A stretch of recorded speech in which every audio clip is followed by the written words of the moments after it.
A transmigrator with an SS-level immortality talent surprisingly chose the weakest priest class in a world invaded by a bizarre game. This decision made Li Xuanle stand out as an oddity in the eyes of his classmates. Class, the island nation has fallen.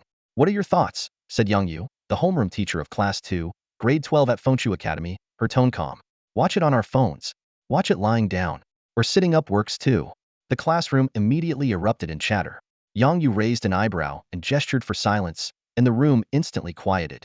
Remember, keep your emotions off your face. Learn from your teacher. Yang Yu began explaining the changes that had occurred hundreds of years ago when the bizarre game descended upon Blue Star. Every country faced varying degrees of monster corruption, and even the island nation fell due to a lack of high-level powerhouses.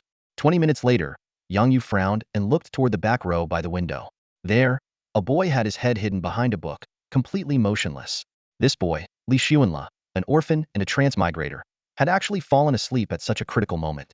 Zhao Ritian, carry me? Li Xuanle suddenly mumbled in his sleep. The boy beside him, Zhao Hao, quickly defended himself. Teacher, we're not playing games. He's just talking in his sleep. Following Yang Yu's orders, Zhao Hao delivered a heavy slap to the back of Li Xuanle's head, seemingly laced with a hint of personal grudge. Li Xuanle jerked awake, rubbing his eyes and shouting groggily, "What's going on? Goblins invading the classroom?" The room erupted in laughter. Realizing he had made a fool of himself, Li Xuanle could only stammer out fragmented phrases like "island nation fell" and "secretly happy" under Yang Yu's questioning. At that moment, the system suddenly issued two tasks. 1. Declare to the teacher, "I'm a hidden expert," to receive a special skill book. Or 2. Stay silent to obtain a mysterious compendium. After glancing at his SS-level immortality talent, Li Xuanle hesitated for a moment, but ultimately chose the first option. Alright, no more hiding. They'll come clean actually, I'm a hidden expert. The entire classroom fell silent at his words. The system immediately rewarded him with the skill Toxic Blessing. It could target up to 10 times the user's level, causing them to lose 1 of their health per second for 100 seconds, with infinite stacking. A hidden expert?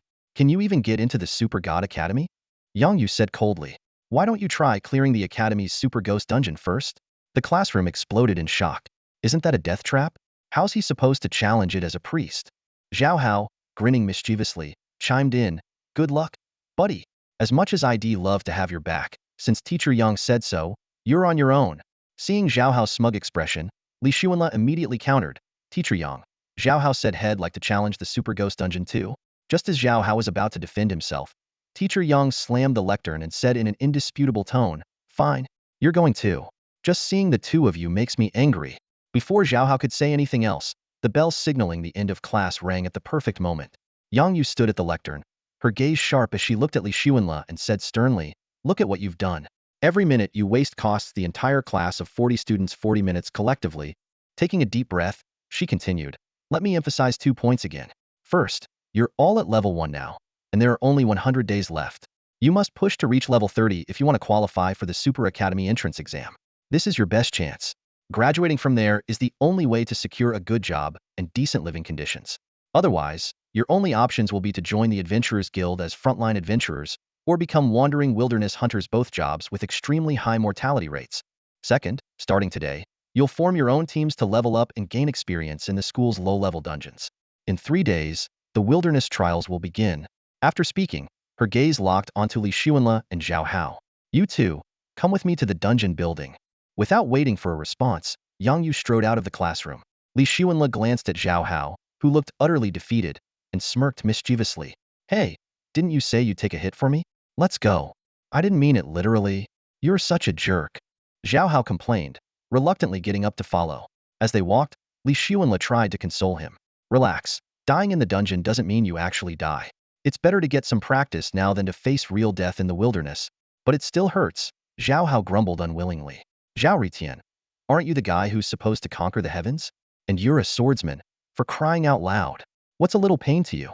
Li Xuanle mocked. Didn't you say you wanted to become a powerful swordsman who dominates everything? Don't let me down. I'd rather take it slow. Rushing things could backfire. Zhao Hao muttered, still dejected. Take it slow? Do you want to fall behind before the race even starts? The early bird gets the worm, don't you get it? Li Xuanle pressed on. Besides, any equipment we find that suits you will be yours.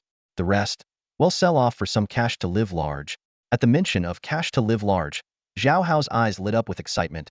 His spirits immediately lifted. Ever since the bizarre game world invaded reality, Food and water had become scarce. Game monsters occupied vast farmlands and water sources outside the cities, causing a severe food crisis. Fortunately, high-level adventurers risked their lives to protect the remaining arable land, allowing city residents to barely get by. But enjoying life was a luxury only the wealthy could afford. In this world, survival and money were the only constants. With enough money, you could have anything: food, attractive partners, top-tier equipment, you name it. Li Xuanle silently calculated. Thanks to his immortality ability, he didn't really need equipment. His poison-based support skills scaled with his level rather than intelligence stats. So, valuable gear could be sold, leaving only health-boosting items to increase his speed and support his Hitandran poison tactics. In this strange game world hybrid, everything: gear, skills, and items was ranked and tied to levels. No stars, 1 star, 2 stars, all the way up to 9 stars, 10 stars. The more stars, the higher the value and the stronger the attributes. Zhao Hao tightly gripped Li Xuanle's wrist, his expression urgent as he confirmed. You said this, right? I said it. Hearing the confirmation, Zhao Hao finally showed a satisfied smile. After dealing with Li Xuanle for years, this was the first time he'd seen him being so generous. After all, up until now, Zhao Hao had always been on the losing end of their exchanges. Now that he had a rare chance to gain an advantage, he wasn't about to let it slip by. As they walked, Li Xuanle glanced down at his personal stats panel. Name: Li Xuanle. Level 1. Class Priest. HP 100,100. Talent: Immortal. SSS description. Passive ability: you possess immortality. You can be injured but cannot die. Basic attributes. Virtue: 1 morality. Intelligence: 1 intellect. Passive bonus. Constitution: 1 physical endurance, includes speed. Charm: 20 charisma. Labor: 1 strength. Equipment: school uniform, no stars. Skills: poison, heal, toxic, divine level. Healing spell, 1 star. Free attribute points 5. The 20 points in charm were entirely a reward from a system quest. He had just completed his class change yesterday, leaving him still at level 1, but with 5 unallocated attribute points. Although he was immortal, he could still feel pain. To avoid injuries and the accompanying pain, Li Xuanle decisively allocated all his attribute points to Constitution. Increasing his speed would help him dodge attacks more effectively. Even though a priest's skills relied on intelligence, as a poison healer, he prioritized his own survival first. He had already envisioned his future combat strategy kite tactics. While Li Xuanle was lost in his thoughts, Zhao Hao suddenly tugged on his sleeve. Following Zhao Hao's gaze, Li Xuanle saw a stunning girl standing in the hallway ahead. She had a well-proportioned figure, wore a neatly pressed school uniform, and had her hair tied in a high ponytail. Her delicate face resembled a porcelain doll. Look, it's the school beauty, Xiaobingxue. My goddess. Zhao Hao whispered excitedly. Xiaobingxue held a magic staff and was surrounded by a few well-equipped male students, chatting and laughing effortlessly. Li Xuanle withdrew his gaze and said with disdain, I need to say Thizzy or a swordsman. So what? Swordsmen can't appreciate beautiful women? Zhao Hao retorted. Just look at Li Qian, the top student in our grade. He's a sword saint, practically a monk, completely uninterested in women. Sure, he's from a hidden class and insanely powerful, but I'm not like him. I can't live like that. Zhao Hao, I'm so disappointed in you. Li Xuanle said with exaggerated regret. I have to share with you a piece of wisdom passed down by countless swordsman predecessors. What wisdom? The first technique in the swordsman's manual: first cut down your crush.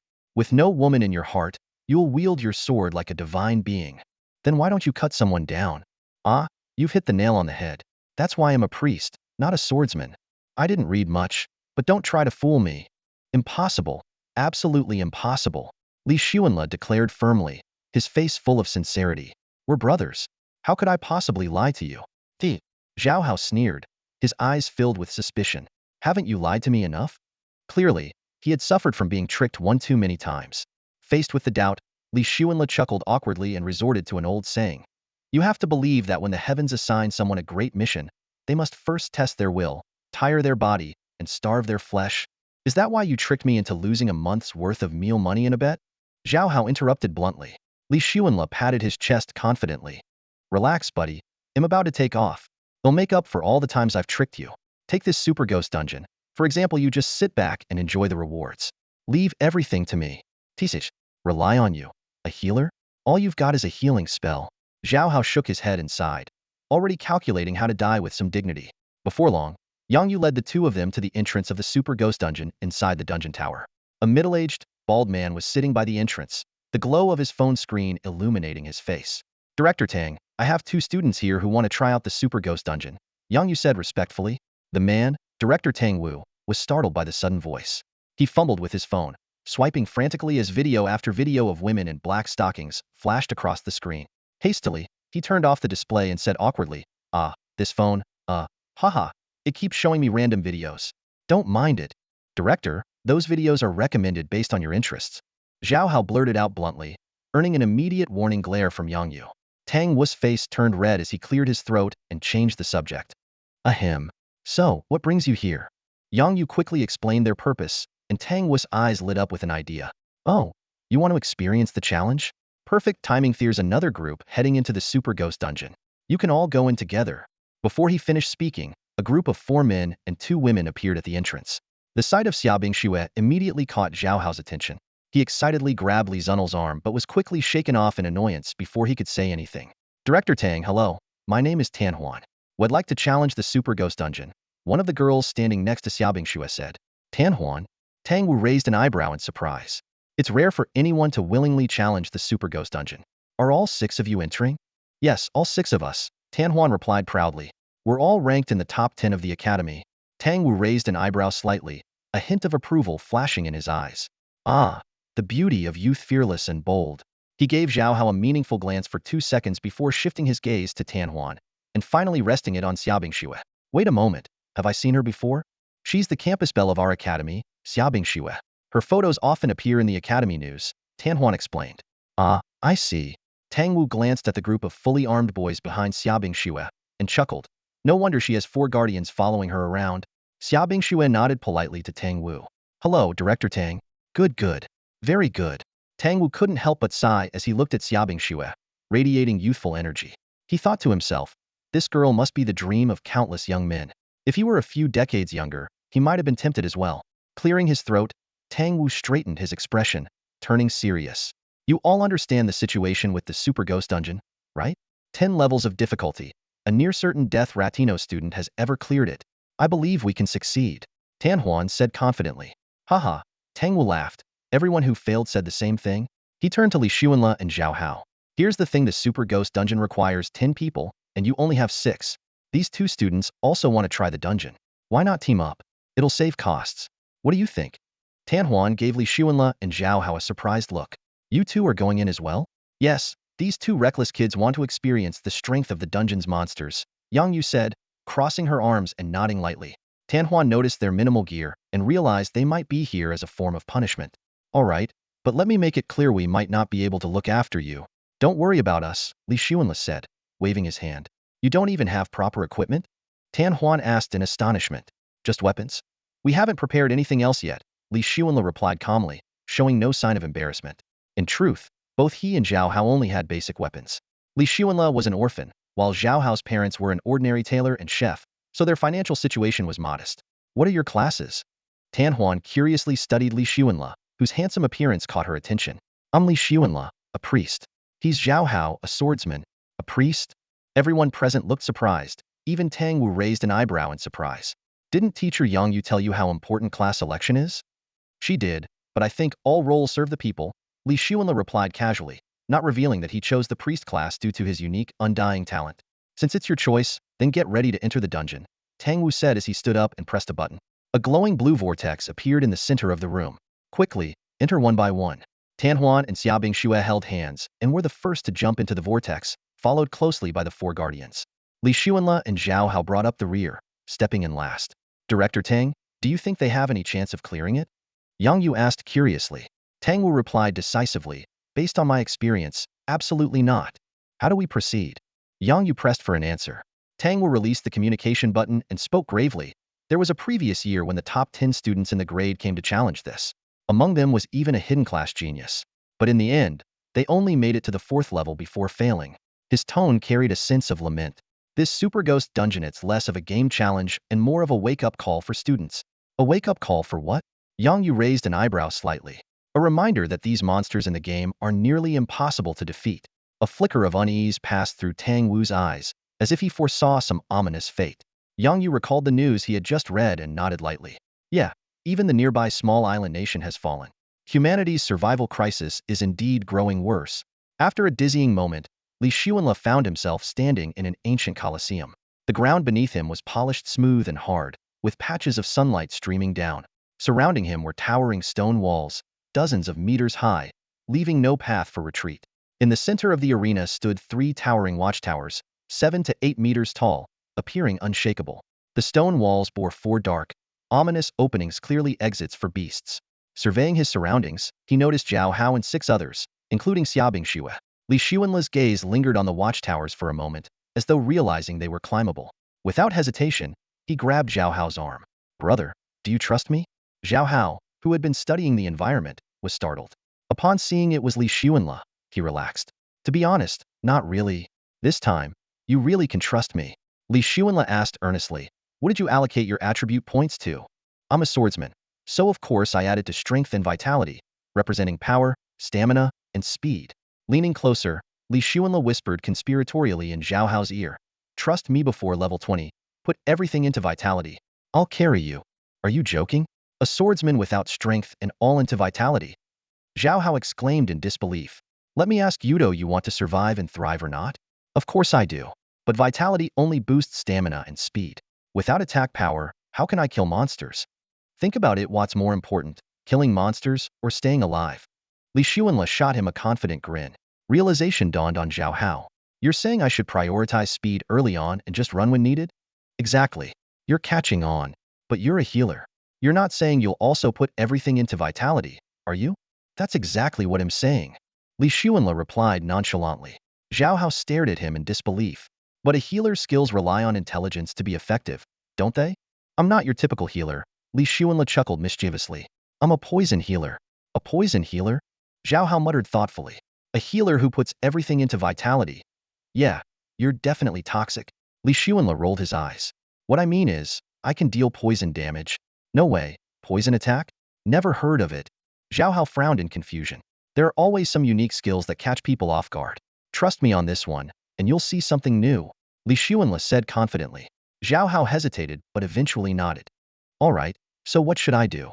"First, climb up that lighthouse. Second, before level 20, put all your attribute points into stamina," Li Xuanla instructed firmly. "Can I really trust you?" Zhao Hao grabbed Li Xuanla's hand, looking serious as he asked for confirmation. "Of course. Worst case, I'll earn back the attribute gems for your equipment later." "Deal? Fine, I'll hold you to that."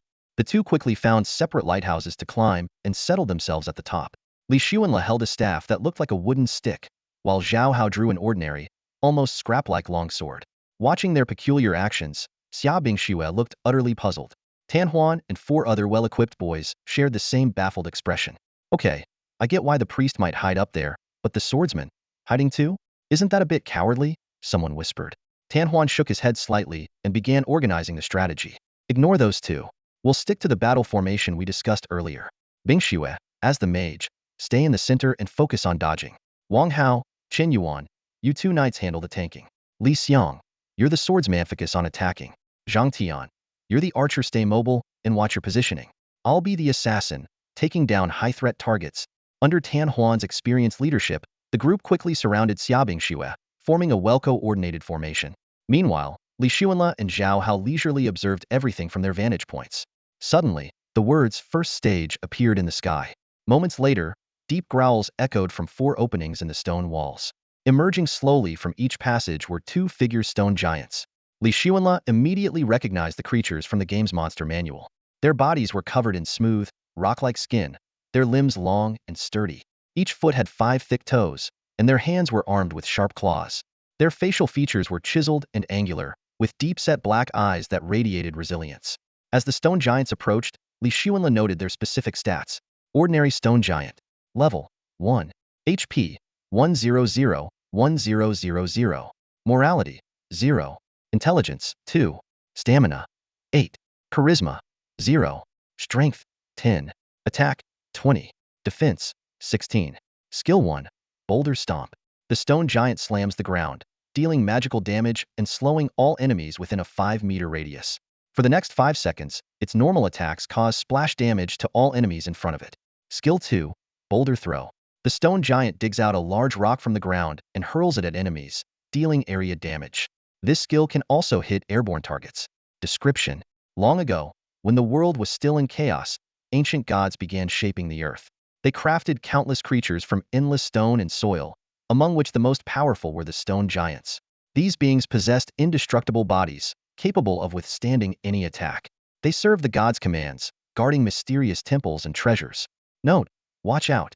Messing with them could lead to a painful demise. Catchphrase: quit whining like a wimp, fight me if you dare. Li Xuanle analyzed the critical information before him, his brows slightly furrowed. As an experienced player, he was well-versed in the mechanics of this ultra-difficult dungeon. The monsters' levels adjusted according to the highest level of the challengers, capped at level 30. Since all the challengers were currently at level 1, the monsters were likewise maintained at level 1. 8 stone giants stood towering in the arena, each exuding an oppressive aura. Their total attribute points reached 20, almost entirely concentrated on strength and constitution. This meant they were not only frighteningly powerful and fast, but also possessed incredibly high defenses, with their rock-like bodies. In terms of combat power, it was akin to 8 level 4 elites facing off against 8 level 1 novices, a disparity that sent chills down the spine. From the top of the lighthouse, Zhao Hao anxiously said, "Bro, I feel like I'm going to die here." Li Xuanle glanced at him sideways. "You're on top of a 7 or 8 meter high lighthouse. They're only 3 or 4 meters tall. They can't even reach your knees. What are you worried about? But they seem like they can throw rocks." Zhao Hao muttered, still uneasy. "Just dodge properly." Before Li Xuanle could finish his sentence, one of the stone giants happened to pass below him. With sharp reflexes, he swung his staff and cast a green beam of light, his toxic healer skill. A faint green halo appeared above the stone giant's head, and its health began to drain at a rate of 1 per second. Sensing the abnormality, the stone giant instantly flew into a rage, searching frantically for the source of the attack. Its gaze eventually landed on Xiaobing Xue and the others, convinced they were the culprits, and immediately charged toward them. Seeing this, Li Xuanle seized the opportunity while the stone giant was still within range and cast another toxic healer skill. A second green halo stacked above the giant's head, accelerating its health depletion. In the distance, the archer Zhang Tian, seeing the enraged stone giant, hastily knocked an arrow and fired. However, when the arrow struck the giant, it merely produced a crisp ding sound before being deflected, tracing a feeble arc through the air. The scene seemed to mock their helplessness and lack of strength. Zhang Tian's expression subtly changed. The arrow he had shot seemed to merely graze the surface of the stone giant, causing negligible damage. However, when he checked the stone giant's health bar, his eyebrows shot up in surprise. "Something's not right," he exclaimed. "The stone giant's health just dropped by 10, and it's still going down."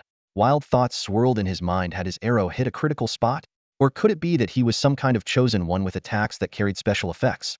Hearing Zhang Tian's exclamation, Xiaobing Xue, Tan Huan, and the others quickly checked the stone giant's status. Sure enough, as he had said, the giant's health was steadily decreasing. "Everyone, focus your firepower on this stone giant," Tan Huan decisively commanded. In an instant, Xiaobing Xue's spells, Zhang Tian's arrows, Tan Huan's daggers, and Li Xiang's longsword all rained down on the stone giant. The scene was nothing short of spectacular. Standing off to the side, Zhao Hao watched with a mix of awe and unease. As a fellow swordsman, he couldn't help but notice the sharp glint of Li Xiang's sword compared to his own weapon, which felt more like a piece of scrap metal. And then there was their gear, complete sets of cloaks, armor, boots, bracers, and belts. Next to them, he looked like a beggar in rags. Li Xuanle observed the scene with a faint shake of his head. How ridiculous, wasting so much effort on a stone giant that was destined to die anyway. He considered explaining the situation, but thought better of it. After all, the upcoming distribution of loot was bound to stir up trouble. He decided to stay silent. If everyone else ended up dead, he could clean up afterward. Loot meant money, and money meant a brighter future. He owed Zhao Hao quite a bit of living expenses, and while he felt a twinge of guilt, this dungeon was the perfect opportunity to repay that debt. Under the team's relentless assault, the stone giant finally let out a guttural roar and collapsed to the ground, kicking up a cloud of dust. It dropped a piece of equipment that didn't seem to be of particularly high quality. Tan Huan quickly picked it up. "We'll distribute this after we leave the dungeon. Everyone okay with that?" The group nodded in agreement, naturally excluding Li Xuanle and Zhao Hao, who had been mere bystanders. To them, letting those two even join the dungeon was already an act of generosity. Li Xuanle silently calculated the time. Defeating the stone giant had taken over 40 seconds.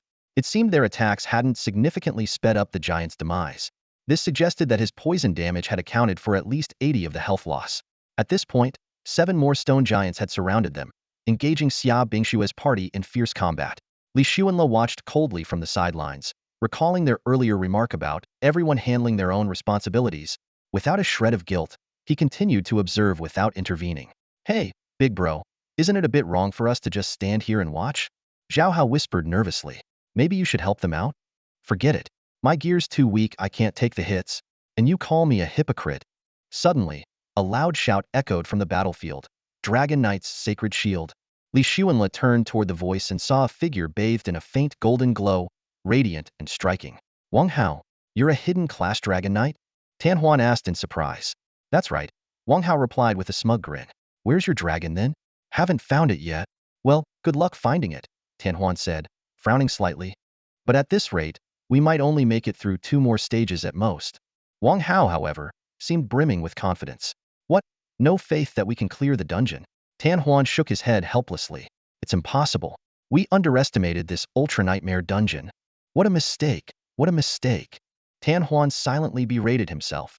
Their decision to take on a level 1 super ghost dungeon had seemed straightforward. Low-level monsters would be weaker, and they could rely on their wealth to buy high-tier equipment. It should have been the perfect plan. But reality had dealt them a harsh blow. The attributes of the monsters in just the first stage were astonishing, and the difficulty of the remaining 9 stages was bound to be unimaginable. On the battlefield, a flicker of surprise flashed in Xia Bingshue's bright eyes. I never expected it. Wang Hao, you're actually a dragon knight? Heh, just a stroke of luck. Really? Wang Hao said with a smug grin. Under the astonished gazes of the 2 women, his confidence surged. Don't worry, we'll take the lead tanking. I can handle it. Chun Yuan, step in only if absolutely necessary. The other knight, Chen Yuan, glanced at Wang Hao's overly confident demeanor, his mouth twitching slightly. All right, just don't overdo it. But inwardly, he was sulking. This guy is hogging all the attention. Even the school bowtie's eyes are glued to him. I'm just the background character now. And to make it worse, as another rich kid, I still can't compete without a hidden class. The battle in the arena had been going on for almost 2 minutes, and the main attacker, Li Xiang, was struggling. I'm using a level 1 1-star sword with a 5 upgrade. So why is my damage against this stone giant so low? Stone golems are naturally tough and hard to kill. That's normal, Tan Huan replied while searching for an opportunity to strike. Then why did the first stone giant go down so quickly? It didn't even last a minute, Li Xiang asked with a frown. Tan Huan shook her head. I'm not sure. She vaguely recalled that the first stone giant seemed to have 2 faint, almost invisible green rings above its head. Could this dungeon have a glitch? Meanwhile, on the battlefield, Wang Hao was holding off 6 stone giants, his body radiating a golden glow that seemed to significantly boost his defense. The rest of the team focused their attacks on a single target. Wang Hao kept attacking and running, luring the stone giants across the arena like a kite on a string. On the sidelines, Li Xuanle watched with great interest. He had to admit, Wang Hao's kiting skills were impressive. However, Wang Hao himself was silently cursing his situation. If had known it would turn out like this, he never would have volunteered to take on this burden. Although Wang Hao's defense and speed had improved, his situation was still far from optimistic. That cursed stone giant kept hurling boulders at him, each strike leaving him in a sorry state. As he dodged and evaded, he cursed himself inwardly for being so reckless. While running, Li Xuanle noticed Wang Hao suddenly slap himself twice across the face with resounding force. This strange behavior puzzled him, and he wondered if Wang Hao was trying to stay alert through the pain. In contrast, the other knight, Chen Yuan, had it much easier. All he had to do was distract 1 stone giant. Watching Wang Hao struggle miserably, he felt secretly pleased. Serves you right for showing off. A dragon knight without a dragon, let's see how long you can last. After 6 minutes of fierce battle, the second stone giant finally let out a wail and collapsed heavily to the ground. This was already considered quick, especially with a dragon knight helping to keep the enemy occupied. Just then, Zhao Hao's startled shout rang out. What the hell? There's a stone giant right below me. Li Xuanle immediately looked over and, sure enough, saw a stone giant standing beneath Zhao Hao's tower. Its eyes, as large as bronze bells, glared menacingly at Zhao Hao atop the tower, while a low growl rumbled from its throat, as if it wanted to devour him whole. Calm down, man. It can't reach you, Li Xuanle reassured him. Encouraged by this, Zhao Hao's attitude turned cocky. He made faces at the stone giant and taunted. Come on, bite me if you can. Haha, stop whining like a coward and fight me if you've got the guts. The stone giant, provoked by the mockery, suddenly spoke and furiously swung its fists at the tower's pole. The loud clangs of the impacts shook the entire tower violently, causing Zhao Hao to immediately drop his arrogant act and stand at attention. But the stone giant didn't relent. It kept pounding on the tower's pole. Panicking, Zhao Hao called out to Wang Hao for help. Wang Hao, get this stone giant away from here. Wang Hao felt a surge of irritation. He had just gotten rid of one opponent, and now he had to deal with this? But then he noticed Li Xuanle on the tower, and remembered that he was a priest. Perhaps he could heal his injuries. With this in mind, Wang Hao changed direction and ran toward Li Xuanla. Hey, buddy, how about a quick heal? He called out. Li Xuanla readily agreed and waved his staff to cast a healing spell. However, Wang Hao only felt marginally better and couldn't help but question, dude, your healing spell doesn't seem very effective. Well, I don't have the right gear equipped, so the healing is kinda weak. Li Xuanla admitted awkwardly, too embarrassed to mention that he had invested all his points into stamina instead of intelligence. Wang Hao wanted to say more, but seeing the 5 stone giants chasing after him, he had no choice but to keep running. Meanwhile, Zhao Hao remained perched on the tower until he saw the stone giant dig its hands into the ground and pull out a massive boulder. Terrified, he screamed at the top of his lungs, "Help! Help! It's throwing rocks to kill me. TSK, TSK, TSK. A grown man, one who aspires to become a swordsman, and yet he's scared to this extent by a mere monster." Li Xuanla's eyes glinted with undisguised disdain as he glanced at the trembling figure atop the lighthouse. Not far away, Xia Bingxue and her team, having just defeated a stone giant, turned their heads at the sound. Seeing Zhao Hao's panicked state, they couldn't help but shake their heads. They moved swiftly in Zhao Hao's direction, not because of his cries for help, but because a lone stone giant nearby had become their next target. At that moment, the stone giant picked up a boulder the size of an adult and hurled it fiercely toward Zhao Hao on the lighthouse. "Oh my god!" Zhao Hao exclaimed in terror. His hands slipped, and he dropped a meter lower, barely avoiding the massive rock that whizzed past his head with a deafening whoosh. Scrambling desperately, he climbed back to his perch, terrified of falling into the stone giant's attack range. Witnessing the scene, Li Xuanla instead flashed a pleased smile. "Ritian, that was quite the quick reaction. Impressive. Good grief, that scared me to death." Zhao Hao forced a smile that looked more like a grimace and quickly tried to excuse himself. "It's mainly because I don't have any gear." Meanwhile, the Dragon Knight Wang Hao, struggling to hold his ground, once again rushed beneath Li Xuanla. "Brother, can you heal me again?" "Sure thing." Li Xuanla readily cast a healing spell. Dodging the stone giant's relentless attacks, Wang Hao couldn't help but ask, "Hey, did you invest any stat points in intelligence?" "Nope." This answer left Wang Hao even more puzzled. A priest not allocating points to intelligence? It defied all logic. As he continued evading the stone giant, he found himself speculating about the origins of this peculiar priest. Li Xuanla, observing the 5 stone giants below, suddenly sprang into action. He cast Toxic Heal, a deadly skill, twice on each of the giants. His goal was to end this round quickly and have these players eliminated by the monsters. Above the heads of the 5 stone giants, faint green circles immediately appeared, signaling their health was depleting steadily and their movements growing more erratic. Wang Hao, still being pursued, failed to notice the ominous green markers. He simply assumed the monsters had lost their patience. On the other side, Xia Bingxue and her team were focusing their firepower on the stone giant beneath Zhao Hao's lighthouse. Their equipment was top-notch, and their attacks were both elegant and deadly. Among them, Zhang Tian stood out. His bow was embedded with a 1-star labor attribute gem worth 2,000 xia currency, which increased his strength by 5 points. The value of that gem alone was equivalent to 2 months of Li Xuanla's living expenses. Such extravagant behavior is truly something only the wealthy second generation can afford. Li Xuanla pondered while observing the combat state of the stone giants. These colossal beings lived up to their reputation. Even under the concentrated attacks of well-equipped challengers, their health points dropped at an agonizingly slow pace. At that moment, a system notification suddenly chimed, and Li Xuanla realized he had leveled up. A subtle smile appeared on his lips. The experience points from the death of those 6 stone giants had pushed him to the upgrade threshold. Without hesitation, he allocated his attribute points to Constitution. In his strategy, kiting tactics were his ultimate weapon. Poison the enemy, retreat immediately, and wait patiently for them to collapse. He could already envision his opponent's frustrated and helpless expressions. Suddenly, Wang Hao, who was running, noticed the eerie silence behind him. He whipped around abruptly, his pupils dilating in shock. What the heck? How are all the stone giants dead already? The ever-relaxed Zhao Hao immediately noticed Wang Hao's reaction. After confirming that all the stone giants were indeed down, his gaze shifted to Li Xuanla, his eyes filled with curiosity. Li Xuanla gave a slight nod and playfully winked. Zhao Hao raised his eyebrows in surprise, his heart brimming with excitement. Could it be that he had finally found someone to rely on? Such luck was usually reserved for others, yet today, it seemed to be his turn. He even considered paying homage to his ancestors' graves, but then remembered that the graveyard outside the city might already be overrun by game monsters. Reluctantly, he abandoned the idea. Hearing Wang Hao's exclamation, Tanhuan, Xia Bingxue, and the others also turned to look. On the ground lay not just 5 stone giant corpses, but also a few scattered pieces of equipment. The group was stunned. They had struggled to kill just one, yet now 5 had fallen in the blink of an eye. Could this ultra-difficult dungeon have glitched? As everyone stood in shock, the last remaining stone giant seized the opportunity and landed a heavy punch, sending Chen Yuan flying several meters. Chen Yuan hit the ground hard, kicking up a cloud of dust, and shouted in pain, "Damn it! That hurts like hell." His agonized cry snapped everyone back to reality. They quickly regrouped and launched an attack on the final stone giant. Wang Hao swiftly moved to fill Chen Yuan's position, while Chen Yuan remained on the ground, frantically consuming healing items, his eyes now filled with a hint of fear toward the stone giants. Meanwhile, Li Zunel's attention was drawn to the equipment scattered on the ground. Though the gear wasn't of high level, it was better than nothing and could at least fetch some money.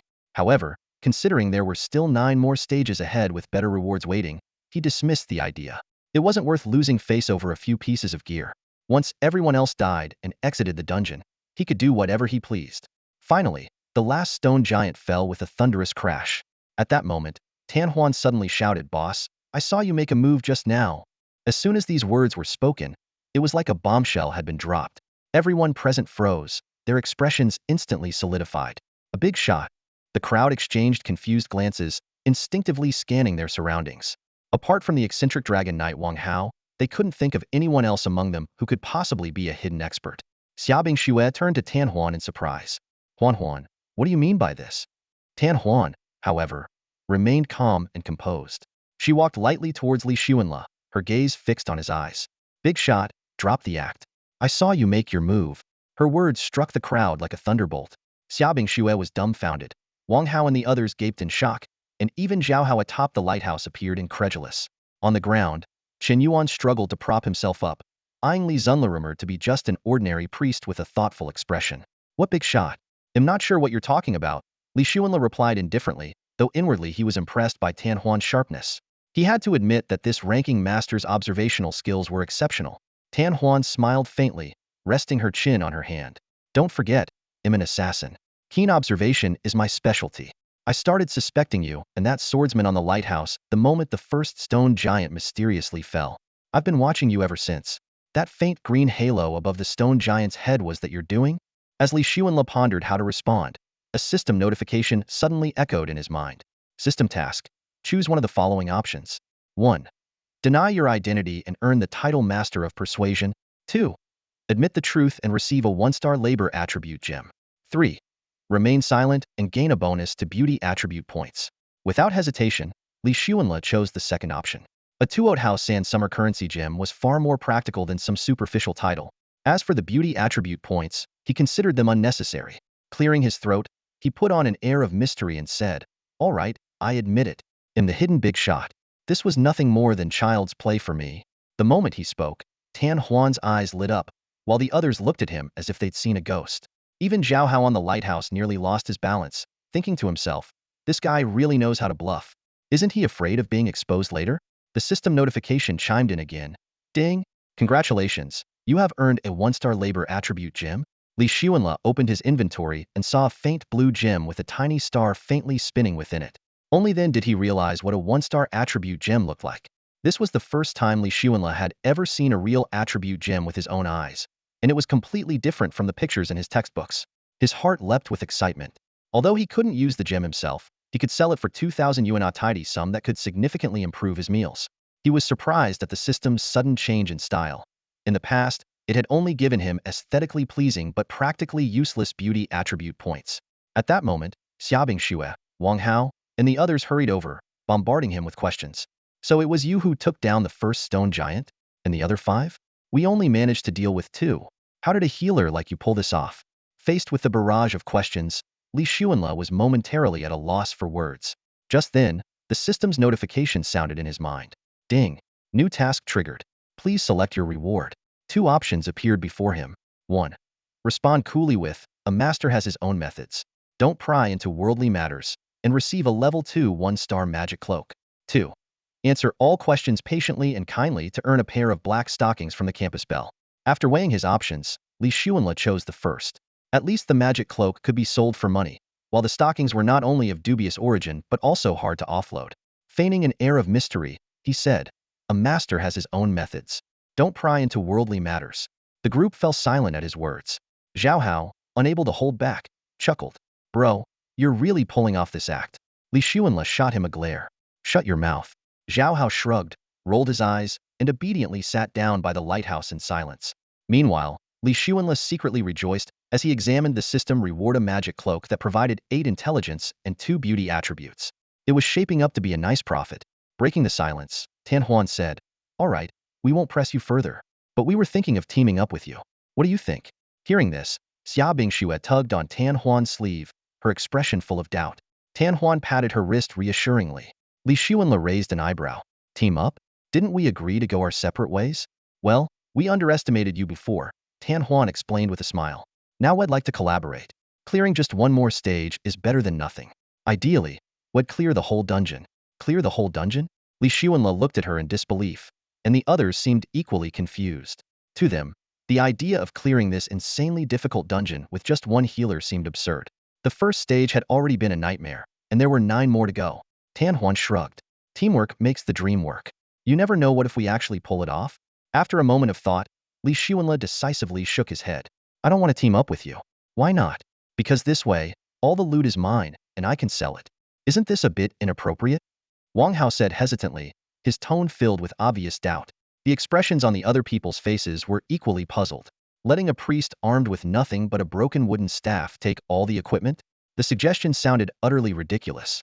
Was it because of looks? Admittedly, everyone present was fairly attractive except for the swordsman guarding the lighthouse. But what baffled them the most was why this priest seemed so confident. Tan Huan stood still, looking slightly uncomfortable. She had intended to seek cooperation but hadn't expected such an outrageous demand from the other party. A condition like this was impossible to justify to the others. At that moment, Li Xuanle spoke up casually, his demeanor unfazed. Sure, I'll just clear the dungeon on my own after you all get carried out.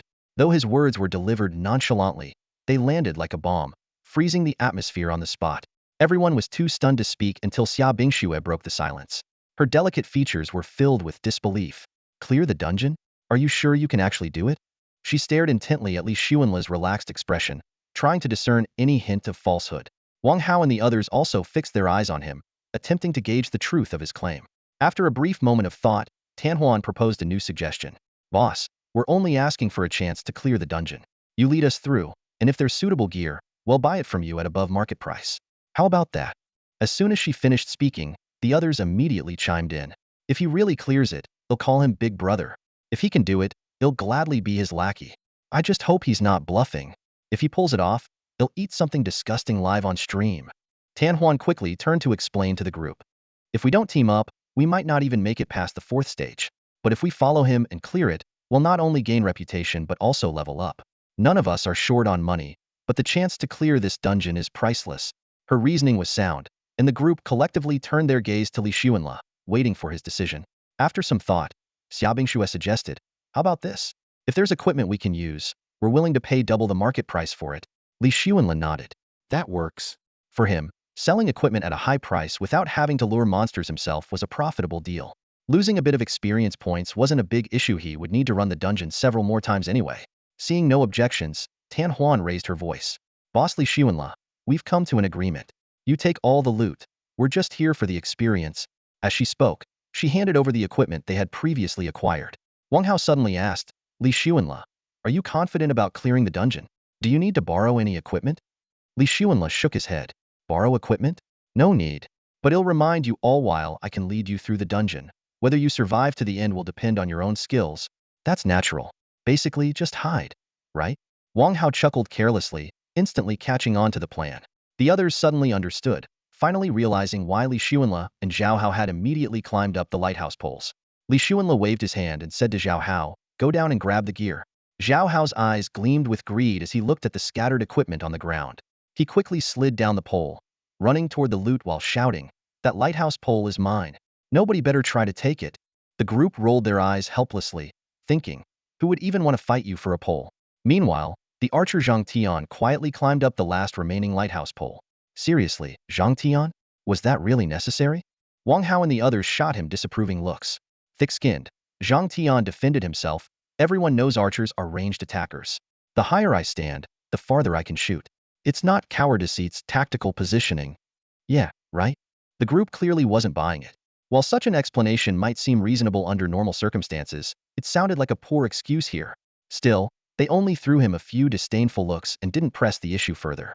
Zhao Hao quickly gathered all the equipment, even taking the piece from Tan Huan's hands, and scrambled back up the lighthouse pole. He was grinning from ear to ear. This haul alone could sell for hundreds, maybe even thousands of yuan. And this was just the first stage. The value of the loot in the next 9 stages would surely be even greater. For someone like him or Li Xuanle, who were both struggling to get by, this felt like a windfall from the heavens. Just then, the words, second stage, appeared in the sky. Li Xuanle immediately shouted, remember, lure the monsters to my lighthouse pole, and I'll take care of them. Everyone else, just focus on staying alive. Before his voice had even faded, 4 dark portals opened, and out poured a swarm of monster short-statured goblins with blood-red eyes, sharp fangs, red hats, and weapons like steel forks and spears. Li Xuanle carefully examined the goblin stats. Level 2 monsters with 4 skills: throwing, theft, invisibility, and rapid movement. These creatures, straight out of Germanic mythology, were not only savage and lecherous, but also notorious thieves, a truly despicable bunch. What was most concerning was their sheer number. There were likely over 100 of them, with high stamina of 12 points and lightning-fast movement speed. Li Xuanle silently thanked his luck. If it weren't for me, you guys would be done for. Li Xuanle carefully analyzed his toxic healing skill. As a newly promoted level 2 priest, he could now cast his toxic skill on 20 targets within a 20-meter range simultaneously. Just a few rounds were enough to wipe out this group of goblins. Why are there level 2 monsters? And why so many? Did someone level up to 2 already? Tan Huan shouted in surprise, while dodging the goblins chasing after him. I leveled up to 2. What's the problem?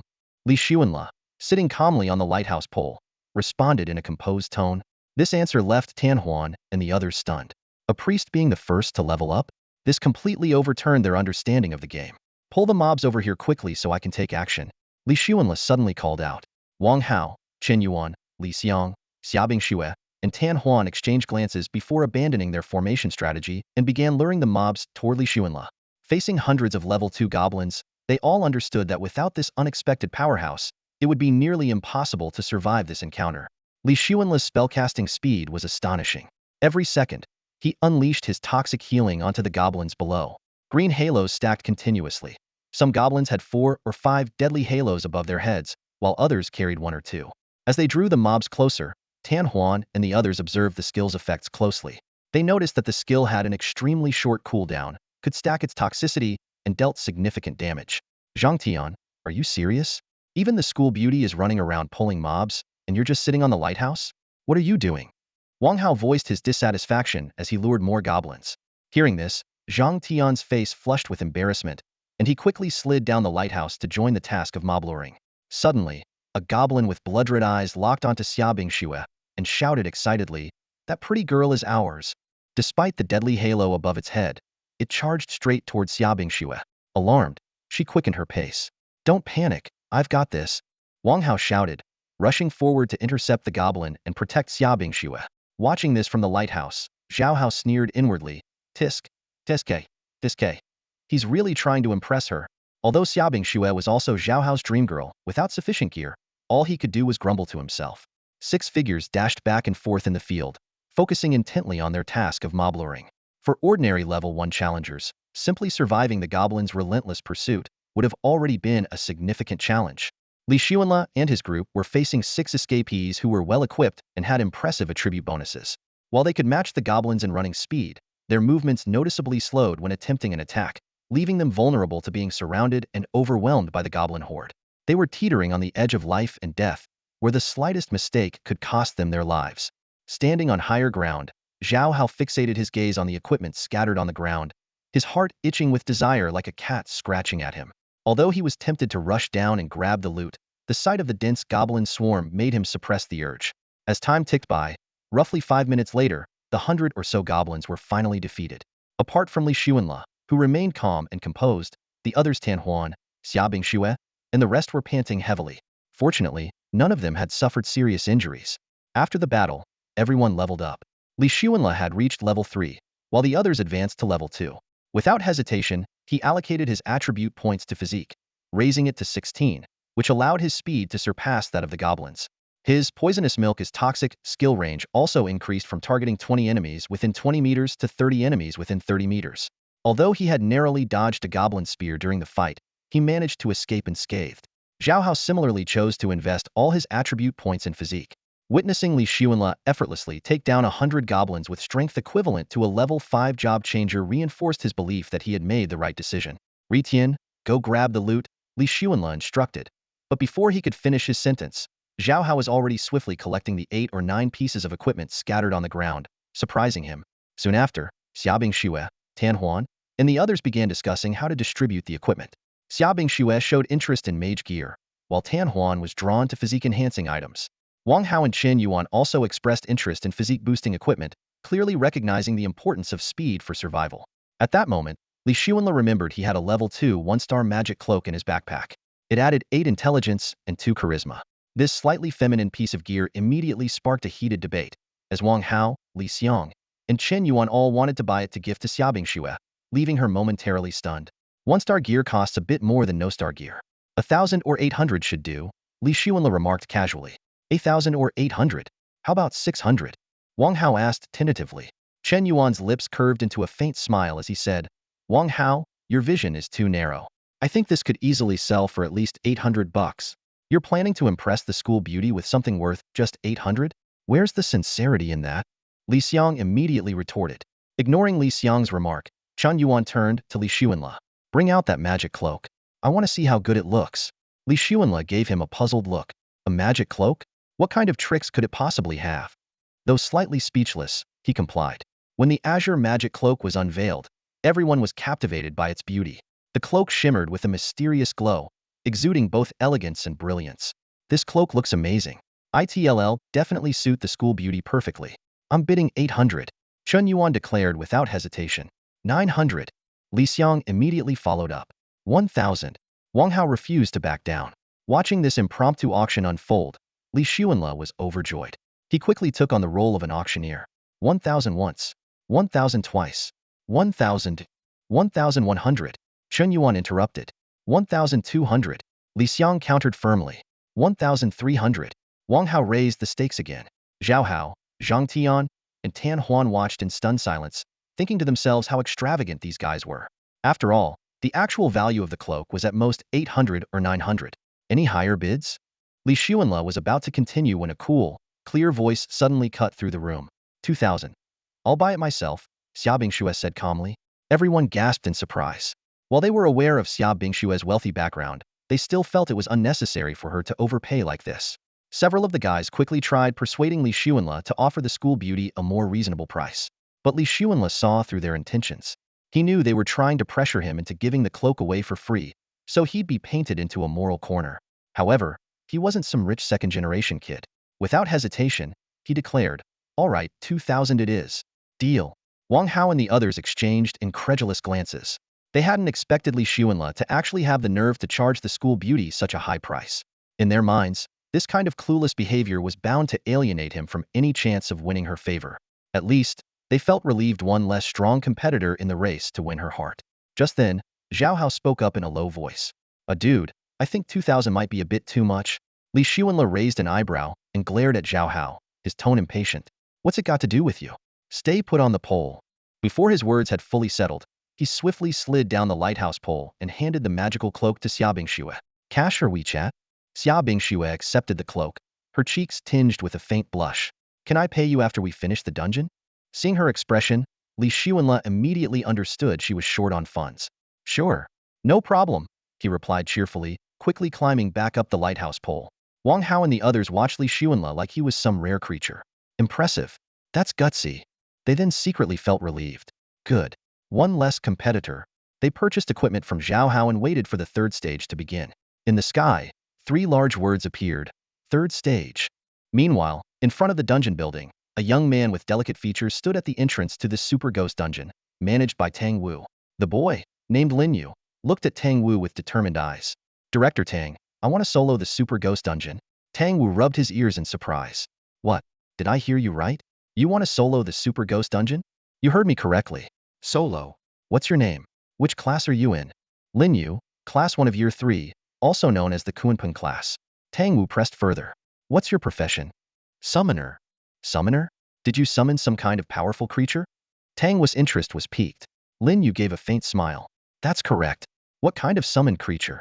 Sorry, I can't answer that right now, Lin Yu replied with a slight shake of his head. Though a bit disappointed, Tang Wu continued to question him. Are you sure you want to solo the Super Ghost Dungeon? Do you know what that entails? It's a death sentence no student has ever succeeded. Because I'm confident enough, Lin Yu said, his smile brimming with self-assurance. Tang Wu couldn't help but be moved by his determination. All right then. I'll open another dungeon for you. Another one? Someone's already in there? Lin Yu quickly caught onto the key detail. Yes, an 8-person team. They're all top 10 students in the grade. A trace of disdain flickered in Lin Yu's eyes. Does that include Xiaobingxue? That group is all talk big thunder, little rain. Their actual combat strength is mediocre at best. They're not even on par with Li Chun, the sword saint. Tang Wu squinted slightly. So, from the sound of it, you don't even think highly of Li Chan, the sword saint?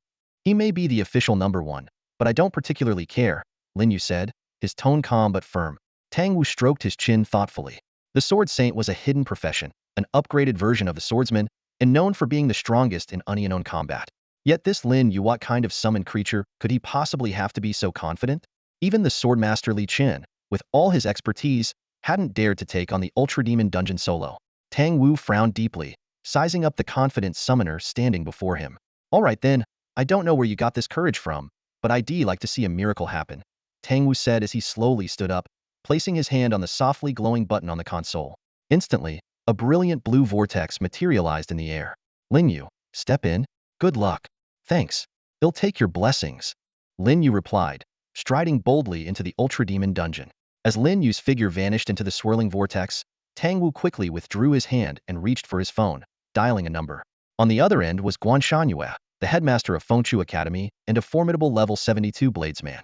Headmaster Guan, we've got a situation, Tang Wu said, his gaze sharp and focused, a stark contrast to his usual casual demeanor. What kind of situation? Guan Shangyue asked. A student just announced they're going to solo the Ultra Demon dungeon, and they seemed completely confident. Li Chun, the swordmaster? No, it's a summoner named Lin Yu. A summoner? Guan Shanyue's tone carried a hint of surprise. That's an unpredictable class.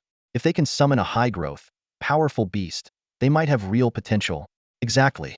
I suspect this kid's summoned beast is extraordinary, Tang Wu said, recalling the unwavering confidence in Lin Yu's eyes.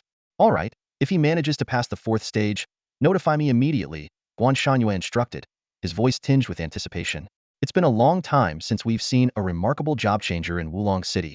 After ending the call, Tang Wu turned to glance at the monitoring screen. To his astonishment, Xia Bingshu's team, which had 2 apparent weaklings, had already progressed to the 4th stage. Even more surprising was Lin Yu's solo progress had already cleared the 1st stage of the dungeon. Interesting, very interesting. Tang Wu muttered to himself before pulling out his phone to scroll through Douyin videos. As expected, the first video was of a girl dancing.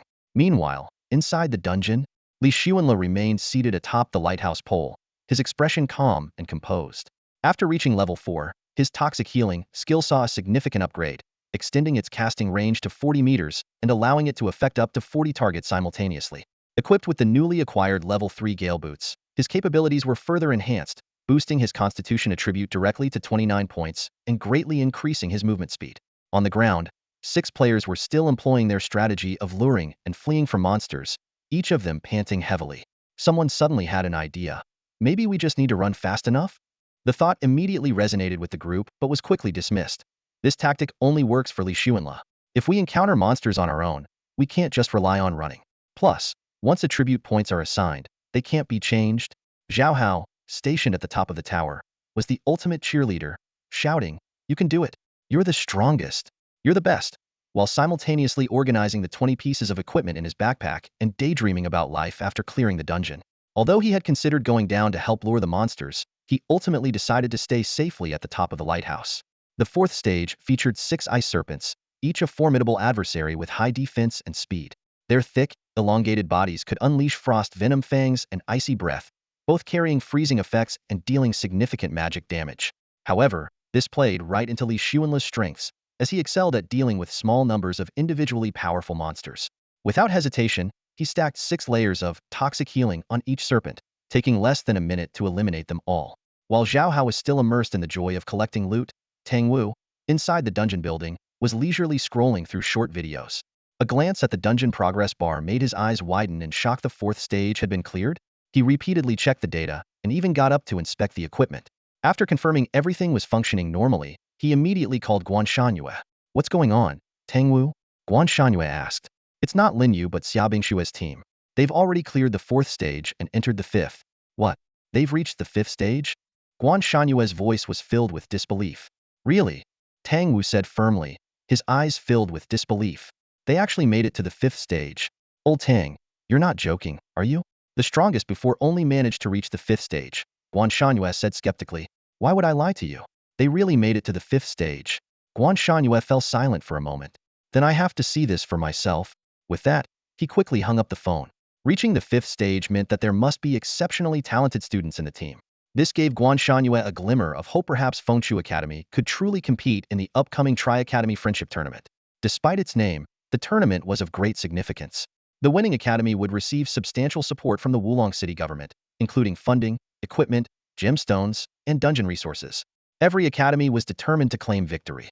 Thinking about Li Chun, who had been granted special permission for field training, and Lin Yu, capable of soloing ultra-difficult dungeons, Guan Shanyue's confidence grew. Although having one hidden class student like Li Chun wasn't enough to guarantee success after all, both Tunglong Academy and Black-White Academy also had hidden class students. The outstanding performances of Lin Yu and Xia Bingshu's team tilted the scales in Fengshu Academy's favor. This might finally end the academy's streak of years without a championship. Meanwhile, inside the dungeon, Li Xuanla had already jumped down from the lighthouse pole. 20 thunder eagles circled in the air. These creatures could not only attack with their claws and beaks in close combat, but also unleash ranged lightning attacks. Prioritizing aerial targets, the Thunder Eagles forced Li Xuanla and Zhao Hao to retreat to the ground. To everyone's surprise, the priest Li Xuanla and the swordsman Zhao Hao were leading the pack in terms of running speed. This sight left the other team members astonished, especially the speed-focused assassin, Tan Huan. Hey, how is a priest faster than me?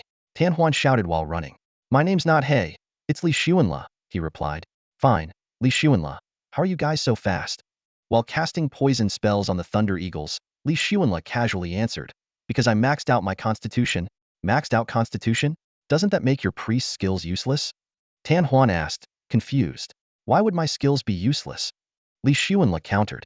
Well, you can't provide strong healing to your teammates, can you? Why would I need to provide strong healing? I'm a poison priest, not a healer. Li Zunel's response completely shattered Tan Huan's understanding of how priests were supposed to work. Tan Huan's gaze shifted to Zhao Hao, and she noticed that his speed was even faster than hers. Unable to hold back her curiosity, she questioned, You're a swordsman. But did you also put all your points into stamina? Zhao Hao nodded casually. Yeah, I maxed out stamina. Why? Tan Huan was momentarily speechless and forced a smile. But then your strength won't be enough. How are you going to kill monsters? Kill monsters? Zhao Hao replied with a question of his own. Between killing monsters and staying alive, which do you think is more important? Probably staying alive? Tan Huan hesitated before answering. Zhao Hao nodded in agreement. Exactly. And what helps you stay alive better than stacking stamina? Tan Huan opened her mouth to argue, but found herself at a loss for words. In this world, survival truly was more important than killing monsters. Her proud, attack-first philosophy began to waver, and she even considered whether she should prioritize stamina as well. But then she hesitated. Running away from monsters all the time didn't feel like much of an accomplishment. Nearby, Wang Hao couldn't help but complain. Li Xuanla healed me twice just now, and I didn't feel a thing. Honestly, he's more like a poison healer, only looking out for himself. Hahaha. Chen Yuan, Li Xiong, and the others burst into laughter. When one door opens, another closed. That's just how it is. Just think of him as a super-fast, toxic mage. The archer Zhang Tian suddenly had a flash of inspiration. I think I can learn some kiting tactics from Li Xuanla. Yeah, right? Wang Hao and the others immediately poured cold water on the idea. With your damage output, even if you kite all day, you might not kill a single big monster. Embarrassed, Zhang Tian chuckled and fell silent. They weren't wrong. In less than 2 minutes, all 20 Thunder Eagles in the 5th stage lay dead. Zhao Hao eagerly collected the loot, finding 6 pieces of equipment. One item stood out: a level 5, 2-star swift cloak with 12 stamina. He quickly handed it to Li Xuanla. Hey, big bro, this cloak adds 12 stamina. Want it? Without hesitation, Li Xuanla grabbed the cloak and put it on. He never turned down stamina boosting gear. He was even considering saving up to buy stamina attribute gems for embedding, pushing his speed to even greater heights. His strategy was inspired by the Alchemist from a canyon game, extremely fast and hard to kill, but he had an edge over the Alchemist. He could poison enemies from a distance and was nearly invincible. At level 5, he could simultaneously poison up to 50 targets within a 50-meter radius, and his stamina had reached an astonishing 45 points. Monsters at the current level couldn't even touch him. The rest of the team had also reached level 4. While Zhao Hao focused entirely on stamina, the others opted for balanced attribute distribution, with their speed averaging below 20. Just then, large words appeared in the sky. Stage 6. Meanwhile, at the entrance of the Super Nightmare dungeon in the Instance Tower, Tang Wu had just finished a phone call and was preparing to watch some videos when his eyes widened in shock. What the? The information showed that Xia Bingshue's team had already reached Stage 6, clearing Stage 5 in just a few minutes.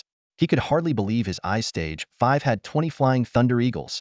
There had to be something wrong with the dungeon system. When his gaze shifted to Lin Yu's solo progress, his pupils dilated again. That guy had already made it to Stage 3 on his own. What the hell is going on? Tang Wu's gaze darted back and forth between the dungeon records of Lin Yu and Xia Bingshue, his brows furrowing deeper with each glance. Lin Yu's solo progression was something he could still wrap his head around. It was probably thanks to some overpowered summoned creature bulldozing through everything. But Xia Bingshue's team's performance left him utterly baffled. Their clearing speed was downright terrifying. With arms crossed, he focused intently on Xia Bingshue's team's progress. The 6th stage featured that infamously troublesome monster, the troll gorilla 3-star beast capable of wiping out a 10-person team with ease. In the real world, something of this caliber would be considered a regional overlord.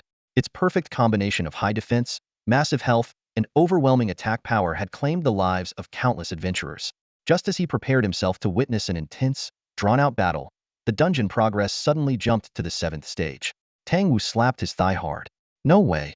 A monster of this level would take even a top-tier team at least half an hour to take down.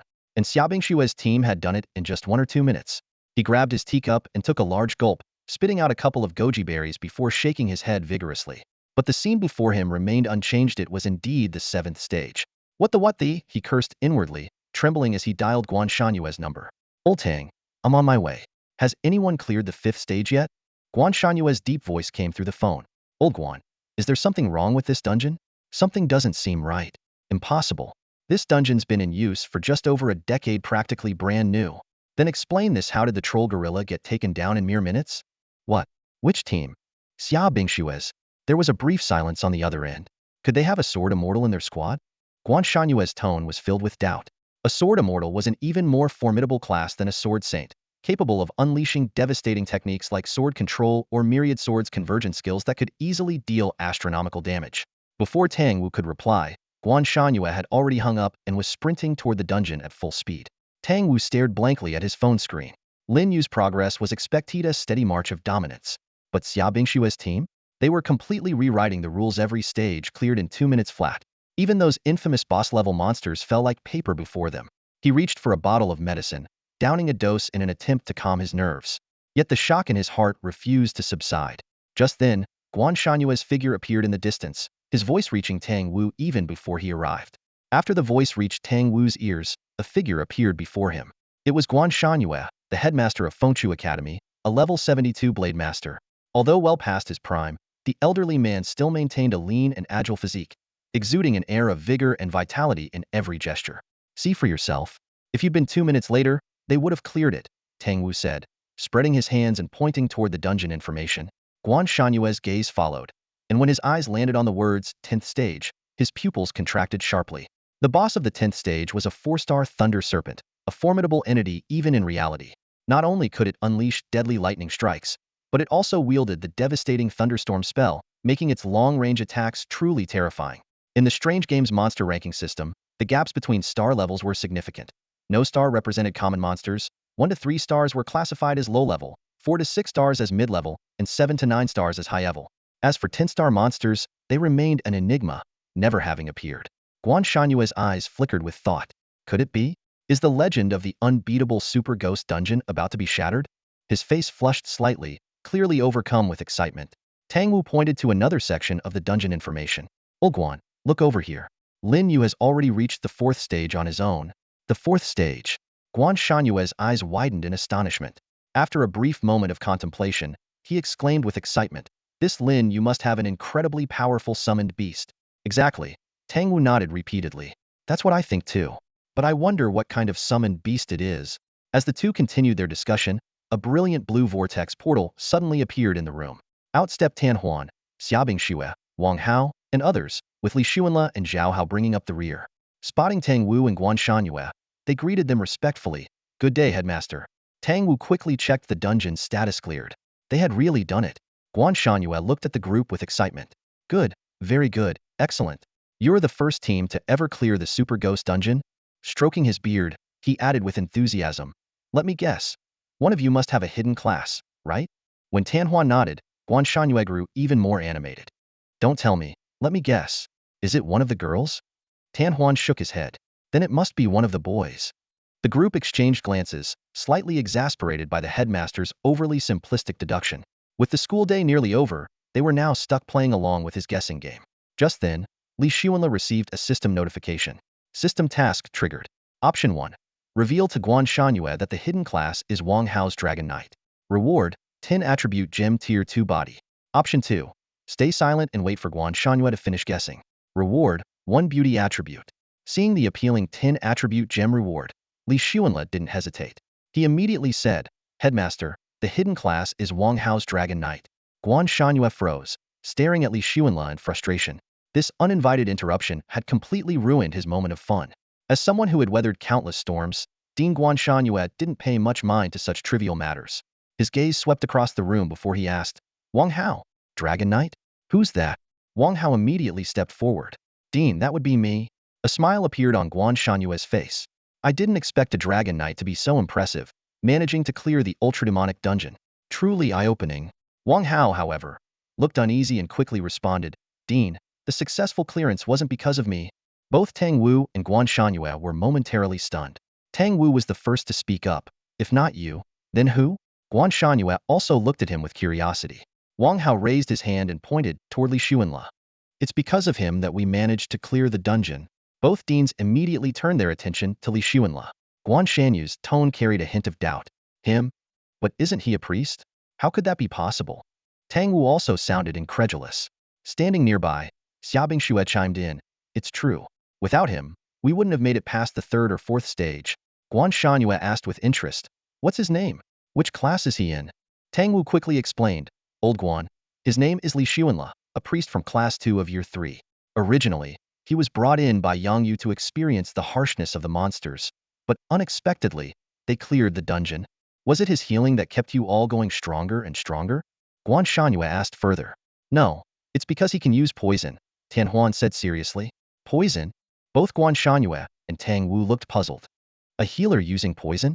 Yes, and it's some seriously overpowered poison. Everyone nodded in agreement.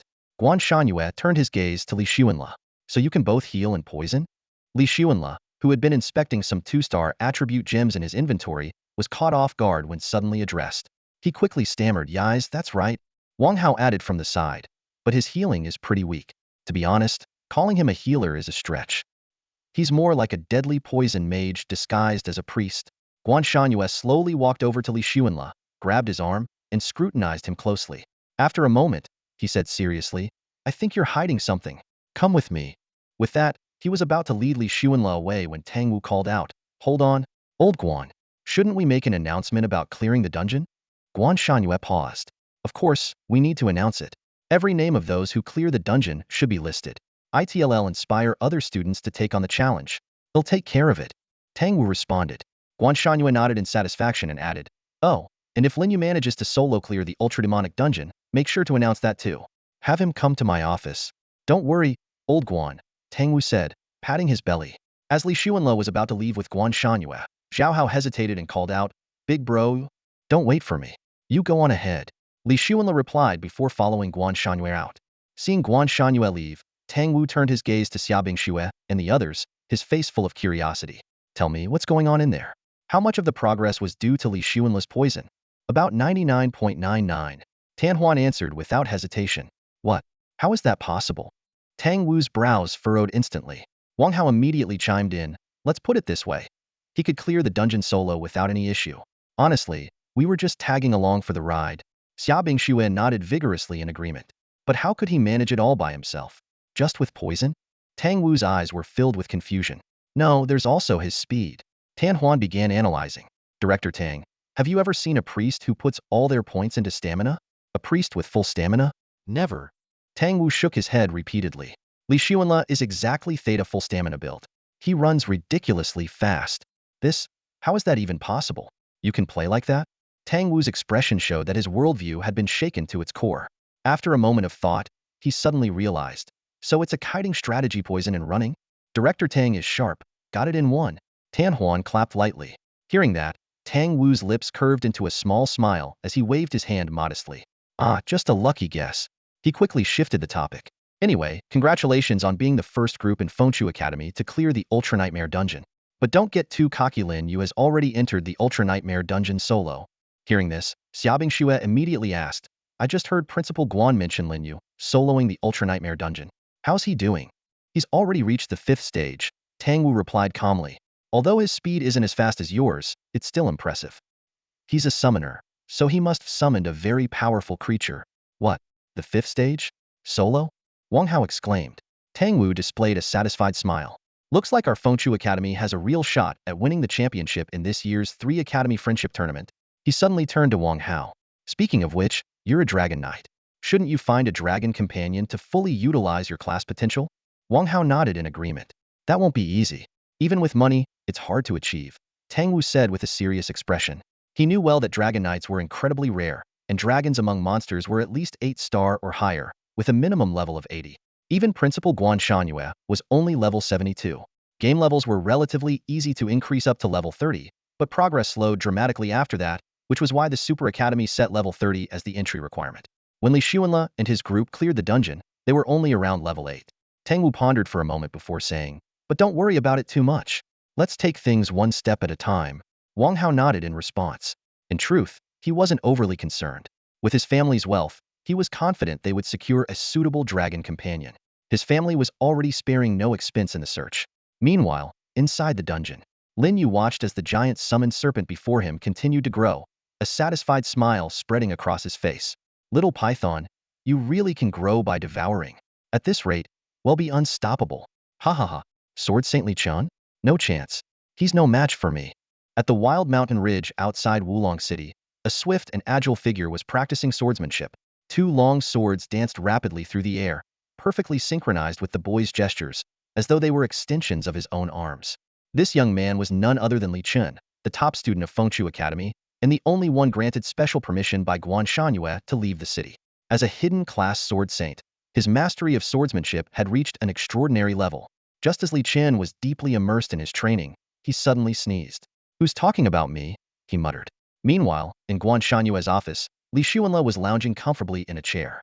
The carefree young man seemed to treat the dean's office as his personal living space, while across from him, Guan Shanyue stared at him intently, his eyes brimming with curiosity. Under such a direct and unwavering gaze, even the usually composed Li Xuanle began to feel uneasy. Dingguan, if you have something to ask, just say it. Don't stare at me like that. Guan Shanyue picked up an old glass cup stained with tea residue, took a sip, and spat out a few tea leaves. Squinting his eyes, he scrutinized Li Xuanle as if he were examining a rare treasure. A priest who can poison people? Yeah, it's a quirky skill I stumbled upon, Li Xuanle replied nonchalantly. Can you explain the effect of this poison in detail? Guan Shanyue asked, taking another sip and spitting out more tea leaves. Got any water around here? Watching you enjoy your tea is making me thirsty, Li Xuanle teased. Guan Shanyue pointed to a bottle of mineral water nearby. Help yourself. Grabbing the bottle, Li Xuanle took a few big gulps and let out a loud burp. Guan Shanyue shot him a disapproving look. Do you really have to drink water like that? Setting the bottle down, Li Xuanle leaned in with a mischievous grin. Dean, this poison is no joke. It deals damage based on a percentage of health 1 per second for 100 seconds. That means anyone poisoned is doomed to die? Guan Shanyue's eyes widened. Pretty much. And the cooldown time for this skill? Just 1 second. Guan Shanyue almost blurted out a curse, but managed to restrain himself. That's unheard of. Tell me about it. Li Xuanle chimed in. Where did you get this skill? Is it restricted to certain classes? Found it by chance. Only priests can use it, Li Xuanle replied with a straight face, effortlessly lying. Guan Shanyue shook his head, easily seeing through the flimsy lie but choosing not to press further. He knew that skill books disappeared after being used, so there was no point in asking more. How have you allocated your attribute points? Guan Shanyue asked, changing the subject. All into Constitution. All into Constitution? For speed. Exactly. Leaning back in his chair, Guan Shanyue fixed his gaze on Li Xuanle and said seriously, I'd like to hear your own evaluation of yourself. Me. Li Xuanle replied without hesitation. Invincible. Guan Shanyue raised an eyebrow in surprise. looking at the young man before him. You kid, you're really not modest at all. Be serious. Li Xuanle lifted his chin, his face full of pride. Dean, I am being serious. Guan Shangyue stared intently at the carefree young man in front of him, his gaze sharp, as if trying to see through his soul. After a moment, he asked solemnly, do you think you can defeat Li Chen? Too easy, just a matter of minutes. Li Xuanle replied casually. Are you sure? Guan Shanyue's expression turned serious. Absolutely. Very well. Since you're so confident, there are some things I need to make clear to you. Guan Shanyue sat upright, his tone firm. Do you know our ultimate goal in changing professions? Li Xuanle rubbed his chin, pondering for a moment. To survive and fight against game monsters? No. Game monsters are endless.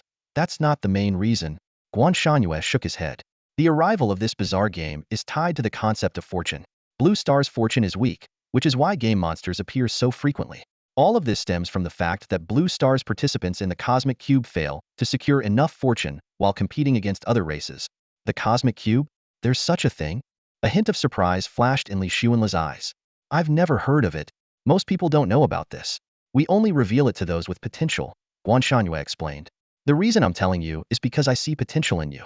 Those with talent and ability should aim for the stars and the boundless universe, not remain as frogs at the bottom of a well. These words made Li Xuanle fall into deep thought. He had originally believed that his undying talent and the divine skill Toxic Healer would allow him to dominate Blue Star. He hadn't imagined that an even vaster world awaited him. Guan Shanyue continued, but your most important task right now is to level up. Different places have level requirements. The Cosmic Cube requires level 100 or above, the Super Academy requires level 30 or above, and various wilderness secret realms also have their own requirements. You currently have 3 main tasks: the wilderness training in 3 days, the Inter-Academy friendship competition within a month, and the entrance exam for the Super Academy within 100 days. If you want to uncover more secrets about the Cosmic Cube, you must first get into the Super Academy. Even I don't have the clearance to know more details. I've only shared this information with you, Li Chen, and possibly Lin Yu, Guan Shanyue added. Li Chen is a hidden class sword saint, and his strength speaks for itself. As for Lin Yu, he's a summoner and is currently solo clearing an Ultra Ghost dungeon. Solo clearing? What's so impressive about that? I can do it too. Li Xuanle scoffed, looking unimpressed. Guan Shanyue glanced at him and said helplessly, I've noticed, kid. Your biggest trait is your lack of humility. Li Xuanle keenly caught the undertone in the other person's words, but before he could respond, a familiar ringtone broke the silence of the office. Once dreamed of roaming the world with a sword, to witness its splendor. It was Guan Shanyue's phone ringing. Guan Shanyue glanced at the caller ID. It was Tang Wu. He immediately answered. Old Tang? Old Guan. Lin Yu just soloed the Super Ghost dungeon and cleared it. Came an excited voice from the other end. He really has some skills. Send him to my office. Guan Shanyue's face lit up with excitement. 2 Super Ghost dungeons cleared in a row. This was unprecedented at Fengshu Academy. He quietly mused that this year the academy might produce some extraordinary talents. Li Chen, Li Xuanle, Lin Yuthi each had their unique strengths. It was hard to say who would come out on top. But with these 3, the championship in the Tri-Academy friendship competition was already in the bag. Ending the call, Guan Shanyue turned to Li Xuanle. All right, our conversation ends here. Remember, the stars and the sea. Li Xuanle nodded and took his leave. Stepping out of the office, he glanced at his phone. It was already 6 p.m. dinner time. He casually opened the WeChat class group chat, which was buzzing with activity. No way. Li Xuanle and Zhao Hao actually cleared the dungeon with Xia Bingshue's team. So jealous. They'll be bragging about this for ages. Getting to work closely with Goddess Xia? I'm green with envy. No one in the group knew that Xia Bingshue's team had only managed to clear the dungeon thanks to Li Xuanle's unique approach as a healer. As he walked down the corridor, a poised and sharp-eyed young man approached him. The boy's gaze locked onto Li Xuanle. Li Xuanle? Who's asking? Lin Yu. So it's you. You know me? Lin Yu nodded. His eyes filled with interest as he looked Li Xuanle up and down. Mr. Tang Wu just mentioned you. A healer who uses poison and cleared the Super Ghost dungeon? Impressive. Just basic stuff. No big deal. What does that even mean? It means it was nothing. Nothing? Lin Yu stared straight at Li Xuanle. I used to think only Li Chen could be my rival, but now it seems you're worthy too. Still, no one has ever beaten me. Li Xuanle remained unfazed. I was just stating facts. Lin Yu narrowed his eyes, scrutinizing the seemingly nonchalant healer. After a moment, he said, Then when shall we have a match? Anytime. With his hands in his pockets, Li Xuanle strode away confidently, clearly unbothered by Lin Yu's challenge. Watching Li Zunel's carefree retreating figure, Lin Yu stood rooted in place, a flicker of doubt flashing in his eyes. Lin Yu rested his chin on his right hand, gazing out the window in deep thought. Could this guy really be that strong? He shook his head and walked toward the principal's office, already certain that a confrontation with Li Xuanle was inevitable. At the same time, Li Xuanle stood in the hallway, watching the sparse figures passing by. Most people had gone to the cafeteria for lunch. He turned back into the classroom, finding only a few classmates scattered about. Taking out his phone, he immediately dialed Zhao Hao's number. Ritian, where are you? I climbed over the wall and left the academy, Zhao Hao replied, his voice tinged with guilt. Climbing the wall during lunch? What are you up to? I'm selling equipment. These dozens of items will fetch a good amount of money. Li Xuanle sighed helplessly. All right, but bring me something to eat when you come back. I don't feel like eating in the cafeteria. Sure, boss. What do you want? Roast chicken. Roast duck. Whatever, just something meaty. Got it. Once I'm done selling the gear, they'll bring it to you. Hurry up. I'm starving. Just as he hung up, an unfamiliar number called. Li Xuanle hesitated for a moment, declined the call, but the number called again immediately. This time, he answered and a crisp, pleasant female voice came through. Wow, Li Xuanle. You hung up on me? Who is this? It's me, Xiaobingxue. How did you get my number? I got it from Zhao Hao, obviously. Are you in the classroom? Yeah, why? Stay there. I'm coming to find you. Before Li Xuanle could ask further, the call was abruptly ended. Soon, Tanhuan and Xiaobingxue appeared at the classroom door. The few remaining classmates began whispering among themselves, shocked that the campus bell had come looking for Li Xuanle. Li Xuanle, come out for a moment, Tanhuan called out. With a calm expression, Li Xuanle walked to the door. Xiaobingxue looked directly at him. I owe you 2,000 yuan. Do you want it? Of course. Who would say no to money? Xiaobingxue pulled out her phone and showed him her contact. WeChat transfer. Add me. The scene was immediately captured by a classmate with paparazzi instincts, and the photo was promptly shared in the group chat, sparking a sensation across the campus network like a bombshell. Looking at the 2,000 yuan deposited into his account, a faint smile emerged on Li Xuanle's lips. For the past 3 years, he had relied on his extraordinary ability to talk his way through situations to make ends meet, often freeloading off Zhao Hao. Now, it seemed like his fortunes were finally starting to change. Just as he was envisioning a brighter future, Tanhuan suddenly spoke up. Hey, one more thing, there's an outdoor trial in 3 days. Want to team up? No way. Li Xuanle rejected firmly. Why not? Tanhuan asked, confused. It's simple. Teaming up means sharing experience points. What if I pay you? Tanhuan quickly interrupted before Li Xuanle could speak. We'll pay you. Just take us with you. Thank you, she said hurriedly. Without giving Li Xuanle a chance to respond, she grabbed Xiaobingxue and walked away briskly. This job is going to be a challenge, you'll need to pay extra. Li Xuanle shouted after them, watching their retreating figures. Unsure if they had heard him, he smirked and muttered to himself as he returned to his seat. Unbelievable. Say it and then vanish? Not even leaving room for negotiation. How insincere. He had barely settled back into his seat when a group of nosy classmates gathered around him like cats sensing fish. Hey, Mr. Popular, how'd you manage to click with the campus queen? And you even added her on WeChat? Dude, you're playing with fire here. Li Xuanle waved dismissively. Don't overthink it. I just sold her a piece of gear and made 2,000 bucks. That's all. His response only made the onlookers more shocked. What? You actually charged the campus queen money? Most people would be grateful just to give her something for free. You're doomed, man. You've offended the campus queen. Well, at least that's one less competitor for us. Come on, Dong, with your pockmarked face. Losing one rival isn't going to help you. Maybe you should just put all your attribute points into beauty. A knight adding to beauty? What? You're going to tank with your face. And why can't you tank with your face? Look at Li Zunli's making it work just fine. Li Xuanle couldn't take it anymore. Get lost, all of you. Keep talking and see if I don't beat you up. The group scattered immediately, not because they were truly afraid of him, but because his words carried an inexplicable authority that made people hesitate. Just as Li Xuanle was about to scroll through some news on his phone, the Academy's WeChat group suddenly exploded with activity. Lin Yu from Class 31 just solo cleared the Nightmare Dungeon. That's even more impressive than Xia Bingsh's team clearing it. What's even crazier is that the campus queen just added Li Xuanle on WeChat. No way. Got proof? Pics are already posted, take a look. My goddess. Who's Li Xuanle? Wang Teng. Need to have a word with him. Wang Teng, just drop it. You can't take him on. How dare you? The Wang family doesn't raise cowards. I'm going to find him right now. Glancing at the chaotic messages in the group, Li Xuanle shot a look at a few of his gossiping classmates in the room, who were now awkwardly avoiding his gaze. He thought to himself, I'm just sitting here in class, and trouble comes knocking on WeChat. Just then, A system notification sounded in his mind. Ding. You've triggered a system mission. Please make your choice. Two options appeared before him. 1. Take the initiative. Post in the group, anyone looking for trouble, come to the PvP dungeon. They'll be waiting. Reward. A pair of level 10, 3-star Cloudwalker boots. 2. Stay calm and wait.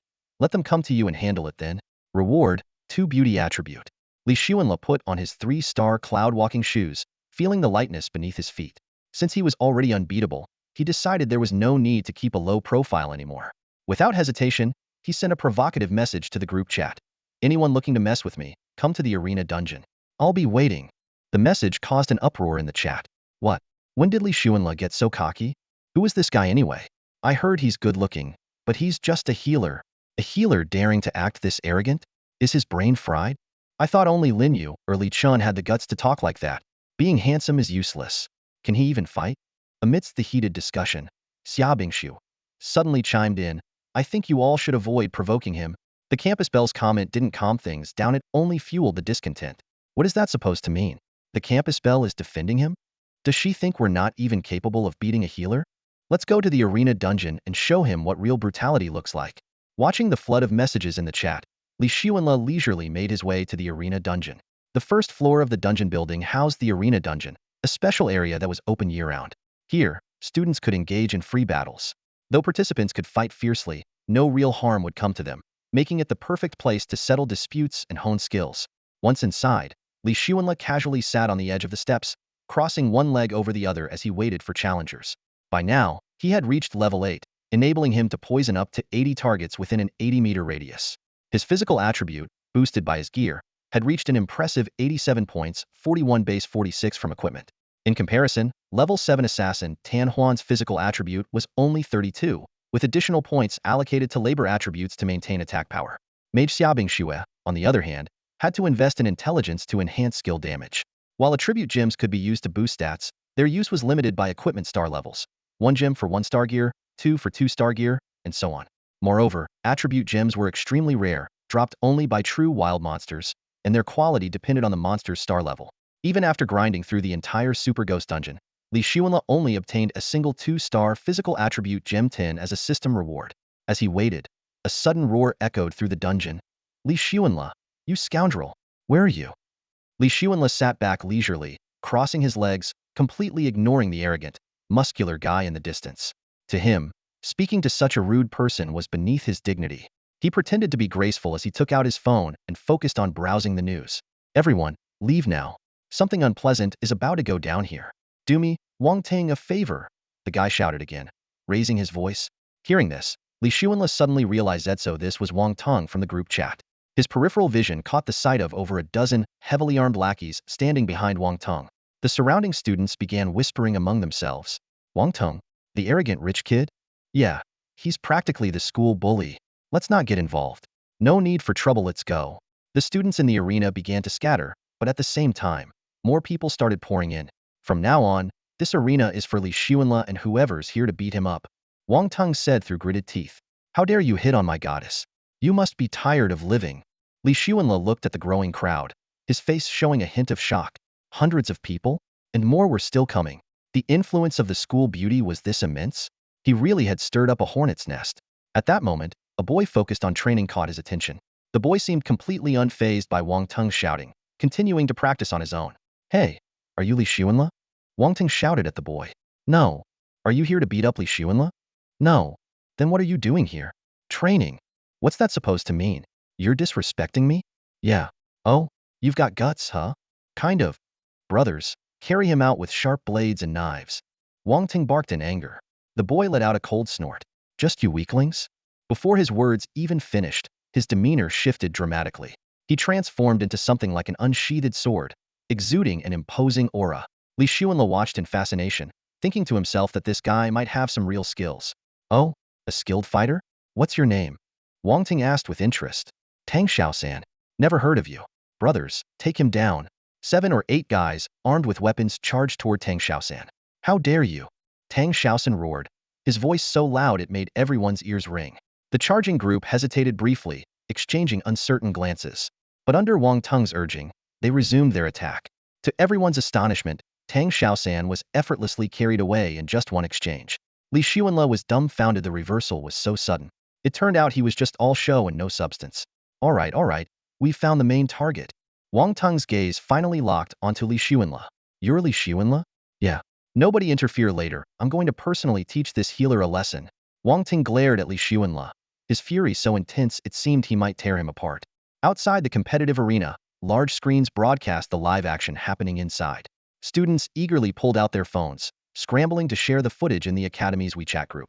Xuebing, you troublemaker, this is all your fault, Tan Huan said with a teasing expression as she scrolled through the rapidly updating photos in the group.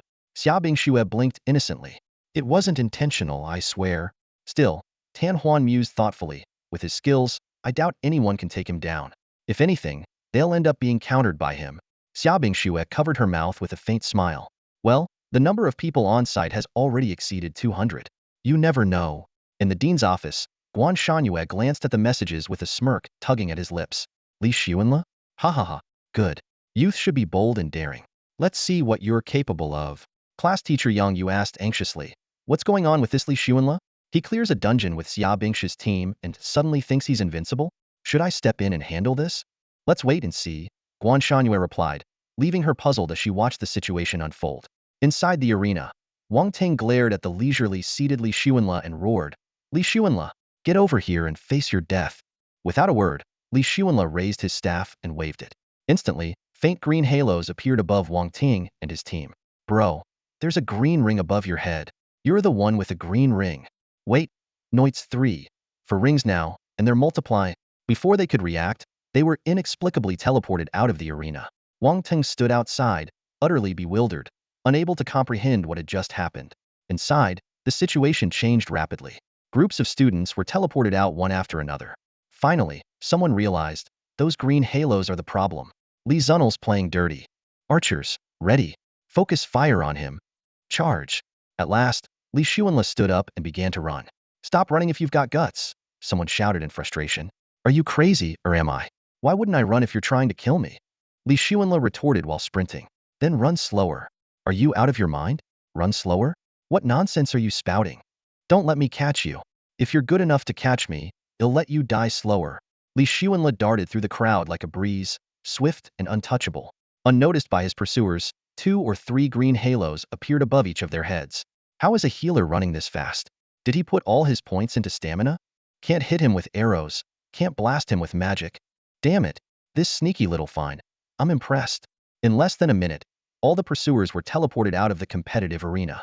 In the vast arena, Li Xuanle sat alone on the edge of the steps, completely at ease, one leg crossed over the other, as if enjoying a personal show tailored just for him. Outside the arena, the people who had been carried out were left dumbfounded, their expressions a mix of shock and disbelief as they discussed among themselves. Whoa, how did I end up dying and getting kicked out of the battle instance? Yeah, I'm wondering the same thing. That aura is the problem, it drains health ridiculously fast. In about a minute, you're done for. Unwilling to accept defeat, Wang Teng led the group back into the arena, glaring furiously at Li Xuanle. How dare you use dirty tricks? Li Xuanle remained composed. Dirty tricks? If it gets the job done, it's fair game. Forget the talking, let's charge. Yeah, just go for it. The crowd surged toward Li Xuanle like a tidal wave. But he was ready. Activating sprint mode, he darted around while leaving poison in his wake. In just 1 minute, history repeated itself. Everyone was carried out of the arena once again, and not a single person had even managed to touch the hem of Li Xuanle's clothes. Guan Shangyue watched the lone, unyielding figure in the arena, and finally understood the confidence behind Li Xuanle's invincibility. The poison's health drain mechanic could stack, far exceeding what he had known to be possible. With this ability, Li Xuanle could take down anyone, including Guan Shangyue himself. The only fatal flaw was that if he were ever cornered, it would spell his defeat. Guan Shangyue pondered deeply. Most people could only change their class, but a rare few chosen ones awakened innate talents.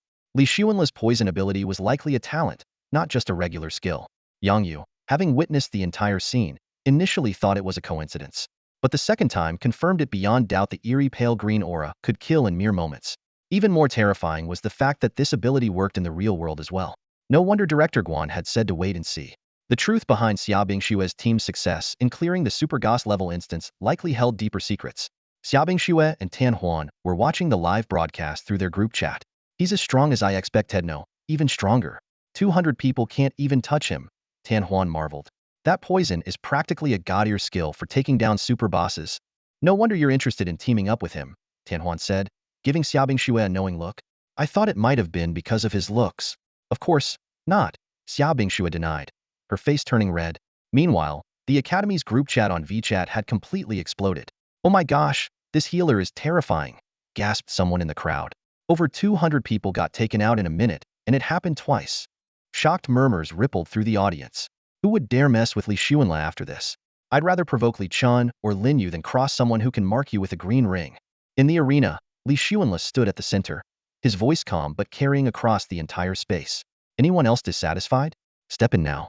Those who've already died twice, don't bother. The crowd outside fell silent immediately. Even Wang Tung, who had been the loudest earlier, kept his mouth shut. Despite his brash nature, he knew when to back down and understood who could be challenged and who couldn't. His earlier arrogance had stemmed entirely from underestimating Li Zunel's strength. Just as Li Xuanla was about to call it a day, a commotion broke out in the crowd. Move. Make way. A composed yet determined young man quickly pushed through and entered the arena instance. It's Lin Yu, the guy who soloed the Ultra Nightmare dungeon. Whoa, we're about to witness a clash between two powerhouses. Good thing I didn't skip class, this is going to be epic. Li Xuanla looked at Lin Yu with a hint of surprise. Oh, you here to fight me over the school bell too? No, Lin Yu replied with unwavering eyes. I'm here for one Riazanto defeat you. Then let's do this. Lin Yu smirked confidently. You think I'd be dumb enough to get close to you? I've already figured out your casting range is less than 100 meters. As long as I stay beyond that, I won't fall victim to your poison. Li Xuanla was inwardly impressed by his opponent's keen observation. It was true at his current level 8, his casting range was only 80 meters, though it would gradually increase as he leveled up. So, what's your plan then? Using summoned creatures? Exactly. Lin Ye's hands moved swiftly to form seals as he chanted under his breath. Tunshin Python appear. A massive void portal opened where his gestures pointed, and out slithered a colossal, vividly colored python, over 20 meters long.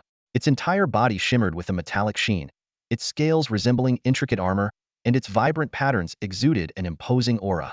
The spectators erupted in astonishment once more. What kind of terrifying summoned beast is that? It looks stronger than any of you's. Do you think Sword Saint Li Chun could even handle it?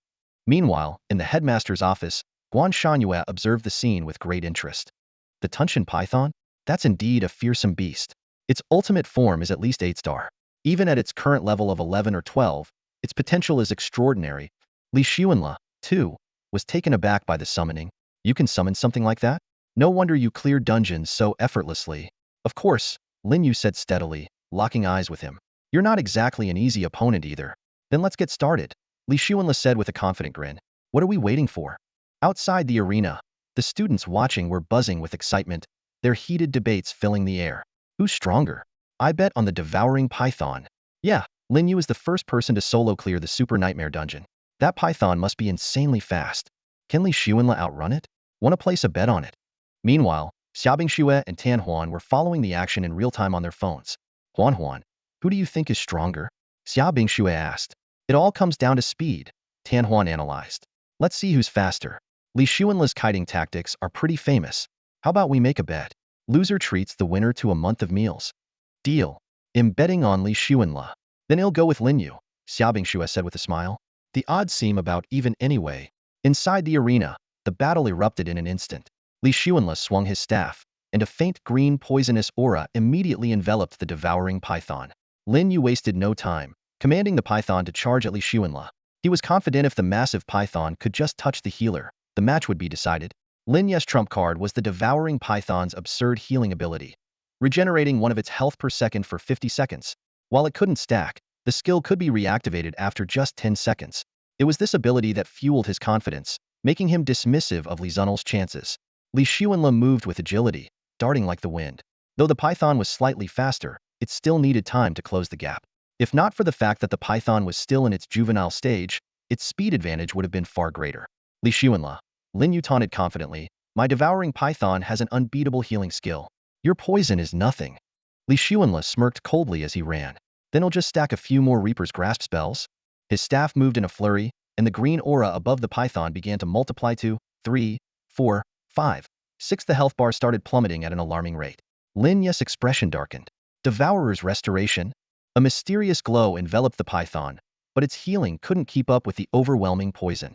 In just 30 seconds, the green aura had stacked 14 or 15 times a new personal record for Li Xuanla. Ultimately, the python's health dropped to zero, and it dissolved into a flash of white light, vanishing into thin air.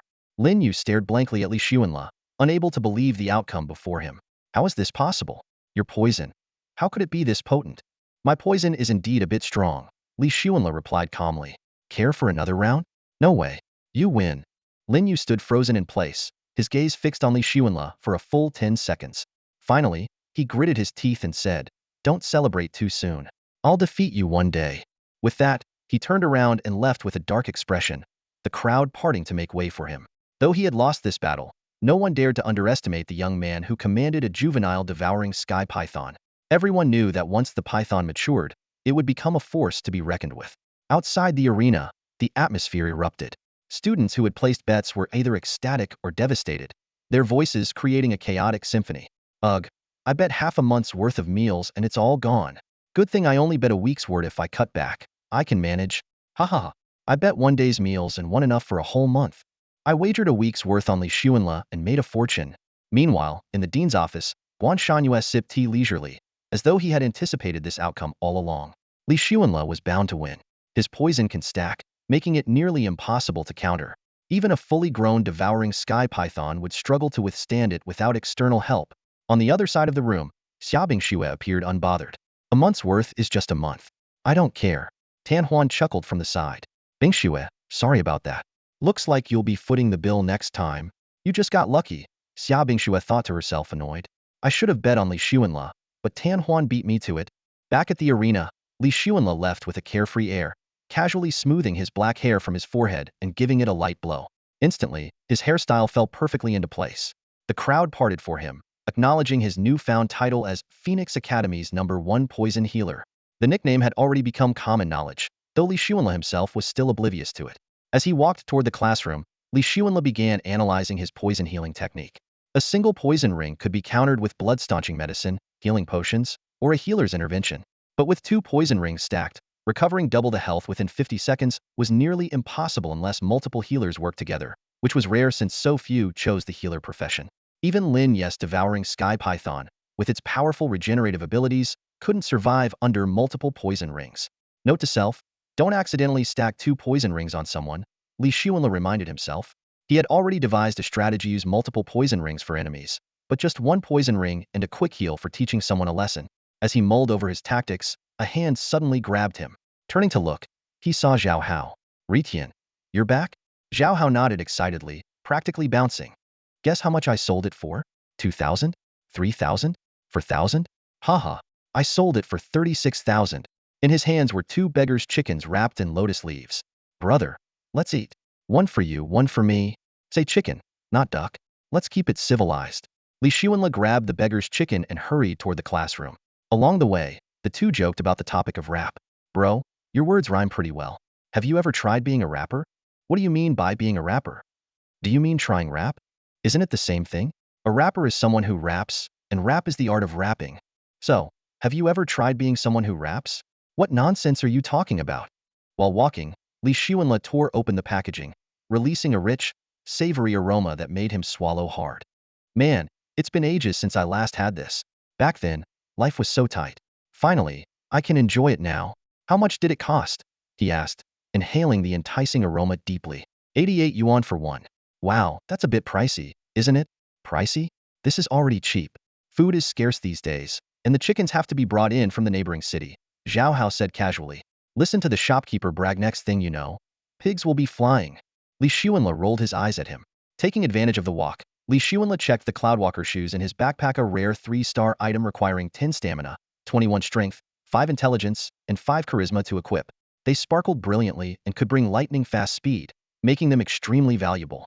He calculated silently, planning to grind the Super Ghost dungeon a few more times tomorrow to level up and finally equip the shoes. After all, before the wilderness trials, the Super Ghost dungeon was the most rewarding spot to farm monsters on campus. Zhao Hao pulled out his phone and glanced at it before suddenly exclaiming, Bro, you've challenged hundreds of people? And even Lin Yu? It wasn't me challenging them. They challenged me.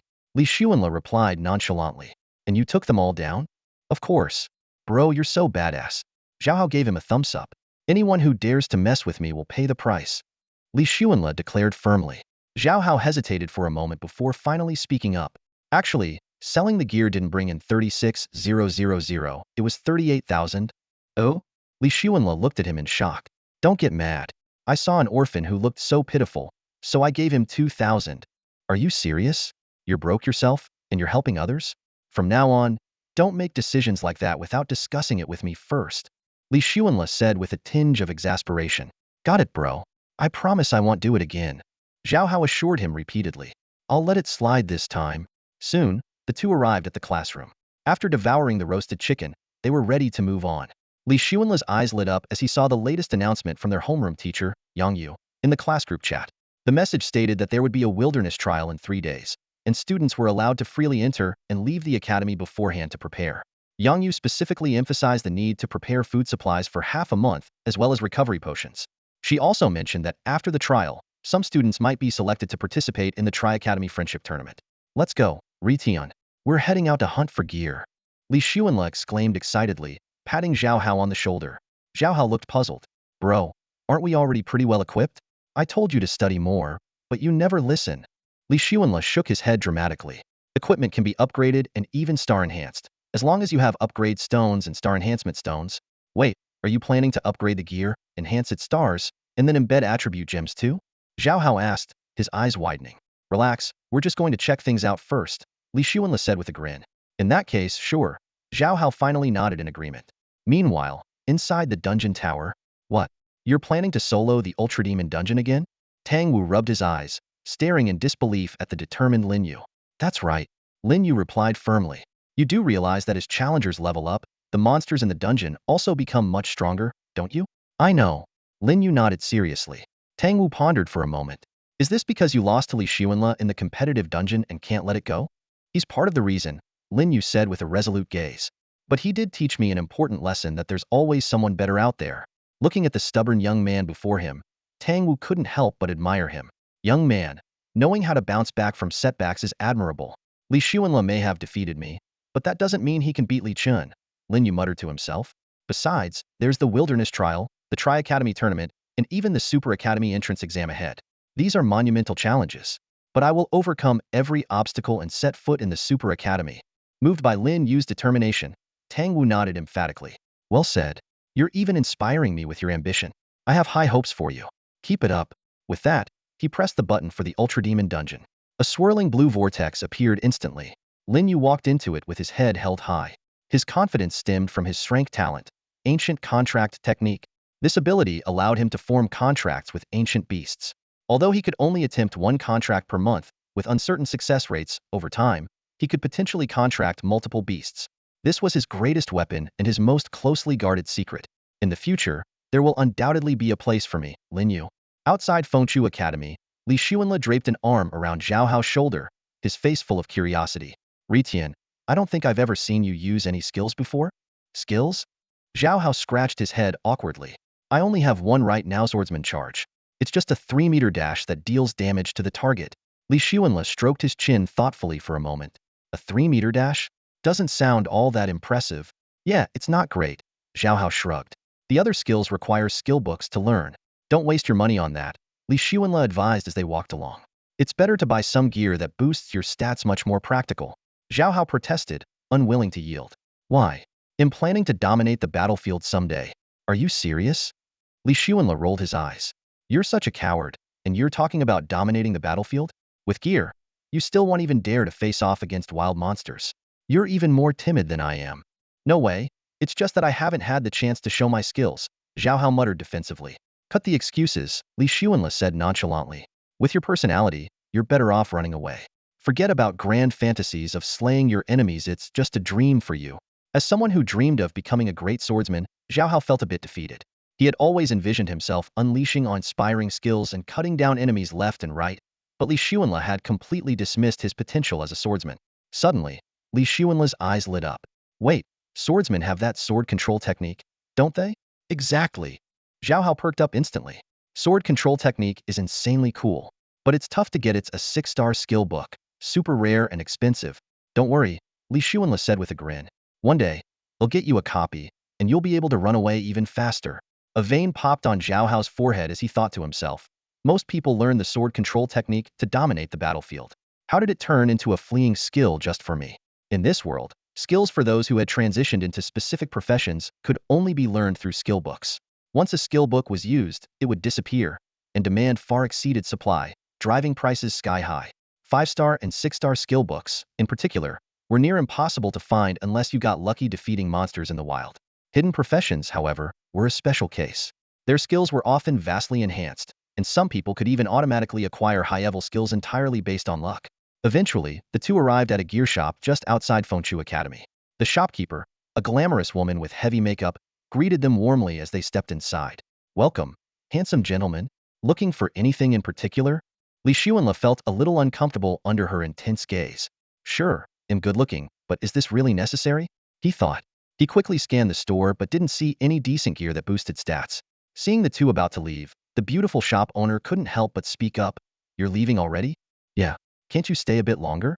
Li Xuanle caught the hidden meaning in her words and teased. "Stay? Are you going to take care of me?" "I will," the shop owner said, her eyes burning with intensity. "But do you even have the nerve?" Her words, filled with implication, made Li Xuanle quicken his pace. Under her wistful gaze, he hurriedly left. That look in her eyes, as if staring at a heartless man, left an itch in his heart.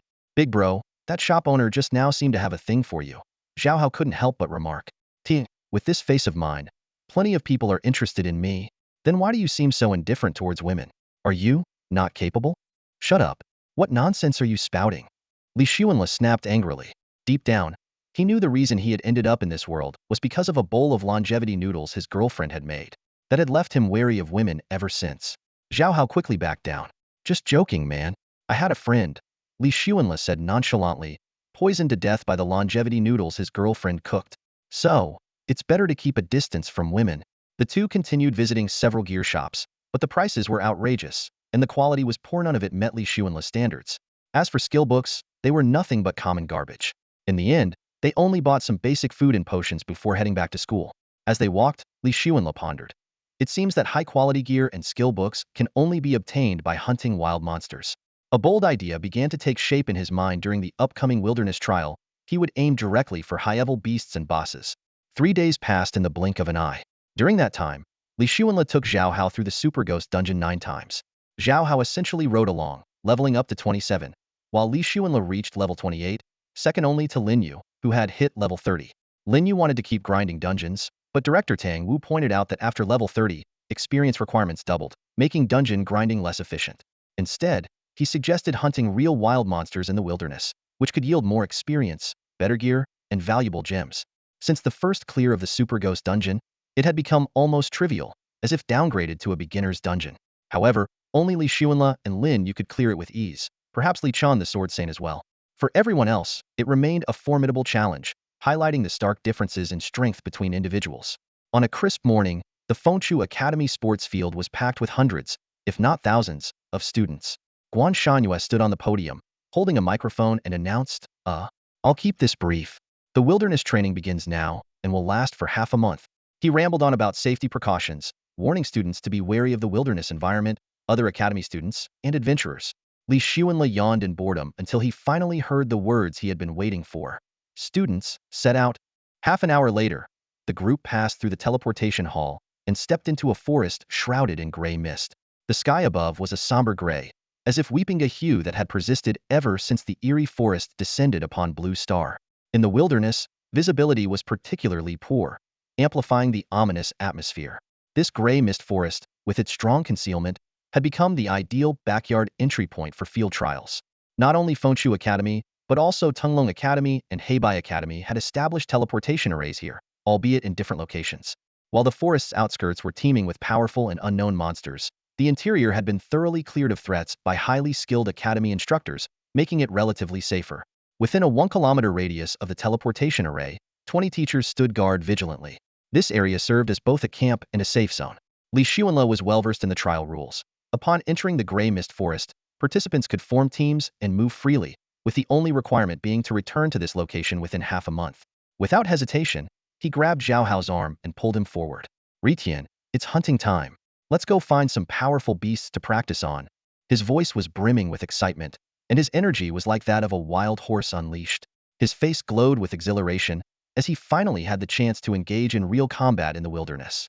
With his endlessly stackable King Yama's death sentence skill, Li Xuanle was full of confidence. He was now at level 28, with a physique attribute of 141 points, plus an additional 66 points from his equipment, totaling 207 points. Zhao Hao's stats were nearly identical, with a physique of 198 points. Both of them were unparalleled in physical strength and speed among their peers. What was even more remarkable was Li Xuanle's toxic support skill, which now had a range of 280 meters and could simultaneously affect up to 280 targets, practically a weapon of mass destruction. Zhao Hao followed without hesitation. Got it, big bro. For him, sticking close to this powerhouse was all he needed to do. After grinding through 9 ultra-difficult dungeons, they each earned a handsome 6 to 7,000 xia coins. Although it didn't compare to their first haul, it was still quite substantial. Yet, this amount was far from enough after all. A decent 3-star piece of equipment could cost tens of thousands, with some even reaching 30 to 50,000. Li Xuanle had 3 goals for this trip: leveling up, earning money, and collecting equipment to boost his physique attributes. Things like academy competitions or entering the Super Divine Academy were not his immediate priorities. As they sprinted through the forest, they chatted along the way. Li Xuanle said, "I'll handle clearing the area, I'll clean up wherever we go. You focus on picking up gear. Remember, only grab the good stuff and leave the trash behind." Got it, Zhao Hao replied firmly. At that moment, 2 figures suddenly appeared ahead, nearly triggering Li Xuanle's instinct to unleash his King Yama's death sentence. Squinting for a closer look, he realized it was Xiaobing Xue and Tan Huan. Damn, are you trying to scare me to death? I almost took you out, Li Xuanle said with a helpless tone. The campus queen? Zhao Hao stammered in shock. However, Tan Huan and Xiaobing Xue seemed unfazed by Zhao Hao's words. Instead, they stared at Li Xuanle with meaningful smiles, as if they were waiting for something.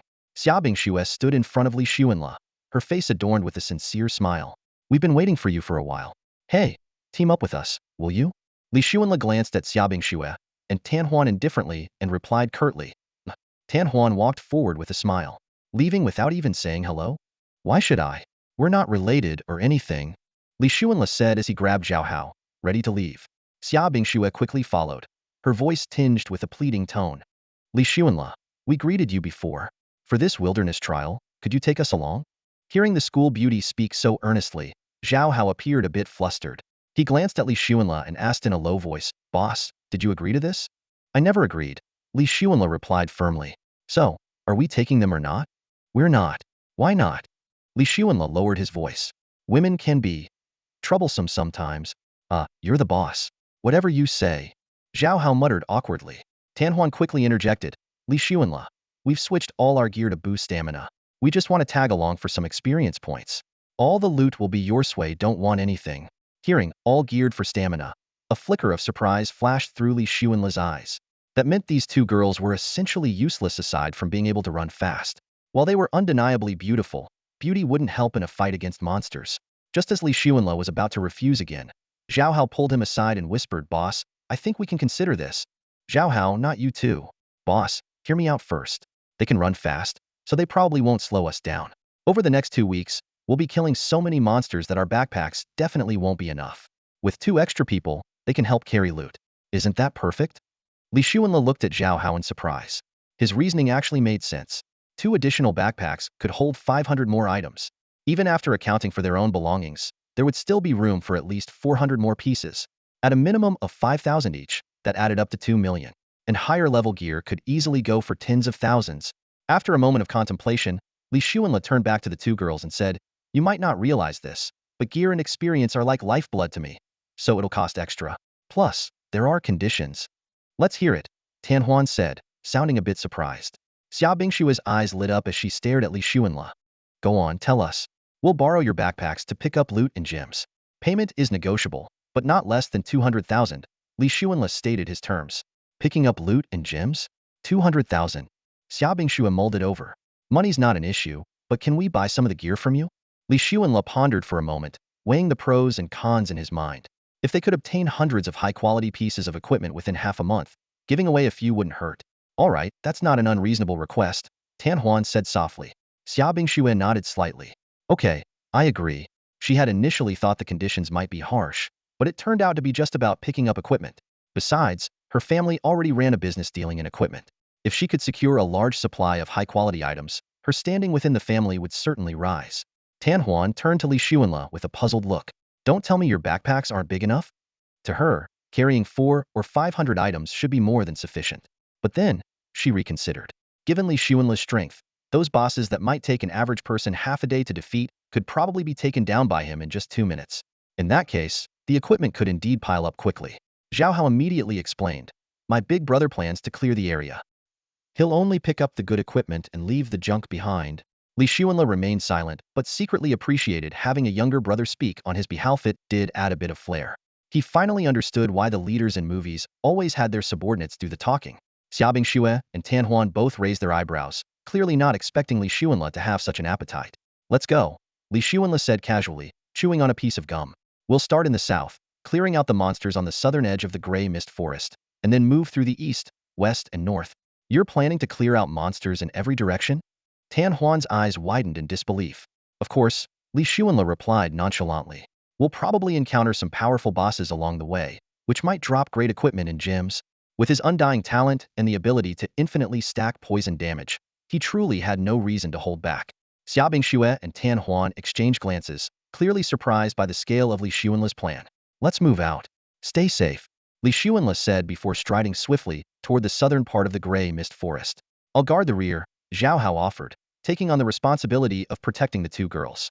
The group moved quickly, but Xiaobing Xue and Tan Huan, who were only level 17 or 18, lagged behind compared to Li Xuanle and Zhao Hao. Even though they wore full-body equipment specially prepared by their families to boost stamina, their speed was still noticeably slower. Their stamina points were around 150, and they had embedded gems to enhance their stats, but for these wealthy girls, spending a few gems was hardly a concern.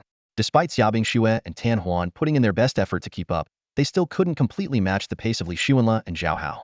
It wasn't surprising, considering Li Zunel's stamina was an impressive 207 points, while Zhao Hao's was at 198, a significant gap indeed.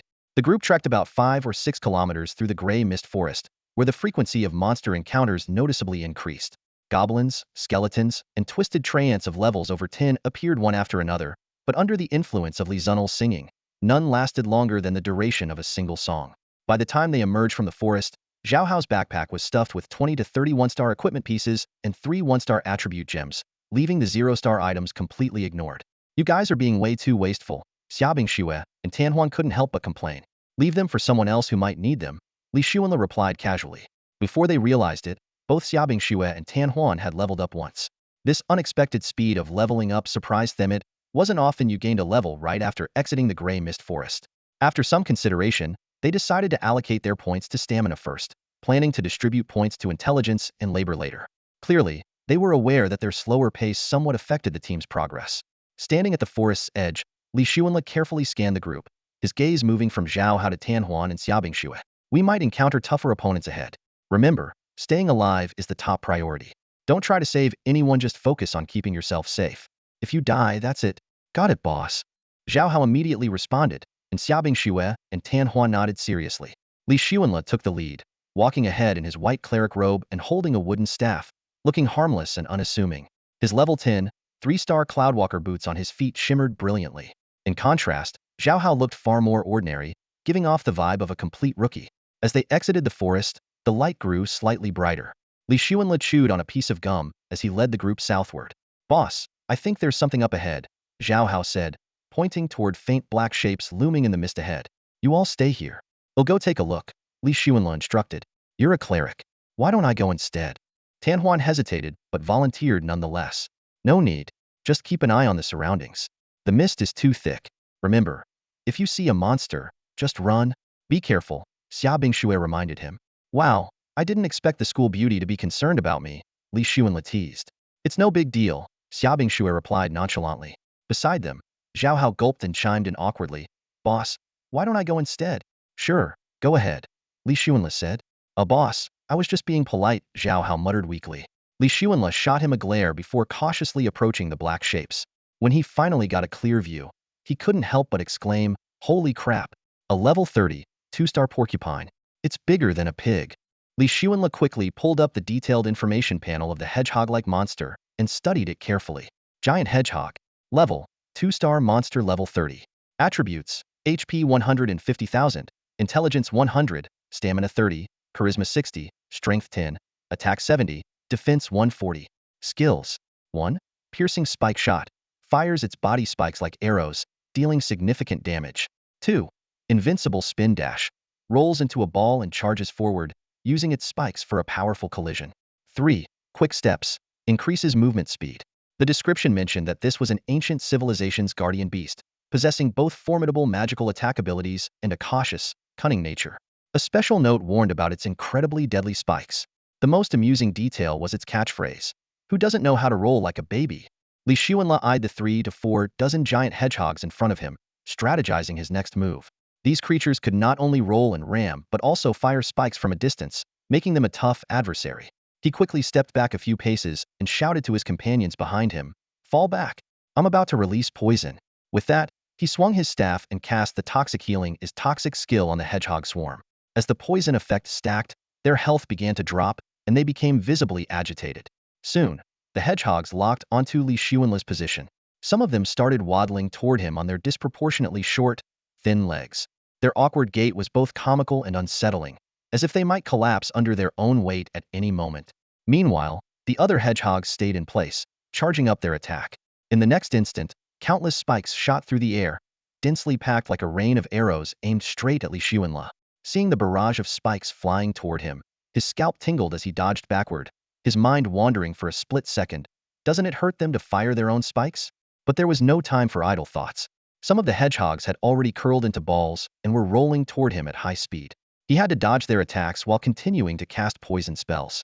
Glancing back, he noticed that Zhao Hao, Xiaobingxue, and Tan Huan had already fled the scene, disappearing without a trace. "Well, would you look at that?" Li Xuanla muttered with a mix of frustration and amusement. They sure took fall back a little too literally. Li Zunel's emotions were indeed complicated at this moment. Watching his companions fleeing, he couldn't help but sigh inwardly. He had given the order to retreat. Their speed was no less than his own. It seemed that life and death situations truly brought out human potential. Interesting. But musings aside, the urgent task at hand was to keep running. While employing Hitandran tactics, Li Xuanla struck with precision. In just over 20 seconds, dozens of giant porcupines were all down. "Zhao Hao, come help me collect the loot," Li Xuanla shouted energetically. "On my way, big bro." Zhao Hao hurried over with Xiaobingxue and Tan Huan. Seeing the scattered equipment and gems on the ground, Zhao Hao gave a big thumbs up. "Big bro, you're incredible. Less than a minute, and you took care of everything." As he quickly gathered the loot, he called out the items: 1 single-star strength gem, 1 single-star vitality gem, 1 level 5 equipment upgrade gem, and 1-star upgrade gem. There are 7 or 8 pieces of equipment, including a 2-star one. Hearing about the upgrade and star gems, Xiaobingxue's eyes lit up. "Hey, can I buy these gems from you?" "My name is Li Xuanla, not Hey." Li Xuanla corrected her. "All right, Li Xuanla," Xiaobingxue replied seriously. "I want all of these gems, no matter the price.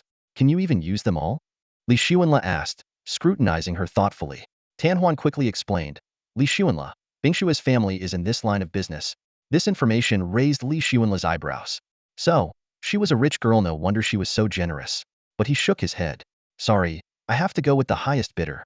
Li Xuanla, Xiaobingxue's family background isn't something trivial, Tan Huan reminded him.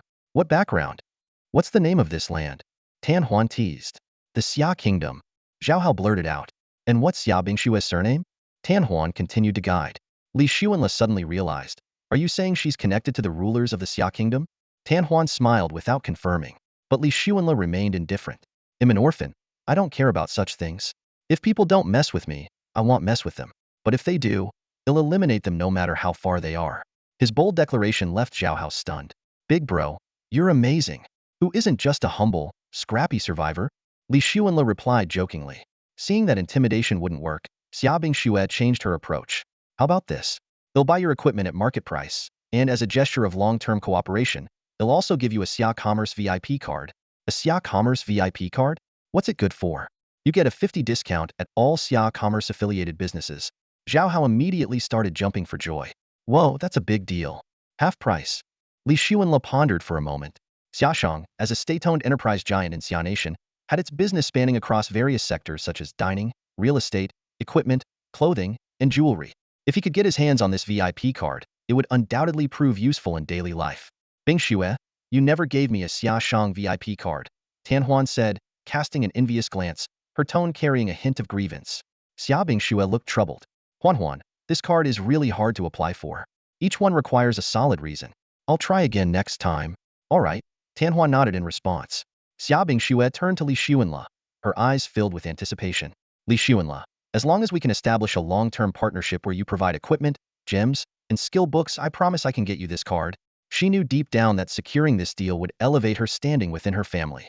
Although she was a second-generation wealthy heir, she often felt overshadowed by her capable and shrewd cousins. Apart from her striking looks, she seemed to lack significant advantages. Can I apply for one? Zhao Hao couldn't help but ask. Probably not, Xia Bingxue thought for a moment. But you can always borrow Li Xuanle's card. Zhao Hao's eyes lit up, and he turned to Li Xuanle. Big bro, you can't miss out on this half-price deal for buying a house. Real estate prices are so high right now. Considering his need for a stable outlet to sell equipment, Li Xuanle nodded. All right, but the purchase prices must be fair. Of course, I promise you won't be at a disadvantage, Xia Bingxue replied, a sly smile playing on her lips. Seeing her expression, Li Xuanle suddenly felt uneasy, wondering if he was walking into a trap. But looking at her seemingly innocent demeanor, he figured it probably wouldn't be too bad. Ritian, have you finished gathering the equipment? He asked Zhao Hao. All packed up. Let's keep going. Zhao Hao glanced around, making sure there was nothing left worth collecting on the ground. The group continued heading south, the cold wind howling around them. Strangely, the other students participating in the trial, who were also heading south, were puzzled why hadn't they encountered any monsters along the way? Scattered across the ground were some decent quality equipment, clearly abandoned in a hurry by someone. Li Xuanle and his group happily picked up the gear and equipped themselves. Strange, looks like a pro swept through the southern area, Zhao Hao remarked while gathering the equipment. These items could easily sell for dozens or even hundreds of bucks, and they just left them here? Picking up a dozen of these could cover a month's living expenses. Meanwhile, the Black and White Academy and the Tunglong Academy had also begun their outdoor trials. The entire misty gray forest was bustling with students taking part in the trials. The uniforms of the three academies were distinct. Black and White Academy featured a black and white theme, Tunglong Academy had a golden dragon emblem, and Fengshu Academy displayed a young phoenix design. The stronger students and teams had already left the forest, venturing farther for more challenging experiences. By the edge of a river valley, 20 miles south of the misty gray forest. Big brother, how far south are we going? Zhao Hao asked. We'll go as far as fate takes us, Li Xuanle replied casually. I heard the deeper we go, the scarier the monsters get. Relax, there's no monster I can't kill. But if we run into flying monsters, we might not be able to keep up with their speed. Fortune favors the bold. What's there to be afraid of? Li Xuanle said, sitting by the riverbank and gazing at the flowing water. In half a day, they had cleared 7 waves of wild monsters, with group sizes ranging from a dozen to over 100. Among them were even 3-star and 4-star bosses. Though the battles were intense, Li Zunel's strength ensured they emerged unscathed. The other 3 primarily focused on collecting the spoils. Their haul was impressive. 98 pieces of 1-star equipment, 28 2-star pieces, 6 3-star pieces, and 2 4-star pieces, all for level 30 and above. Additionally, they obtained 6 level 5 upgrade gems, 4 star raising gems, and 18 attribute gems of various levels. The reactions to their gains varied. Zhao Hao was overjoyed, as the high-star equipment was worth thousands or even tens of thousands each. Xia Bingxue, coming from a wealthy family, wasn't impressed by 1 or 2-star gear but showed interest in the 3 and 4-star items. 5-star and above equipment was extremely rare in the regular market, usually only seen at auctions or in top-tier shops. After half a day of fighting, everyone's levels had increased. Xia Bingxue and Tianhuan had reached level 21, Zhao Hao had risen to level 29, and Li Xuanle had hit level 30. As they rested, a sudden, urgent cry for help came from the south. Help! Please help us! The cries for help were filled with fear and urgency, the male voice echoing through the deep valley, sending chills down one's spine. Li Xuanle immediately became alert, his expression serious as he instructed the 3 companions. Quick, go find somewhere to hide. Big brother, aren't you going to hide? Zhao Hao asked nervously, his eyes fixed on Li Xuanle. Although they all knew Li Xuanle was exceptionally skilled, there was no telling what kind of strange creature they might encounter. Li Xuanle, maybe you should hide too? Xia Bingxue chimed in with concern, and Tianhuan nodded repeatedly beside her. Faced with an unknown danger, anyone would feel a sense of dread. To their surprise, Li Xuanle nonchalantly pulled out a piece of gum, popped it into his mouth, and began chewing leisurely. Me? I'm not afraid of anything.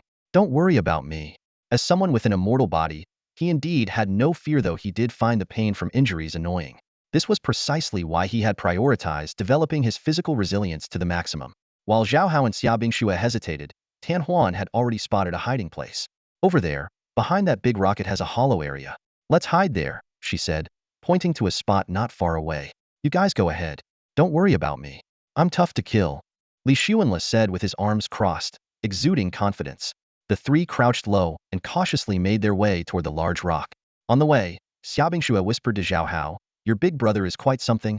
Strong, decisive, and Brevis definitely one of the best in our cohort. She continued evaluating. Zhao Hao immediately responded with pride. Of course, my big brother is a dragon among men, a steed among horses. But he has one baffling flaw, Xia Bingxue said, shaking her head. Impossible. My big brother is practically perfect. Zhao Hao retorted. He seems a bit cold, Xia Bingxue murmured, with Tan Huan nodding in agreement. Zhao Hao paused, then suddenly remembered something. Oh, I recall now. Big brother once told me, a heart free of women wields a sword like a god. Xia Bingxue and Tan Huan simultaneously broke into exasperated expressions. What kind of priest would say something like that? At that moment, Li Zunel's attention was focused on the direction of the cries. A figure dressed in black was sprinting toward them at full speed. Although the figure was moving quickly, it was still no match for Li Zunel's perception. As the figure drew closer, he could make out the person's appearance. A gaunt, middle-aged man with disheveled hair and a face weathered by time. The man had clearly noticed Li Xuanle, who stood out in his white robe, and soon came to a stop not far in front of him. Help! Help! The cry for help was abruptly cut off. The middle-aged man's face fell into disappointment as he got a clear look at Li Xuanle. Judging by your age, you're a student? He asked, shaking his head in resignation. So what if I am? Li Xuanle replied, intrigued. Ugh, I thought you were a high-level adventurer. Damn it. The man's tone was filled with frustration. Don't underestimate me. I'm way stronger than I look, Li Xuanle retorted, clearly unwilling to back down. The man's eyes lit up slightly. What's your class? Cleric. See cleric? His expression instantly dimmed. Do you at least have teammates? Why don't you tell me the situation first? Maybe I do, Li Xuanle said calmly. Maybe? What the hell? The man hesitated for a moment before finally speaking. My name's Qin Chuan. I'm part of the Life and Death Adventurer Squad. We were clearing out monsters in the farmland when we ran into something really strong. The farmland is crucial for crops and food supply, so it's important. But now, my teammates are all trapped by the monster and in serious danger. He waved his hand in frustration. Why am I even telling this to a student? And a cleric, no less. Li Zunel's eyes sparkled. A powerful game monster? This was exactly what he had been looking for. The stronger the monster, the better the loot it would drop. So, you're saying you need rescuing? He asked eagerly. Qin Chuan nodded, turning to leave. In his mind, a student was probably below level 30 and had no chance against such a formidable monster. Wait, Li Xuanle called out, stopping him. What level is the monster? How many stars? Level 65, 5 stars. 1,000-year tree spirit, Qin Chuan replied reluctantly. Li Zunel's excitement grew. A 5-star monster? A rare find. All right, it'll help you, but I get all the loot from killing it. Qin Chuan froze. You? What level are you? Level 60. What? Qin Chuan could hardly believe his ears. Level 60, Li Xuanle repeated firmly. Qin Chuan wanted to say more, but Li Xuanle interrupted him. Do you want to save your teammates or not? Stop wasting time. I said I can do it and I will. Left speechless, Qin Chuan finally relented. Fine, follow me. Li Xuanle waved over Zhao Hao and the other three to join him. Qin Chuan noticed the others tagging along but, though doubtful, decided he had no choice but to take a leap of faith. Before long, they arrived at a flat stretch of farmland. Various crops were growing in neat rows, but at the edge of the field stood an enormous ancient tree, its branches twisting unnaturally. Careful, Qin Chuan whispered. That's the 1,000-year tree spirit. It's only recently appeared. Its attack range is 200 meters, so stay alert. Li Zunel's lips curved into a confident grin. 200 meters? That's nothing. Li Xuanle stood confidently, scanning the ancient tree spirit and its surroundings without a trace of worry. The massive tree exuded an aura of age and mystery, its rough bark a blend of dark brown and gray, while its dense foliage shimmered in a deep, rich green. Hidden within the thick leaves, a pair of deep green eyes filled with resentment glared menacingly at Li Xuanle and his companions, sending chills down their spines. Around the tree spirit, 5 or 6 unfortunate victims were tightly ensnared by vine-like tendrils as thick as arms. These men and women, bound as if by a giant constrictor, had faces flushed red from lack of air and seemed on the brink of collapse. These vines are incredibly tough, Qin Chuan said, his face tense. Even as a level 58 swordsman, I can't cut through them. Make sure you don't get caught. Hearing this, Zhao Hao immediately took 2 steps back, while Xiaobing Xue and Tan Huan also retreated quickly. The realization that a mere 5-star monster could be so terrifying, leaving no chance of escape once entangled, brought the chilling reality of life and death combat into sharp focus. Yet, Li Xuanle remained calm and composed. He carefully examined the ancient tree spirit's attributes: 5-star rating, level 65, full health at 100, and 6,500,000 morality points, with all stats displayed in detail. The tree spirit boasted 3 abilities: Treequake, Frenzied Bind, and Everlasting Vitality. The last ability allowed the spirit to rapidly absorb the life force of nearby plants to restore its own health. Everlasting Vitality? Restoration? That's like showing off swords in front of Guan Yu. Li Xuanle chuckled lightly, waving his inconspicuous staff. A beam of green light shot toward the tree spirit, causing its health to start dropping at a rate of 1 per second. Sensing the threat, the tree spirit went berserk, sending dozens if not hundreds of vines thrashing wildly in the air. What's going on? Qin Chuan asked in shock, staring at the bizarre scene. Li Xuanle didn't respond but simply waved his staff again, releasing another green beam that struck the tree spirit. This time, the spirit completely lost control, its body radiating an eerie glow as it frantically absorbed the life force of the surrounding plants. Under Li Zunel's watchful gaze, the tree spirit's health, which had dropped to 92, instantly surged back to 100. The attacks had no effect on the 1,000-year-old tree spirit. Li Xuanle twisted his wrist, sending out 8 pale green beams in quick succession, each hitting the tree spirit with precision. The deadly aura stacked layer by layer, instantly enraging the massive entity. The tree spirit's reaction was unexpected. It drastically reduced the number of its vines, but the remaining ones grew wildly, surpassing 300 meters in mere moments and continuing to extend. Sensing danger, Li Xuanle attempted to retreat, but the vines lashed out like lightning, entangling him along with Qin Chuan, Zhao Hao, Xiaobing Xue, and the others. Damn it! How are these vines so long? Qin Chuan exclaimed in panic, glancing at the others with guilt. As the team leader, he hadn't anticipated putting the students in such peril. Holy crap! This is terrifying. Big bro, save me. Zhao Hao struggled desperately, but the vines didn't budge. Xiaobing Xue and Tan Huan were pale with fear. Seeing even Li Xuanle subdued, they completely lost their composure. Only Li Xuanle remained calm and composed. He spoke evenly. Don't panic. Stay calm. It's about to die. 3, 2, 1, dead. As soon as he finished speaking, a deafening crash echoed. The tree spirit's frenzied movements abruptly ceased. Its massive body shrank rapidly, like a sponge drained of water, and collapsed with a thud. The vines instantly withered, becoming brittle and snapping easily at the slightest touch. While the group was still in shock, Li Xuanle swiftly approached the tree spirit's remains and efficiently collected the fallen gems, skill books, and equipment. Qin Chuan stared in disbelief. You actually killed the 1,000-year-old tree spirit? What's so surprising about that? Li Xuanle replied nonchalantly. If there's any other tough monster, I can handle it, but on one condition: the loot is mine. For now, we haven't encountered anything else, Qin Chuan said, shaking his head as he began tending to the injured teammates and giving them potions. Remembering that Li Xuanle was a cleric, he quickly asked for help. Did you learn any healing spells? Can you heal us? Without hesitation, Li Xuanle cast healing spells on everyone, but the effects were minimal. Seeing Qin Chuan's confused expression, he scratched his head awkwardly. It's a long story. Let's just leave it at that. Even so, Qin Chuan was full of gratitude. Thank you so much for saving us. No big deal, Li Xuanle said, waving it off and motioning for Zhao Hao and the others to get ready to leave. Cleric, may I ask your name? Qin Chuan asked hurriedly. Zhao Ritian. Zhao Ritian? What a bold name, no wonder you're so impressive. Qin Chuan muttered under his breath. After the group had walked some distance away, Xiaobing Xue held her chest, her breathing still rapid. She turned to Li Xuanle, her voice tinged with lingering fear. Your poison is truly formidable. The scene of being entangled by the millennial tree spirit's vines was still vivid in her mind. In that moment, she had genuinely felt the threat of death. The boundary between life and death had been so close, making her suddenly realize that compared to survival, everything else seemed insignificant. Tan Huan stood nearby, her face still pale, nodding repeatedly. That millennial tree spirit was outrageous. Its vines could extend such a long distance. If it weren't for Li Xuanle's potent poison, we would have been doomed. Li Xuanle gazed into the distance, his expression emotionless. It was nothing special. Ugh, can't you be a little humble? Xiaobing Xue and Tan Huan retorted in unison. Li Xuanle raised an eyebrow, completely unfazed. Humble? Sorry, that word doesn't exist in my dictionary. The two girls exchanged glances, momentarily speechless. His level of shamelessness truly left them at a loss for words.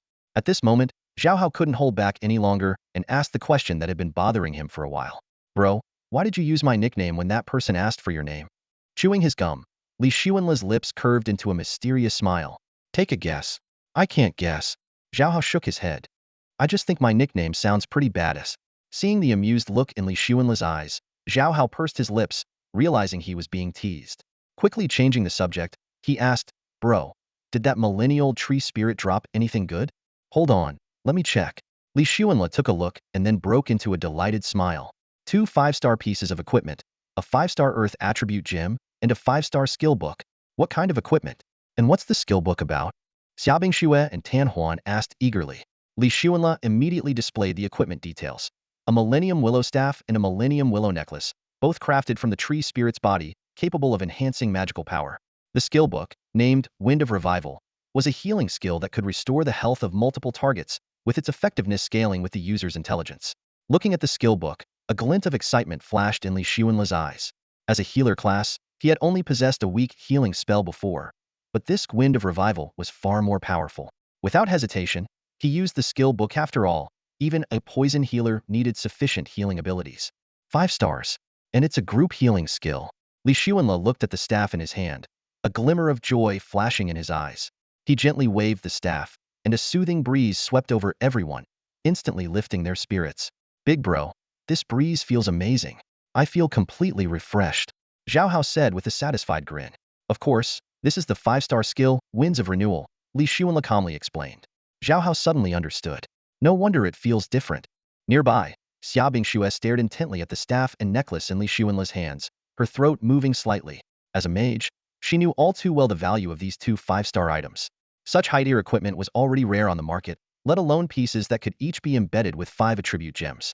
If fully equipped with 5-star attribute gems, the 2 items combined could boost intelligence by a staggering 250 points. For any mage, this was an irresistible temptation. Tan Huan noticed Xiaobing Xue's thoughts and spoke up, Li Xuanle, would you consider selling these 2 pieces to Bing Xue? Li Xuanle, still basking in the joy of his new skill, paused for a moment. He re-evaluated the 2 level 60 items. Though their quality was impressive, the level was a bit low for him. Besides, with his abilities, it wouldn't be long before he could obtain even higher star equipment. I mean, these top-tier items are pretty nice, Li Xuanle said, feigning reluctance. Tan Huan smiled knowingly. With your skills, you'll definitely get better gear in a few days. Why haggle over something with a weaker girl? Well, you never know, I might not get anything better, Li Xuanle said, shaking his head. Is there any room for negotiation? Tan Huan pressed further. Finally, Li Xuanle laid his cards on the table. If it's at market price, I might consider it. With Tan Huan mediating, Xiaobing Xue offered a friendly price of 150,000. After a brief moment of thought, Li Xuanle agreed. Although the price could have been negotiated further, he decided not to fuss since Xiaobing Xue was a long-term ally. Xiaobing Xue accepted the equipment, her eyes sparkling with delight. Thank you so much. Li Xuanle shifted his gaze toward the distant gray mist and casually asked, cash or VPay? Xiaobing Xue appeared a little embarrassed upon hearing the price. She said apologetically, I didn't bring that much money with me, can I pay you when I get back? She furrowed her delicate brows slightly and added with a small, reassuring smile, don't worry, I'll pay you as soon as I return. I never leave debts unpaid, I'm very trustworthy. As she spoke, she carefully placed the equipment into her backpack. Sure, no rush, Li Xuanle replied nonchalantly. He turned to look southward, a hint of contemplation flickering in his eyes. Let's go.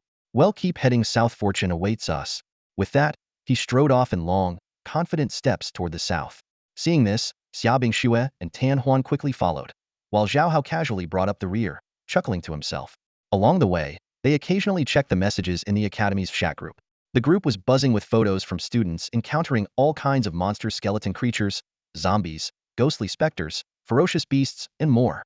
Some of the photos were particularly eerie, scaring a few timid girls in the group into letting out startled cries. Suddenly, a message caused an uproar in the chat. Breaking news. I just saw Lin Yu and Li Chun fighting each other in a PK match. What? No way. Pics or it didn't happen. Don't spread rumors. It's true. Look, here is a picture I just took. Whoa, seriously? It's really them? Lin Yu's competitiveness is off the charts. Li Chun probably got dragged into it.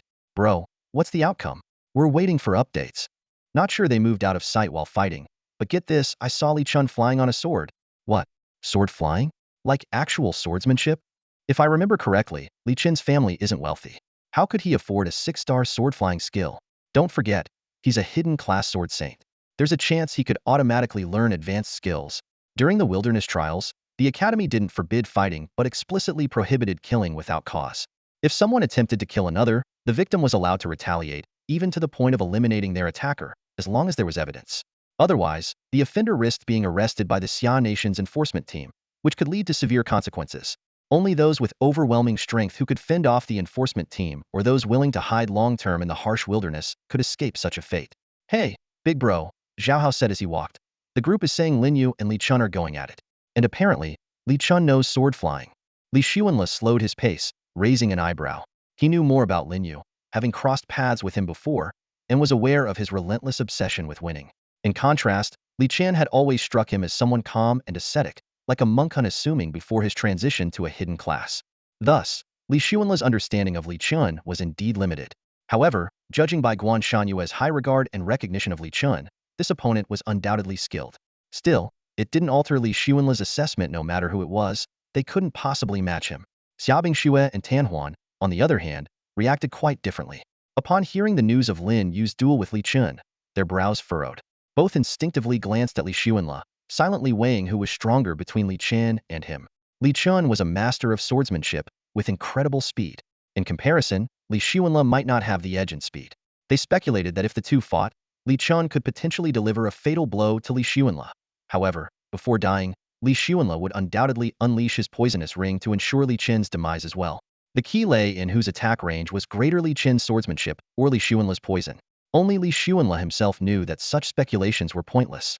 His greatest advantage was his secret immortality, and increasing his speed was merely to minimize the inconvenience of getting injured. Li Xuanle, do you think you can take on Li Chen? Xiaobing Xue couldn't contain her curiosity and probed. Li Chen? Li Xuanle burst into laughter. Not just him, even if you add Lin Yu, they still wouldn't stand a chance against me. Tan Huan immediately turned to Zhao Hao. Look at how confident your big brother is. You should learn a thing or two from him. Zhao Hao, though finding Li Xuanle's words a bit exaggerated, naturally took his brother's side. Of course, even the two of them together wouldn't be a match for my big brother. I definitely need to learn from him. He knew exactly how to respond in moments like these. Even if Li Xuanle's words seemed overconfident, he would never undermine him in front of others. Good. That's the spirit.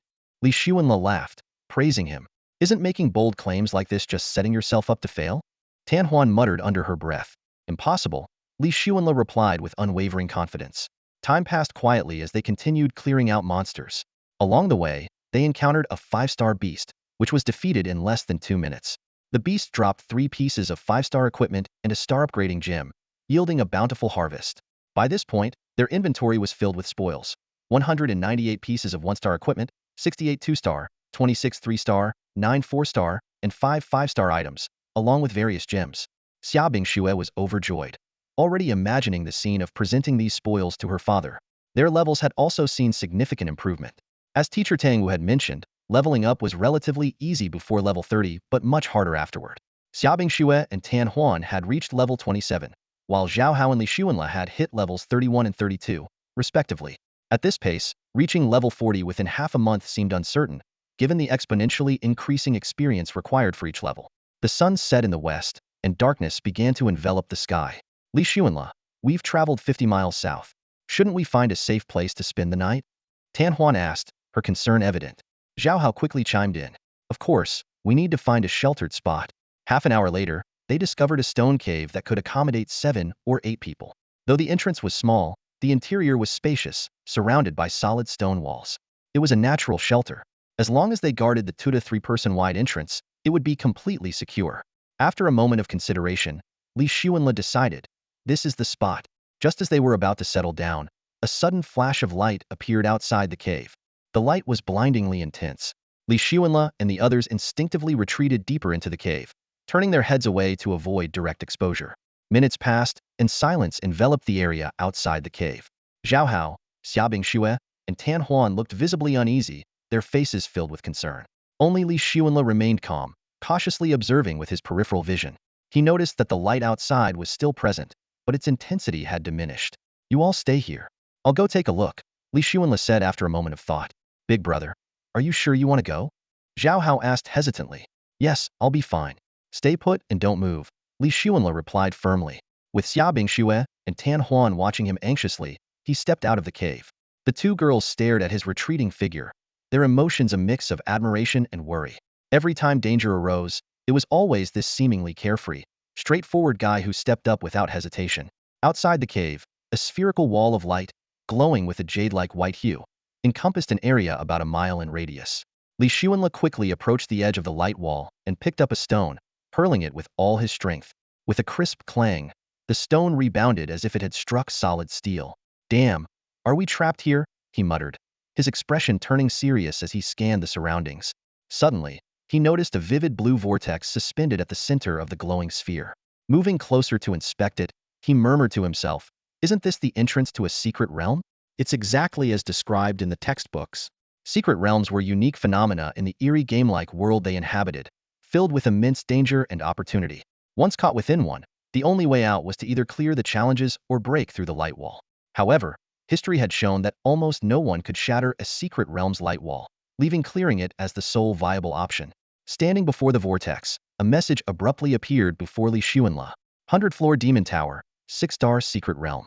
Level requirement, minimum level 20. Realm notes. 100 floors, a near-death experience, danger and fortune intertwined. Duration, 1 month. The 100th-floor Demon Tower secret realm? 6 stars? Perfect timing, Li Xuanle exclaimed, his face lighting up with excitement. This was exactly the kind of leveling opportunity he had been waiting for, something that could keep him busy for at least half a month. For someone who couldn't die, what was there to fear? Grinning from ear to ear, he returned to the cave. Zhao Hao immediately rushed to him, his voice filled with urgency. Big brother, how is it outside? Is it dangerous? Dangerous? Li Xuanle shoved his hands into his pockets, feigning a nonchalant air. No, it's a windfall of wealth and opportunity. Xia Bingxue and Tan Huan exchanged puzzled glances, their eyes brimming with curiosity. Unable to hold back, Tan Huan asked, what wealth and opportunity? Explain. A secret realm, Li Xuanle replied with a mysterious smile. Have you ever seen one? A secret realm? Tan Huan raised her eyebrows. Not in real life, only in books. Xia Bingxue's face showed a hint of surprise, but she quickly frowned. What level is this secret realm? Li Xuanle unhurriedly unwrapped a piece of gum and popped it into his mouth. 6-star. What? 6-star? Seriously? Zhao Hao exclaimed from the side. Though he wasn't the brightest student, he knew that the higher the star rating of a secret realm, the more dangerous it was. That's right, 6-star. Li Xuanle nodded cheerfully as he chewed his gum. Xia Bingxue's frown deepened. She was well aware of what a 6-star secret realm entailed. Monsters of 6 or even 7 stars were bound to appear. Her cousin had once lost his life during a secret realm exploration, leaving her with a lingering wariness toward such places. Yet at this moment, Li Xuanle seemed completely indifferent, something she couldn't understand. Secret realms are incredibly dangerous, especially ones at the 6-star level. Xia Bingxue couldn't help but warn. Are you really planning to go in? Li Xuanle chuckled lightly. We're already trapped by the light wall of the secret realm. It lasts for a month. If we don't venture in, do you think our food and water will last that long? What? A month? Tan Huan exclaimed in shock. She quickly did the Mad Hat most. Their supplies could sustain them for half a month. Even if they rationed carefully, they'd barely make it to 20 days. More importantly, in 20 days, the friendship tournament among the 3 major academies would begin, and missing it would mean losing out on significant rewards. Li Xuanle crossed his arms and calmly stared at the entrance, as if the 6-star secret realm was nothing more than a casual game. Big bro, I'm with you. Zhao Hao walked up to Li Xuanle and slapped him on the shoulder. Li Xuanle turned to Xia Bingxue and Tan Huan. I'll give you 5 minutes to decide. You can stay here and wait. Once we clear the realm, the light wall will naturally disappear. The cave fell into silence, broken only by the sounds of insects and birds from outside. Finally, Xia Bingxue spoke with determination. I trust you. I'm going in. Bingxue, are you sure? Tan Huan was still hesitant. I trust Li Xuanle's strength. Besides, if we don't level up in the next half-month, we might not even qualify for the tournament among the 3 academies, Xia Bingxue explained. Then I'm going too. Tan Huan made up her mind. While Li Xuanle might be brash, she couldn't deny he was reliable. Li Xuanle popped another piece of gum into his mouth. All right, let's go. He glanced at the 2 girls. But let me make this clear, you'll have to protect yourselves. Don't expect me to babysit you. Big bro, can I have some gum too? Zhao Hao looked at Li Xuanle eagerly. Li Xuanle rolled his eyes. Want me to feed it to you? Zhao Hao's face revealed a peculiar smile, as if something amusing had crossed his mind. Standing nearby, Xia Bingxue and Tan Huan both pursed their lips, casting disdainful glances at the two young men's behavior. Li Xuanle, with his hands in his pockets, took the lead and strode towards the cave entrance, speaking with unwavering confidence. Follow me. We're heading into the secret realm.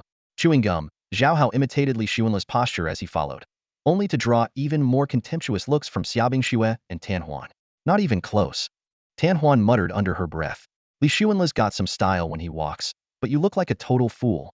When they reached the azure vortex, Li Xuanle stopped and turned around, his expression serious. Let me say this again. I'm tough to kill. If anything unexpected happens, focus on protecting yourselves. Don't worry about me. Understood? Xia Bingxue and Tan Huan nodded solemnly. Zhao Hao hesitated before asking tentatively, Big bro, what about me? Should I worry about you? You. Li Xuanle glanced at him. You're definitely going to be the first one to run. A bead of sweat appeared on Zhao Hao's forehead as he awkwardly replied, Big bro, that's a bit much. Without another word, Li Xuanle stepped into the secret realm. Xia Bingxue and Tan Huan followed closely behind, with Zhao Hao bringing up the rear. As the group entered, the glowing walls and swirling vortex of the secret realm vanished instantly, as if they had never existed. Meanwhile, 30 miles southeast of the gray mist forest, dusk was falling, and two figures stood in confrontation. One hovered midair, standing atop a massive sword. It was Li Chen, the sword saint from Fengchu Academy. The other stood firmly on the head of a multicolored giant serpent. Lin Yu, the summoner. Li Chen, do you have the guts to fight me? Lin Yu challenged. Lin Yu, I'm not interested in dueling you. Li Chen replied indifferently. Are you afraid you'll lose to me? Lin Yu teased. Let me be clear, you're not my match, Li Chen said bluntly. When you're strong enough, I'll fight you. With that, he turned to leave. Just then, an unexpected voice rang out. Well, I came here hoping to try my luck, and look who I ran into. Fengchu Academy's two top talents, Li Chen and Lin Yu. The two turned toward the voice and saw a dark-skinned student dressed in a robe adorned with dragon patterns, his eyes gleaming with interest as he looked at them. They immediately recognized who he was. Tunglong Academy. Lin Yu looked at the other person curiously and guessed. Xia someone? Tunglong Academy? Could it be Xia Li Bai, the expert from Tunglong Academy? The hidden class, Blade Saint? Xia Li Bai raised an eyebrow slightly, his expression showing a hint of surprise. That's me. I didn't expect my name to have reached Fengchu Academy. He crossed his arms and gazed at Li Chen, who was standing in midair on his sword. Li Chen? That's swordsmanship, isn't it? Yes, Li Chen replied straightforwardly, though a trace of seriousness flickered in his calm eyes. While he usually kept to himself, he was well aware of the Blade Saint's reputation. The Blade Saint was the pinnacle of blade-related professions, second only to the legendary Blade Immortal and Blade God. The Blade Saint and Sword Saint, one domineering, the other elegant, were truly evenly matched rivals. Xia Libei's eyes burned with excitement. Li Chen, I'd like to challenge you. Will you accept? Battle intent surged in Li Chen's gaze, but when his eyes fell on the five-star blade in Xia Libei's hand, gleaming with embedded attribute gems, his pupils narrowed. Shaking his head, he replied, Not now. With that, he gracefully departed on his sword. He knew full well that with only a 4-star weapon, even if he managed to win, it would be a narrow victory against Xia Libei's superior 5-star weapon and enhancements. Xia Li Bai looked disappointed. He had come prepared with a 6-star skill, 1,000-fold blade shadows, capable of summoning countless blade projections to form an impenetrable net of cutting force. When concentrated, these blade shadows could unleash the devastating one slash to the horizon. At this moment, Lin Yu turned to Xia Li Bai, his fighting spirit ignited. How about we give it a try? Bring it on. Xia Li Bai narrowed his eyes with excitement and accepted the challenge. In the shadows, a young boy dressed in black and white quietly observed, a faint smirk on his face. Impressive strength, but still lacking something. Before the words had fully left his mouth, he vanished without a trace. The commotion of the battle soon drew a crowd of students from Fengchu Academy. When they saw Lin Yu locked in combat with a stranger, they were stunned. Some recognized Xia Libei's identity, and the crowd immediately grew agitated. This guy has the audacity to bully someone from our academy. Mages, archers, let's take him down. Sensing that the situation was turning unfavorable, Xia Li Bai quickly retreated. Your Fengchu Academy is really united. He'll settle this properly during the next 3 academies tournament. Lin Yu watched Xia Libei's departing figure and let out a quiet sigh of relief. He could clearly sense that Xia Libei's strength surpassed his own. Even with the help of the sky-devouring python, he still struggled. Unless he contracted another powerful beast or waited for the python to grow stronger, defeating Xia Li Bai would remain a daunting challenge. This Xia Li Bai was truly not to be underestimated. Lin Yu's expression was grave, his brows tightly furrowed. The upcoming grand competition among the three academies weighed heavily on his mind, especially when he thought of Qin Wangchuan, the Shadow Saint assassin from the Black and White Academy. As one of the most powerful hidden classes among assassins, the Shadow Saint assassin was far stronger than an ordinary assassin. It was rumored that there were even higher classes Shadow Immortal Assassin and Shadow God Assassin, though no one had ever seen them. For a summoner like Lin Yu, such assassins lurking in the shadows posed an unparalleled threat. Not only him, but even remote, fragile classes like Fengshu Academy's toxic healer, Li Xuanla, were prime targets for assassins. Little did Lin Yu know, his battle with Xia Libai had already been observed in its entirety by Qin Wangchuan, who had been hiding in the shadows. After watching, Qin Wangchuan silently left. The top combatants of the three academies had thus crossed paths in the wilderness, with the only absence being Li Xuanla, the first toxic healer of Fengshu Academy. Despite Li Xuanla's bizarrely formidable strength, the healer class often drew less attention compared to the dazzling power of classes like Sword Saints, Blade Saints, Saint Assassins, and Dragon Knights. Meanwhile, 50 miles south of the Grey Mist Forest, Li Xuanla and his group of four stepped through a vortex and entered a mysterious 100-story tower. They now stood at the base floor, a confined space about 5 to 6 meters high and spanning 1,000 meters. The faint glow of luminous stones embedded in the walls barely illuminated the area. Beneath three bold characters that read "First Trial" engraved on the stone wall, there was a tightly shut door. At the center of the space, a massive crimson six-pointed star formation radiated an ominous energy. Suddenly, Zhao Hao alerted the group to look at the ceiling, where a 5-minute countdown timer had appeared. Li Xuanla quickly assessed the situation. In 5 minutes, monsters will emerge from the six-pointed star formation. This space is wide enough for us to employ kiting tactics. Everyone, get ready. Xiaobing Xue and Tan Huan nodded slightly. Recently, they had been focusing on improving their physique attributes. Combined with physique-enhancing gems on their equipment, they now rivaled Li Xuanla and Zhao Hao in this regard. This was a carefully considered decision, aimed at allowing them to allocate future attribute points to intelligence or stamina for better overall balance. Zhao Hao chuckled on the side. Big brother, running away is my specialty. You don't even need to tell me. I already know. Li Xuanla rolled his eyes at him. I was talking to the two of them, not you. He knew this coward too well. When faced with danger, Zhao Hao would definitely run faster than anyone else, so there was no need for any special reminders. The space fell into silence, with only the faint sound of their breathing audible. Li Xuanla stood with his hands in his pockets, calmly waiting for the monster to arrive. Xia Bingxue stood beside him, her gaze unintentionally lingering on his lean and upright figure. It was only after the Super Nightmare dungeon that she truly got to know Li Xuanla. Despite his striking looks, which could easily place him among the most handsome in their grade, he was unusually low-key, and his theoretical scores were not particularly outstanding. What puzzled her the most was that a boy this attractive seemed to have a certain aversion to girls, completely shattering her stereotype that all good-looking guys were flirts. Tan Huan, with her sharp intuition, noticed Xia Bingshue's fixed gaze on Li Xuanla and thought to herself, it seems Bingxue has unusual feelings for Li Xuanla. I'll have to dig into this later. Get ready. The monster's coming, Li Xuanla said, staring at the countdown timer. 3, 2, 1. Boom. A crimson six-pointed star array in the center erupted, summoning a bone-chilling monster. Li Xuanla quickly checked the monster's stats. Undead skeleton. Level, 21 star monster. Attributes. HP, 120,000. Intelligence, 18. Stamina, 88. Strength, 108. Attack, 128. Defense, 105. Skills. 1. Bone Spear Throw. Throws a bone spear to inflict damage. 2. Skeletal Charge. Increases speed to charge when enraged. 3. Undead Weakness. Reduces target attributes. 4. Undead Regeneration. Has a chance to resurrect before death. Li Xuanla wasn't surprised by the information, especially the level 20 requirement. After all, this dungeon required challengers to be at least level 20, and this was only the first floor of the 100-floor demon tower. The monsters on the later floors would only get stronger. Fortunately, these creatures weren't particularly fast. He pulled out an ancient wooden staff. Stay alert. I'm about to poison it. As soon as the words were spoken, Li Xuanla strode forward, his staff sweeping lightly through the air, unleashing a burst of green light. Countless streaks of emerald radiance shot out from around the staff, weaving into a dazzling curtain of light in midair. Despite its mesmerizing appearance, this scene marked the deadly activation of the King of Hell's soul-reaping technique. The green light precisely targeted the undead skeletons surging out of the hexagram array.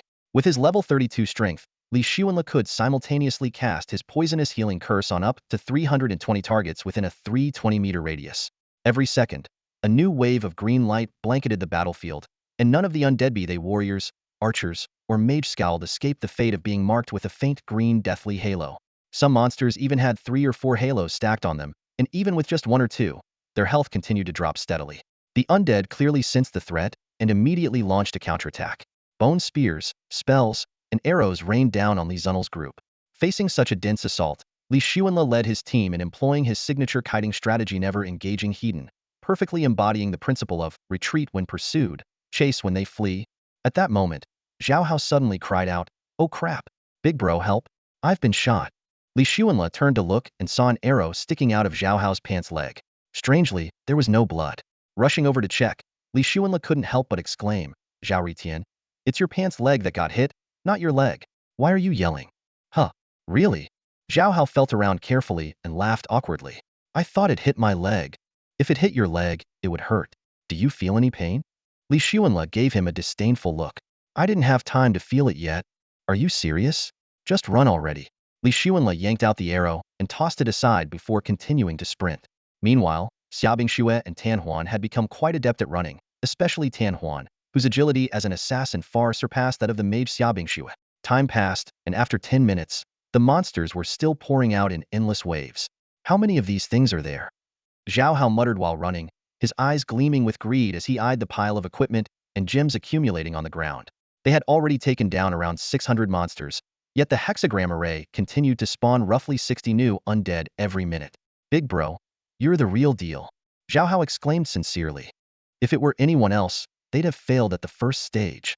If not for Li Zunel's overpowering group poison healing curse, the 600 or 700 monsters would have been overwhelming. With the later stages likely to be even more brutal, Zhao Hao couldn't help but feel grateful to have such a reliable teammate. One by one, the monsters fell, but slashing through them one at a time, when would it ever end? Seeing the 99 more levels waiting ahead, Xiaobingxue and Tan Huan couldn't help but mull over the enormity of the task. After roughly a quarter of an hour of intense fighting, the monsters from the first level were finally cleared out, with no new enemies appearing. As the last monster fell, the large gate at the entrance to the level slowly opened, signaling that they could move on to the next stage. The group paused, taking a moment to inspect the equipment scattered across the ground. Li Xuanle glanced around, roughly estimating there are about 70 or 80 pieces of equipment just on this level. The next 99 levels will definitely have more. He promptly reminded everyone, be selective when picking up equipment. Leave the low-star ones behind and prioritize collecting high-star gear. "Got it, big bro. I understand." Zhao Hao responded immediately. Xiaobingxue and Tan Huan nodded in agreement, sharing the concern about backpack space. After all, higher-star equipment was far more valuable. Soon, everyone finished selecting the worthwhile equipment and gemstones, leaving behind the less useful items.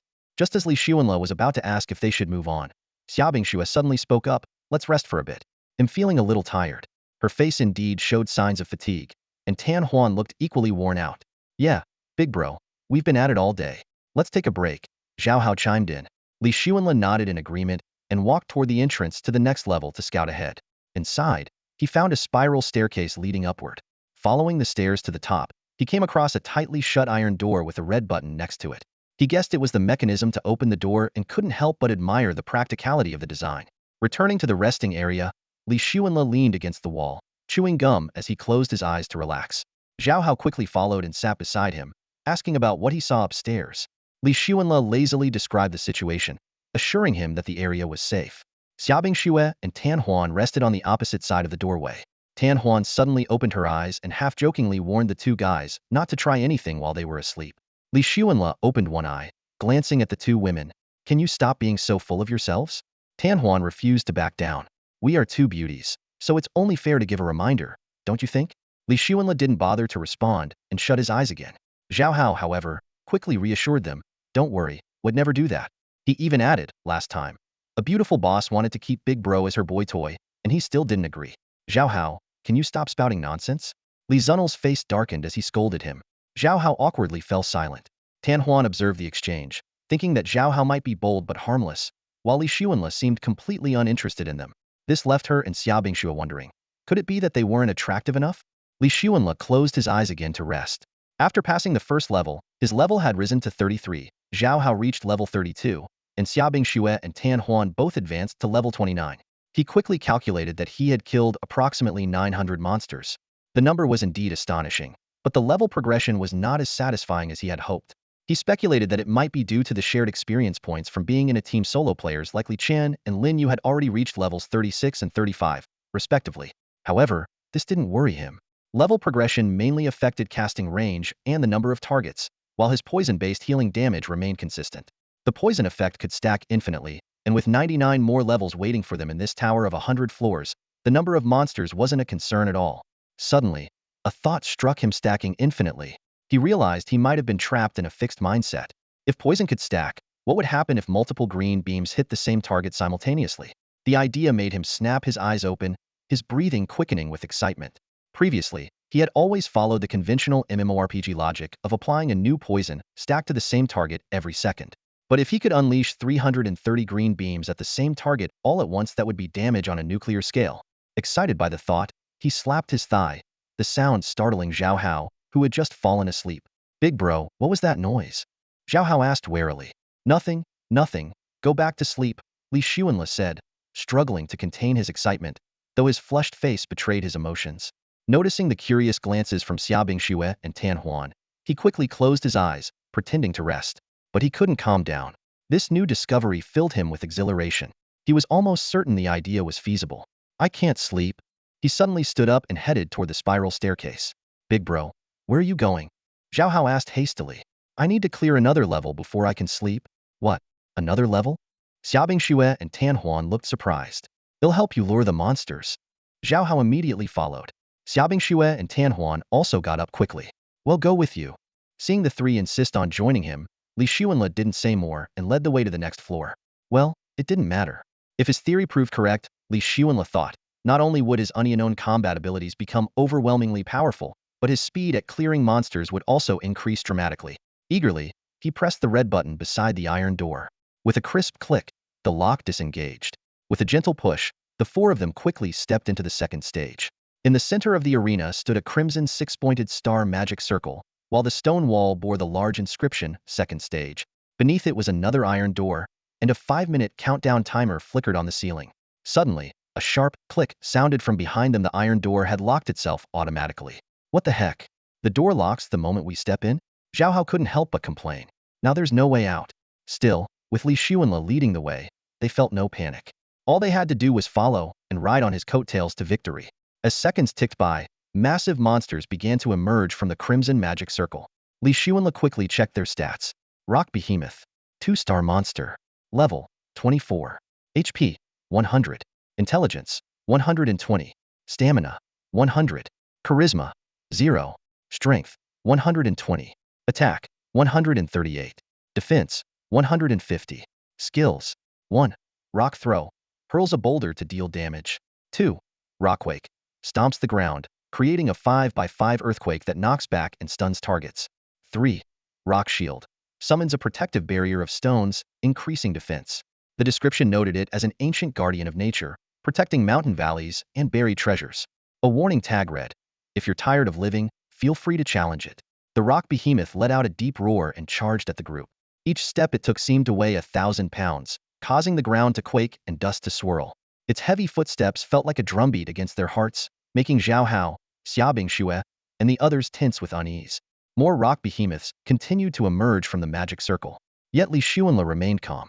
Despite their staggering defense of 150 points, his poison attack dealt damage based on a percentage of their health, completely bypassing their defenses.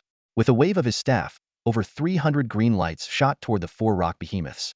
3 of them were hit with over 100 light beams each, while the 4th was struck by 30. In an instant, the 3 monsters collapsed to the ground, killed outright. The 4th, enveloped in 30 glowing green halos, succumbed within 3 seconds. Zhao Hao and Xiaobing Xue were dumbfounded. These fierce rock behemoths were taken out in mere seconds. Wasn't Li Zunel's poison supposed to take time to work? Before, even the fastest kills required at least 10 seconds. How was he now able to annihilate them instantly? This was insane. Li Xuanle couldn't hide his excitement. At last, he had grasped the true essence of infinite stacking. Zhao Hao stared at the green halos floating above the massive rock beast's head and couldn't help but exclaim, "Big brother, what's going on here? Did you just put a green hat on it?" Li Xuanle shot him a glance and replied irritably, "What green hat? Can you even talk properly?" "I'm talking about that rock beast that just died," Zhao Hao quickly explained. "It had dozens of green halos above its head. It kind of looks like it's wearing a green hat." Li Xuanle was rendered speechless by this bizarre association. Ignoring Zhao Hao, he focused on swinging the wooden staff in his hand. With each motion, clusters of green light began forming in the air. Unlike the dagger-like shapes from before, the green light now condensed into spherical forms. An idea struck him, and he divided the green light into 7 groups. 6 large clusters, each made up of 50 beams of light, and 1 smaller cluster composed of 30 beams, for a total of 330 beams. These corresponded perfectly to the 7 rock beasts on the battlefield. Under the shroud of the green light, the beasts were completely powerless to resist. Each beam of green light inflicted 1 health loss per second, so with 50 beams stacked together, they lost 50 of their health every second. The beasts could only struggle for 2 to 4 seconds before collapsing, unable to get anywhere near Li Xuanle and his companions. Xiaobingxue and Tan Huan watched the scene in amazement. The Crimson 6-pointed star magic array continued to summon 5 or 6 rock beasts at a time, but they all fell under the green light, disintegrating into equipment and gemstones. Big brother, looks like we don't need to run anymore, Zhao Hao said with a chuckle. Li Xuanle nodded. Indeed, you can rest now. Seeing how effortlessly Li Xuanle handled the situation, the 3 of them stayed in a safe spot and observed. However, after half an hour, Li Xuanle began to frown. It wasn't that his damage output was lacking, it was the slow respawn rate of the monsters. At this pace, clearing the remaining 98 levels would take an unreasonable amount of time, and he wondered if they would even make it to the grand tournament of the 3 academies. 15 days passed in the blink of an eye, yet they were still struggling at the 78th level. It turned out they had underestimated the complexity of the Mystic Tower. Some levels not only had labyrinthine traps, but also concealed monsters within the mazes, making the already challenging trials even more grueling. Searching for a way forward while battling monsters consumed far more time than they had anticipated. Every time they encountered a maze monster level, the entire team would spend more than half a day trying to get through it. Li Xuanle had long figured out the pattern. Every 10th level was a combination of a maze and monsters, which was a major headache for all 4 of them. Monsters could jump out from around any corner, and if it weren't for Li Xuanle mastering the Wind of Revival, they would have likely faced total defeat multiple times. Even for Li Xuanle himself, the sudden appearance of monsters could give him a fright, despite knowing he had the ability to resurrect. By the time they reached the 78th level, their spoils were already quite substantial. Each of their backpacks was packed with high-quality equipment and gems. Even the lowest-grade items were decent 1-star gear, while anything of lesser quality had long been discarded. A detailed tally of their loot revealed 365 1-star items, 256 2-star items, 128 3-star items, 68 4-star items, and 21 5-star items, along with over 100 gems of various types, including attribute gems, star upgrading gems, and equipment enhancement gems. By now, all the gear they were wearing was at least 3-star quality, with most of it being 4-star. Although they had obtained some 5-star equipment, such as bows, spears, shields, and swords, none of it was suitable for their use. Still, 4-star gear was considered top tier on the market, while 3-star gear was regarded as a luxury item. The only regret they had was that they hadn't encountered any 6-star monsters yet, so they hadn't managed to acquire any 6-star items. In terms of levels, their progress had noticeably slowed. Li Xuanle had the highest level at 42, followed by Zhao Hao at 40, while Xiaobingxue and Tan Huan remained at 38. When Zhao Hao and Tan Huan expressed their confusion about this, Li Xuanle explained, "Don't forget, we've only spent 15 days here, and even Ding Guan has only reached level 72 after so many years." Xiaobingxue was the happiest among them because her family would eventually purchase all this gear. With her understanding of these items, she was confident that this haul would astonish her father. Not only would it bring significant benefits to her family, but it would also elevate her status within it. When Tan Huan brought up the upcoming competition among the 3 major academies, she emphasized the generous rewards. Besides money, there would also be 5-star and even 6-star advanced equipment and skill books. However, Li Xuanle seemed uninterested, focusing instead on the monetary rewards. This attitude puzzled Tan Huan, who came from a wealthy background. To her, some equipment and skill books were simply priceless. Li Xuanle reminded everyone, "Don't overthink it. The competition among the 3 academies starts in 5 days, and we're still not sure if we can get out in time." Zhao Hao chimed in with a self-deprecating comment about how he would probably just be a bystander anyway. Xiaobingxue, on the other hand, worried about whether the academy would be concerned about their absence. Li Xuanle reassured her, saying this kind of situation had happened before, and that the academy's teachers would likely figure it out. Xiaobingxue could only nod and say, "I hope so." Li Xuanle led the group of 3 forward with unwavering determination. His eyes sparkled with confidence, befitting a level 42 player who had the skills to handle the challenges ahead. Within a 420-meter range, he could simultaneously unleash lethal toxins on 420 targets. By condensing these attacks into 4 clusters of light, each containing 100 streaks of green energy, he could instantly eliminate 4 targets in a flash. The green light from these toxins moved at a speed nearly comparable to light itself, swift like a flashlight beam, leaving no chance for enemies to evade. Meanwhile, in the quiet office of Guan Shanyue at Fengchu Academy, the atmosphere was tense. Guan Shanyue sat upright in his chair, holding an important document, the participant list for the Tri-Academy Friendship Tournament. The list clearly outlined the contestants from Tenglong Academy, Fengchu Academy, and Hebei Academy. The tournament was scheduled to take place on April 20th, 2030, at the Wulong City Arena, inside the Dragon Ball dungeon. He glanced at his phone. It displayed the date, April 15th, 2030. Less than 5 days remained until the competition.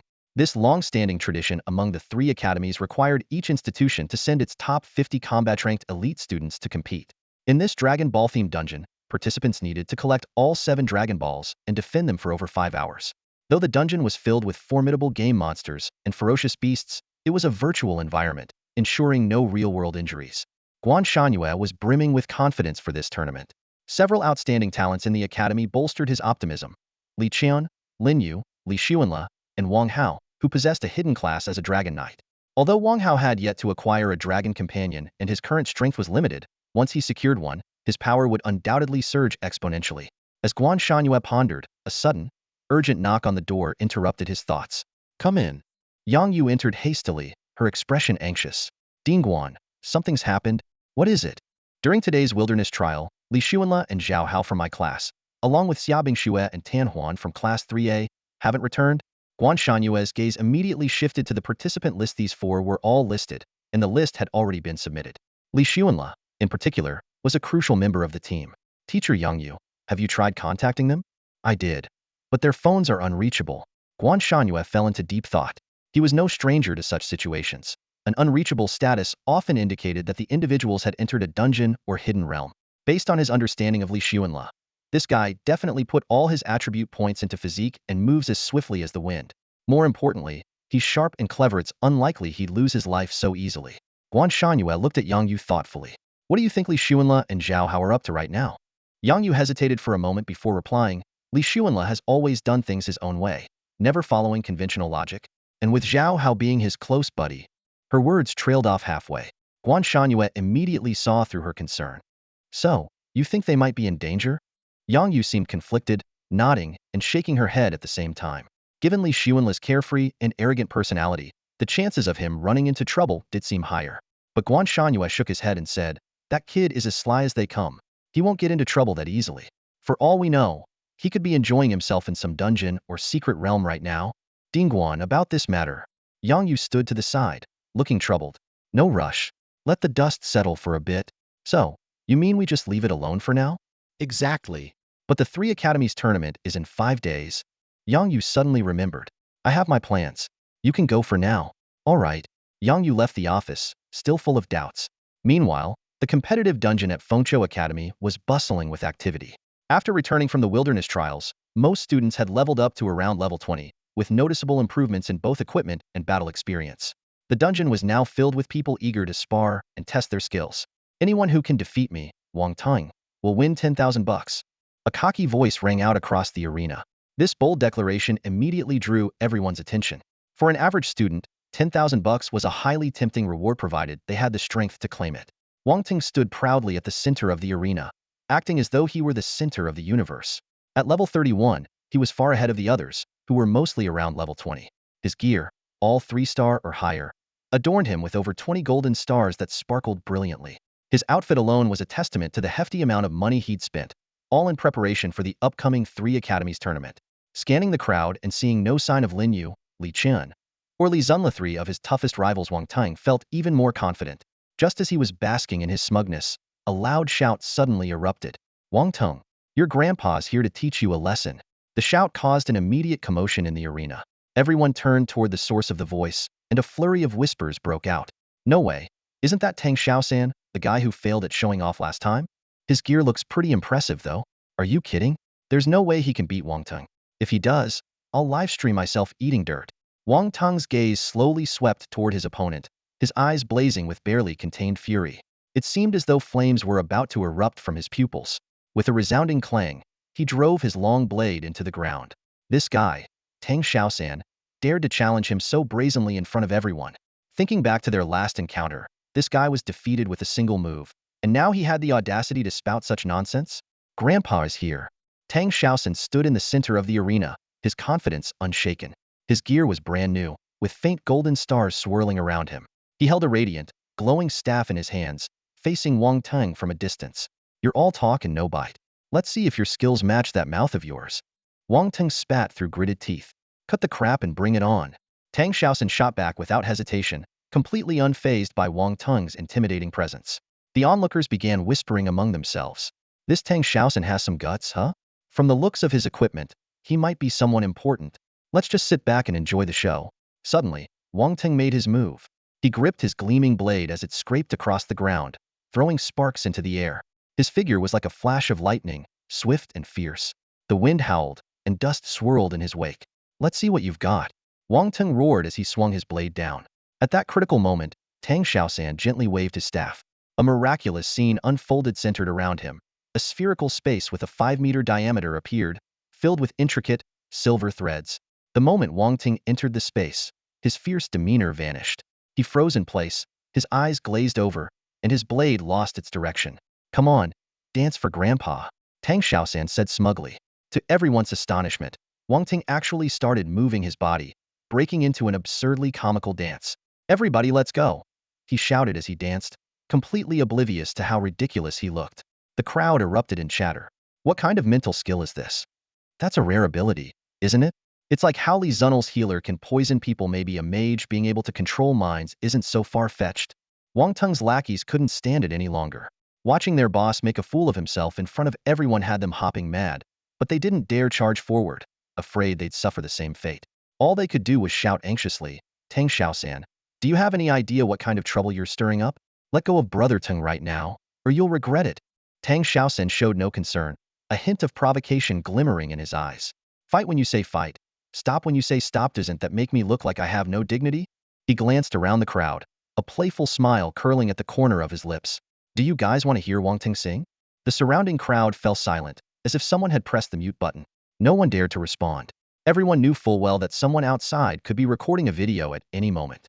No one wanted to provoke the school bully. Wang Tenghe not only came from a wealthy family with powerful connections, but even Wang Hao, a second-generation rich kid and secret dragon knight, wouldn't dare cross him lightly.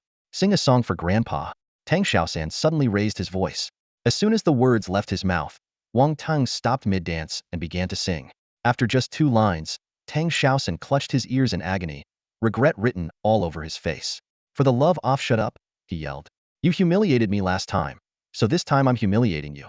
Seems fair, doesn't it? His tone was eerily calm, as though he couldn't care less about any future retaliation from Wang Tang. Meanwhile, in the secret realm of the 100-level magic tower, Li Xuanle leaned against the cold stone wall, resting, completely unaware of the chaos unfolding at Fengshu Academy and with no desire to know. Big bro, look at the stars on my gear. Aren't they ridiculously cool? Zhao Hao asked, stroking his equipment with admiration. Li Xuanle lazily glanced over. Yeah, it's cool, but is there anyone here with worse gear than you?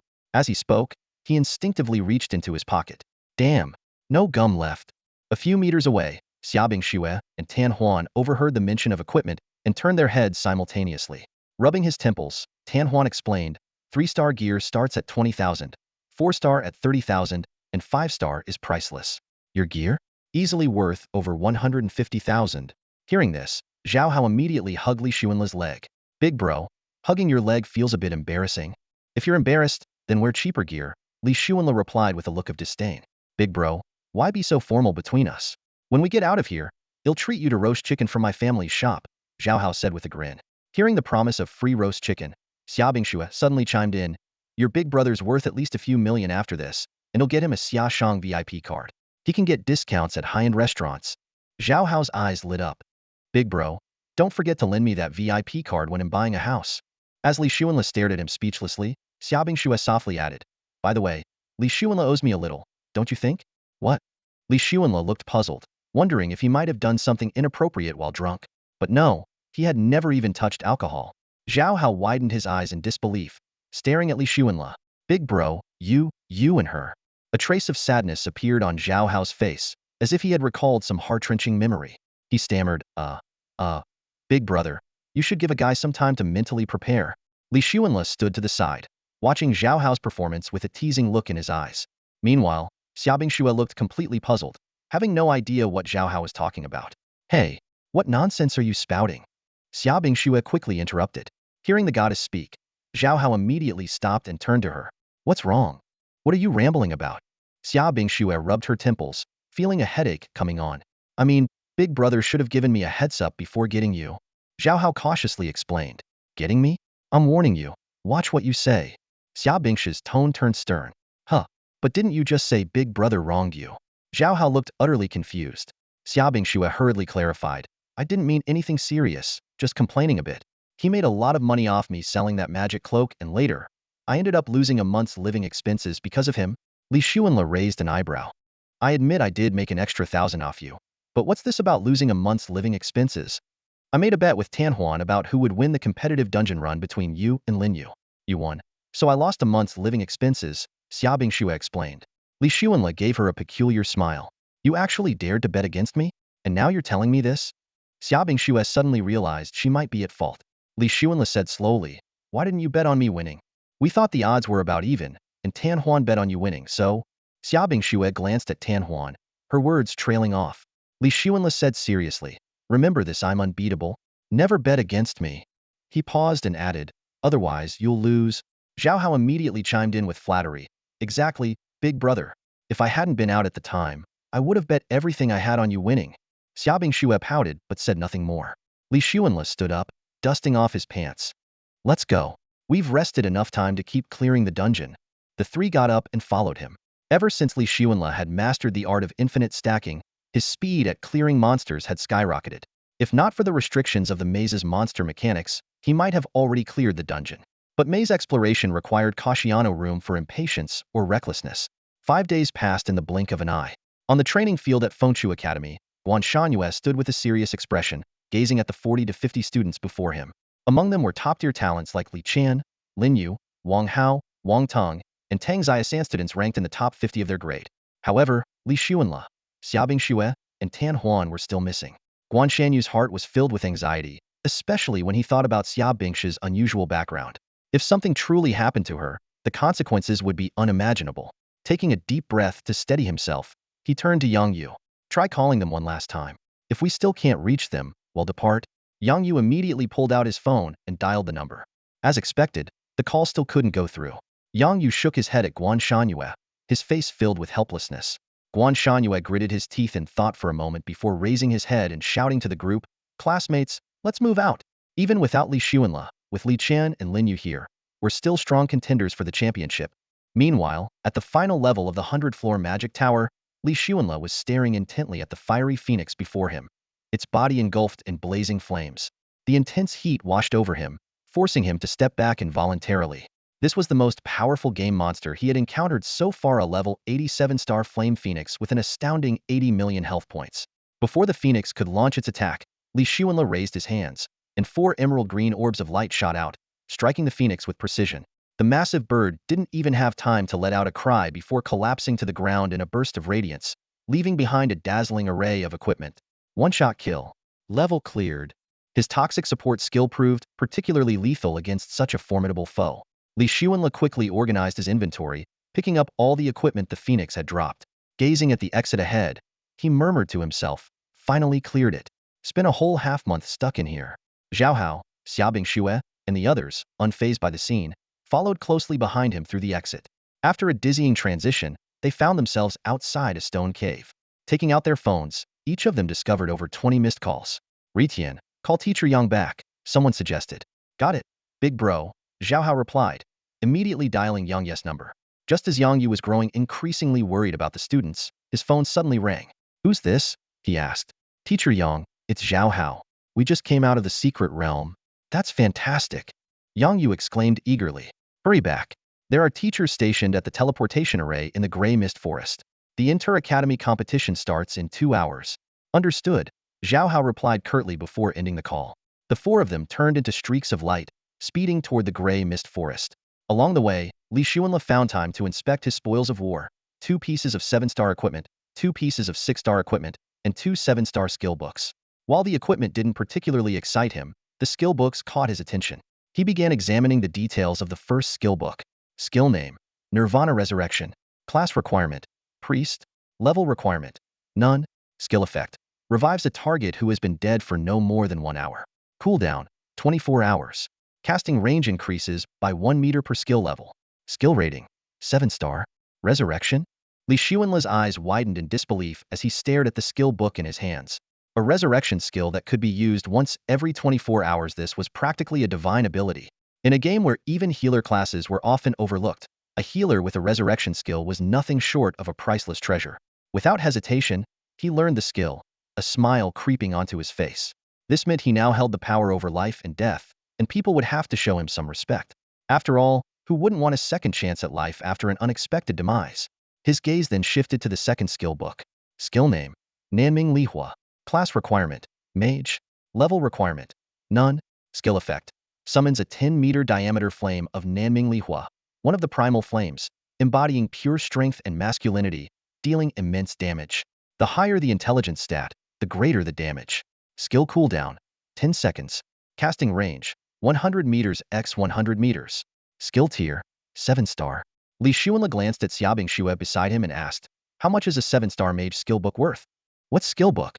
Xiaobing Xue abruptly stopped in her tracks, her beautiful eyes wide with surprise. "Nanming Lihua, fire attribute," he replied. "You're sure it's 7-star?" Xiaobing Xue stared at Li Xuanle in disbelief. In her family's long history of trading, even 6-star skill books were rare treasures. Of Inster ones were practically unheard of. Tan Huan and Zhao Hao were equally stunned into silence. Zhao Hao, visibly excited, asked, "Big bro, can I take a look at it?" Li Xuanle generously displayed the skill book, and the glow of 7 stars shimmered across its pages, captivating everyone's attention. Xiaobing Xue swallowed hard. "Li Xuanle, would you be willing to sell this book to me?" "Of course. It's a mage skill, so I can't use it anyway. How much are you offering?" "To be honest, there's no market price for a 7-star skill book." Xiaobing Xue hesitated. "So, I can name my price?" Li Xuanle teased. "More or less," she admitted, though she had a nagging feeling she might end up paying dearly. "How about 5 million? Li Xuanle suggested tentatively. After a moment of thought, Xiaobing Xue replied, "They'll add another 5 million to make it 10 million total. If that's not enough, I can increase the offer." As a wealthy second-generation heir, a $1 million deal wasn't a huge stretch for her. She immediately took the skill book from Li Xuanle's hand, and the next second, the book vanished into thin air. Clearly, she couldn't wait to use it. Seeing the excitement on Xiaobing Xue's face, Li Xuanle thought to himself, "It seems I really underestimated the value of this skill book." Nearby, Zhao Hao and Tan Huan exchanged glances, completely clueless about the worth of such high-level items. To them, this was undoubtedly something of astronomical value. Tan Huan even calculated in her mind, she'd be willing to spend 10 million on it, though it was a pity this wasn't a 7-star assassin skill book. Xiaobing Xue waved her staff, and 50 meters away, a massive fireball with a 10-meter diameter materialized. The fireball resembled a blazing sun, radiating suffocating heat. The surrounding plants instantly dried up and withered. The scorching heat wave hit them heated, making Li Xuanle and the others feel uncomfortable. "This is insane." Li Xuanle couldn't help but exclaim. "Xiaobing Xue, you're not planning to use this on me someday, are you?" Although he knew he wouldn't die, getting hit by such flames would probably feel worse than death. However, with his speed, he figured he wouldn't be an easy target. After all, while the fireball was powerful, its speed wasn't particularly fast, so dodging was possible. In comparison, his own god-tier poison healer attack, which moved at near-light speed, was the real unstoppable strike. "Of course not," Xiaobing Xue replied firmly. She gently waved her staff, and the blazing sun-like fireball flew in the direction she pointed. Boom! The fireball crashed into a nearby ravine, causing the river water to boil and churn violently. Countless fish and shrimp floated to the surface, cooked alive. Xiaobing Xue's smile was impossible to hide. She was clearly thrilled with the skill's power. Li Xuanle hadn't expected the Nanming Lihua to be so fearsome, though it still fell short compared to his poison healer. If this skill was already so overwhelming, the two 7-star items must be even more extraordinary. Taking the opportunity, he checked the attributes of the two items. Keep the original equipment attribute descriptions here. Seeing the attributes of these two items, Li Xuanle was overjoyed. Not only did they come with built-in skills, but one allowed flight, and the other greatly boosted all attributes. If sold, they could fetch an astronomical price. However, he had already decided to keep the flight-enabling cloak for himself. "Hurry up, let's get moving. We've already wasted enough time," Xiaobing Xue urged impatiently. Li Xuanle didn't have time to check the remaining two 6-star items and quickly followed the other three. Meanwhile, at Fengchu Academy, Yang Yu learned that Guan Shangyue had already set off with the participating students and immediately called him. Yang Yu? What's the matter? Guan Shanyu's deep voice came through. Ding Guan. Li Xuanla and his group of 4 are already on their way back. What? On their way back? Yes. Alright, we'll head over first. Arrange for the 4 of them to get here as quickly as possible. If they make it in time, let them enter the competition dungeon. Understood, Ding Guan. Originally, Zhao Hao wasn't eligible to participate, but his level had been forcibly raised to rank among the top 50. This was all thanks to Li Xuanla, who had said, I can't let my brother fall behind. Li Xuanla and his team of 4 quickened their pace, heading toward the teleportation array in the misty gray forest. Clearing the 100-floor demon tower had brought them immense rewards. Not only had their levels increased significantly, Li Xuanla had reached level 45, Zhao Hao level 43, and both Xiaobing Xue and Tan Huan had climbed to level 40, but their backpacks were now brimming with various equipment and gems. Their loot ranged from 1-star to 7-star equipment, 305 1-star items, 256 2-star items, 148 3-star items, 88 4-star items, 25 5-star items, 5 6-star items, and even 2 rare 7-star items. Additionally, they had acquired over 100 gems, including attribute gems, star upgrade gems, and equipment enhancement gems. For Xiaobing Xue and Tan Huan, this team experience felt like a dream. In a short time, they had skyrocketed from level 18 to level 40, a remarkable 22-level increase. Considering how difficult it was to level up past 30, they knew that without the hidden 100-floor demon tower, they would have barely reached level 30 by now. Xiaobing Xue was especially thrilled to have obtained a 7-star skill, which boosted her confidence for the upcoming Tri-Academy tournament, even though she knew she stood no chance against Li Xuanla. Meanwhile, the Wulong City arena was bustling with excitement, packed with a diverse crowd. Ordinary citizens, members of major adventure guilds, the Xia Nation's enforcement team, and representatives from the Super Divine Academy, Super Spirit Academy, and Super Extraordinary Academy. Although the latter group was small in number, their presence carried significant weight. The annual Tri-Academy tournament was about to begin, with competitors from Tunglong Academy, Fengshu Academy, and Heibai Academy set to engage in a week-long competition. Similar tournaments were taking place simultaneously in over 100 other cities across Xia Nation. At this moment, Guan Shangyue was anxiously organizing the 40 to 50 students representing Fengshu Academy into formation. With only 5 minutes left until the tournament's start, his eyes darted toward the entrance, searching in vain for any sign of Li Xuanla, Xiaobing Xue, or the others. Meanwhile, at the highest tier of the arena, the mayor of Wulong City, Zhuge Tianminga level 88, swordsman picked up the microphone and announced, time is up. Based on last year's rankings, the order will be Tunglong Academy, Heibai Academy, and Fengshu Academy. Tunglong Academy's headmaster, Zhou Shanhai, proudly led his 50 students into the competition instance, followed by Heibai Academy's headmaster, Mei Xingqian, who guided his team into the arena. When it was Fengshu Academy's turn, Guan Shanyu's expression grew increasingly tense. Guan Shangyue, it's your turn now, Zhuge Tianming reminded. Mayor Zhuge, we're still missing 4 students. Guan Shangyue replied hesitantly. Missing 4 or not, the others can't wait for you forever, Zhuge Tianming responded firmly. Left with no choice, Guan Shangyue reluctantly led the remaining students, including Li Chun, toward the entrance of the competition instance. Lin Yu spoke softly, Ding Guan, don't worry. The championship is definitely ours. Whether Li Xuanla and the other 3 show up or not won't affect our victory. Wang Teng, standing nearby, couldn't help but chime in, exactly. We still have Li Qian and Lin Yu, not to mention the freakishly strong Tang Xiaosan. Speaking of Tang Xiaosan, a trace of apprehension crept into Wang Teng's tone. After the last incident, he had considered confronting Tang Xiaosan, but Guan Shangyue had quickly informed him that Tang Xiaosan had the backing of the Xia Nation's enforcement team. That revelation had immediately extinguished Wang Teng's anger in a world where strength reigned supreme. Even the wealthy dared not provoke the enforcement team lightly. Guan Shangyue forced a smile and nodded, watching as the students gradually entered the competitive instance. A sense of relief welled up in his heart. With Li Qian, Lin Yu, and the unexpected addition of Tang Xiaosan, perhaps a miracle was truly possible. Just 3 minutes before the instance gate was set to close, Zhou Shanhai from Tunglong Academy sauntered over to Guan Shangyue with a teasing smirk. Old Guan, what's there to worry about? You guys aren't winning the championship anyway. Exactly, Mei Xingqian from Black and White Academy scoffed. You've been at the bottom for years now. Haven't you gotten used to it? Adding 4 more students won't make a difference.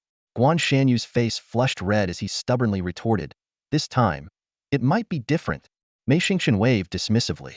Our Black and White Academy has the Shadow Saint Assassin on our side, this time absolutely unstoppable. The championship is ours for sure. Hey, old Mei, Zhou Shanhai interjected. Our Tunglong Academy not only has the Blade Saint, but also a Saint Toxic Mage. A Saint Toxic Mage? A hidden class? Mei Xingqian raised an eyebrow in surprise. As a pinnacle class of the poison mage lineage, Saint Toxic mages were exceedingly rare throughout history. While the two continued to boast, a sudden, urgent female voice broke through the chatter. Ding Guan. The four of them are here. Guan Shangyue turned at the sound and saw Yang Yu leading Li Xuanla, Xiaobing Xue, Tian Huan, and Zhao Hao toward them at a brisk pace. Though they arrived just in time, Guan Shangyue decided to push for their entry. Hurry!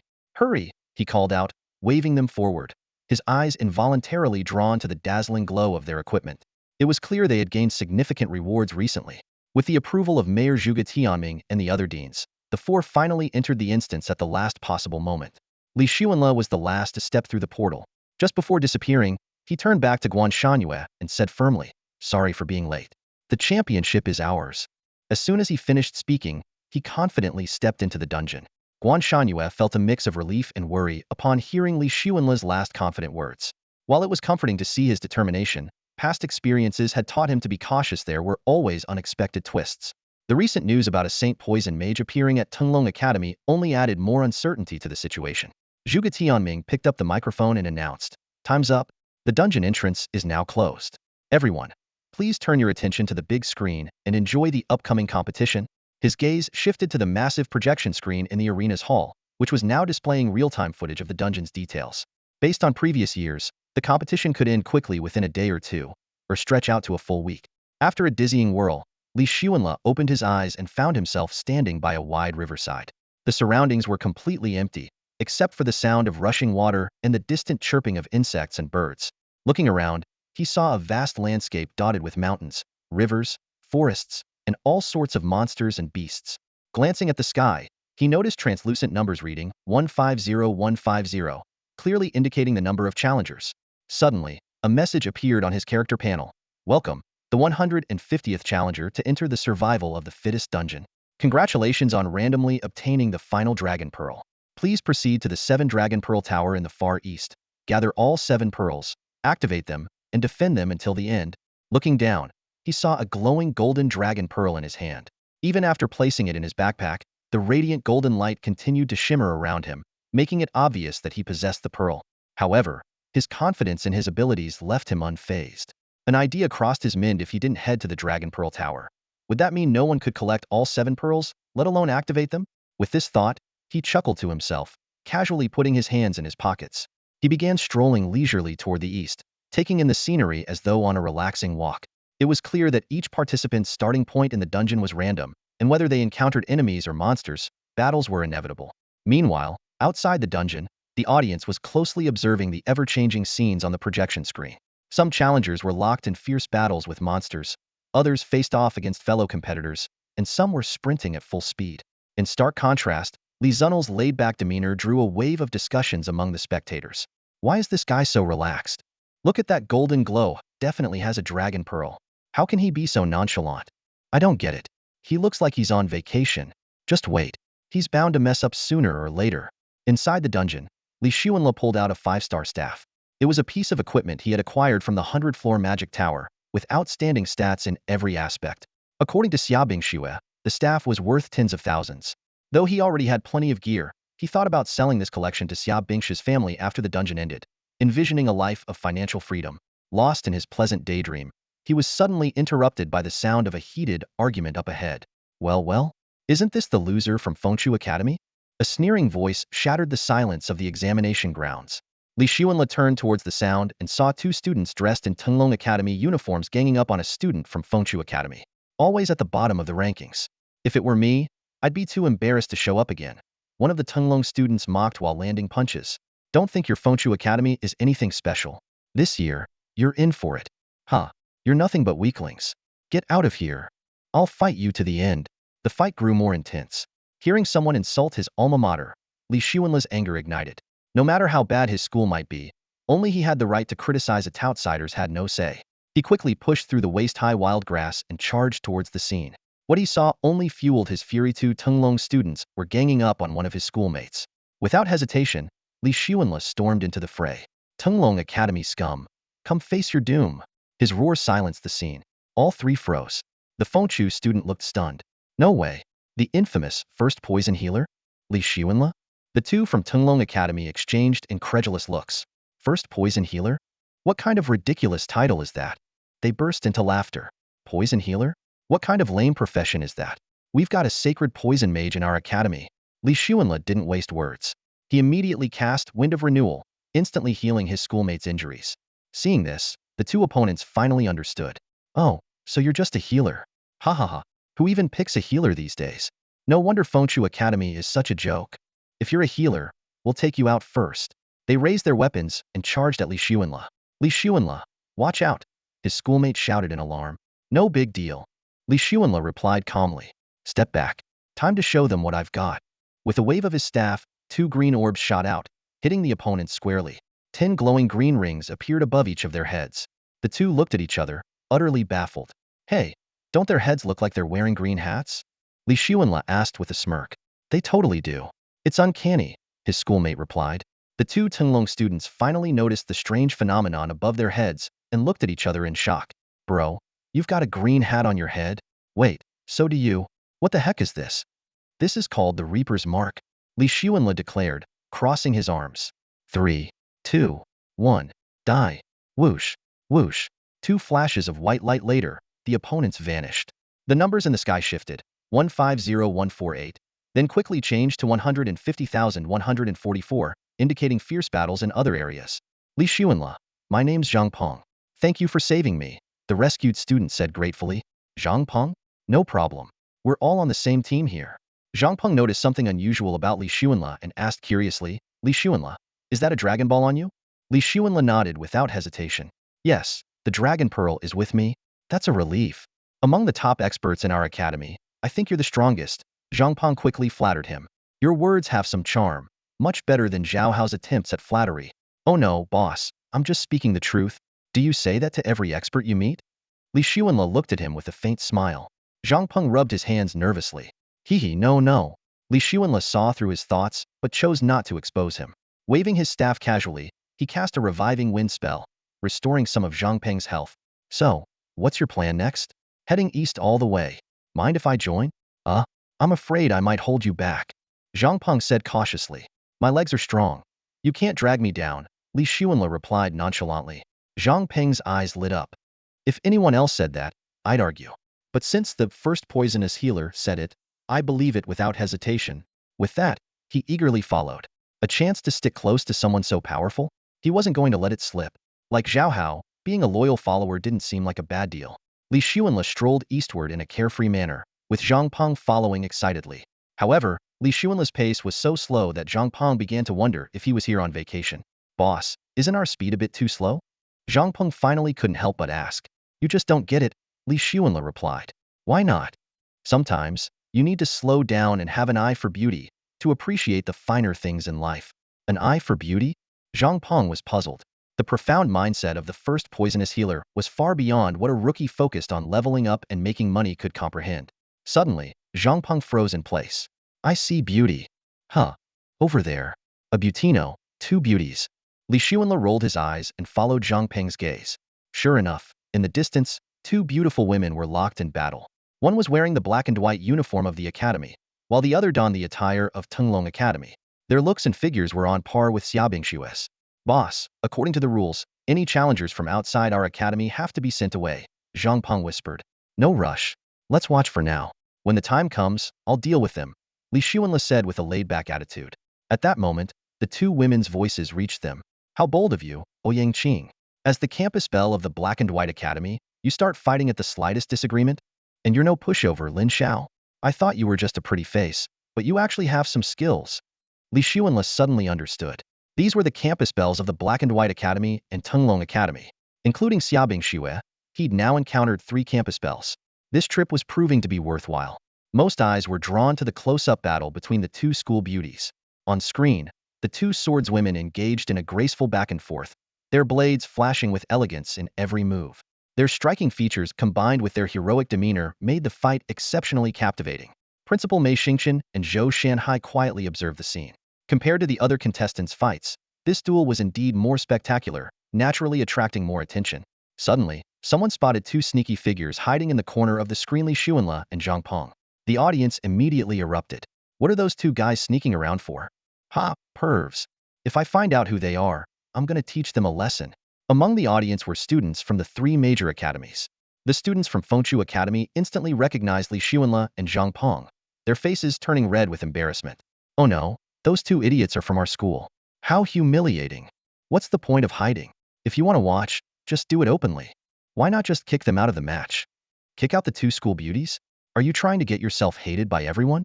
Nearby, Guan Shangyue also recognized the handsome Li Xuanle, but shook his head disapprovingly at their behavior. As the crowd buzzed with chatter, Li Xuanle and Zhang Peng suddenly leapt out from the tall grass in the dungeon. The two school beauties immediately stopped fighting. Ouyang Qing eyed their uniforms and asked, "You're from Fengshu Academy?" Zhang Peng quickly answered, "That's right. And this here is Fengshu Academy's #1, toxic healer, Li Xuanle." Toxic healer? Lin Xiao looked at Li Xuanle in confusion. What does that mean? Ouyang Qing pressed. He's a healer who can poison people. Zhang Peng explained.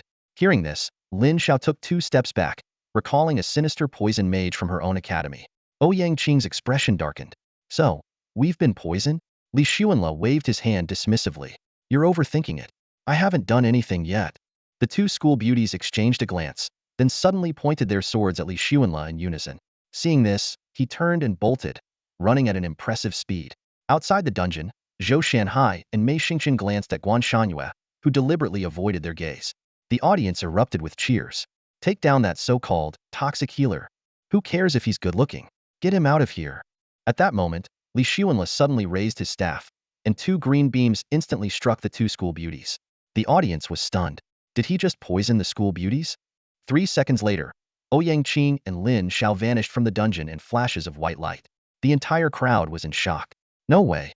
He actually dared to take them out. The two school beauties, just like that. His future's looking bleak after this. My goddess is gone just like that.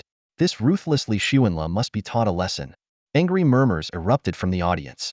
Many predicted that Li Xuanle would inevitably become the public enemy of the male students from Tenglong Academy and Heibai Academy, and his future seemed bleak. Some even maliciously cursed, hoping that Fengshu Academy's campus bell would also be eliminated. Nearby, Zhou Shanhai and Mei Xingqian exchanged a meaningful glance. This bold young man from Fengshu Academy might have courage, but being so ruthless in a competition against the most admired girls was bound to bring him trouble. After all, the supporters of the two bells were anything but few. Guan Shangyue noticed their glances but deliberately avoided eye contact. Instead, he focused on the screen with an air of indifference. In his view, the key to the competition was guarding the 7 dragon orbs. Everything else was secondary. In a corner of the audience, a young man watched with great interest. The bold representative of Supreme Academy, sign next to his seat, symbolized a status and strength that no one dared to underestimate. In the elimination zone, Ouyang Qing and Lin Xiao exchanged awkward looks, unable to hide their embarrassment. They had never encountered an opponent who dared to go all out against them until today. Being eliminated so quickly inevitably made them feel like mere ornaments. That Li Xuanle really lives up to his nickname as the #1 poison dealer. Ouyang Qing pouted in frustration. Lin Xiao couldn't help but join in the complaints, but then changed her tone. But honestly, his poison is ridiculously overpowered. I couldn't even last 3 seconds. I heard your Tenglong Academy has another poison mage? Ouyang Qing suddenly asked. We do, but they're nowhere near Li Xuanle's level. At least I can last 20 seconds against that one, and have a chance to counter the poison, Lin Xiao replied thoughtfully. What they didn't know was that Li Xuanle could have easily defeated them instantly, but chose to hold back. Meanwhile, inside the dungeon, Li Xuanle watched as the two beauties turned into white light and disappeared. Without a second thought, he continued heading east. Zhang Peng gave him a thumbs up with admiration written all over his face. Boss, you're incredible. This was nothing, just a small effort, Li Xuanle replied casually. But, boss, every move you make in the dungeon is being live-streamed. Aren't you worried about those admirers of the bells coming after you? Admirers? Li Xuanle shoved his hands into his pockets, his expression calm and indifferent. I'm not afraid of them. Zhang Peng looked at the fearless Li Xuanle, his eyes filled with admiration. Li Xuanle thought to himself, if it were me, even if the school beauty gave the order herself, I'd have to weigh the strength of those protectors first to avoid being beaten to a pulp. At that moment, a sudden sense of danger surged through him. He glanced around cautiously but saw no one. Just as he was puzzling over the source of this eerie feeling, the sharp sound of something slicing through the air reached his ears. A glinting dagger was hurtling straight for his back. Relying on instinct, Li Xuanle quickly leaned forward and stepped aside. Although he avoided a fatal strike, the blade still grazed his back, leaving a wound. His health bar plummeted from 100 to 66.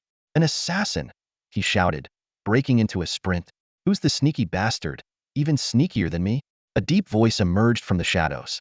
The information about you poisoning the two school beauties ill, make sure it gets out. Plenty of people will come looking for you. Who are you? Qin Wangchuan. Come on, let's settle this. Li Xuanla yelled. Now's not the time. We'll face off eventually, but for now, I'm retreating. The voice faded away. Li Xuanla kept his guard up, scanning his surroundings while waving his staff to cast healing winds. Gradually, his health returned to 100, the wound closed, and the pain subsided. Still, he dared not lower his defenses. It was then he noticed that Zhang Peng had already been taken out by the attacker. Suddenly, another flash of cold steel came slicing through the air. This time, Li Xuanla reacted even faster, dropping into a crouch while firing two green beams from his staff in retaliation. Qin Wangchuan, you sneaky rat. Still trying to pull a fast one on me? Deception is part of the game. This time, I'm really leaving. The shadowy figure's voice responded again. Li Zunel's eyes lit up. Without hesitation, he swung his staff, unleashing a barrage of 450 dagger-sized green lights that rained down like arrows toward the source of the voice. When you're broke, go for precision strikes. When you're loaded, unleash overwhelming firepower. Good luck. Though Qin Wangchuan managed to dodge most of the attacks, one still hit its mark. He quickly consumed a healing potion and retreated. Safely hidden, he watched his health drop to a mere 3 before stabilizing. Damn, this poison is insane, he muttered. Relieved he had used the potion in time any later, and he might have died. He was even more thankful that a decoy had absorbed one of the green beams. Otherwise, the consequences would have been catastrophic. Outside the dungeon, the audience buzzed with discussion, disappointed that Qin Wangchuan hadn't succeeded in killing Li Xuanla. Guan Shanyue, on the other hand, let out a discreet sigh of relief. Meanwhile, Baihe Academy's principal, Mei Xingchen, was so frustrated he slapped his thigh repeatedly, lamenting how close they had come to eliminating the poison-spewing healer. Little did they know, the truth was the opposite. Qin Wangchuan had nearly fallen victim to Li Zunel's deadly Reaper's Call technique. For now, Qin Wangchuan decided to bide his time, waiting for an opportunity when Li Xuanla was distracted in battle. What a waste of that dragon pearl on him. Damn it, he cursed inwardly. Qin Wangchuan cursed under his breath as he sprinted eastward, shoving antidote pills into his mouth one after another. The so-called healer, Li Xuanla, had left a profound psychological scar on him. No one had ever made him feel such an overwhelming sense of threat, not even the famed sword saints or blade saints. Suddenly, a devious idea crept into his mind. If I spread rumors that Li Xuanla poisoned the two campus bells, plenty of people will come after him. Why bother dealing with him myself? A sinister smile curled at the corner of his lips. Meanwhile, Li Xuanla cautiously advanced eastward, his staff held firmly, ready to cast spells at a moment's notice. The dense, waist-high grass restricted his view, but he maintained a state of high alert. Any hint of movement, and hundreds of green beams would immediately sweep the surroundings. Think you can sneak past me? In your dreams. Li Xuanla muttered under his breath. At the same time, he noticed with confusion that his health had dropped to 66. Despite his undying trait, why was his health continuously decreasing? Could it be something like the Barbarian King's ultimate, locking health at 1? He glanced up at the sky. The challenger count displayed as 150122, indicating that 28 participants had already been eliminated. Miles away, a tense standoff was unfolding. Xia Libai, the renowned blade saint from Tunglong Academy, stood face-to-face with Xia Bingxue, the campus belle of Fengchu Academy. Since we share the surname Xia, they'll let you off for now, Xia Libai said calmly. I'm here to find your academy's sword saint, Li Chun. Sorry, I have no idea where he is, Xia Bingxue replied cautiously. Then we'll settle it at the Dragon Pearl Tower, Xia Libai said nonchalantly before turning and walking away, leaving Xia Bingxue to breathe a sigh of relief. She could clearly sense his immense power even with her mastery of Nanming Lihua. She wasn't confident she could defeat this blade saint. But just as she finally let her guard down, a faint green poisonous mist silently enveloped her. Noticing her health beginning to drop, Xia Bingxue immediately realized the danger and leaped away. At that very moment, a deep male voice suddenly rang out. Xia Liba may spare you, but I won't hold back just because you're a beauty.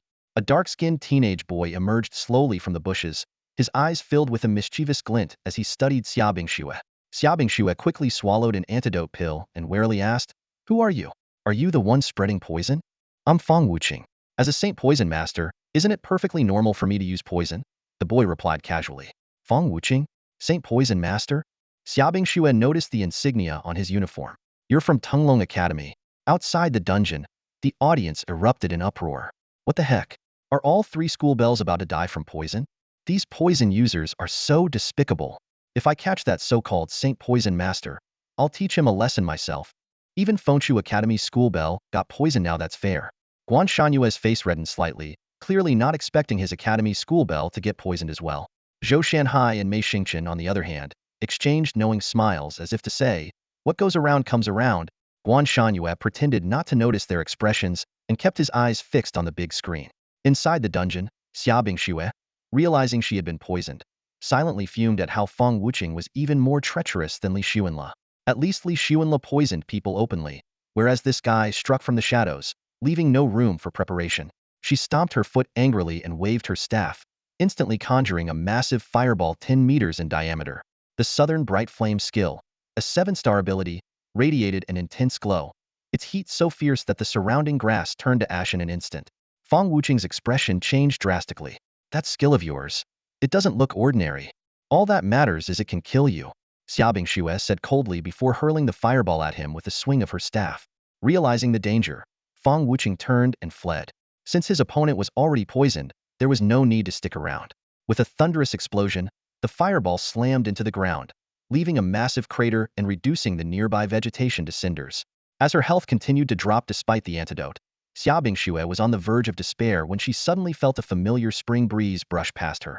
To her astonishment, not only did her health stop declining, but it began to recover. This breeze feels so familiar, she murmured in confusion.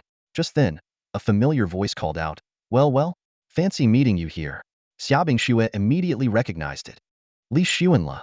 Xia Bingxue turned towards the direction of the sound, and the familiar face of Li Xuanle came into view. He stood there nonchalantly, holding his staff. It turned out that he had rushed over upon sensing the sudden heat in this area. With his agility maxed attributes, his speed was astonishing. I noticed your health was low, so I used a revival wind on you, Li Xuanle said calmly.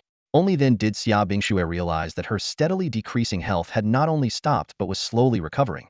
Her clear eyes sparkled with gratitude. Thank you, she said, the earlier frustration completely gone. Outside the dungeon, the audience erupted in discussion. Did that toxic healer Li Xuanle just save the school beauty? I thought she was going to be healed to death by him too. Li Xuanle suddenly seems way more likable. That was a cool move, classic hero saves the damsel. Do you think the school beauty might actually be moved by this? Zhou Shanhai and Mei Xingqian exchanged glances, clearly displeased that the school beauty of Fengchu Academy had escaped danger. Guan Shanyue, however, remained composed, having recognized Xia Bingxue's powerful skill output. He believed she would prove invaluable in the future. It's nothing, just helping a classmate, Li Xuanle said with a casual wave of his hand. Seeing that the cooldown for Revival Wind had ended, he cast another healing spell on her. Noticing the charred grass around them, he asked, were you in a fight just now? Yes, with Feng Wuqing, the poison mage. If you hadn't arrived in time, I might not have made it, Xia Bingxue admitted, still shaken. Did he get away? Li Xuanle instantly grew alert. People like him are the most treacherous. He might pull a stunt like that assassin Qin Wangchuan and come back for a sneak attack. As he spoke, a faint green toxic mist began to surround them. Just as Xia Bingxue was about to exclaim, poisoned again, Li Xuanle remained calm, continuously casting Revival Wind to heal them both. The skill's 10-second cooldown and substantial healing output were enough to counteract the poison's damage. He didn't go far, Li Xuanle said warily, scanning their surroundings. Suddenly, he noticed movement in the grass to the right. Without hesitation, he charged towards it, staff in hand. His incredible speed allowed him to catch up to the fleeing figure in no time. Xia Bingxue closely followed Li Xuanle, their speeds almost identical. Li Xuanle, like a cat toying with a mouse, kept a calculated distance from the target ahead as they sprinted side by side. So, you're the holy poison master Feng Wuqing? The figure ahead finally stopped after realizing there was no way to shake off the pursuers. Li Xuanle and Xia Bingxue came to a halt as well. Yes, I am Feng Wuqing. The response carried a hint of frustration, clearly shocked by the duo's inhuman speed. Hello, I'm Li Xuanle. Li Xuanle greeted casually, waving his staff to cast a healing spell on both himself and Xia Bingxue. Outside the dungeon, the audience erupted into excitement. Holy Poison Master versus the #1 toxic healer? This is going to be epic. Two poison users going head-to-head, let's see whose poison reigns supreme. The chatter surged through the crowd. In the spectator stands, Guan Shanyue from Tunglong Academy and Zhou Shanhai from Fengchu Academy watched intently. This battle, in a way, symbolized a showdown between their two academies. Guan Shanyue appeared confident, fully aware of how terrifying Li Xuanle's poison techniques could be. In contrast, Zhou Shanhai grew increasingly anxious, vividly recalling how Li Xuanle had taken down two top-tier academy beauties in just 3 seconds. Such overwhelming power far surpassed Feng Wuqing's abilities. To make matters worse, Li Xuanla was also a healer capable of self-recovery. I heard you're good with poisons? Li Xuanla asked, sizing up his opponent with interest. Decent enough, Fang Wuqing replied cautiously. Well, what a coincidence, I play with poison too. Fang Wuqing's expression froze in disbelief. You're a toxic mage? No, I'm a healer. What? A healer? Fang Wuqing's eyes widened, as if hearing something utterly absurd. You're a healer, and you use poison? How about we have a poison duel? Fang Wuqing suggested after a brief moment of thought. Sure. Li Xuanla agreed nonchalantly. With a wave of his staff, 2 green beams shot out, striking Fang Wuqing instantly. 2 green halos appeared above Fang Wuqing's head, and his health began to drop steadily. Unwilling to back down, Fang Wuqing retaliated, releasing a cloud of dark green toxic gas toward Li Xuanla. It was his most potent poison, slow-moving but incredibly deadly. Normally, he preferred using a lighter, less obvious green gas for stealth attacks, which had weaker toxicity but lasted longer. Li Xuanla stood his ground, letting the poison hit him. Although he noticed his health depleting faster than his opponent's, he remained confident. Not bad, but not enough, he remarked, launching another volley of over 10 green beams at Fang Wuqing. Fang Wuqing's face turned pale as he watched his health plummet rapidly. What kind of poison is this? Yin Wang's death curse poison. When Fang Wuqing was carried out of the dungeon in a flash of white light, his face was filled with frustration and helplessness. Standing in place, Li Xuanla let out a cheeky laugh as a green glow of the wind of revival swirled around him, healing his wounds. The deadly poison had unexpectedly dropped his health to 50, catching him off guard clearly. This Saint Poison mage had some serious skills. However, with his SS-level undying talent, Li Xuanla remained unfazed. Li Xuanla, are you alright? Xia Bingxue asked with concern. I'm invincible. How could anything happen to me? Li Xuanla replied nonchalantly. Xia Bingxue pouted and shot him a glance, thinking to herself that this guy was way too full of himself. If he had a tail, it would probably be wagging sky-high by now. Outside the dungeon in the elimination zone, Fang Wuqing was restless. As a Saint Poison mage, his proud-rank passive talent allowed him to reduce 99 of poison effects, making him nearly immune to toxins. Yet, that Reaper's poison just now had completely bypassed his defenses. He anxiously ruffled his hair, unable to make sense of it. A mighty Saint Poison mage, and you lost to a poison healer? Lin Xiao teased from the side. Don't even bring it up.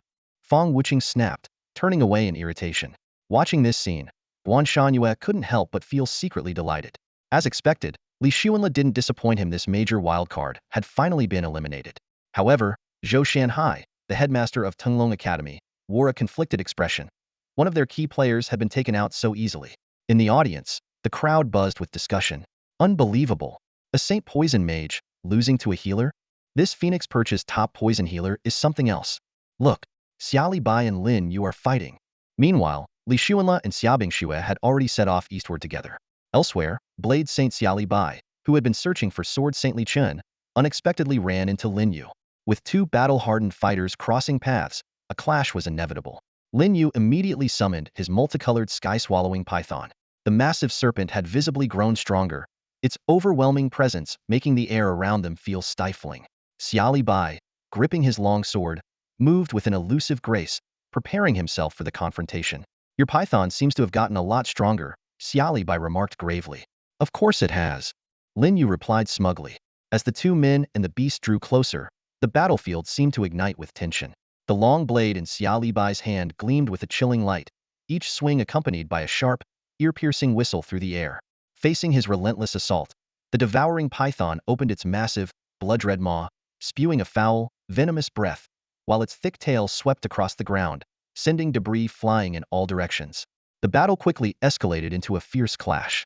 Xiali Bai's figure moved like a phantom around the python, sometimes striking directly at its head, other times targeting its tail, each slash carrying immense power. The devouring python relied on its enormous size and strange attack patterns to engage in a deadly dance with him. The 2 sides were locked in a relentless struggle, neither gaining the upper hand. Lin Yu watched anxiously from the sidelines, a mix of tension and exhilaration coursing through him. This was not only a matter of honor, but also a critical test of his own abilities. On the battlefield, the interplay of blade and serpent created a dazzling spectacle, each collision generating shockwaves that reverberated through the air. After a prolonged battle, neither Xiali Bai nor the devouring python showed signs of faltering. Suddenly, Xiali Bai's gaze shifted to Lin Yuha, realized that victory could only be secured by eliminating the Beastmaster. With this realization, he swiftly adjusted his strategy. Blades of 1,000 shadows, he roared, his long blade splitting into countless shimmering silhouettes. Then, heaven's edge slash.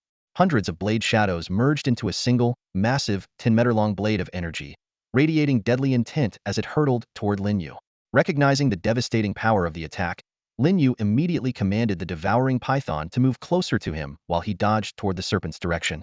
He knew that taking the attack Eden would mean certain death. With a thunderous crash, the blade of energy struck the python, carving a gruesome wound into its body and eliciting a heart-wrenching screech of pain. Seeing this, Lin Yu quickly controlled the injured devouring python, retreating with it into the dense forest. Xiaolibai initially planned to pursue but soon realized the python's speed was astonishing. He reluctantly let them go. In the end, everything will be decided at the Dragon Pearl Tower, he thought to himself, watching Lin Yu's retreating figure. The rapid growth of the devouring python was indeed alarming. Carrying the dragon pearls he had seized from other students, Xiaolibai continued his journey eastward. Meanwhile, Lin Yu rested in the forest, using the devouring restoration technique to heal the python's wounds. Watching its injuries gradually improve, he couldn't help but grumble about Xiaolibai's overwhelming strength. Just as Lin Yu was lamenting, a sudden whistling sound tore through the air. A cold, gleaming dagger silently plunged into his back, blood spurting out. Which damn bastard! Before he could finish his sentence, Lin Yu's body dissolved into white light, and the devouring python vanished along with him. A shadowy figure slowly emerged, speaking in a low, chilling voice. Assassination is a specialty of mine. Emerging silently from the shadows was none other than the Shadow Saint Assassin, Qin Wangchuan, referred to by Li Xuanla as the Old Schemer. A sly smile tugged at the corners of his lips, and a glint of triumph flickered in his eyes. Lin Yu is the core fighter of Fengshu Academy. Now that he's out, only Li Chun and Li Xuanla are left, he murmured to himself before adding. And there's also Blade Saint Xiaolibai and the Poison Saint Master Fang Wuqing. What he didn't realize, however, was that Fang Wuqing had already been dragged away in disgrace by Li Xuanla. As soon as the words left his mouth, his figure vanished instantly, melting back into the shadows. Outside the instance dungeon, the spectator area was abuzz with chatter. Mei Xingqian, your assassin is way too sneaky, always striking when people are vulnerable, Guan Shanyue complained, slapping his thigh in frustration. Mei Xingqian remained unperturbed. Isn't that exactly what assassins are supposed to do? Or do you expect him to fight honorably face-to-face? Speaking of unfair tactics, Zhou Shanhai interjected with a cold sneer. Old Guan, your so-called top-tier support is even worse. First, he carried off 2 school bells, and now he's taken my Poison Saint Master too. But he didn't take advantage of anyone's weakness. Guan Shanyue argued. In this dungeon, survival is the ultimate rule, Mei Xingqian said calmly. Guan Shanyue had no retort, as this was an undeniable truth. In the fight to survive, any means were justified. In the audience stands, the discussions grew heated. That Xiaolibai is insane. Did you see the gash he left on that giant serpent? Looks like Xiaolibai is way stronger than Lin Yu. But Lin Yu's serpent was so cool. I really want to see Xiaolibai face off against Li Chun Blade Saint versus Sword Saint. The Shadow Saint Assassin might be strong, but he's boring to watch. Always sneaking around. Even the support is more entertaining. Over in the elimination zone, Lin Yu was pulling at his hair in frustration. Upon learning that his attacker was Qin Wangchuan, he stomped his feet in anger. That old schemer. Hell, get what's coming to him. Looking around and seeing no sign of Li Chun or Li Xuanla, he let out a small sigh of relief. Guys, you've got to avenge me. Meanwhile, inside the dungeon, Li Xuanla was casually chewing on a blade of grass as he walked alongside Xia Bingxue, heading east. He glanced up at the scoreboard, 150108. A total of 42 players had already been eliminated. I wonder how many of our academy's players are still in? Xia Bingxue asked with concern. Don't worry, not while I'm here, Li Xuanla replied breezily. Victory is ours for sure. Where does all this confidence come from? It's in my bones. So, you're just stubborn? Pretty much. The two chatted as they walked when suddenly, sounds of a heated argument echoed from ahead. Through the dense tall grass, faint figures of over a dozen people confronting each other could be seen. Us 12 from Tunglong Academy against 2 from Fengshu Academy? This is as easy as cutting through vegetables. A haughty voice rang out. Don't think you can bully us just because we're outnumbered. Another voice retorted sharply. Don't you know that rallying people is a skill too? If you've got the guts, fight us unknown. Ah, so young, so naive.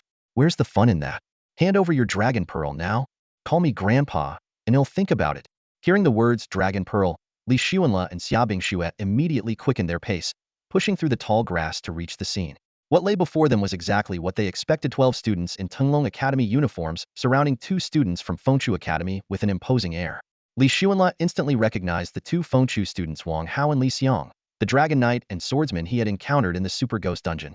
The golden glow emanating from Wang Hao signified that he was carrying a dragon pearl.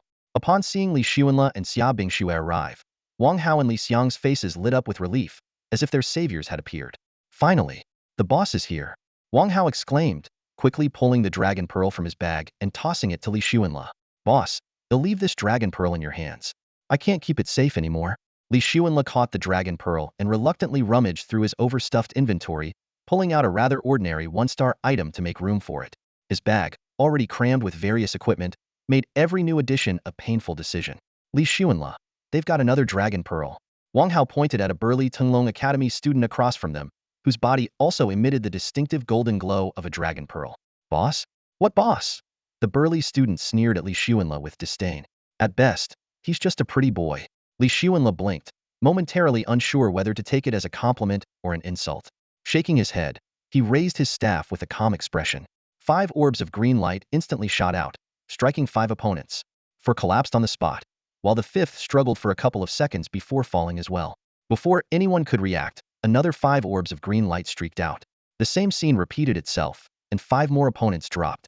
The last 2 tried to flee but were effortlessly taken down by Li Zunel's long-range spells. At level 45, with a casting range of 450 meters, there was no escape for his enemies. The entire battle was over in no more than 5 or 6 seconds. Wang Hao and Li Xiang stood frozen in shock, their mouths agape. Boss, since when did you get this strong? Wang Hao asked in awe. I've always been strong, Li Xuanla replied nonchalantly. Yes, of course. Wang Hao clapped enthusiastically, and Li Xiang nodded in agreement. That poison skill is way more powerful than what we saw in the Academy dungeon. Wang Hao hurried forward to pick up the dragon pearl dropped by the defeated enemy and handed it to Li Xuanla. Boss, whether Fengchu Academy wins or not depends entirely on you now. Piece of cake. Don't worry, I won't lose. Li Xuanla said confidently, though he hesitated slightly as he looked at the dragon pearl in his hand. The thought of clearing more space in his already packed inventory made him reconsider. Actually, you hold on to this for me. I trust you. Wang Hao's eyes lit up. Boss, you really trust me this much? Of course. I believe you have great potential. All right, as long as I'm alive, we'll make sure this dragon pearl stays safe. While Li Xuanla reluctantly picked up the equipment scattered on the ground, he pulled out another dragon pearl from his bag and handed it to Li Xiang. You hold on to one too. I trust you as well. Xia Bingxue, watching from the side, rolled her eyes. Isn't this just classic manipulation? Damn it. Li Xiang stared at Li Xuanla in astonishment, completely caught off guard by the decision to entrust him with the dragon pearl. His excitement was written all over his face as he felt the weight of responsibility on his shoulders. He realized that he, too, could contribute to the Academy's victory. Looking at Li Xuanla with admiration, he grinned and said, All right, don't worry. I'll take good care of it. Li Xuanla nodded in response, casually putting his equipment back into his backpack. Inwardly, he thought to himself that this level 30, one-star gear was worth thousands and couldn't be wasted. As for entrusting the dragon pearl to them, he was confident in his decision. After all, with one dragon pearl in his control, the 7 could never be complete without his. The 4 of them set off eastward together, and by now, the number of challengers in the dungeon had dropped to 96. Outside the dungeon, the headmaster of Tunglong Academy, Zhou Shanhai, was fuming with rage. A few seconds, just a few damn seconds, he bellowed. His face contorted with frustration as if he'd swallowed a fly. He glared resentfully at Guan Shangyue, as though blaming him for his team's failure. Guan Shangyue, however, remained unfazed, a faint smirk playing on his lips. Serves you right for showing off earlier. Well done, Li Xuanla. I'll make sure you get an extra drumstick when you're back. His delight was unmistakable, the corners of his eyes crinkling with amusement. Zhou Shanhai, seeing this, clenched his fists, veins bulging on his forehead as he slapped his thigh with increasing intensity.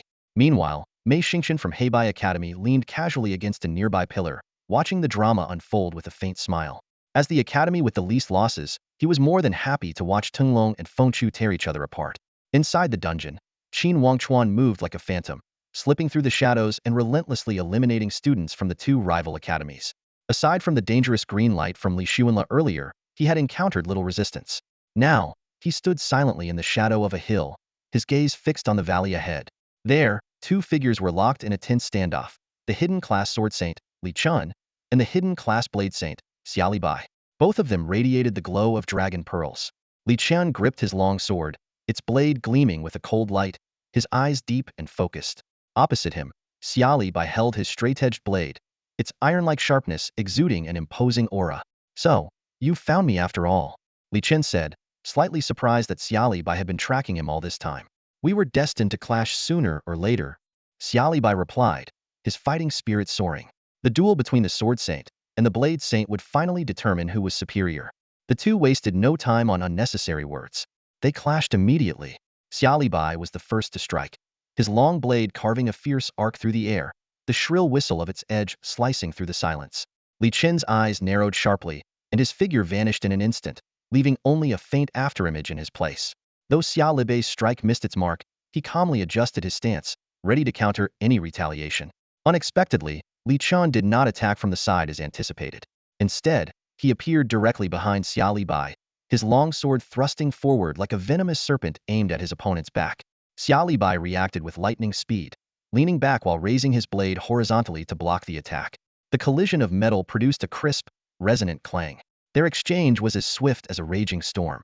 Li Chen's swordsmanship was unpredictable, sometimes as gentle as a willow brushing against the wind, other times as forceful as a thunderous tempest. Xiali Bai countered with bold and sweeping strikes, each one carrying unrelenting precision and power. The air between them rippled visibly, the sound of clashing steel echoing through the mountain valley. "Impressive! Impressive! Incredible!" Qin Wangchuan exclaimed from the shadows, his excitement palpable as he watched the exhilarating duel unfold, his blood surging with adrenaline. As the fight reached its climax, Xiali Bai suddenly switched tactics. He struck the ground with a powerful slash, the blade's energy carving a deep trench into the earth. Using the force of the impact, he propelled himself into the air, his blade aimed straight for Li Chen's forehead. Li Chen remained unfazed, his wrist flicking lightly as his longsword gleamed like flowing light, precisely intercepting the incoming strike. The collision of their forces erupted in a deafening boom. Xiali Bai's assault was neutralized. As he landed and withdrew his blade, a flicker of surprise crossed his eyes. "Sword mastery technique," he remarked, astonished. Though he had known of Li Chen's expertise, experiencing it firsthand left him awestruck by the depth of his opponent's skill. "You're incredibly strong," Xiali Bai said, his gaze alight with battle fervor. "And you're not bad yourself," Li Chen replied in a deep, steady voice.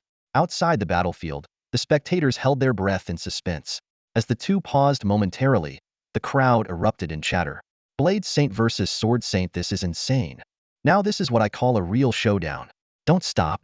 Keep going." On the sidelines, Dean Zhou Shanhai of Tenglong Academy and Guan Shanyue watched the battle with intense focus. Both fighters were the pride of their respective academies, and the outcome carried the weight of their institution's honor.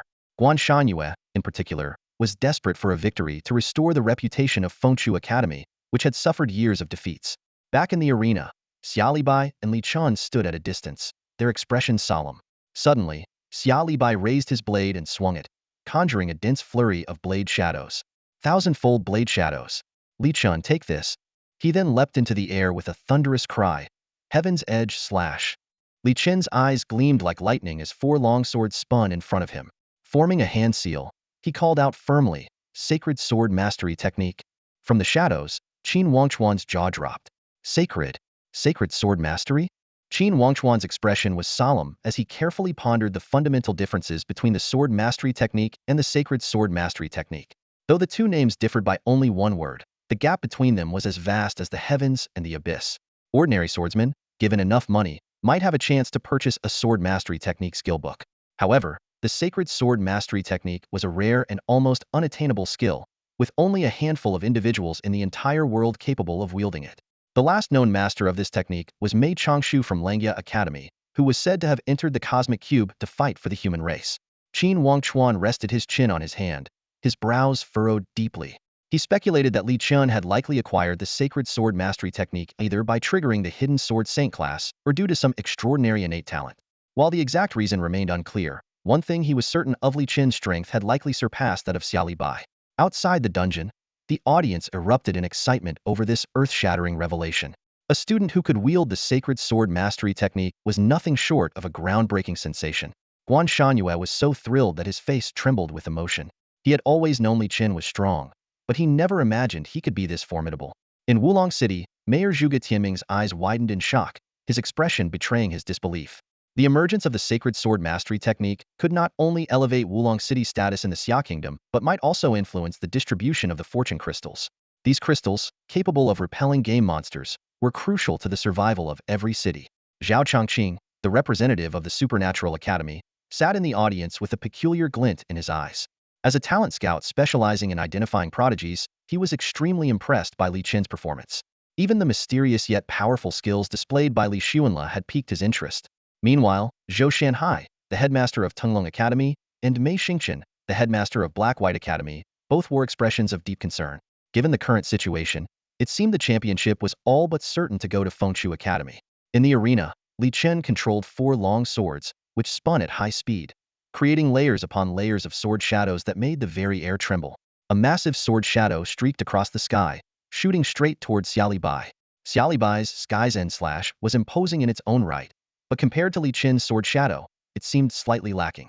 However, a confident smile tugged at the corner of Xiao Bai's lips. Sky's End Tenfold Slash.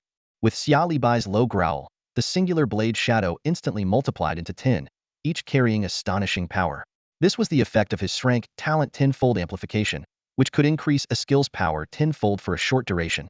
In an instant, Xiao Bai's momentum surged, placing him on par with Li Chen, at least for the moment. Qin Wangchuan stood to the side, once again stunned by the scene unfolding before him. The two opponents displayed extraordinary skills, making the outcome of the battle increasingly unpredictable. At that moment, Li Chen's massive sword shadow collided forcefully with Xiao Bai's 10 blade arcs. A thunderous explosion echoed through the valley, and the powerful shockwave sent both of them flying. Their health points plummeted, and the surrounding flowers, grass, and trees bent low under the pressure of the blast. Qin Wangchuan had to raise his hand to shield his face. Suddenly, his gaze sharpened like an eagle's. Li Chen had been thrown near his hiding spot by the shockwave and was struggling to regain his balance. As a stealthy assassin, Qin Wangchuan recognized the perfect opportunity for an ambush. Without hesitation, he drew his dagger and moved like a venomous snake, striking mercilessly at Li Chen's unguarded back. Though Li Chen sensed the impending danger behind him, it was too late to dodge. A cold gleam flashed, followed by searing pain, and his figure dissolved into a streak of white light. This unexpected turn of events left Xiao Bai utterly speechless. He realized that if he had been thrown to that spot, he too might have fallen victim to the hidden assassin's deadly strike. Cold sweat trickled down his forehead as he quickly raised his blade and retreated, choosing to avoid further confrontation for now. Outside the dungeon, the audience erupted in uproar. That sneaky assassin is just too ruthless. No wonder he's Qin Wangchuan from the Black and White Academy, always playing his cards so well. While some condemned his opportunistic tactics, they couldn't deny that this was exactly how an assassin should fight. Guan Shanyue glared at Mei Xingqian with eyes full of fury, as if he wanted to devour him whole. His most reliable fighters, Li Chen and Lin Yu, had both fallen to this assassin. Although he still had the healer Li Xuanle, their chances of victory had significantly diminished. Mei Xingqian, though inwardly delighted by this turn of events, tried not to let it show too much. Meanwhile, Li Xuanle was leisurely leading Xiaobing Xue, Wang Hao, and Li Xiang toward the eastern 7 Dragon Pearl Tower. Suddenly, the sound of 2 people arguing reached their ears from up ahead. I, Zhao Ritian, have 100 ways to take you down. And I, Yi Liangqin, have 1,000 ways to make you regret it. Just look at my luxurious gear. Huh. Behind me is the #1 support from Fengshu Academy. Well, I have the #1 mage from Black and White Academy, Yi Shao, backing me. My big brother can eat dirt. Ha! My big brother can eat 10 pounds of it. The usually carefree Li Xuanle instantly darkened at those words. That damn Zhao Ritian, talking behind his back like this. Grinding his teeth, he thought, if only he had known earlier, he would have sealed that guy's mouth with spaghetti mixed with #42 concrete. Xiaobing Xue couldn't help but chuckle on the side. It was rare to see Li Xuanle looking so defeated. The contrast was just too amusing. Wang Hao and Li Xiang also turned their heads away to stifle their laughter. After all, calling the #1 buff master of Fengshu Academy someone who could eat that kind of thing was indeed crossing the line. But only someone as close to Li Xuanle as Zhao Hao would dare to say such a thing. Li Xuanle hurried to the scene and saw a student from the Black and White Academy gripping a gleaming long knife, exchanging insults with Zhao Ritian, who held a sharp long sword. The weapons seemed more like props as the two hurled taunts back and forth, resembling 2 barking dogs separated by a fence. Li Xuanle cast them a disdainful glance. These 2 cowards had been arguing for several minutes already. Outside the dungeon, the audience erupted in laughter at the scene. Wulong and Fengshu clashing heathen. These gentlemen sure know how to argue without fighting. The #1 buff master and the #1 mage really got unlucky, being forced to eat that stuff and 10 pounds of it, no less. Li Zunel's sudden arrival left the two mid-argument stunned. Zhao Hao's eyes widened, and his voice trembled slightly. Be big bro? Hearing this, Liangshan burst out laughing. So you're his big bro? The #1 buff master? You're actually pretty good looking. Come on. He says you can eat that stuff, show us. Veins bulged on Li Zunel's forehead as he swung his staff without a word. A flash of green light instantly obliterated Liangshan. Sensing trouble, Zhao Hao quickly tried to explain, big bro. I was forced to say that before he could finish. Another green flash hit him, and his health began to plummet. Big bro, don't do this, Zhao Hao pleaded frantically. Li Xuanle snorted coldly, tilting his head to the sky. 15,072 players left. The competition's heating up. Zhao Hao clung to Li Zunel's arm, begging desperately, big bro, heal me, just once. I promise I won't say anything like that again. Do you admit you were wrong? I was wrong. Big bro. Zhao Hao's apology was sincere. Only then did Li Xuanle casually wave his staff, casting a gust of the wind of revival to heal him. He spoke unhurriedly. If you tarnish my reputation again, they'll take back all your gear. I want. I just said it in the heat of the moment. Even in the heat of the moment, it's not allowed. Yes, got it, big bro. Zhao Hao nodded repeatedly, wearing a look of repentance. Li Xuanle watched this scene, fully aware that this promise would probably last only 2 minutes. Just as the group was about to move forward, a deafening sound erupted around them. Suddenly, a barrage of magical beams and arrows rained down like a storm. In the blink of an eye, everyone was engulfed in the glow of the skills. Li Xuanle didn't even have time to react before a wave of intense pain swept through his body. Out of the corner of his eye, he saw his companions, including Xia Bingxue, turning into white light and vanishing one after another. Left on the ground were 2 dragon pearls dropped by Wang Hao and Li Xiang. When he checked his health, Li Xuanle froze, only 1 remained. I've locked my health. He grinned, the excruciating pain across his body overshadowed by the joy of successfully validating his undying talent for the first time. Outside the dungeon, Guan Shangyue clenched his fists tightly, his palms slick with cold sweat. Through the screen, he could clearly see that Li Zunel's team was walking into an ambush, yet he could only watch helplessly as it unfolded, just like when he had been powerless to stop Lin Yu and Li Qian from being assassinated by Qin Wangchuan. If Li Xuanle and his team were wiped out, Fengchu Academy's hopes would be completely shattered. In the elimination zone, Lin Yu slapped his thigh in frustration. That Black-White Academy. Why are they always so sneaky? Damn them. Even the usually composed Li Qian couldn't help but mutter, I really want to take those guys down. We're doomed. I bet Fengchu Academy won't win the championship again this time, Lin Yu said, frowning. Wait, Li Xuanle isn't dead yet. Li Qian's eyes suddenly lit up. Back in the dungeon, Li Xuanle swung his staff to heal himself, and his health quickly recovered. By now, he was completely alone, surrounded by 20 to 30 students from Black-White Academy. A young man stepped forward from the crowd, scrutinizing Li Xuanle. The top poison healer? Li Xuanle? Hello, I'm Yishao. Yishao?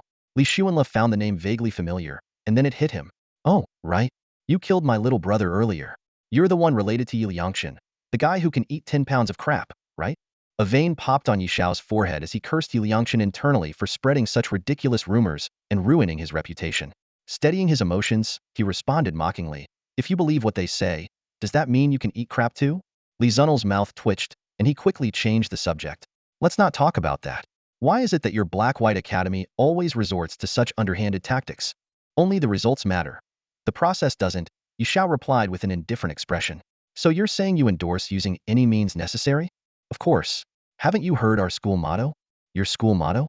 Li Xuanle genuinely had no idea. He had always been too preoccupied with hustling to care about such things. Yishao's gaze burned with intensity as he spoke with conviction. The world is white. Only I remain black. Li Xuanle suddenly understood, a sly smile appearing on his face as he said in a peculiar tone. Oh, so your idea of black is just sneak attacks, huh? Yishao was visibly stumped, his eyes darting around as he stammered, well anyway, I used to think I was uneducated. But you all take it to a whole new level. Li Xuanle shook his head with a sigh, then straightened his back, adopting the posture of a teacher. Let me enlighten you. The full phrase goes, the world is all white, only I am black. Non-aggression of the Mahist school, universal love throughout life. Yishao stood frozen in place. As someone who spent all his time buried in honing his skills, he was clueless about these references and could only let Li Xuanle continue.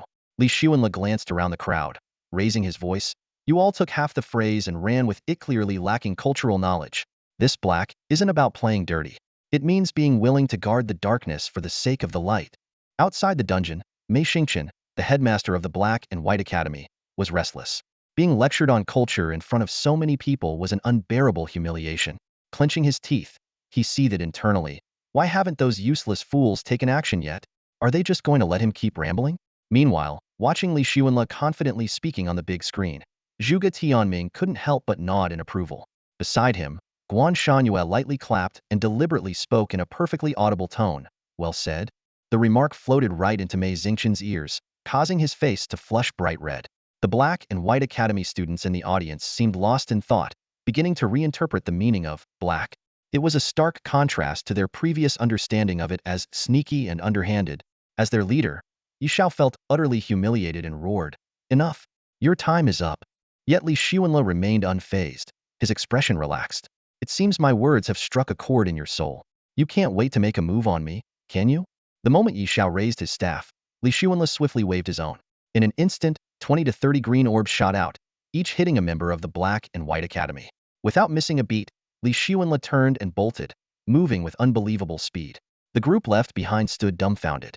This level of agility shattered their preconceptions of the priest class. Before they could recover, cries of alarm echoed one after another. "My health is dropping like crazy." "Mine too." "Same here." Yishao, watching his own health plummet, glanced toward the direction where Li Xuanle had disappeared, gritting his teeth in fury. Damn it, that sneaky bastard. And he had the nerve to call the Black and White Academy underhandeds no better, spouting all that self-righteous nonsense. In less than 10 seconds, all the Black and White Academy students transformed into white light and were teleported out of the dungeon. Shortly after, Li Xuanle casually strolled back, carefully picking up the dragon pearl from the ground and tucking it into his school uniform. With the one Yishao had dropped, he now possessed 4 dragon pearls. He pursed his lips, looking visibly annoyed. It seemed that this hard labor would have to be done by himself. After taking a few steps eastward, he simply dove headfirst into a patch of waist-high wild grass, a blade of foxtail grass between his lips, and lay there contentedly. As he lay in the grass, a thought crossed his mind. The resurrection skill he was so proud of seemed useless in this game instance. Here, when people died, they turned into white light and vanished, leaving no corpses to resurrect. It appeared that this skill was only applicable in the real world. Meanwhile, outside the instance, Guan Shangyue saw students from the Black and White Academy being carried out and couldn't contain his excitement, cheering loudly with exaggerated expressions. This left Mei Xingqian blushing with embarrassment. Even Zhuge Tianming couldn't help but glance over, though he understood Guan Shanyue's feelings. After all, their star players, Lin Yu and Li Chun, had been taken out by underhanded tactics from the other side, and Li Xuanle had barely escaped harm. Yet Zhuge Tianming had a lingering question. How had Li Xuanle managed to survive such an intense barrage of attacks? Was it simply because he was a healer and could continuously heal himself? In the elimination zone, Lin Yu, Li Qin, Xiaobing Xue, and Zhao Hao watched as Li Xuanle single-handedly eliminated 20 to 30 players from the Black and White Academy. They couldn't help but slap their thighs in celebration. "Big brother avenged us," they exclaimed in admiration, while also feeling relieved that Li Xuanle was still alive. This meant that Fengshu Academy still had a chance to take down the cunning Qin Wangchuan. However, just like Zhuge Tianming, they were puzzled. How had Li Xuanle survived such concentrated firepower? At the same time, Qin Wangchuan was silently stalking through the wilderness like a ghost, eliminating anyone who wasn't from the Black and White Academy on sight. He had initially planned to track down Xia Libai, but the latter's speed was too fast, and he had long since disappeared. The leaderboard in the sky showed that 150 challengers remained, with only 22 from Black and White Academy. Qin Wangchuan carried 2 Dragon Balls, one of which he had taken from Li Qin. Combined with the one Xia Libai had, there were 3 in total. What he didn't know was that the other 4 were all in Li Zunel's possession. Analyzing the situation, Qin Wangchuan felt that, with Lin Yu and Li Qin out of the game, there was little threat left aside from Xia Libai. Then, he suddenly remembered the poisonous healer Li Xuanle, who had nearly taken him out earlier, and silently hoped that this unsettling opponent had already been eliminated. But things rarely go as planned. At that moment, Li Xuanle was lounging comfortably in the grass, holding 3 Dragon Balls in his arms, with a 4th hidden in his backpack. He did feel a tinge of regret for having discarded a piece of equipment, possibly worth thousands, to make room for the Dragon Balls. As he swung his legs and gazed up at the blue sky, he started sorting through the items in his backpack. Unlike the 1- and 2-star items in the backpacks of Tan Huan, Xiaobing Xue, and Zhao Hao, his inventory was almost exclusively stocked with 3-star or higher equipment and gems. This was the result of his deliberate strategy. He worried that these 3 young people might be too inexperienced to handle high-level or even top-tier equipment without losing their sense of self, potentially leading them to act recklessly. As a cunning old fox with the experience of 2 lifetimes, He deeply understood the weaknesses of human nature. Instinctively, he reached into his pocket, only to remember with frustration that he had run out of gum. After resting for 20 minutes, he flipped himself up and sprinted eastward at full speed. The strategy had shifted to achieve victory as quickly as possible, cash in the equipment early, and then indulge in fine food and delicacies.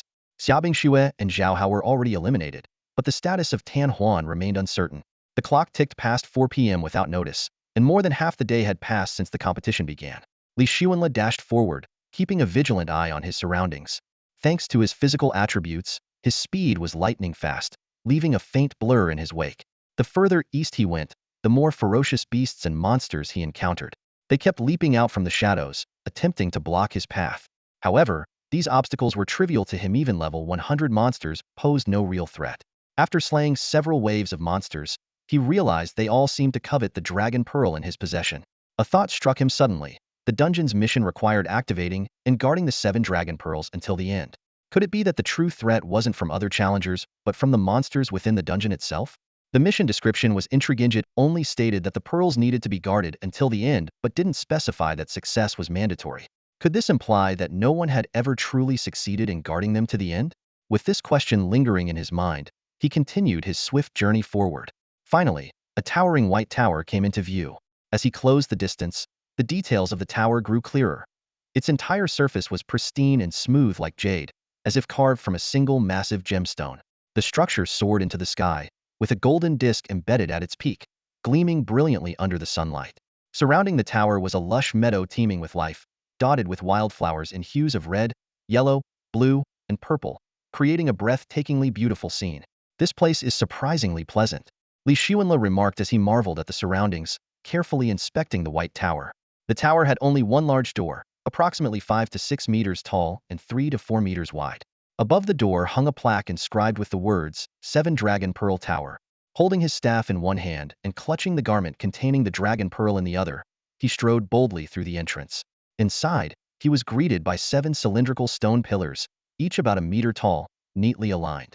The top of each pillar tapered into a pointed cone, with a fist-sized indentation at its peak. Upon closer inspection, he noticed that the indentations were a perfect fit for the dragon pearls. Clearly, the 7 stone pillars were designed to hold the 7 dragon orbs. Li Xuanle carefully surveyed his surroundings and noticed a warning engraved in the center of the tower's ground. Once the dragon orbs are placed, the entire tower will emit a unique aura, inciting the frenzied pursuit of all monsters within the instance. Furthermore, challengers who stray too far from the 7 dragon orb tower will face relentless attacks from these monsters. The more orbs placed, the more ferocious the monsters will become. Reading this, a sly smile crept across Li Xuanle's lips. He gazed down at the 4 dragon orbs in his hand, a glimmer of mischief flashing in his eyes.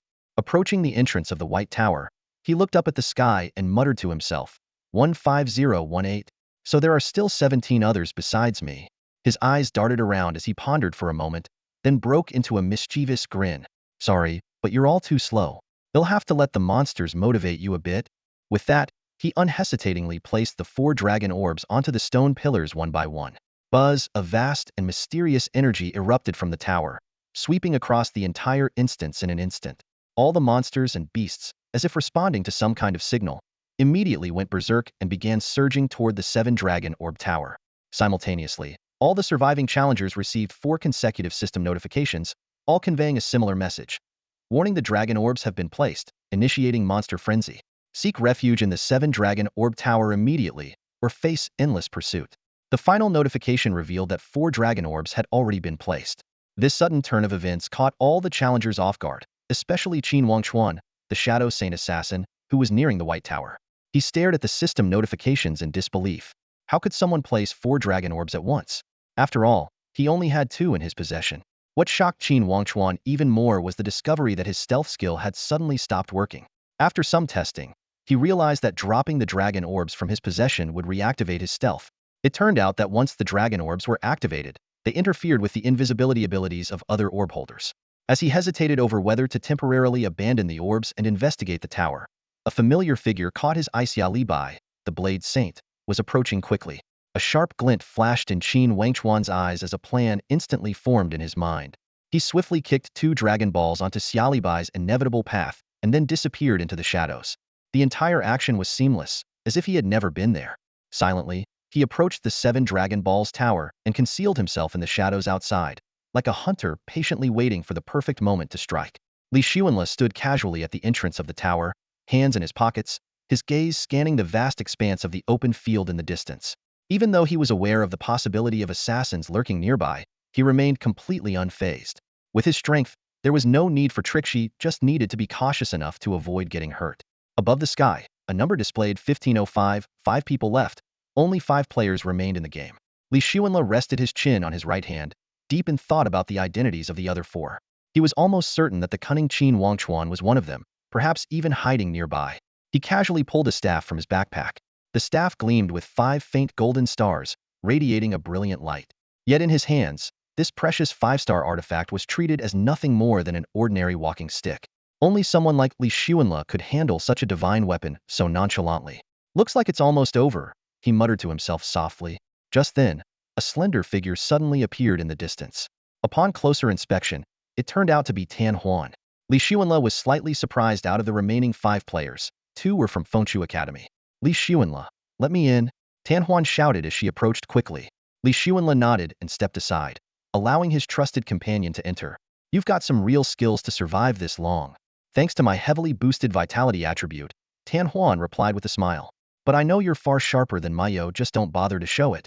Once inside the tower, Tan Huan noticed 4 Dragon Balls neatly placed in a row. She exclaimed in surprise, you placed 4 Dragon Balls all by yourself? Yeah, it was a bit unexpected, but when it comes to you, nothing surprises me anymore. So, what's the plan now? Tan Huan asked as she surveyed the surroundings. Just guard this entrance. We're still 3 Dragon Balls short, someone will bring them to us, Li Xuanle said confidently. But his gaze suddenly sharpened. Someone was approaching quickly from a distance. Squinting to get a better look, he rubbed his eyes in disbelief. It was Tang Xiaosan, the one who had been defeated in the arena dungeon.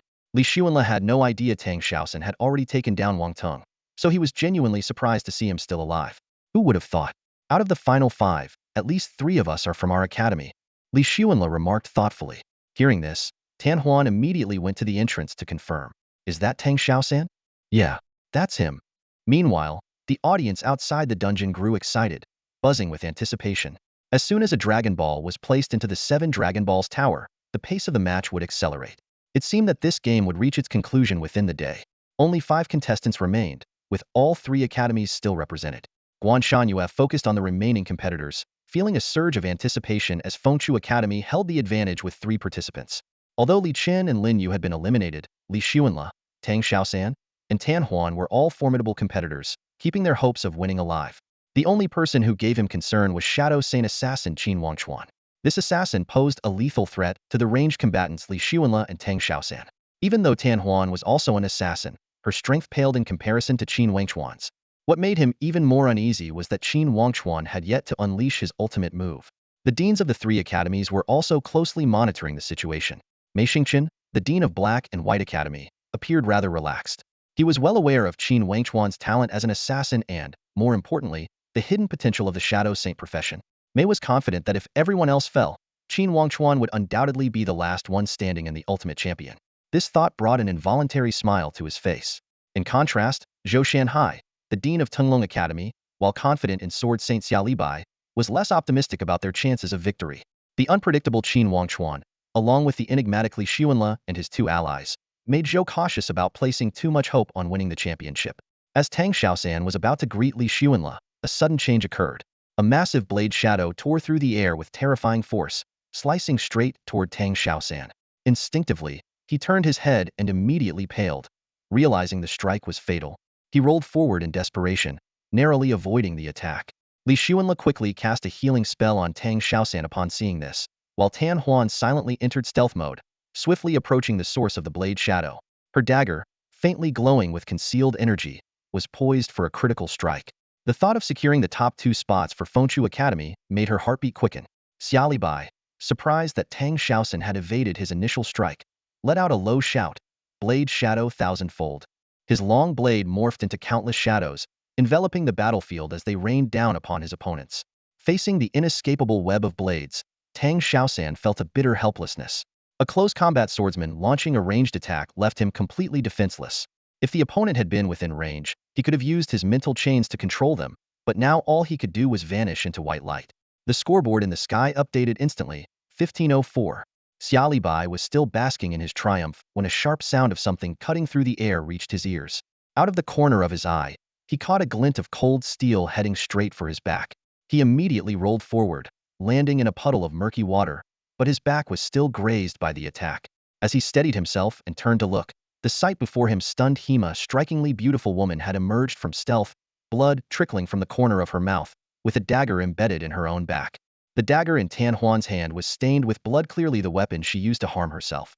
But what baffled Xiao Bai was the other dagger embedded in her back. As an assassin, how could she have been ambushed? While he was deep in thought, Tan Huan's figure transformed into a streak of white light and disappeared into the air. Her final gaze was directed toward the White Tower, landing on Li Zunel's astonished face, her eyes filled with unwillingness. The sudden turn of events left everyone stunned. It happened so quickly that Li Xuanle didn't even have time to cast the Wind of Revival on Tan Huan. Fengshu Academy had now lost 2 contestants in a row. The numbers in the sky shifted to 15:03. Clutching his staff tightly, Li Xuanle stormed out of the 7 Dragon Pearl Tower, glaring furiously at Xiao Bai. Without a moment's hesitation, he swung his staff, unleashing 2 streaks of green lightning-like energy that struck the unprepared Xiao Bai instantly. A fatal blow. Xiao Bai's figure also dissolved into white light as he was teleported out of the arena, leaving behind 3 dragon pearls scattered on the ground, 2 of which were the ones Qin Wangchuan had intentionally discarded earlier. Though Xiao Bai had been puzzled by their presence, he had picked them up anyway, only to be eliminated before he could make use of them. Outside the dungeon, the audience erupted in uproar. Discussions buzzed all around. An assassin killed by another assassin? Tenglong Academy only took 3rd place? The number 1 poison healer just annihilated Xiao Bai in seconds. The headmaster of Tenglong Academy, Zhou Shanhai, appeared disappointed but not entirely surprised. Even Li Chun, who had mastered the sacred imperial sword technique, had been eliminated, so Xiao Bai's defeat seemed inevitable. The prowess of this so-called number 1 poison healer was indeed terrifying. In the elimination zone, Li Chun and Lin Yu were dumbfounded. Li Xuanle had taken down Xiao Bai with just 2 strikes of green light, proof that his poison-based abilities had evolved into something far more fearsome than before. Despite their shock, they couldn't help but feel a surge of excitement at Li Zunel's victory. After all, he was now Fengshu Academy's last hope. The screen now displayed only the perspectives of Qin Wangchuan and Li Xuanle. The entire audience held their breath, waiting for the final showdown. Li Xuanle looked up at the sky. The glaring 15:02 numbers stood out starkly. He knew all too well that his remaining opponent could only be the cunning Qin Wangchuan. But he seemed completely unfazed as he bent down to pick up 3 faintly glowing dragon orbs from the ground, striding calmly towards the 7 Dragon Pearl Tower. Although the Shadow Saint assassin Qin Wangchuan was a formidable opponent, to someone with the mortal talent like him, this posed no real threat. Gripping his staff tightly, his nerves were on high alert as his sharp eyes scanned the surroundings. The moment he detected the slightest movement, he was ready to unleash his ultimate skill, Toxic Blessing, with hundreds of green beams guaranteed to ensnare his opponent. Outside the dungeon, the audience held their breath, their eyes glued to the giant screen. The intense showdown between these masters was about to determine the victor. Guan Shanyue's heart raced faster and faster. To his astonishment, Li Xuanle, the once tardy student, had become Fengshu Academy's last hope. The headmaster of Black and White Academy, Mei Xingqian, was equally tense, nervously tugging at the hem of his robe. Witnessing Li Xuanle's instant defeat of Blade Saint Xiao Bai, who could rival Li Qian in strength, he knew this meant Li Xuanle was fully capable of taking down Qin Wangchuan as well. The key now lay in who could strike first. Suddenly recalling something, Mei Xingqian turned to Guan Shanyue and asked, "Is this the same guy who was the last tardy student?" Upon receiving confirmation, Mei Xingqian deeply regretted his earlier decision. If he had known this, he would never have agreed to let this latecomer compete. Now, it might cost them the championship title. In the elimination zone, betting had already begun, with odds reaching 10 tun. Zhao Hao unhesitatingly placed all of his 68,000 xia coins on Li Xuanle. Both Tan Huan and Xiaobing Xue also bet 80,000 each. Thinking of the potential tenfold return, Zhao Hao's hands trembled with excitement. "Big bro, you have to win this. My house down payment depends on it." On the main stage, Mayor Zhuge Tianming and representatives from various factions watched in silence, their focus fixed on the outcome. Inside the dungeon, Li Xuanle held the dragon orbs in his hand and deliberately slowed his pace as he approached the 7 Dragon Pearl Tower. He was certain that the hidden Qin Wangchuan would seize the opportunity to ambush him. Sure enough, just as he was about to reach the entrance, a sharp whistling sound pierced the air. A gleaming dagger shot toward his back with deadly precision. Li Xuanle's lips curled into a faint smile. "Since you're here, let's settle this. Something has to be left behind." Before the words had fully left his mouth, Li Xuanle leaned forward, his staff moving swiftly. Dozens of green orbs shot out in all directions like a torrential rain. A dagger grazed his back, leaving a shallow wound, but several of the green orbs struck a target in that direction. Got it, Li Xuanle thought with certainty, raising his head to look towards the sky. However, to his confusion, the number 1502 remained unchanged. He waited for a moment, but the number stayed completely still. Could it be that the opponent can resist the divine poison skill? Impossible. With a mix of doubt and determination, he quickly sprinted into the 7 Dragon Ball Tower, placing the last 3 Dragon Balls into their respective slots. In an instant, an immense pressure swept out from the tower, enveloping the entire dungeon world. The attributes of all the monsters surged, and they began swarming towards the tower in a frenzy. At that moment, a system notification was sent simultaneously to both Li Xuanle and Qin Wangchuan. Attention! All 7 Dragon Balls have been activated. The Divine Dragon can only be summoned when there is just one challenger left in the dungeon world. Otherwise, all challengers will face endless waves of monsters. Li Xuanle quickly processed the information. To summon the Divine Dragon, either he or Qin Wangchuan had to be the last one standing. The tricky part was that Qin Wangchuan was hiding nearby, making it difficult to strike. While he could unleash a barrage of attacks outside, the tower's structure made it hard to execute such a strategy. Still, with his immortality, Li Xuanle wasn't too worried. At worst, he would endure some pain. Suddenly, the ground trembled violently as the sound of colossal footsteps grew closer. The endless monster horde was nearing. Standing at the center of the tower, Li Xuanle gripped his staff tightly, unleashing hundreds of green beams every second, forming an impenetrable web of light. He was certain Qin Wangchuan wasn't inside the tower. Otherwise, the dense green web would have exposed him instantly. Outside the tower, Qin Wangchuan watched the relentless green beams with frustration. He had just sent a stealth clone into the tower, but it was struck by 6 or 7 beams almost immediately, causing its health to plummet before it dissipated. The current standoff seemed like a battle between 2 equally formidable players, each armed with their unique skills, yet unable to overpower the other. Outside the dungeon, spectators were on the edge of their seats, buzzing with excitement. These two are something else. One is spamming poison attacks, while the other is staying hidden. It's perfectly matched. If this keeps up, the monster horde will arrive soon. Then the area around the tower will be swarming with creatures. Let's see how they handle that. In the dungeon, both Li Xuanle and Qin Wangchuan could clearly hear the approaching footsteps of the monster army. Qin Wangchuan frowned deeply, fully aware that once the army arrived, the space he relied on for his stealth would be completely compressed, leaving him nowhere to hide. Clenching his teeth, Qin Wangchuan muttered under his breath, "Holy clone technique." In an instant, 8 identical figures appeared around him. This was his strength talent, allowing him to summon additional clones every 10 levels, 2 at level 10, 4 at level 20, 6 at level 30, and 8 at level 40. These clones possessed the same abilities as him, except for the inability to stack talents, and their damage output was only half that of the original.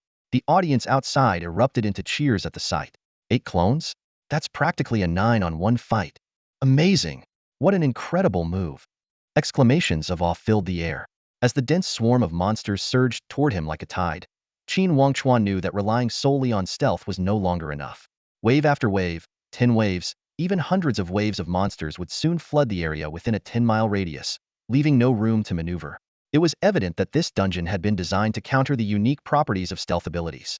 Meanwhile, Li Xuanle remained composed.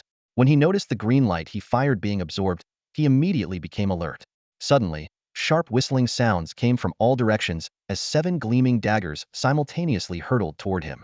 Reacting swiftly, Li Xuanle instantly launched 5 bursts of green light to deflect the daggers in front of him and seized the opportunity to dash out of the tower door. He turned and waved his staff, sending dozens of green light beams sweeping behind him. Although he struck a few figures, another whistling sound came from his right. He fired another green light beam to counter, but unexpectedly, a dagger came at him from the left. This time, he had no chance to dodge and could only take the hit hidden. Fortunately, his extraordinary talent activated, locking his health at 1. The sky above immediately displayed the battle result. 1501.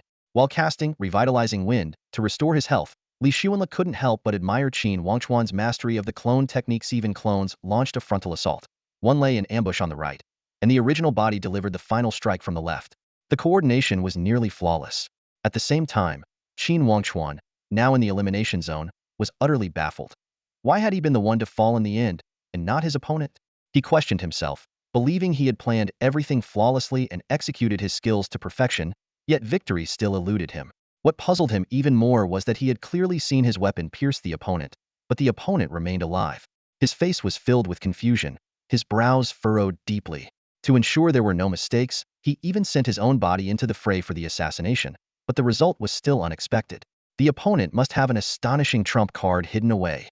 Not far away, the atmosphere was completely different. Zhao Hao, Xiaobing Xue, and Tan Huan were immersed in ecstatic joy because their bet had yielded a tenfold return.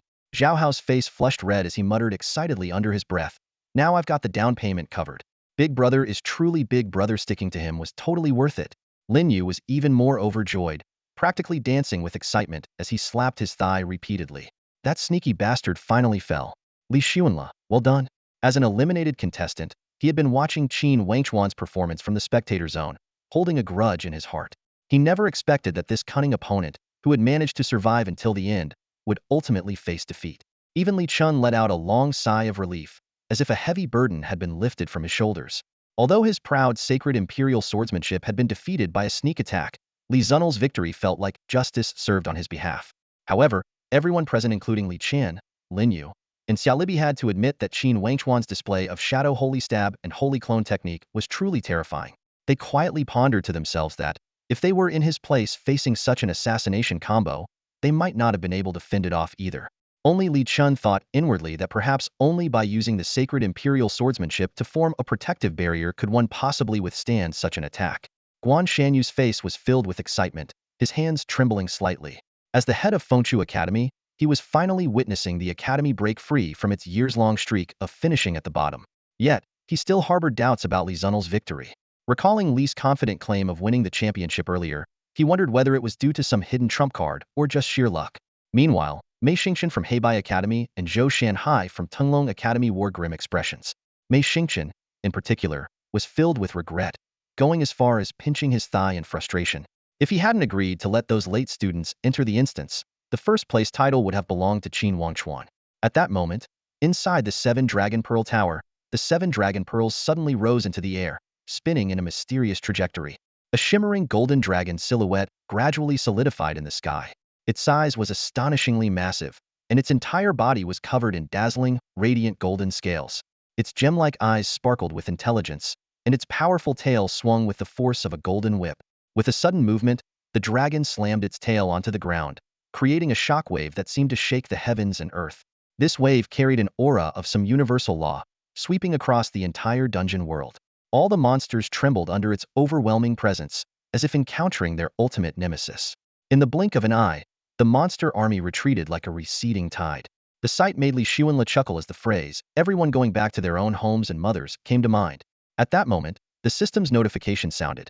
"Congratulations, you are the last challenger standing. Virtue increased by 300. You will now be transported out of this world." Barely 2 seconds after the message appeared, Li Xuanle's figure began to blur, and in a flash of white light, he disappeared. When he opened his eyes again, he found himself standing alone in the victory zone of the arena. The eyes of over 100 people in the elimination zone all turned to him simultaneously. Not only that, but the venue was filled with notable figures. Several academy deans, Mayor Zhuge Tianming, representatives from prestigious universities, officials from the Xia Kingdom's enforcement team, and leaders from various adventure guilds. Colorful spotlights illuminated him, highlighting his striking demeanor and handsome features, eliciting waves of excited screams from the young women in the audience. Zhuge Tianming picked up a microphone and announced with a cheerful tone, "Congratulations to Fengshu Academy. Congratulations to Li Xuanle for securing first place. Second place goes to Heibai Academy and Qin Wangchuan. Third place to Tunglong Academy and Xiaoliba." He then announced the rewards. The individual champion will receive 3 million xia currency, a 6-star equipment of their choice, and a 6-star skill book of their choice. The champion academy will be awarded a 4-star dungeon, 10 million xia currency, and a large amount of support resources. The rewards for second and third places will decrease accordingly. Winners, please proceed to the rewards area to claim your prizes. This competition is now officially concluded. As Li Xuanle prepared to walk toward Guan Shanyue, who was waving at him, he was intercepted by Lin Xiao and Ouyang Qing, the 2 school beauties. "Li Xuanle, how are we settling the score for that poison attack?" Ouyang Qing demanded angrily, puffing her cheeks. "Don't sweat the details." Li Xuanle replied nonchalantly, brushing past them as he continued toward Guan Shanyue. The 2 beauties, unwilling to let such disrespect slide, immediately grabbed his arms from either side. "No way, you're not getting off that easily. Come on, I'm a support with poison skills." Isn't it reasonable for me to use poison? Li Xuanla raised an eyebrow in response. Reasonable? Do you know how many people think it wasn't? Ouyang Qing retorted, pouting. And then? What exactly do you want? Li Xuanla asked, his tone growing impatient. Lin Xiao chimed in. There's an arena upstairs. Plenty of people aren't convinced by your victory. Breaking free from their grip, Li Xuanla confidently declared. Not convinced? Then tell them all to come at me, you'll take them on one by one. What? All of them? Lin Xiao and Ouyang Qing exclaimed in unison, their eyes widening in disbelief as they stared at Li Xuanla. The reaction of the two campus belles instantly froze the atmosphere. What did you just say? Ouyang Qing instinctively asked for confirmation, while Lin Xiao also kept her gaze fixed on Li Xuanla, waiting for his response. Li Xuanla's lips curled into a slight smile, his tone casual as he replied, yes, if they're not convinced, let them all come at me. I'll take them on. With that, he walked straight toward Guan Shanyue, as if the two campus belles were nothing more than scenery on the roadside. This scene stunned everyone in the elimination area. Students from the three major academies witnessed it, and while those from Fengshu Academy gave him a thumbs up, the rest glared at him angrily, their eyes filled with defiance. Feeling humiliated, Ouyang Qing immediately shouted at Li Xuanla's back, Li Xuanla, if you've got the guts, don't leave later. Meet us in the second-floor combat instance. Exactly.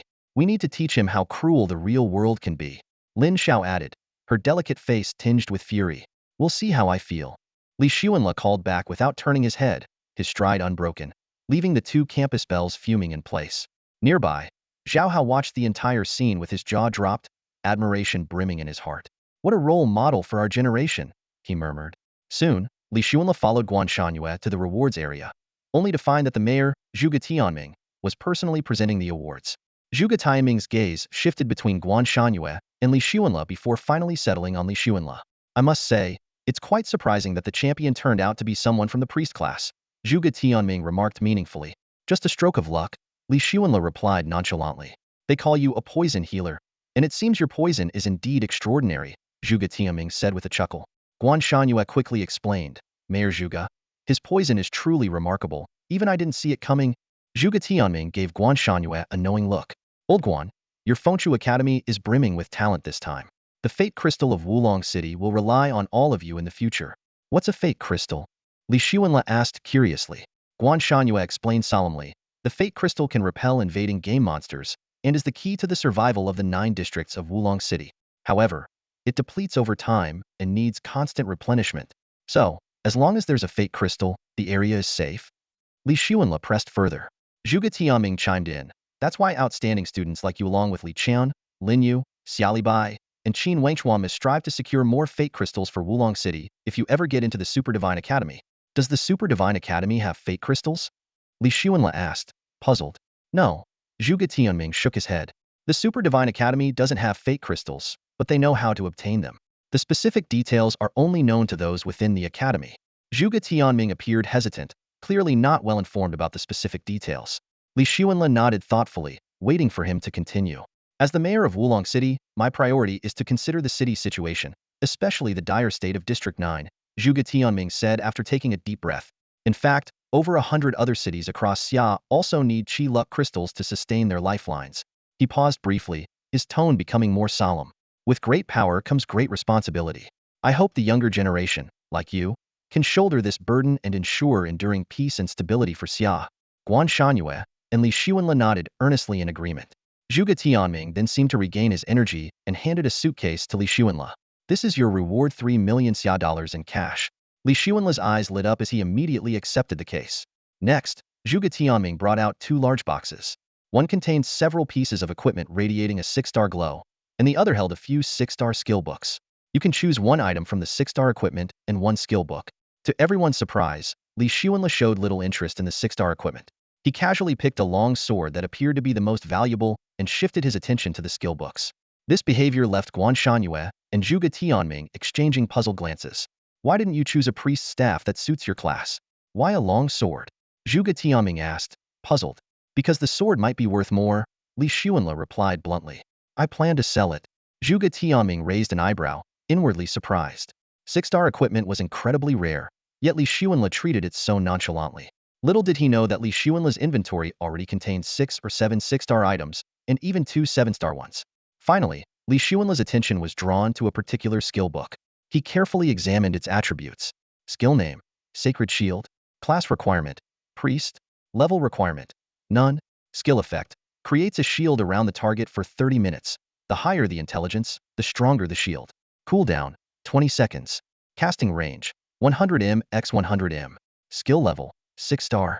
The shield effect is decent, it'll improve my survivability, Li Xuanle thought to himself. I'll choose this one. With Zhuge Tianming's approval, Li Xuanle immediately learned the skill. He couldn't help but imagine how powerful he would become when he leveled up and combined it with the Phoenix Feather Cloak and the Soaring to the Sky skill. The thought left him feeling exhilarated. Everyone present understood that opportunities like the 100-floor Magic Tower, which offered 6- and 7-star items, were extremely rare. Most adventurers only faced monsters up to 5-star difficulty at best. Li Xuanle placed the 6-star sword into his inventory and turned to Guan Shangyue. Dean, may I leave now? You may. Also, inform your classmates that they are dismissed. From now until the Academy's unified exams, you have free time. Go experience society and learn from its harsh realities, Guan Shangyue said with a wry smile. The harsh realities of society? Got it. Li Xuanle nodded, carrying the suitcase as he walked back to the crowd and stood behind Zhao Hao. Big brother, what equipment did you pick? Zhao Hao asked. A sword. A 6-star sword? Yep, a 6-star sword. At that moment, a deep voice suddenly interrupted. Li Xuanle, would you consider selling me that 6-star sword? Li Xuanle looked up and saw Li Chun standing right in front of him. This classmate, who had left a deep impression on him, usually carried himself like an ascetic monk, a dormant dragon biding its time. It gave Li Xuanle a sense of mutual understanding and respect. Sure. How much are you planning to offer?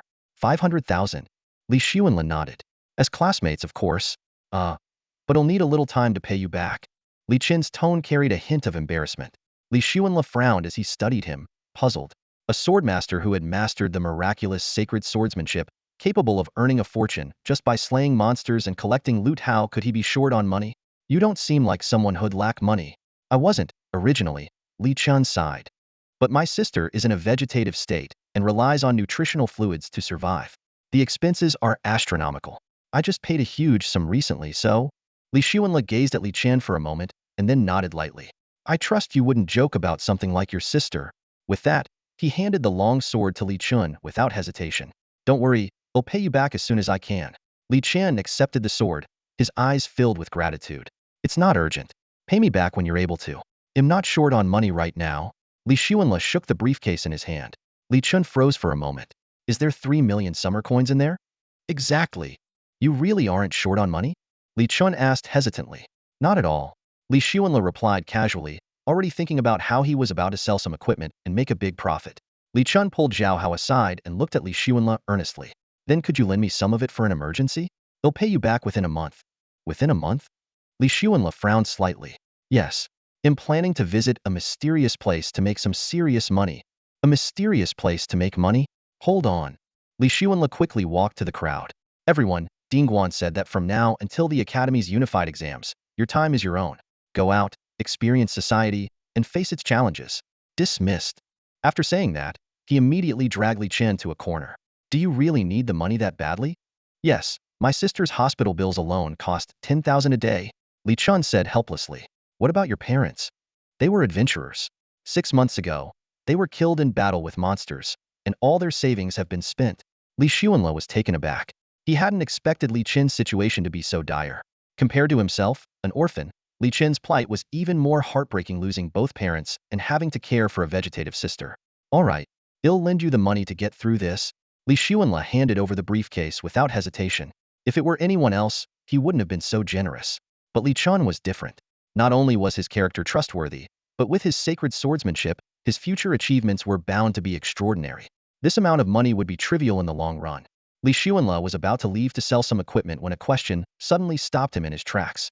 By the way, where is this mysterious place you mentioned? Li Xuanle asked. The land of divine punishment. The land of divine punishment? What kind of place is that? Li Xuanle frowned slightly. It's related to the Academy's unified exams. You'll find out soon enough. Hearing this vague response, Li Xuanle squinted his eyes. Still being cryptic, huh? He thought for a moment, finding the name a bit ominous. But he quickly brushed aside his doubts, patted Li Chen on the shoulder and said, all right, you go to your thing. I've got stuff to handle, so I'm off. Watching Li Xuanle's carefree departure, a wave of warmth surged in Li Chen's heart. This seemingly laid-back guy had lent him 3 million without a second thought. That amount was enough to cover 10 months of his sister's nutritional supplements. Thinking about how he had originally planned to win this money by taking first place in the competition, only to fall short, Li Qin shook his head, picked up his briefcase, and hurried toward the 9th District Hospital. Meanwhile, Li Xuanle had already found a quiet corner and asked Zhao how to fetch Xiaobing Xue and Tan Huan. He felt uneasy until the equipment was sold. Before long, the three of them gathered around him. All right, folks, let's go sell the equipment, Li Xuanle said straightforwardly. Zhao Hao suddenly interjected, Boss, the campus bells of Black and White Academy and Tunglong Academy are looking for you in the second floor arena. So what if they're looking for me? Do I just run to them? That'd be so undignified, Li Xuanle said, hands in his pockets, looking unimpressed. Let's go sell the equipment and focus on what matters. Ignore them. The four of them quickly hopped into a taxi. Inside the car, Zhao Hao suddenly remembered something. Boss, where's the briefcase with the 3 million? I lent it to Li Chun, Li Xuanle replied, leaning back in his seat and closing his eyes to rest. What? You just lent 3 million like it's nothing? In this city, where every inch of land was worth a fortune, that amount could buy a decent house. Because of the frequent monster invasions outside the city, safe properties were especially valuable. I lent it to him to save a life, Li Xuanle said calmly. He knows the sacred sword technique. I trust him. At the same time, the arena dungeon in Wulong City was buzzing with excitement. Where's Li Xuanle? Where did the top poison healer of Fengshu Academy go? The crowd was abuzz with chatter. Yi Liangchen, Yi Xiao, the sacred poison mage Fang Wuqing, and the Shadow Saint assassin Qin Wangchuan were all waiting on the second floor, but their wait proved fruitless. Ouyang Qing and Lin Xiao were visibly upset. They had specifically gathered nearly 1,000 people to teach Li Xuanle a lesson, only for him to slip away. This is outrageous. He's completely playing by his own rules. Ouyang Qing gritted her teeth. Before the academy exams, I swear I'll find a chance to put him in his place. Let me know the next time you see him, Lin Xiao added with a cold snort. I won't let him off either. Not long after, Li Xuanle followed Xiaobing Xue to her family's exclusive equipment store. The entire floor belonged to this business. The sales staff greeted Xiaobing Xue warmly as soon as they saw her. Good day, Miss Xia. Xiaobing Xue responded politely, then excitedly called out, Brother, I'm here. I've got great news, come out quickly. A clear and pleasant voice came from the office inside the store. Is that Bing Xue? What's the good news? I've brought a distinguished guest, a very important one. Xiaobing Xue turned gracefully, a gentle smile on her face, and instructed the clerk, please arrange a quiet room for these three friends and prepare some tea. Then, she turned to Li Xuanle and Tan Huan, saying, you two have a seat first. I need to discuss something with my brother. Tan Huan cheerfully agreed. The three of them followed the attendant into an elegant lounge. Li Xuanle leaned back leisurely on the soft sofa, crossing one leg over the other. Zhao Hao mimicked him, sitting nearby and leaning closer to whisper excitedly, Boss, I just made 680,000. What? Li Xuanle raised an eyebrow in surprise. How could you not include me in something this good? Tan Huan crossed her arms and chuckled as she explained. We all bet on you to win. The odds were 10 to 1, and we hit the jackpot. Realization dawned on Li Xuanle as he casually picked up an orange from the coffee table and began peeling it. I told you, betting on me is always a safe bet. Zhao Hao grabbed a few oranges and nodded enthusiastically. Exactly, boss. I put my entire savings 68,000 on you, and now it's multiplied tenfold. Smart move, very smart, Li Xuanle mumbled through a mouthful of orange slices. Meanwhile, Zhao Hao wolfed down the fruit and suddenly remarked, I heard fruit's gotten really expensive lately. The orchards outside the city have all been taken over by monsters. Li Xuanle shot him a helpless glance. This guy really couldn't resist taking advantage of a deal. Before long, Xiaobing Xue returned with a tall, handsome young man. His sharp eyes and resemblance to Xiaobing Xue were unmistakable. This is my brother, Xia Changhe, Xiaobing Xue introduced. Brother, these are Tan Huan, Li Xuanle, and Zhao Hao. After exchanging nods, Xia Changhe studied Li Xuanle with keen interest. The legendary poison support of Fengshu Academy, champion of the Tri-Academy tournament, impressive. Not too bad, Li Xuanle replied modestly, setting the orange aside. Xia Changhe rested his chin on his hand, continuing to observe Li Xuanle. I hear you've got quite a stash of equipment for sale? That's right, Li Xuanle said seriously. A few hundred pieces, to be exact. Fantastic. Xia Changhe clapped his hands in excitement. Would it be convenient to do an inventory now? It's all in the storage room next door. In the storage room, Xia Chang's excitement grew as he took in the mountain of equipment. After a detailed count, the inventory revealed 304 one-star items, 256 two-star items, 148 three-star items, 88 four-star items, 25 five-star items, 7 six-star items, and 156 various gemstones. An hour later, Xia Changhe smiled as he announced the valuation. Based on our calculations, the total value is around 67.8 million. What do you think? Li Xuanle raised an eyebrow, surprised at the amount. At that moment, Xiaobing Xue suddenly seemed to remember something and quickly said, "Oh right, there's also a 7-star skill book and 2 5-star pieces of equipment, plus the cost of helping me level up. Altogether, it comes to 80 million. Li Xuanle, what do you think?" A 7-star skill book? Xia Changhe's voice trembled slightly, clearly shocked by this revelation. In his understanding, 7-star items were practically unheard of. Xiaobing Xue flashed a mischievous smile. "Brother, I've already learned that 7-star skill book. It's a mage skill called Nanming Lihua." Xia Changhe quickly did some calculations and looked at Li Xuanle earnestly. "Since the skill book has already been used, that's fine. So, altogether it's 80 million. How does that sound to you?" Li Xuanle rested his chin on his hand, pondering for a moment. 80 million? It'll do. With confirmation, Xia Changhe nodded immediately. "Alright, if you come across any more good items in the future, be sure to think of us first." "Oh, and about the Xiaoshang VIP card," Li Xuanle reminded. "Don't worry, Bing Xue already told me. As soon as it's ready, I'll send it over to you." Xia Changhe replied promptly. With the deal concluded, Xia Changhe completed the transfer on the spot. Li Xuanle glanced at the new balance on his bank card, and a smile unconsciously crept onto his face. Even after 2 lifetimes, seeing 80 million in his account still made his heart race. Had finally achieved financial freedom. As they were leaving, Zhao Hao seized the opportunity to grab a few oranges. Feeling a bit awkward, Li Xuanle explained, "My buddy here really loves oranges. If he likes them, take more." Xia Changhe said generously. Overjoyed by the offer, Zhao Hao grabbed a few more and thanked him profusely. After saying their goodbyes, Zhao Hao suggested they head to his mom's place for some free roast chicken, and Li Xuanle happily agreed. After they left, Tan Huan and Xiaobing Xue began discussing Li Xuanle. Tan Huan remarked that he was just like Li Chun. Both were geniuses whose strength skyrocketed after their job advancements. Xiaobing Xue revealed that the Xia family had already taken notice of several promising talents, including Li Xuanle and Li Qian, and planned to recruit them. When Tan Huan finally asked who was the strongest in this year's Wulong City, Xiaobing Xue answered without hesitation, "Of course, it's Li Xuanle." As night deepened, the neon lights along the street began to flicker on one by one. Li Xuanle and Zhao Hao stepped out of the car and strolled along the familiar street, heading toward Zhao Hao's mom's street stall. The atmosphere on the street felt unusual. Groups of heavily armed adventurers gathered in 2s and 3s along the roadside, speaking in hushed tones. The enforcers' figures occasionally appeared at street corners, adding to the strange scene that left the two of them puzzled. "Big bro, why are there so many adventurers here? Even the enforcers are around?" Zhao Hao asked, frowning. "You're asking me? How would I know?" Li Xuanle shrugged. "Maybe something big is about to happen. Well, whatever it is, it probably has nothing to do with someone like me," Zhao Hao said, shaking his head. "Ritian, you're improving. You've gained some self-awareness," Li Xuanle said with a faint smile. "Of course," Zhao Hao said seriously. "To be honest, big bro, I don't think I can cling to your coattails for much longer." Li Xuanle, who had been admiring the street view, froze for a couple of seconds before turning to Zhao Hao. "What do you mean by that?" "I feel like you'll be entering the Supernatural Academy soon, and there's no way I can get in. So I've decided to start focusing on boosting my strength stats. Now I'll have to rely on myself." "The Supernatural Academy? Who knows if he'll even get in?" Li Xuanle replied nonchalantly. "But it's the academy everyone dreams of attending. Graduating from there guarantees a good future." "A good future?" Li Xuanle interrupted. "I can farm monsters in the wild and get loot worth 80 million in 20 days. Can any job offer better than that?" Zhao Hao opened his mouth but found himself at a loss for words. "Why overthink it? Let's go play some PUBG," Li Xuanle said, slinging an arm around Zhao Hao's shoulder. "All right." Zhao Hao quickly set his worries aside and grinned. "But," Li Xuanle added as they walked, "Ritian, your plan isn't a bad one."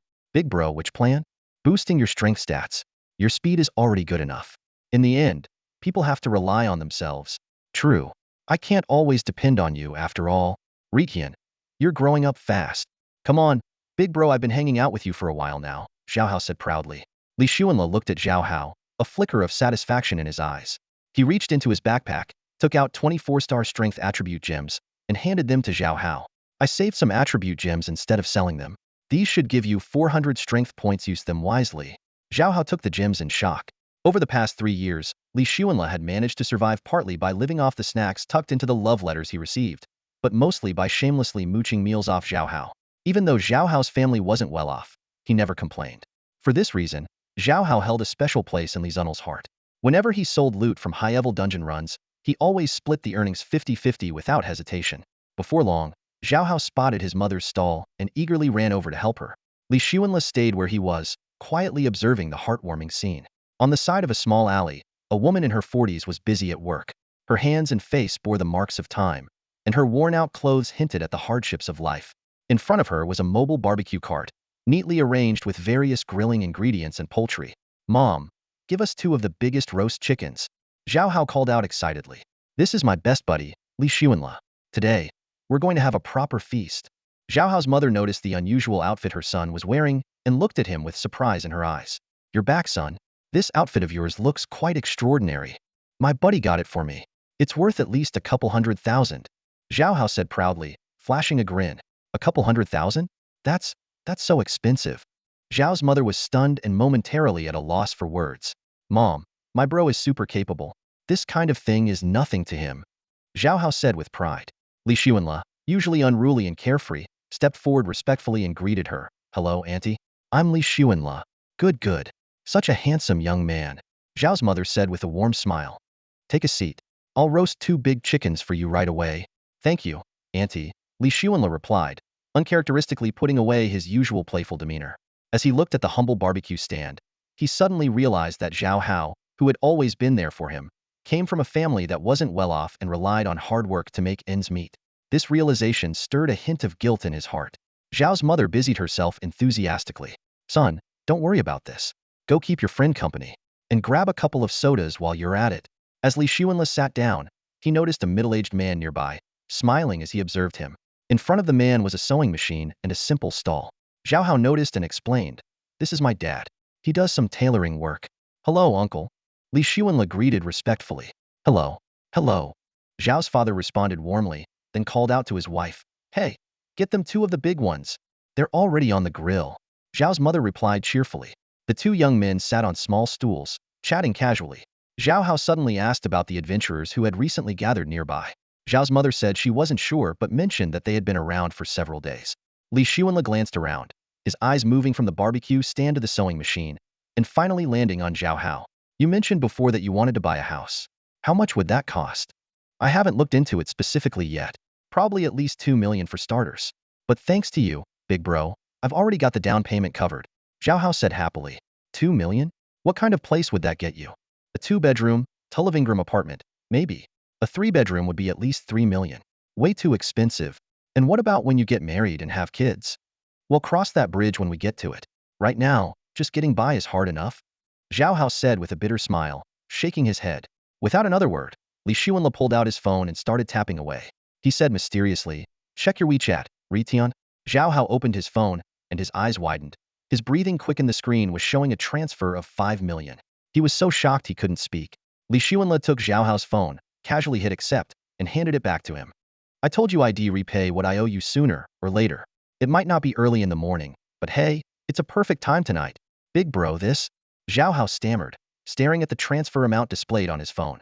His fingers moved swiftly, initiating a refund. "I do like taking small advantages, but this is way too much." Li Xuanla's gaze, however, was fixed on the roasted chicken priced at 68 yuan on the barbecue cart, his lips twitching slightly. He distinctly remembered Zhao Hao quoting 88 yuan earlier, but at this moment, such a trivial matter no longer concerned him. "You really do love taking small advantages," Li Xuanla said casually. "How about I let you take a big one this time?"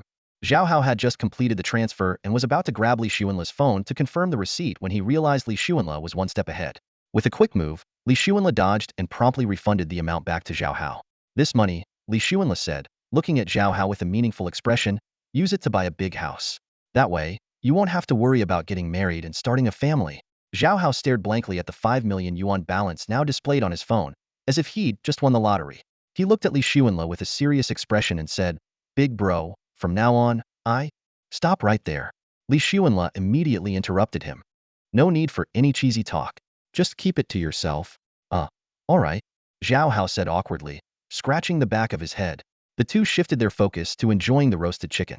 The golden, crispy skin encased tender, juicy meat, complemented by a unique blend of spices. Each bite was utterly satisfying. After their meal, Li Xuanla hailed a cab back to the dormitory at Fengshu Academy, a place he had lived in for quite some time. He planned to savor his final moments there, knowing he could move out anytime now that he had money. Zhao Hao, on the other hand, decided to stay behind and help his parents run their barbecue stall.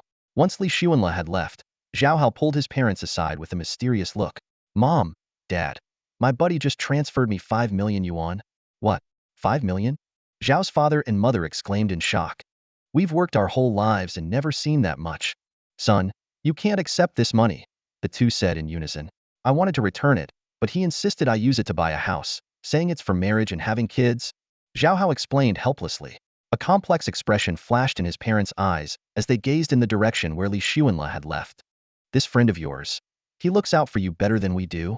My big bro is truly amazing, Zhao Hao said proudly. At 10 p.m., Li Xuanle lay on his modest dormitory bed, scrolling through news on his phone while savoring the lingering taste of the roasted chicken. Suddenly, his phone vibrated. It was a call from Zhao Hao. Before he could say a word, a heart-wrenching cry erupted from the other end. Son, wake up, accompanied by a cacophony of angry shouting. As soon as the call connected, the sound of Aunt Zhao crying came through the receiver. Brother Zhao Hao, he said you're amazing, that you can save him. He's dying. Li Xuanle shot up from his bed. Dying? He asked in disbelief. What happened? Where is he? Brother, Zhao Hao is dying. Aunt Zhao sobbed. He's at the place where you ate roast chicken. Those adventurers stole his gear and beat him half to death. Li Xuanle immediately jumped out of bed, grabbed his jacket, and rushed out. Calculating in his mind, he thought, with the resurrection skill in hand, as long as he hasn't been dead for more than an hour, I can use the Nirvana revival ability to save him. It'll take no more than 20 minutes by cab to get there. Sitting in the speeding taxi, Li Xuanle's brows furrowed deeply. Zhao Hao was so fast, how could he have been caught? What puzzled him even more was that the area was supposed to be patrolled by law enforcement. How could they turn a blind eye to such a robbery? Before long, the cab stopped at the 9th Street Night Market in District 9 of Wulong City. A large crowd had gathered in front of the roast chicken stall, packed tightly together. Li Xuanle's expression darkened as he forcefully pushed his way through the throng. Move! Get out of the way! The sight before him ignited a fiery rage. Zhao Hao lay on the ground, unrecognizable, while Uncle Zhao and Aunt Zhao knelt beside him, weeping bitterly. Who the hell did this? Li Xuanle demanded in a menacing tone. A middle-aged man reeking of alcohol, with a scar across his face, staggered forward. Oh, so you called in a student? He sneered drunkenly. His gear looks decent too. Might as well strip him down. It was you? Li Xuanle's voice turned icy. Yeah, it was me, the scar-faced man replied disdainfully. A monster's about to descend on District 9. We adventurers, as its protectors, borrowing a couple of pieces of equipment is only fair, right? He gestured for the 4 adventurers behind him to step forward. Aren't you afraid of the law enforcement team? Li Xuanle asked coldly. Them? The scar-faced man let out a mocking laugh. Kid, you're too naive. Naive? Li Xuanle chuckled darkly. Then let me show you what naive looks like. In a flash, he drew his staff and with a swift wave, 4 streaks of green light shot out like lightning, striking the 4 adventurers dead on the spot. The crowd fell silent in an instant. The scar-faced man sobered up halfway, his eyes widening in shock. You just killed 4 adventurers with semi-law enforcement status? 4. Li Xuanle's voice was as cold as ice. No, it's 5. Mess with me, and I don't care if you're an adventurer or law enforcement, you'll meet the same fate. You dare to kill an enforcer? The scar-faced drunkard instantly sobered up, staring at Li Xuanle in disbelief, his voice trembling slightly. Li Xuanle ignored the man's question. With a light wave of his staff, a green glow shot out, hitting the scar-faced man squarely. You have 100 seconds to hand over the stolen equipment and reveal your backer. His icy gaze pierced through the man, making him tremble uncontrollably. Li Xuanle then knelt to check on Zhao Hao's condition, his fingers gently brushing against Zhao Hao's nose. Realizing Zhao Hao was completely lifeless, an uncontrollable surge of killing intent welled up within him. This sudden turn of events had caught him off guard. Nearby, Zhao Hao's parents sobbed uncontrollably, their cries filled with anguish. Li Xuanle's expression darkened further. He swung his staff again, sending another green beam of light into the scar-faced man. Your life now has less than 50 seconds left. Before the words fully left his mouth, Li Xuanle pointed his staff, and a mysterious white glow, the size of a fist, emerged. It enveloped Zhao Hao's body. The scar-faced man watched in horror as his life force continued to dwindle. Panicking, he hastily dropped all the equipment he had looted from Zhao Hao onto the ground, standing there trembling, awaiting Li Xuanle's judgment. As a seasoned adventurer who had lived on the edge for years, the scar-faced man knew how to survive. He had witnessed Li Xuanle's eerie ability to kill his 4 companions in an instant, silent and deadly, a method unlike anything he'd ever encountered. But this time, he had miscalculated. Li Xuanle had no intention of sparing him. Under the shroud of the mysterious white glow, Zhao Hao slowly began to stir. Li Xuanle continued to wave his staff, surrounding Zhao Hao with a wind of revival, followed by a layer of golden protective light. Son. Zhao Hao's parents clung tightly to him, as if terrified of losing him again. Mom. Dad, huh? Big brother. Why are you here? Zhao Hao looked around and was surprised to see Li Xuanle standing there. Zhao Hao's mother, her face red with emotion, explained, I called your big brother to come and help. Mom, how could you do that? What if you dragged big brother into trouble? Seeing Zhao Hao's mother lower her head in silence, Li Xuanle responded with ease, Ritian, don't blame auntie. Reaching out to me was the right thing to do. By now, a growing crowd of onlookers had gathered. They had witnessed the miraculous sight of Li Xuanle bringing someone back to life with the mysterious white glow and were left speechless. Some speculated he was a priest, yet they were baffled by his ability to kill 4 enforcers in the blink of an eye. More and more adventurers arrived, drawn by the commotion, and the atmosphere at the scene grew increasingly tense.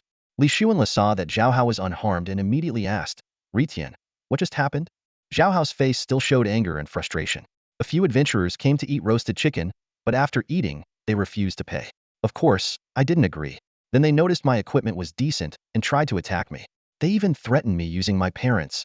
Li Xuanle nodded, his expression showing no surprise. Just as he expected, with Zhao Hao's level 43 strength and full stamina attribute configuration, ordinary people wouldn't be able to catch him. However, for the sake of his parents, this kid had no choice but to give in. Put your gear on quickly and get home now. Li Xuanle handed over his equipment. As Zhao Hao started putting on his gear, he noticed 4 lifeless adventurer corpses on the ground. Shocked, he asked, Big brother, did you kill them? Yes, I did. Li Xuanle replied calmly. Having lived through 2 lifetimes, he was indifferent to such matters. At that moment, the heavily injured, scar-faced man looked at Li Xuanle in terror. I'm dying. Please save me. You? There's no saving you. Li Xuanle's voice was cold. As soon as he finished speaking, the scar-faced man collapsed and became the 5th corpse. Gasps of shock rippled through the crowd. Li Xuanle grabbed Zhao Hao's arm and urged, You guys need to leave now. I'll handle this. Trust me. Although Zhao Hao was reluctant to leave, under the urging of his parents, the 3 of them hurried away, leaving behind their stall and belongings. Li Xuanle, unfazed, bought a few packs of chewing gum. Chewing leisurely, he waited for the law enforcement team to arrive. He stayed behind because he was worried the law enforcement team might come after Zhao Hao's family. Just then, a familiar face emerged from the crowd. Are you Zhao Ritian? The person scrutinized Li Xuanle closely. It's me, Qin Chuan. Back during the 5-star Millennium Tree Spirit incident, you saved us. The man introduced himself. Only then did Li Xuanle remember that Qin Chuan was a member of the life and death adventuring team he had encountered during a wilderness trial. He also noticed that the name Qin Chuan bore a striking resemblance to Qin Wangchuan. Qin Chuan pulled him aside and lowered his voice. Those 5 people were adventurers with semi-law enforcement status. They have the backing of law enforcers, so you might face some trouble. Let them come. I'll deal with it as it happens, Li Xuanle replied with a faint smile. My father, Qin Tian, is a law enforcer. I can help plead your case, Qin Chuan offered. Qin Tian? Li Xuanle mused. Your name reminds me of someone? Qin Wangchuan. He's my half-brother, Qin Chuan replied. Oh, there's more to this story, huh? Li Xuanle's lips curled into a faint smile as he spoke, pulling a piece of gum from his pocket. Want one? Qin Chuan frowned in disbelief, staring at Li Xuanle's calm demeanor. You still have the mood to chew gum? Do you have any idea how much trouble it is to kill someone in the city? Trouble? What trouble? Li Xuanle muttered softly. Seeing Qin Chuan not taking the gum, he casually put it back into his pocket. Qin Chuan took a deep breath and began to explain. Here's the situation: there might be game monsters emerging in District 9 soon, and it's supposedly tied to luck. He paused, then continued. So, a large number of adventurers have been dispatched here to prevent and guard against any crisis until it's resolved. These adventurers are kind of like semi-law enforcers now. But, of course, some people are using this as an excuse to stir up trouble. But they killed my brother. Li Xuanle's tone suddenly turned cold. Your brother? Where is he? I brought him back to life. Brought him back to life? Qin Chuan was stunned. You have resurrection skills? That's right, Li Xuanle admitted without hesitation. Qin Chuan's mind raced. A healer with resurrection abilities was incredibly rare and highly sought after in this world. It's no big deal. Don't worry, Li Xuanle said nonchalantly. Do you have connections? Qin Chuan couldn't help but ask. Li Xuanle shook his head. Then are you rich enough to settle this? Another shake of the head. Qin Chuan grew even more perplexed. Then how can you stay so composed? This young man, who looked no older than 17 or 18, was disturbingly calm in the face of a murder case. It was baffling. especially knowing that being targeted by the enforcement team was a surefire way to be unable to survive in the city. It's simple because I'm tough to kill, Li Xuanle said, half joking. Yet his words carried a weight that was hard to ignore. As they spoke, a commotion erupted outside the crowd. Move aside. Who's causing trouble here? The crowd quickly parted to form a path as murmurs spread like wildfire. The enforcement team is here. That kid's in big trouble now. The enforcement team isn't to be messed with. 3 enforcement officers in black uniforms strode forward. The prominent white circular emblem on their uniforms bore a golden sword and shield, the mark of the Xia Nation's enforcers. The leading officer, with a square face and piercing eyes, scanned the 5 corpses on the ground, his expression darkening. Who did this? He demanded. Li Xuanle crossed his arms and leisurely chewed his gum. I did.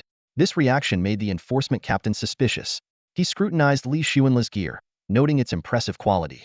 His tone softened slightly. I'm Tang Long, captain of the 5th Enforcement Team in District 9 of Wulong City. Please show me your identification. Li Xuanle rummaged through his belongings for a moment before finally pulling out his ID and handing it over. Tang Long took the ID card and carefully examined the information on it. Li Xuanle, 18 years old. He furrowed his brow, searching his memory for any significant figures with the surname Li, but came up empty. Nevertheless, he remained vigilant and quickly took a picture of the ID card with his phone. Li Xuanle, what do you do? Tang Long asked, staring intently at the young man in front of him.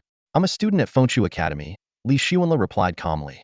This answer caught Tang Long off guard, as his younger brother, Tang Xiaosan, was also attending Fengshu Academy. The name seemed increasingly familiar, but Tang Long suppressed his doubts for the moment and continued questioning. Why did you kill those 5 adventurers? They killed my brother. Where is your brother's body? I've already revived him and sent him back. Revived? Tang Long's eyes showed a flicker of surprise. His right hand unconsciously rested under his chin as he re-evaluated the young man before him. Revival skills were legendary, extremely advanced abilities, typically associated with the long-declined priest class. After a detailed interrogation, Li Xuanle admitted that he was indeed a member of the priest class. This revelation caused Tang Long's eyes to light up. You're the so-called number 1 toxic healer of Fengshu Academy?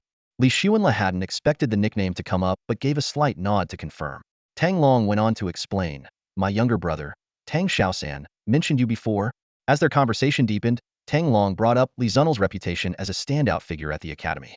Then, shifting his tone, he cryptically hinted that someone urgently needed help with revival skills and suggested that the matter could be handled appropriately. While Li Xuanle weighed the pros and cons of the situation, a system notification suddenly issued him a new task. Agreeing to the meeting would reward him with the Godder's skill, Holy Teleportation, while refusing would grant him the Godder's skill, 5-second invincibility. After careful consideration, Li Xuanle decided to accept the meeting in order to obtain the teleportation skill. All right, take me to meet this person, he said calmly. Ding! A crisp system notification echoed in Li Xuanle's mind. Congratulations! You have acquired the skill book Holy Teleportation. He immediately checked the skill details. Skill name: Holy Teleportation. Class requirement: Priest. Level requirement: None. Skill effects: Passive. Immune to all control skills while in a holy state. Active. Instantly teleport within a range of level 10 meters, with a cooldown of 1 second. Skill tier: Divine. Nice. Li Xuanle's lips curved into a smile as he wasted no time in learning the skill. He calculated in his mind that with such a skill, he would need to focus on increasing his intelligence attribute. This way, not only would his healing power be substantial, but he could also build himself into a well-rounded, versatile support character. At that moment, Qin Chuan approached quickly, his expression tense as he leaned close to Li Xuanle and whispered, Brother. This young man might have caused some trouble, but he's my lifesaver and my brother. My father, Qin Tian, works in your enforcement team. Hearing this, Tang Long paused slightly, scrutinizing Qin Chuan. Qin Tian? What's your name? As the captain of the enforcement team, he knew very well that Qin Tian was the deputy director of the 9th District Enforcement Bureau in Wulong City, someone even more powerful than himself. I'm Qin Chuan, his son, but I recall his son's name is Qin Wangchuan. That's my younger brother, Qin Chuan replied, his tone slightly unnatural. Tang Long gave Qin Chuan a meaningful look and patted him on the shoulder. Don't worry, I'm not here to trouble him. I'm taking him to meet someone. Qin Chuan looked surprised. Although he hadn't overheard Tang Long and Li Zunel's earlier conversation, he understood that the person they mentioned was no ordinary figure. He turned a questioning gaze toward Li Xuanle. Li Xuanle smiled knowingly. Thanks for your concern, brother. I'm fine. By the way, my real name is Li Xuanle. As Li Xuanle and the others drove away, Qin Chuan still wore a slightly worried expression. Not long after, Zhao Hao broke away from his parents' grip and ran back. only to find that the crowd had dispersed, and the 5 corpses had been thoroughly cleaned up. Where's that student who's about my age? Zhao Hao asked urgently, looking around. Are you looking for Li Xuanle? Qin Chuan responded. I remember you. You were with him when you defeated the 5-star Millennium Tree Spirit. There were also 2 pretty girls with you. Yes, that's me. Where did Li Xuanle go? Zhao Hao asked, even more anxious now. He also recognized Qin Chuan as someone from the Tree Spirit battle. He left with Tang Long from the enforcement team.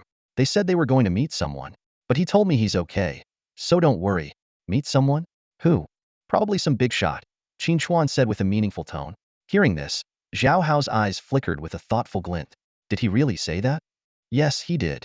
Zhao Hao stared at Qin Chuan, his brows slightly furrowed. How much truth do you think there is in what he said? 50% true, 50% false, I guess. Big bro, that's as good as saying nothing. Zhao Hao's face was clouded with worry. Being anxious won't help. Just stay put for now, Qin Chuan replied, turning around and picking up his phone. His gaze fell on a number he hadn't dialed in a long time. The contact name was Simple, Heartless Old Man. After a few rings, the call was answered, and a low yet pleasantly surprised voice came through. De Chuan, what made you suddenly think of calling me? I have a friend in trouble. His name is Li Xuanle, and Tang Long took him away. Can you help me find out what's going on? Your friend? What kind of friend? The kind who saved my life. Li Xuanle? Saved your life? The voice on the other end grew heavier. Yes. All right, I'll ask around for you. How are you and your mom doing? Same as usual, just getting by. How about I transfer you some money? No need. Save it for raising your precious Xiao Chuan. If you can help me find out about Li Xuanle, I'll already be grateful. Bitterness tinged Qin Chuan's voice. There's no need for thanks between father and son. All right, that's it for now. If mom finds out, she'll definitely blame me. With that, Qin Chuan ended the call. On the other end of the line, a man in his 50s with graying hair Qin Tian stared at the floor in silence.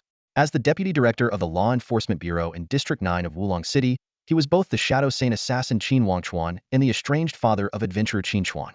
Years ago, he had abandoned 4-year-old Qin Chuan and his wife to start a new family with the daughter of a wealthy merchant. Qin Chuan sighed and walked to a roadside food stall. Boss, 1 order of cold noodles and a serving of mashed potatoes. Meanwhile, Li Xuanle sat leisurely in a car, studying the sacred teleportation skill. You seem pretty calm, Tang Long said, glancing at him. What else would I be? Li Xuanle replied casually, fiddling with his phone. By the way, Tang Xiaosan participated in the big competition among the 3 major academies today. How did it go? Our Fengshu Academy won. Really? Who held the line till the end? Me. Tang Long looked at him in disbelief. Stop joking. Was it Li Chun or Lin Yu? I heard they're both really strong. It was me. Neither of them made it to the end. Are you serious? But you're just a healer. So what if I'm a healer? You looking down on healers? Li Xuanle continued scrolling through the news on his phone. But healers don't really do much damage, right? Who do you think took down those 5 adventurers? Li Xuanle replied nonchalantly. Tang Long suddenly recalled his younger brother mentioning that Li Xuanle could use poison. A sense of unease crept into his mind. He wasn't afraid of direct combat, but these strange abilities unsettled him just like his brother's mind-controlling skill, the mental chains. At that moment, Li Xuanle suddenly asked, I heard District 9 might face a monster invasion. Why is that? Who told you that? Tang Long looked surprised. Qin Chuan. Tang Long nodded thoughtfully. He's right. The luck crystal in District 9 is nearly depleted. We need to prepare in advance. Who knows when monsters might suddenly appear in District 9? Luck crystal again? Li Xuanle put down his phone, resting his chin in his hand as he pondered. How many times had he heard the term luck crystal recently? Its frequent mention had piqued his curiosity. Again? Tang Long keenly caught the word. Looks like you've heard about it before. Not long ago, Mayor Zhuge Tianming mentioned it to me. He said he hoped that after I joined the Supremacy Academy, I could help Wulong City acquire more luck crystals. Li Xuanle replied calmly. What? You know Mayor Zhuge Tianming? Tang Long's eyes lit up as he reassessed the young man in front of him. If the rumors were true that he had won the competition among the 3 major academies, then meeting the mayor wasn't impossible. This young man had limitless potential. We've only met once, Li Xuanle said casually. Tang Long's gaze grew intense. If you really get into the Supremacy Academy, you'll be the pride of both Fengshu Academy and Wulong City. Saying this, he pulled out a pack of cigarettes, took out 2, and offered one to Li Xuanle. Smoke? No, thanks, Li Xuanle declined decisively, recalling a choking experience with cigarettes back in elementary school before his transmigration. Since then, he'd never had a good impression of tobacco. Tang Long gave him a meaningful glance, then lit a cigarette for himself. Taking a deep drag, he exhaled the smoke out the window. Just then, his phone rang. Holding the cigarette between two fingers and flicking the ash out the window, he answered the call with his other hand. Xiaoping, what's the situation? Boss Long, one of the deceased, is a troublesome figure. Lin Hu, the cousin of Lin Lei, Deputy Chief of Enforcement in District 3. Deputy Chief Lin Lei? Tang Long's tone grew slightly uneasy. He cleared his throat before asking, what about the others? The others don't have any notable background. Got it. Tang Long hung up, took another deep drag of his cigarette, and half closed his eyes as though avoiding the smoke, though in reality, he was deep in thought.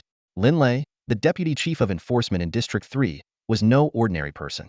Any high-ranking official in the Enforcement Bureau wasn't someone a mere captain like him could afford to offend, especially since the Lin family and the Xia family were both top-tier clans.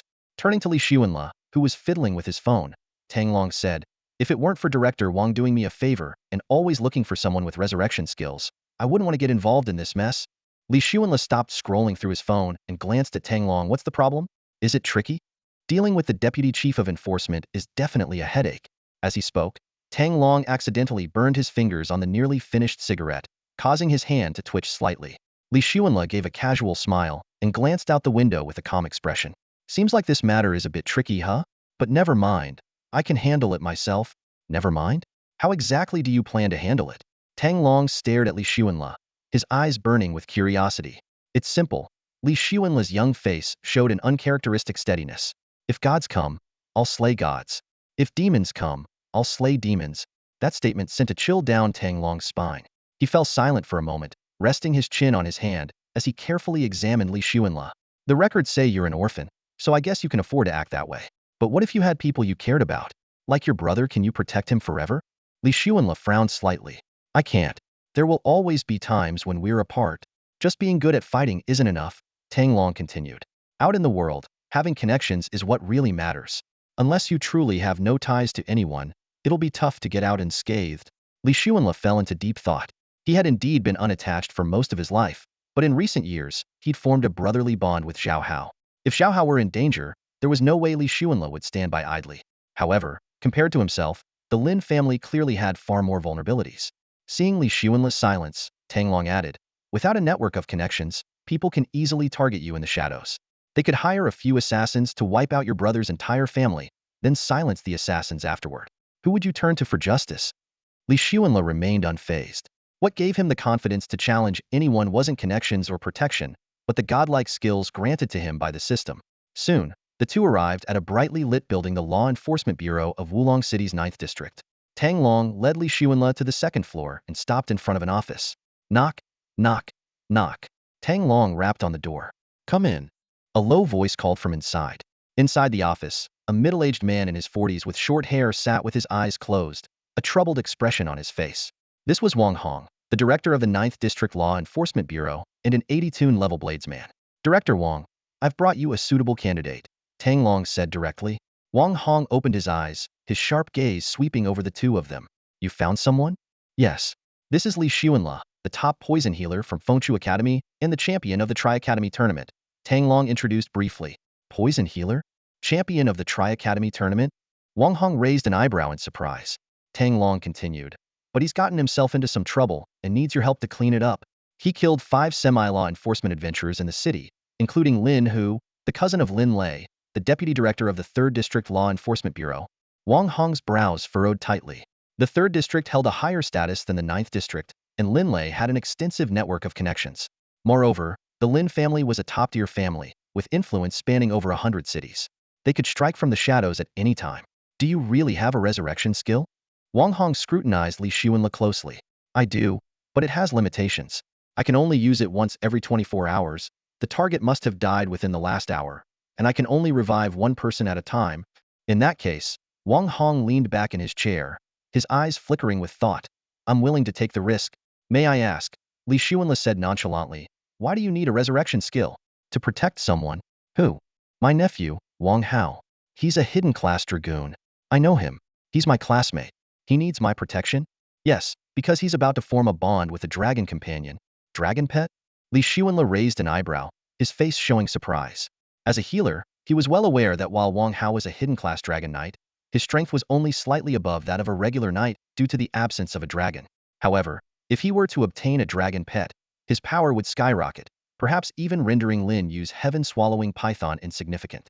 Wang Hong slowly stood up, his expression serious. We have indeed found clues about the dragon pet, but the contract process is extremely dangerous. Therefore, we are looking for someone with resurrection skills as a precaution. Got it. Li Xuanla nodded casually. Wang Hong suddenly remembered something and asked, by the way, are you a student at Fengshu Academy? Yes, Li Xuanla replied nonchalantly, clearly indifferent to these influential figures. After all, he was well aware of his own true capabilities. That's unexpected. Wang Hong's gaze was filled with curiosity. You're just a student, a healer no less, yet you've mastered resurrection skills. Just lucky, Li Xuanla shrugged. What star level is your resurrection skill? Wang Hong inquired. 7 star. No wonder, Wang Hong said with admiration. A resurrection skill needs to be at least 7 star, and skill books for it are extremely rare. Li Xuanla walked over to the desk and picked up an orange. Can I eat this? Help yourself, Wang Hong replied, watching Li Xuanla's casual demeanor with some surprise. As the director of the 9th District Enforcement Bureau, most people treated him with the utmost respect. Yet, this young man appeared entirely at ease. His years of experience told him that only those truly powerful could remain so composed. There's another important matter that requires your resurrection skill, Wang Hong said seriously. What is it? It's about collecting fortune crystals. Fortune crystals again? Li Xuanla frowned slightly. Wang Hong gestured for Tang Long to leave, then handed Li Xuanla 2 oranges.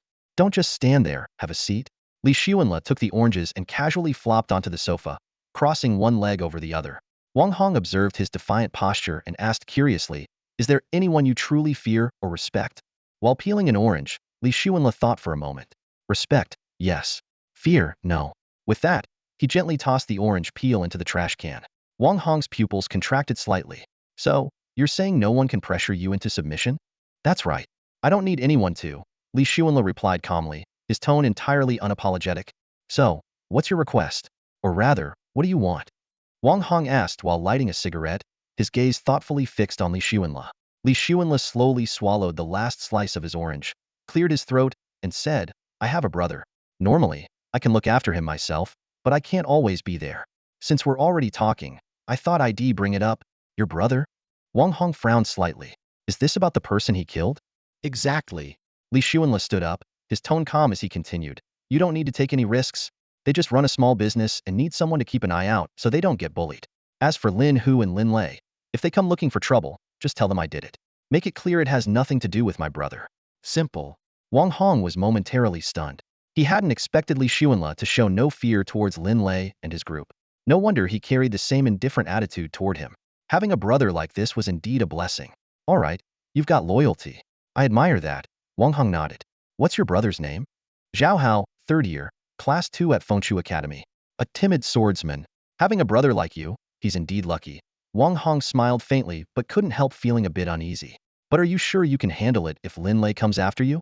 If they come looking for trouble, Li Xuanla's voice was soft but carried a chilling certainty. They'll make sure they're wiped out. Wiped out. Wang Hong's heart skipped a beat as he tried to gauge the truth in those words. Seemingly reading Wang Hong's thoughts, Li Xuanla half-joked. Believe it or not, no one can kill me. Wang Hong stared at Li Zunel's calm expression, suddenly feeling that he wasn't bluffing. No wonder he had won the championship of the Tri-Academy competition. A person like this was someone to befriend, not provoke. What level are you now? Level 45. Wang Hong nodded outwardly, but internally, he was conflicted.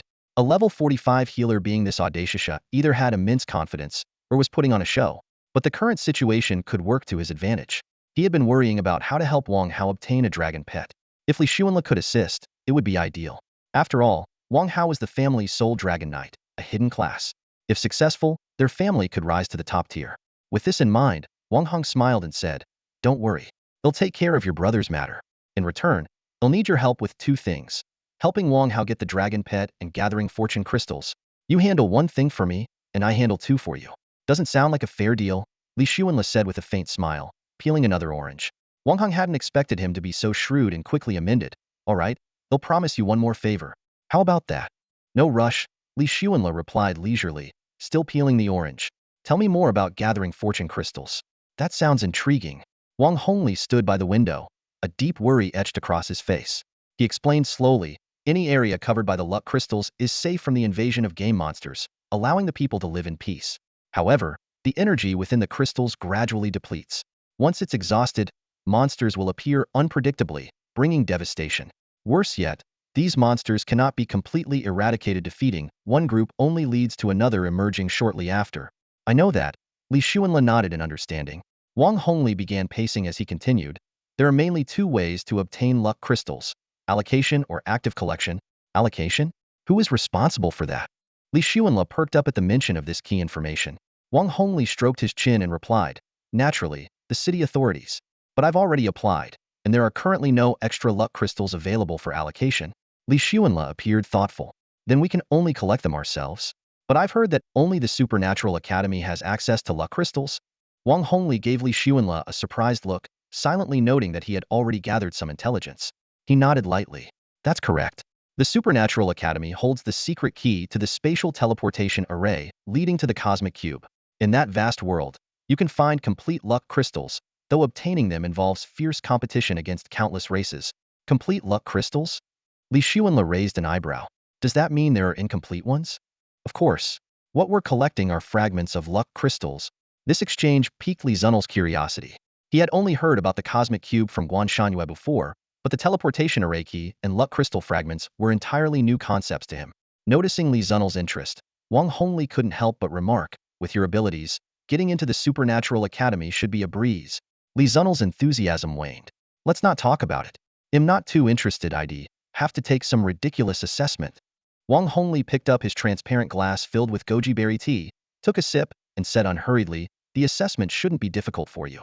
Besides, the place where we're planning to search for dragon pets and collect luck crystals happens to be the same location as the Supernatural Academy's assessment site. The same place? Where is it? Li Xuanla asked, slightly surprised. The land of divine punishment, Wang Hongli said solemnly. Li Zunel's head shot up, his eyes sharp with interest. He recalled that Li Chuan had once mentioned going to the land of divine punishment. Wang Hongli immediately added, yes, that's where we'll gather the crystal fragments. It's a perilous place, where survival is slim. Typically, only those with a level of 70 or above dare to venture into the outer areas. While fragments aren't as potent as complete luck crystals, they still contain energy and can sustain for a while. However, acquiring them is extremely challenging and dangerous. As he finished, he rubbed his temples. Li Xuanla, however, seemed intrigued. How long can a complete luck crystal last? A 1-star crystal lasts 3 months, a 2-star one lasts 6 months, and a 10-star crystal can last 30 months. Li Xuanla froze, surprised to learn that luck crystals were categorized by star levels. And what about the fragments? He asked. That depends on their completeness. The higher the completeness, the closer they are to the duration of a complete crystal, but they'll never exceed it. What exactly do you mean by difficulty and danger? Li Xuanla inquired. Wang Hongli was about to respond when Li Xuanla suddenly interrupted. Wait, I could use some water too? Wang Hong paused, his gaze falling on the teacup in his hand. The goji berries floating in the tea were unusually prominent, almost outnumbering the liquid itself. Do you need to soak goji berries? I'm young, of course I don't. All right then, there's a water dispenser right next to you. Pour your own drink. Disposable cups are over here on my bookshelf, Wang Hong said, pointing to the side of Li Xuanla. Without hesitation, Li Xuanla walked toward the bookshelf. As he reached for a cup, his attention was caught by a few explicit romance novels on the shelf. He glanced at the gaja-filled teacup in Wang Hong's hand and immediately understood. Shouldn't you at least put these books away? Leaving them out like thysdoescents seem appropriate. Those were stuffed there by the brats who work under me. Wang Hong replied with a knowing smile, one that needed no explanation between men. Li Xuanla shook his head. While filling his cup with water, Wang Hong continued explaining the spatial teleportation array tied to the cosmic cube. The teleportation array is located somewhere in the land of divine punishment. That place isn't just crawling with people from other nations, but also teeming with countless 5-star and above ferocious beasts and monsters. These creatures seem to be guarding the array endless. No matter how many you kill. Li Xuanla sipped his water thoughtfully. With his mastery of the King of Hell's death summoning technique, no monster would pose a threat to him. But would Li Chen be in danger if he went there? The shards of the fortune crystal, where exactly are they in the land of divine punishment? They're on the monsters. There's a chance they'll drop after you kill them. Wang Hong paced as he explained. The land of divine punishment is typically only accessible to fully equipped, level 100 elites who dare to come and go as they please. But even for them, the effort isn't worth it. It can take killing 100 monsters to get just one shard. Players in the 70-80 level range can only linger around the outskirts. The dragon pet Wang Hao is looking for, it's there too? Yes, it is. Li Xuanla's expression turned thoughtful. These monsters posed no threat to him. Instead, this was an opportunity. What about the gear that drops there? All 5-star and above quality, though the drop rates are pretty low, Wang Hong replied with a raised eyebrow. Hearing this, Li Xuanle's spirits lifted. This was the perfect plan. Leveling up, farming gear, collecting shards, and helping Wang Hao find his dragon pet. While he was away, Wang Hao could look after Zhao Hao. Plus, the gear could be sold for a high pricey and unexpected bonus. Just as he was about to agree, a system notification rang out. System task available. 1. Accept. Receive the poison technique gift pack includes heart-piercing poison, obedience poison, disfigurement poison, and half-step laughing poison. 2. Decline. Receive the healing gift pack includes healing spell, greater healing spell, major healing spell, and super healing spell. Li Xuanle's lips curved into a smile. He had already planned to go, and now he could gain poison skills on top of it. As for healing spells, why not make others suffer a little more instead? I'll do it. When do we set off? Wang Hong pondered for a moment. If you're ready, we can start tomorrow. Li Xuanle immediately nodded. Sure, tomorrow it is. Just then, a ding sound came from the system. Li Xuanle opened his task inventory and found several new skill books, all of them 5-star level. He quickly flipped through them. Obedience poison can be cast on targets equal to the user's level. Lasts for 1 hour. If a target disobeys commands, they will suffer intense pain and lose health points. Recasting can dispel the effect. Cooldown, 10 seconds. Disfigurement poison can be cast on targets equal to the user's level. Lasts for 1 hour. The poison target's appearance will be grotesquely altered, and they will lose health points. Recasting can dispel the effect. Cooldown, 10 seconds. Paralyzing smile poison can be cast on targets equal to the user's level. Lasts for 1 hour. The target is forced to maintain a smile and becomes unable to walk. Violators will suffer excruciating pain, madness, and health loss. Recasting can dispel the effect. Cooldown, 10 seconds. Heartbreaking poison can be cast on targets equal to the user's level. Lasts for 1 hour. If the target harbors any intent to kill, they will experience unbearable emotional pain and lose health points. Recasting can dispel the effect. Cooldown, 10 seconds. These poisons are ridiculously unconventional, Li Xuanle muttered, eyeing the bizarre skill names. Still, he learned them all without hesitation, a playful smile curling at the corners of his mouth. By the way, Wang Hong asked, how many virtue points do you have now? Li Xuanle checked his attribute panel and saw his virtue points displayed as 666. He was puzzled. From the wilderness trial and clearing 100 floors of the magic tower, he had gained 466 points. The 7-Dragon Tower dungeon victory granted him another 300 points. By his calculations, it should have been 766 points. Could it be that killing 5 people had cost him 100 points? 666. Li Xuanle frowned and said, what's 666? My virtue points. 666. Wang Hong was taken aback. 666 points? That's really high. You're only level 45? Li Xuanle raised an eyebrow. 666 is considered high? He then spoke slowly. 300 points qualifies you as an enforcer, 400 as a squad leader, 500 as a deputy chief, and 600 as a chief. Are you thinking of giving up your chief position to me? Come on. Wang Hong nearly stumbled. He silently cursed. I was trying to find you a position, and now you're eyeing my title? Shameless. Forcing a smile, he said, it's not that I'm unwilling, but you're too young. You wouldn't be able to handle the responsibilities of a chief. Relax, I'm not interested in your chief position. It's just a title. Li Xuanle casually brushed his face, clearly uninterested in the political games of bureaucracy. How about I arrange for you to be a squad leader? It'll make things easier for you, Wang Hong suggested tentatively. A squad leader? Would I only need to follow your orders and ignore everyone else's? No, we're just collaborators. I don't want to be subordinate to anyone. Li Xuanle declined the offer without hesitation. I'm not asking you to do anything extraordinary. You and I both know our relationship is cooperative, but having a title makes certain things more convenient, Wang Hong said casually. Hearing this, Li Xuanle stopped refusing. To be honest, he felt no pressure at all. Even if he were given the director's position, he believed he could handle it. Give me your ID. I'll have the team handle it, Wang Hong said, extending his hand. Li Xuanle handed over his ID card but frowned slightly. Is the appointment for enforcement captain really this casual? Just hand over my ID, and it's done? This world has long since adopted a keep-it-simple approach, Wang Hong explained calmly. In times of crisis, even verbal appointments are acceptable. Doesn't that make it easy for someone to forge documents? Li Xuanle asked offhandedly. Forgery? Wang Hong's tone suddenly turned cold. Anyone caught faking documents is executed on the spot. Li Xuanle crossed his legs and asked, so, about tomorrow's trip to the land of divine punishment, what's the lineup? How many people are going? Wang Hong glanced at his watch. It was already 11 p.m. I'm feeling a bit hungry. How about some barbecue while we discuss? Barbecue? I'm in, Li Xuanle said, perking up immediately. He had eaten roast chicken just a few hours ago, but the idea of barbecue still excited him. As the two were about to leave the building, Wang Hong suddenly stopped. Wait, let's bring Tang Long along. Soon, the three of them arrived at a roadside barbecue stall. As they sat down, Wang Hong turned to Tang Long. Didn't you say last time you treat me to barbecue? Here's your chance. Tang Long nodded enthusiastically. Of course. I owe you big time for helping my brother get that mental skill book. Tonight's on me. Boss, what would you like? Order whatever you want. I'm not picky. Tang Long quickly started ordering. 10 lamb skewers, 10 beef skewers, 10 pork skewers, 10 portions of grilled chives, 3 grilled eggplants, 10 grilled pork kidneys, 10 grilled lamb kidneys, 10 lamb ribs. No kidneys for me, Li Xuanle interjected hastily. Don't worry, I didn't order those for you, Tang Long said with a grin. But if you want some, I can add more. Li Xuanle was secretly stunned. These two plan to eat 20 kidneys? That's more than those guys in northern Myanmar could manage. No thanks. I just overthought it, he said, shaking his head. Tang Long turned to Wang Hong. Boss, how about some drinks? Just a little, Wang Hong said with a frown. The pressure's been intense lately. The fortune crystal is nearly depleted. As the director of the 9th District's Enforcement Bureau, he felt the weight of responsibility. The safety of the entire region depended on the fortune crystal, yet his team lacked enough capable fighters. This wasn't just his problem, it was an issue faced by all districts. A little?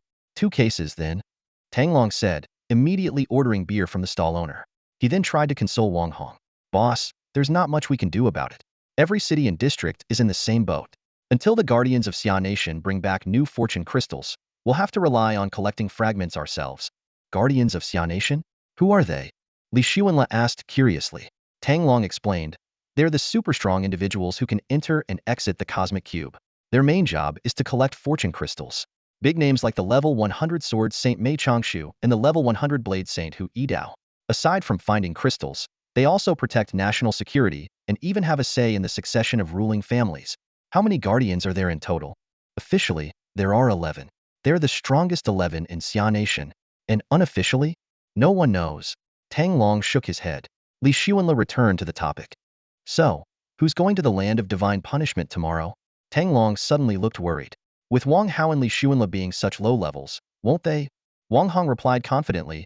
3 people will guard Wang Hao, and 3 will guard Li Xuanle. It should be fine. Li Xuanle silently thought to himself. As long as I don't have to protect those guys, I'm good. Guard me? Really? Soon, a table full of aromatic barbecue was laid out on the small wooden table. The scent of cumin wafted through the air. Li Xuanle watched Wang Hong and Tang Long devour skewers of grilled kidneys with gusto, and couldn't help but twitch the corners of his mouth. Such eating manners were far from commendable. On second thought, if you can't beat them, join them. He grabbed a skewer and started wolfing it down. To his surprise, the taste was unexpectedly good. Li Xuanle, want some beer? Tang Long handed him a bottle of cold beer. Li Xuanle waved it off. He had always found the taste of beer, reminiscent of horse urine, hard to stomach. Baijia was more to his liking. So Wang Hong and Tang Long began drinking on their own, and before long, as the alcohol kicked in, their chatter started to flow. Brother, I think you're hiding a big secret, Wang Hong said, his eyes bleary with drunkenness as he stared at Li Xuanle. Li Xuanle picked up a piece of garlic-flavored eggplant, paired it with some pickled radish, and popped it into his mouth. The tangy flavor made him squint in satisfaction. As if you two don't have secrets? Who doesn't have a few secrets these days? Care to share one? Tang Long pressed curiously. Share? How about you first tell me the secrets in your browser history? Li Xuanle thought to himself that these two must have drunk too much to ask such basic questions. Wang Hong burst into laughter, but quickly sobered up, his face turning serious. When you head to the land of divine punishment this time, if the odds of success are too low, just pull out. Don't risk your life. Why? You don't have faith in this mission? A flicker of something unreadable passed through Li Xuanle's eyes. Wang Hong nodded and sighed. Honestly, I know the chances aren't great. Even those 6 top-tier adventurers, including Wang Hao, don't have high hopes. But I still want to give it a shot. You have to dream big. What if it works out? If, Li Xuanle asked slowly, this mission succeeds, what do I stand to gain? Wang Hong deliberated for a moment. If Wang Hao successfully bonds with the dragon pet, no matter how things unfold in the future, he'll always have your back. He'd never refuse a request from you. After a brief pause, he added, and if you manage to collect the fortune crystals, you'd be a hero in District 9. You'd have top priority for everything and could walk around like a king. Me word on it. Li Xuanle raised an eyebrow. And what about tangible rewards? If you collect shards of the fortune crystal for District 9, I'll personally help you apply for a reward of no less than 20 million. Now that's more like it. Li Xuanla nodded in satisfaction. It wasn't about the money, it was the sincerity that mattered. Things were much smoother this way. Otherwise, it would feel like a raw deal. At that moment, his phone rang. It was Zhao Hao calling. Big brother, where are you? Are you okay? Zhao Hao's anxious voice came through the line. I'm fine, just having some barbecue. Huh, by yourself? No, with two friends. Li Xuanla glanced at Wang Hong and Tang Long. One's the director of the District 9 Enforcement Bureau, the other's a squad captain. Big brother, you're sure you're okay? Relax, it's all taken care of. Thank you so much, big brother. Zhao Hao said, his voice filled with gratitude. I'm heading out of town soon. Take care of yourself. What, bro, are you being exiled to some remote border? Or, locked up? Zhao Hao's tone was full of worry, afraid that Li Xuanla might get into trouble because of him, like in those movies where someone makes up an excuse to go on a long trip. A black line seemed to appear on Li Xuanla's forehead. Can you stop talking nonsense? Alright, I won't say anything. I'm fine. Bye. The next morning, Li Xuanla woke up in the VIP hotel next to the Law Enforcement Bureau building. After a quick wash, he picked up the law enforcement captain's badge that Wang Hong had prepared for him and headed to the meeting point with Wang Hao and the others. Behind Wang Hao stood 6 well-equipped senior adventurers. When he saw Li Xuanla walking over casually, Wang Hao couldn't hide his surprise. Boss, it's really you. It's me, Li Xuanla replied calmly.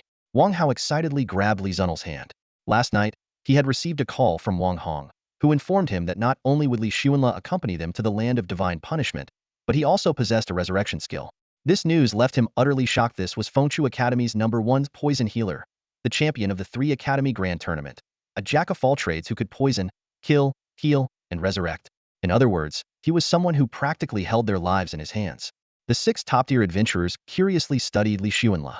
A middle-aged man with short hair, named Along, stepped forward to introduce himself. I'm the leader of the adventuring team. These are a Hu, a Nyo, a Mao, a Go, and a Qian. Among them, a Mao was the only female member, exuding a heroic and valiant aura. I heard you're a priest? And you can resurrect? Along asked. Yes, I'm a priest. Is your healing strong? My poison is stronger. The burly adventurers exchanged confused glances, not understanding what poison healer meant. Wang Hao quickly explained, guys, this healer is unique. While his healing isn't exactly abundant, his poison is his real specialty. Li Xuanla smiled and acknowledged this. He knew that his current playstyle was focused on kiting strategies. He hadn't invested much in intelligence stats, and while his staff boosted his abilities, his healing was indeed mediocre. However, his 5-star skill Wind of Rebirth was still highly practical. Once he acquired the Divine Blink skill, he planned to fully invest in intelligence. The group then boarded 2 rugged off-road vehicles. Curious, Li Xuanla asked if they were driving straight to the land of divine punishment. Wang Hao explained that they would first head to a teleportation array, then to the border, and finally trek on foot to their destination. Along warned them sternly, the land of divine punishment lies at the intersection of multiple nations. Not only are there high-level beasts and monsters, but you may also encounter hostile forces from other countries. You 2 young ones need to be extra cautious. You might become targets for enemies looking to eliminate potential threats early on. Hearing the phrase, eliminate potential threats, Li Xuanla muttered to himself, who's taking out who remains to be seen. Li Xuanla stood on the desolate land of the divine punishment zone, suddenly understanding why the Supernatural Academy chose this place for its entrance examination. The brutal and bloody environment was the perfect testing ground to assess the true strength of the students. Those without real combat experience were nothing more than paper tigers, collapsing at the first strike.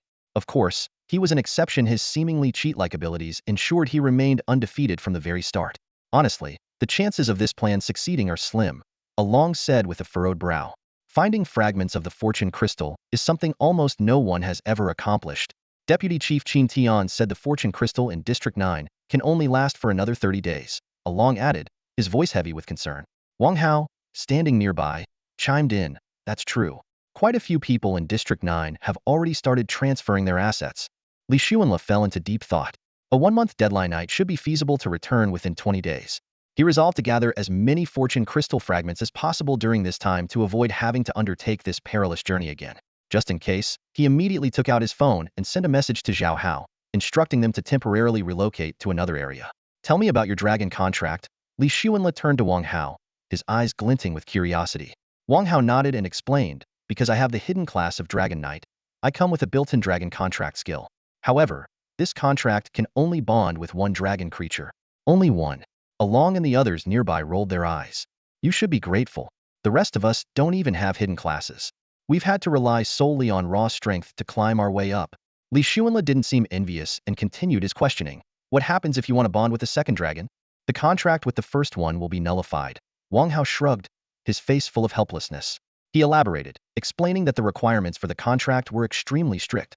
The lower the target dragon's health or the younger its age, the higher the success rate. So, you're saying the contract isn't guaranteed to succeed? Li Xuanla raised an eyebrow. If only it were that simple, Wang Hao said, his worry deepening. According to the contract's description, the success rate is only significant when the dragon's health is critically low or if it's very young. Hearing this, Li Xuanla suddenly froze in thought. Lower health increases success rate? Li Xuanla pondered to himself. Isn't that just courting death? But then it struck him, why not use the Reaper's Grasp technique to lower the target's health and then heal them afterward? It seemed almost too simple. So, what's your plan? Li Xuanla asked curiously. Wang Hao thought for a moment before replying. We plan to locate a dragon hatchling, lower its health, and then I'll use the dragon contract technique. That cautious? Li Xuanla chuckled. Even a young dragon is still an 8-star beast. They're vicious creatures, every last one of them. Resting his chin on his hand, he considered for a moment. How about this? I'll help you secure a dragon pet contract first. Once that's done, you guys can head back, and I'll go look for the fortune crystal on my own. What? Wang Hao's eyes widened in disbelief as he stared at Li Xuanla. Even he wasn't confident he could pull it off, so why was Li Xuanla so self-assured? Sure, he knew Li Xuanla was incredibly powerful, especially when it came to taking down bosses, but this time they were dealing with an actual dragon. What Wang Hao didn't know was that Li Xuanla's poison attack scaled with the target's percentage of health, a critical detail that Li Xuanla had never disclosed. From Wang Hao's perspective, no matter how potent the poison, it would surely struggle against a dragon's immense resistance and size. Noticing Wang Hao's hesitation, Li Xuanla patted him on the shoulder. You know how effective my poison is. When we encounter the dragons, just pick the one you like. Pick one. Wang Hao was surprised but quickly responded. All right, big bro. My uncle said that if you can help me contract a dragon pet, I'll follow your lead without question. Just don't act like a sycophant, Li Xuanla replied nonchalantly. I'm not actually a sycophant, Wang Hao clarified. Getting close to Xia Bingxue is purely for the connection she offers. Li Xuanla shot him a surprised glance, slightly taken aback. Nearby, Along and the others were equally stunned. Seeing how much Wang Hao admired Li Xuanla, they couldn't help but feel skeptical. Could this young man, about the same age as Wang Hao, really be that extraordinary? After all, he was just a level 40-something student. You're going to look for the fortune crystal alone? Along asked, puzzled. Li Xuanla nodded calmly. Yes. Kid, what level are you? Ahu couldn't help but ask. Level 45. A level 45 priest? And you think you can go to the land of divine punishment alone? Ahu's face was full of doubt. To him, even level 65 players would struggle there. Wang Hao quickly chimed in, guys, this is Li Xuanla, a genius among geniuses, the best of the younger generation in Wulong City. Ahu scrutinized Li Xuanla closely. Besides his striking appearance, there didn't seem to be anything particularly remarkable about him. However, that rare air of confidence was hard to ignore. Wang Hao continued, just yesterday, he won the championship at the Tri-Academy tournament, defeated the Blade Saint in seconds, and stood his ground against the Shadow Saint assassin. Impressive. Along nodded but then added, still, this is the land of divine punishment we're talking about. The monsters there are at least level 50 or 60, and they're all 5-star or higher. Ahu emphasized, exactly. Even we, as level 70 or 80 advanced players, have to tread carefully there. And you're only level 45. Li Xuanla casually unwrapped a piece of gum and popped it into his mouth. I don't mean to brag, but I can handle it. He paused briefly. There's no need to doubt me. With that, he closed his eyes to rest. He was long tired of justifying his strength. Was he supposed to carry around a megaphone declaring his invincibility? After a while, Wang Hao gently nudged him. Big bro, time to get off. We're at the teleportation array. From here, we'll have to travel on foot to the land of divine punishment. Just then, Along stopped the group, speaking seriously. Wait, everyone needs to put this on. Li Xuanla stared intently, utterly stunned by what he saw. A pile of bizarre and comical masks lay before him, some adorned with vivid red-lipped images of women, others featuring the wide-mouthed expressions of gorillas, and even one resembling a tongue-out old dog. Is this really necessary? Wang Hao protested, clearly unwilling to cover his handsome face with such outrageous masks. Along, with a serious expression, explained, in the land of divine punishment, aside from ferocious beasts and monsters, we might encounter skilled fighters from other nations. Wearing these masks at least reduces the chances of being targeted. Exactly. Ahu quickly agreed. Especially those remaining experts from the island nations, they are extremely ruthless. If you fall into their hands, the consequences will be dire. Hearing this, the group reluctantly chose a mask each and put them on. They glanced at one another, struggling to suppress their laughter. Only the team's sole female member, Amao, was an exception. She had already prepared a standard medical mask. At that moment, she looked like the only normal person, while the others resembled a group of eccentrics. Seeing that everyone was ready, Along took out several maps and handed them around. One for each of you, in case we get separated. The target location is already marked. He pointed at the map and explained in detail, the land of divine punishment is divided into 5 rings. Our destination is in the northern 3rd ring. At the very center lies the cosmic cube's teleportation array. Absolutely avoid going near it. What's the significance of distinguishing these 5 rings? Li Xuanla asked curiously. Of course it matters. Along replied solemnly. The outermost ring is filled with 5-star monsters. The deeper you go, the higher the star level of the monsters, and the more savage they become. Soon, the group arrived at the border teleportation array. After being teleported, Li Xuanla realized they had reached the southwestern border of Xia country, surrounded by numerous adventurers stationed in the area. Along explained that the land of divine punishment was a unique region that didn't belong to any country, allowing people from all nations to enter. As they continued southwest, an endless expanse of untouched wilderness came into view. No traces of human activity, only sprawling deserts, swamps, forests, wetlands, and thick mist. Walking at the back of the group, Li Xuanla occasionally used his divine teleportation ability, instantly reappearing tens of meters ahead. This astonishing technique left everyone in awe. What kind of divine skill is this? Teleportation? Along finally understood why Li Xuanla dared to search for the fortune crystal alone. However, he still had concerns. Despite such an impressive movement skill, could Li Xuanla handle 7 or 8-star monsters with formidable defenses? Meanwhile, Li Xuanla was brimming with excitement. Even though he had already mastered the divine skill, Toxic Healer, this instant, effortless teleportation ability filled him with joy. It was as clean and seamless as the teleportation moves seen in TV dramas, reminiscent of characters like the sinister Shadow Marshal or the cult leader of the Worship Moon sect. In a flash, Li Xuanla's figure vanished from where he stood, reappearing hundreds of meters away in an instant. He began to freely demonstrate his newly mastered ability, teleporting hundreds of meters with each step in a seamless, uninterrupted flow. His astonishing speed left Along, Wang Hao, and the others utterly dumbfounded, all sharing the same thought. This poison mage is unbelievably powerful. The group continued their journey for most of the day. When they reached an area shrouded in gray mist, Along suddenly halted, his expression serious as he warned, "Stay alert, everyone. We're now at the edge of the divine punishment zone. Monsters and ferocious beasts could appear at any moment, so don't let your guard down." The others nodded in agreement, except for Li Xuanla, who appeared completely at ease. He was reflecting on his own shortcomings, but after a moment of thought, he realized that aside from his level being a bit too low, he couldn't pinpoint any other flaws. The concerns he previously had about being controlled or trapped had been resolved with the passive effect of his divine teleportation ability. In its divine state, he was immune to all control effects, and as long as he was within the skill's range, he could teleport to any location at will.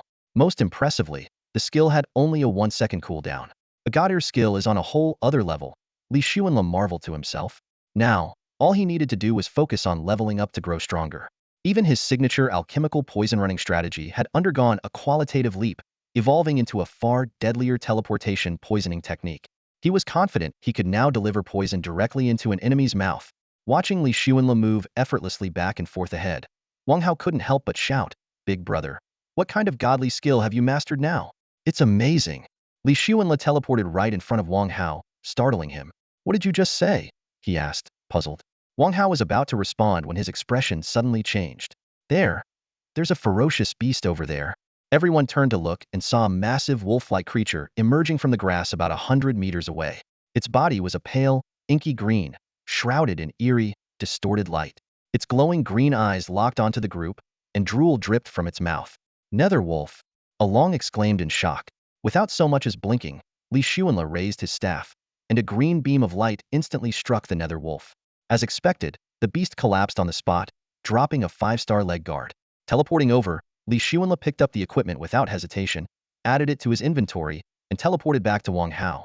"That wasn't what you were talking about, was it?" he asked casually. Wang Hao and Along were stunned, their perception of 5-star pack hunting beasts completely overturned by Li Xuanla's fluid and decisive actions.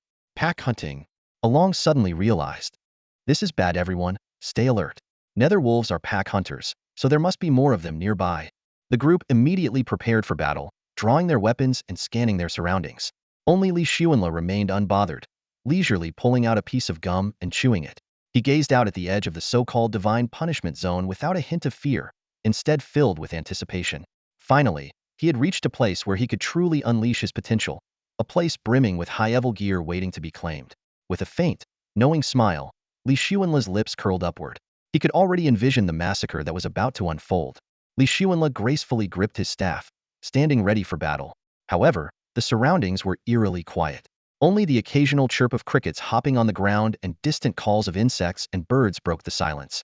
There was no sign of the shadowy wolves they had been anticipating. He cast a questioning glance at Along, silently asking where those so-called ferocious beasts had gone. Ahu, equally puzzled, voiced his confusion.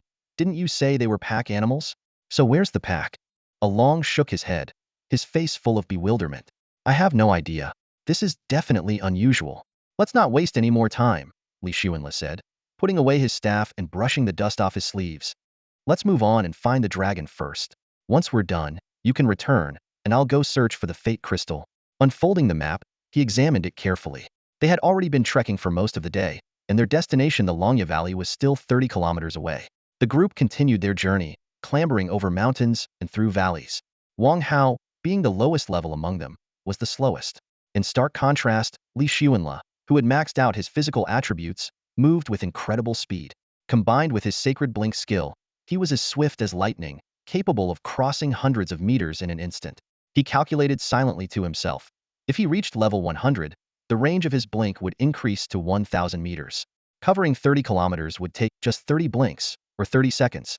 This meant that after poisoning an enemy, he could retreat to 100 kilometers away within mere seconds, far surpassing even the legendary Bayue cult leader. It seemed the system had gifted him an extraordinarily powerful skill, which likely meant there wouldn't be any additional rewards for some time. 2 hours later, the group finally arrived near Longya Valley. Along the way, they encountered several waves of powerful beasts, all of which were decisively slain by Li Xuanle. Naturally, all the loot belonged to him. Surveying the area, they found themselves in a vast forested valley. The ground was covered with massive claw marks that resembled those of dragons. Deep, resonant dragon roars echoed from within the valley. The group crouched outside the valley, peering in from a distance. Li Xuanle focused his gaze and spotted several massive winged dragons in the valley. They were nothing like the elegant eastern dragons he had envisioned, but instead resembled the lizard-like dragons of Western legends. Despite their unexpected appearance, these dragons, capable of spewing frost or flames, exuded an intimidating aura. Which one do you want? Li Xuanle asked nonchalantly. I'll keep that one for myself. The rest, I'll take care of. This statement left Wang Hao, Along, and the others utterly stunned. 3 entire dragons. At this point, they began to suspect they were merely along for the ride, as even if 3 deities stood before them, Li Xuanle would likely dispatch them with ease. The dragons in the valley were diverse in appearance. One was a brilliant sky blue, exhaling icy cold breath, while another was fiery red, spewing blazing flames. A massive dragon, its body the color of earth, was playing with mud in the valley. Its enormous form exuded an intimidating aura. Li Xuanle squinted his eyes, speculating in his mind, this last one might just be the legendary earth dragon. He turned to Wang Hao and asked, so, which one are you eyeing? That blue one over there, the one that breathes frost. Wang Hao replied, pointing to a brilliant blue dragon not far away. Li Xuanle nodded. All right, but I'm going to disband the team. I want to keep all the experience for myself. Any objections? No objections, boss. Just being able to form a contract with a dragon pet is more than enough. Wang Hao quickly expressed his agreement, and the others also shook their heads in approval. Honestly, who would dare object? After witnessing Li Xuanle effortlessly obliterate a ferocious beast earlier, they knew better than to overstep. Even if they wanted to share the experience, they'd have to consider whether they'd survive the attempt. After confirming there were no protests, Li Xuanle decisively disbanded the team and headed into Dragonfang Valley alone. As he approached his target, he deliberately checked the cooldown on his resurrection skill. It had been 24 hours and was ready to use again. The 3 dragons seemed to sense danger. Their massive nostrils flared as they sniffed the air, searching for the scent of the intruder. In the distance, Wang Hao's palms were slick with nervous sweat as he kept his eyes glued to everything happening in the valley. He remembered Li Xuanle's instructions clearly. Wait for his signal before casting the dragon contract spell. The spell had a casting range of 500 meters, so Wang Hao didn't dare make a sound, afraid of missing the crucial moment. Li Xuanle teleported to an ideal position, ensuring he was within range for his toxic healing spell. He quickly glanced at the stats of the fiery red dragon. Detailed attribute information remains unchanged from the original text. As Li Xuanle examined the details, the three dragons simultaneously noticed his presence. Without hesitation, they launched their attack. Flames and frost surged toward him from both sides, while the earth dragon hurled a barrage of flying dirt and rocks his way. Li Xuanle remained calm under pressure. With a swift swing of his staff, two beams of green light, each dealing 200 damage, struck the fire dragon and the earth dragon with pinpoint accuracy. As expected, both were instantly killed. He immediately teleported to a safer spot, just as his previous location was consumed in a chaotic mess of fire, ice, and dirt. Phew. Without the teleportation skill, getting out of that area attack would have been a nightmare, Li Xuanle thought to himself with relief. He then swung his staff again, sending a razor-sharp green beam at the remaining frost dragon. To ensure everything went smoothly, he cast a healing spell on it as well and taunted, "A dragon? You're nothing but an oversized lizard." As Li Xuanle was teasing the frost dragon, he caught a glimpse of a glimmer near the two fallen dragons out of the corner of his eye. The loot from an 8-star beast was bound to be extraordinary. Delighted, he instantly teleported to the corpses and quickly picked up several glowing pieces of equipment, gems, and skill books. Without pausing to inspect them, he flashed back to his original position to continue distracting the frost dragon. The dragon, thoroughly enraged by Li Xuanle's constant provocation, acted as though it was chasing an uncatchable mosquito.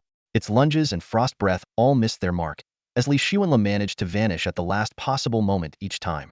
The dragon's furious roars shook the heavens, but they had no effect on him. Gradually, the dragon's energy visibly waned, and its health steadily declined. When the dragon's health dropped to 3, Li Xuanle signaled to Wang Hao. Understanding the cue, Wang Hao cautiously circled around to the dragon's back, preparing to cast the dragon-pact spell. The dragon's health plummeted further, leaving it with just 0.01. Wang Hao now, Li Xuanle commanded. Following the order, Wang Hao immediately began casting.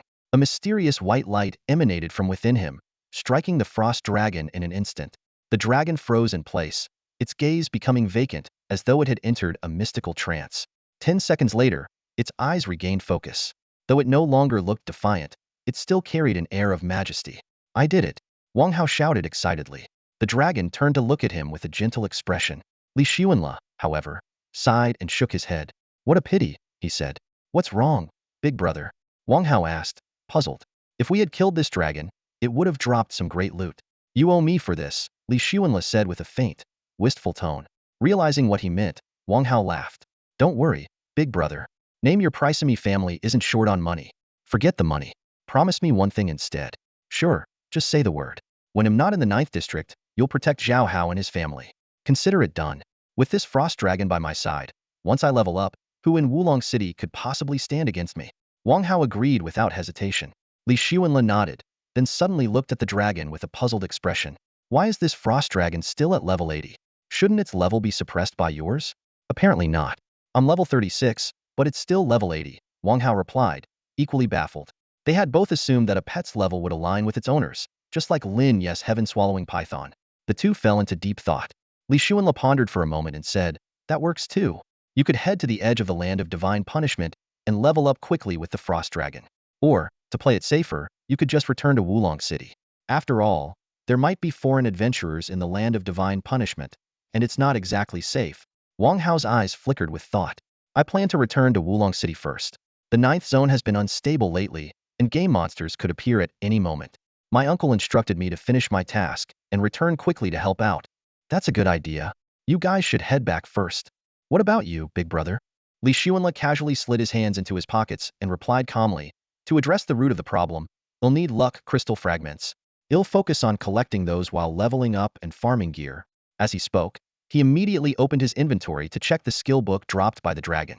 When he saw the content of the skill book, his eyes narrowed slightly, revealing surprise it was a 6-star sword mastery skill book. He felt both disappointed and pleased. It was a letdown that an 8-star dragon only dropped a 6-star skill book, but at least it completed his promise to give Zhao Hao a sword mastery skill. He handed the skill book to Wang Hao. "Since you're heading back to Wulong City, take this to Zhao Hao and make sure he learns it. Can I trust you?" "Don't worry, big brother.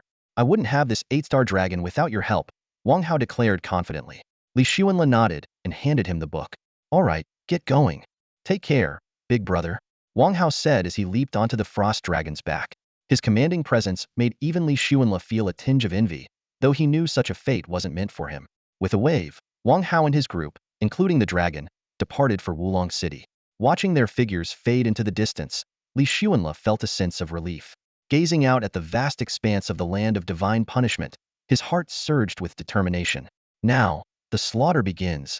And so, he embarked on his hunting journey in the land of divine punishment.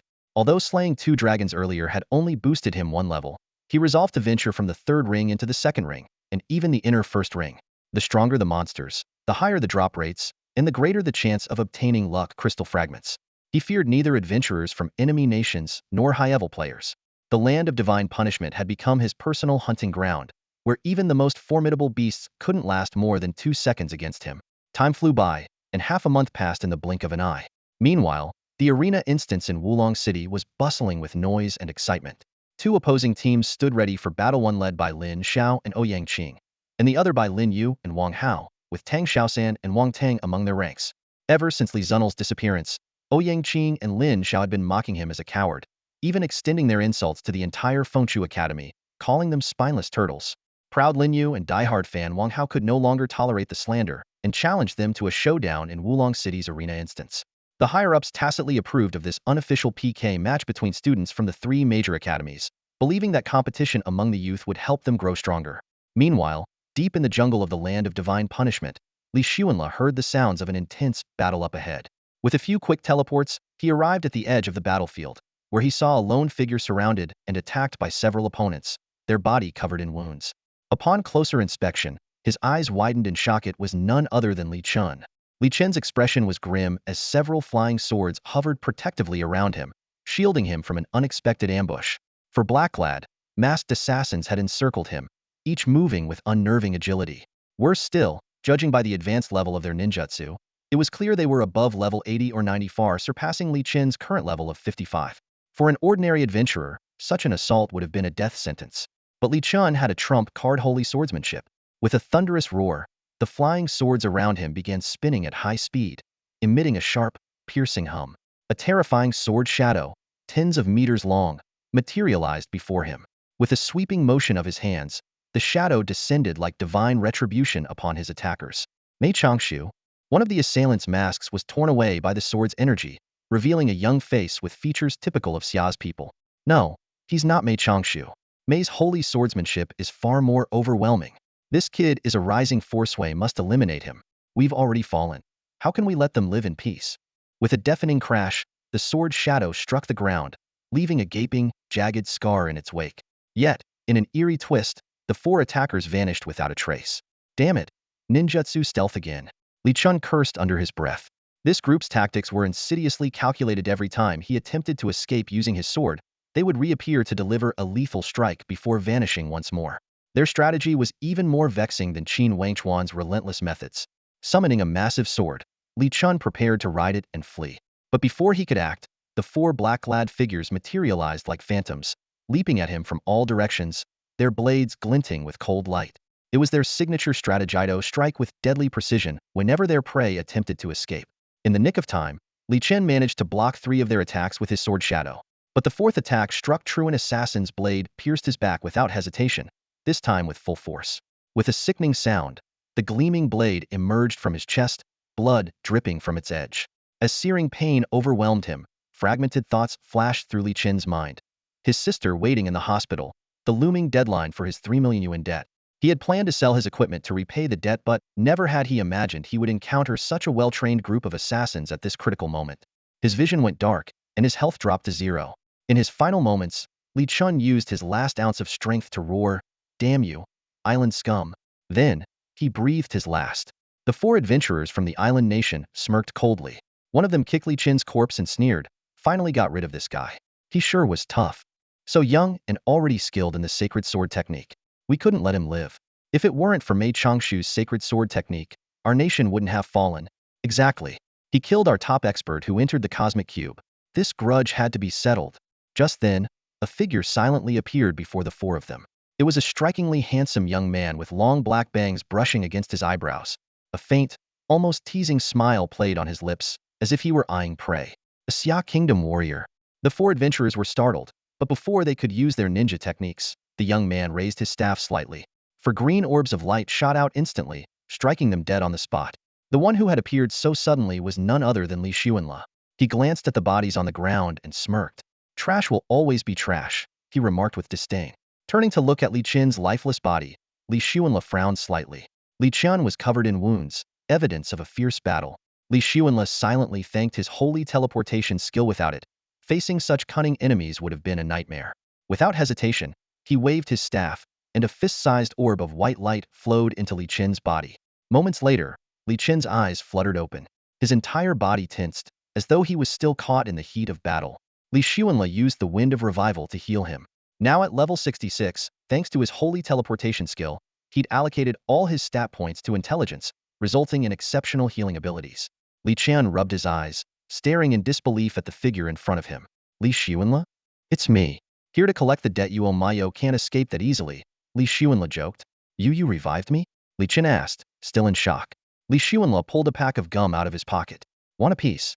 No, thanks. Li Qian declined politely, though inwardly he was stunned. Someone who could both poison and revive, wasn't that basically a living Grim Reaper? What level is your resurrection skill? He asked. 7-star. It works within an hour of death, but can only be used once a day. That's already insane. I've never heard of anyone in Wulong City with a resurrection skill. It's decent, Li Xuanle replied with a smile, suddenly recalling a new poison skill he hadn't tried yet. But compared to that, my poison is far more interesting. Your poison is more interesting? Yep. Want to give it a try? Of course not. Li Qian shook his head decisively. Who would ever poison themselves for fun? I'm not Shunnong, you know. With his hands in his pockets, Li Xuanle nodded and asked, so what's the plan now? Head back to Wulong City, sell some gear, and pay you back. Well, what a coincidence. I'm planning to head back and sell some gear too. My sacred swordsmanship is different from regular sword techniques. It can carry 2 people. Want me to give you a lift? How could I impose like that? Li Qian replied, though there wasn't the slightest trace of hesitation on Li Xuanle's face. Internally, Li Qian sighed to himself. This guy really has no shame. Dusting himself off, Li Qian stood up and said with a wry smile, looks like I not only owe you money now but my life too. Life sure is unpredictable. He couldn't help but feel that the debt he owed Li Xuanle was growing heavier by the moment. Paying it back seemed like a tall order. Li Xuanle didn't respond, only giving him a faint, knowing smile. Then, he walked over to the 4 fallen adventurers, pulled off their masks, and revealed their distinctly islander features. How did you end up tangled with these guys? Li Xuanle asked. Li Qian slapped his forehead. I discovered traces of islander remnants in a valley east of the land of divine punishment. There were about 20 of them. 20 islander remnants? Li Xuanle's eyes lit up. We can't just leave them be shown. We take them out before heading back? But these guys are insanely high level and use stealth ninjutsu. They're really tough to deal with. That's how they managed to sneak up on me, Li Qian said, his tone filled with concern. Li Xuanle fell into deep thought. Curious, Li Qian asked, how far can your poison skill reach? 660 meters. After 20 days of relentless monster hunting, Li Xuanle had reached an impressive level 66. His toxic healer ability, a deadly skill, could now release 660 dagger-like green light simultaneously, with a range of 660 meters. Similarly, his divine teleportation skill also extended to 660 meters. By now, his inventory was packed with a variety of gear. 107 5-star items, 65 6-star items, 26 7-star items, and 8 8-star items. Despite slaying over 1,000 powerful beasts, the drop rate was frustratingly low, and no gems had dropped at all. The most precious loot he acquired was 6 fragments of luck crystals, but even those weren't enough to make a complete crystal. Had 2 1-star fragments, 2 2-star fragments, and 2 3-star fragments. It was only now Li Xuanle understood why those level 100 veterans avoided hunting here. With drop rates like this, you'd lose everything, down to your last pair of underwear.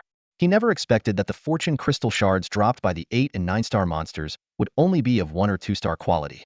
The disparity was simply too shocking. 660 meters? Li Qian's eyes lit up as he turned to Li Xuanle and suggested, how about I carry you on my sword, and you unleash poison attacks from the air? Like an aerial bombardment. You mean to smash them into a gooey mess like egg yolks? Li Xuanle's face broke into a sly smile. I never thought, Li Qian, you'd have this side to you. Against enemies like these, anyone would do the same, right? Li Qian shrugged. Absolutely agree. Li Xuanle nodded enthusiastically. This would be his first time using poison attacks from the air, like piloting a bomber. Those treacherous remnants, who sought to crush New Hope even after destroying a nation, had a debt that needed settling.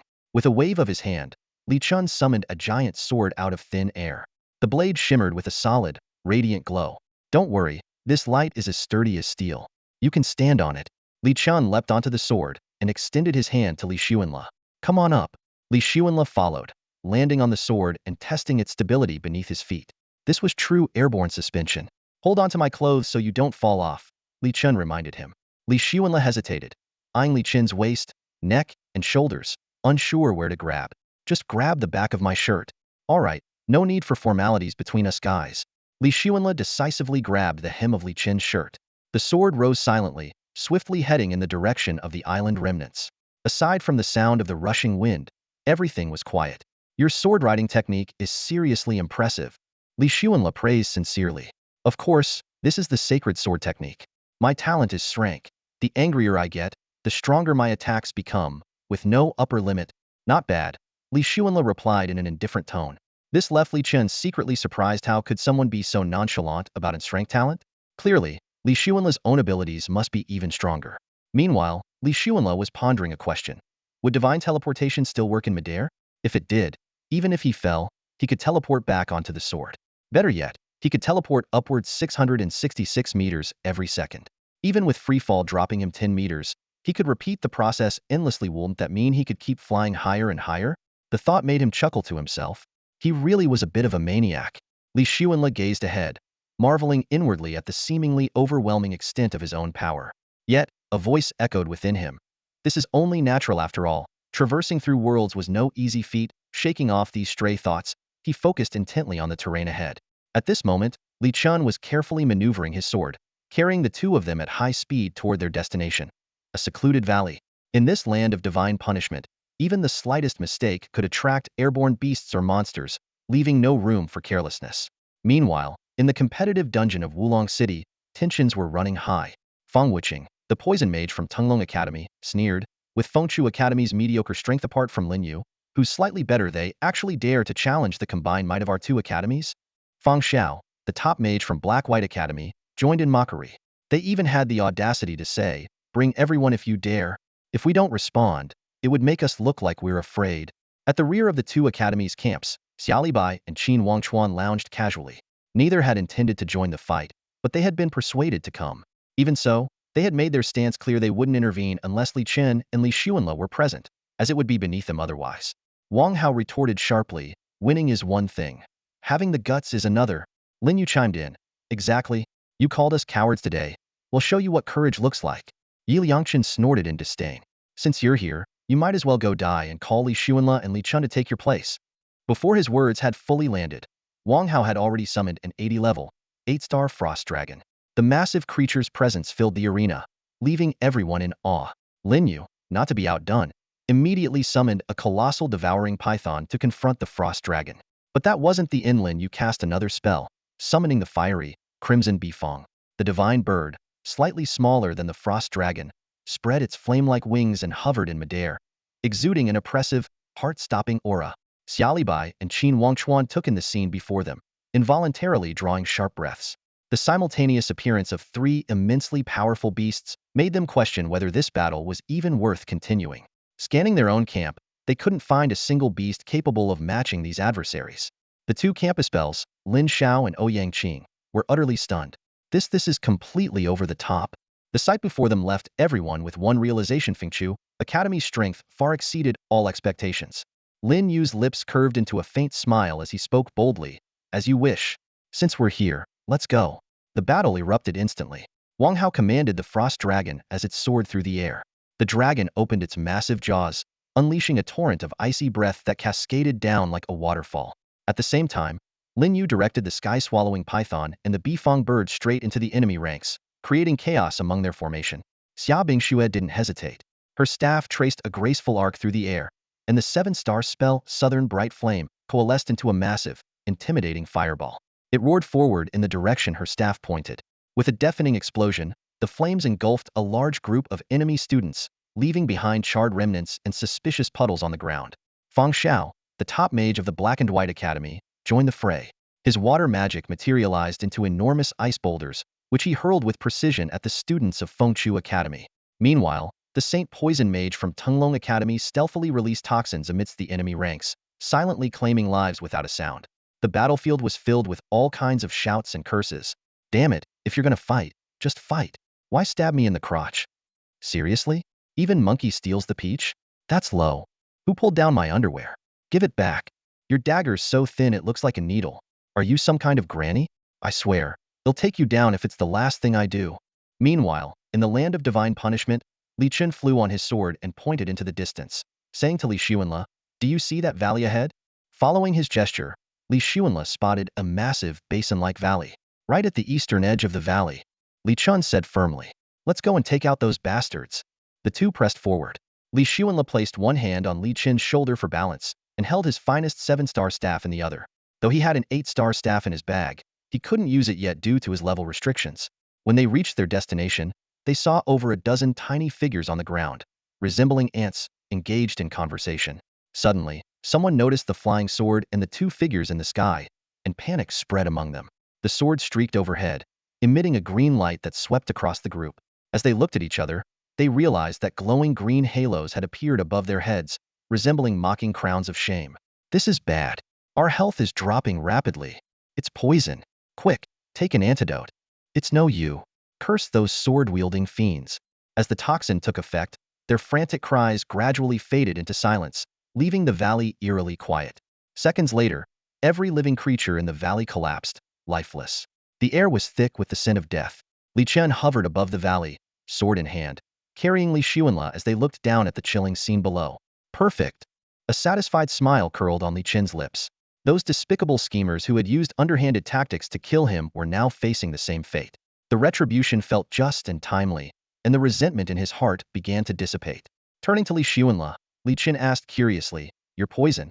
It seems ridiculously potent, doesn't it?" "Are you kidding? My poison drains health by percentage," Li Xuanla replied nonchalantly. "Percentage? And how long does it last?" "Think of it this way, it lasts until death." "Until death? What the?" Li Chun was baffled. "But I've seen you one-shot enemies in the competitive instance. How does that work?" "That's the advanced application of the poison.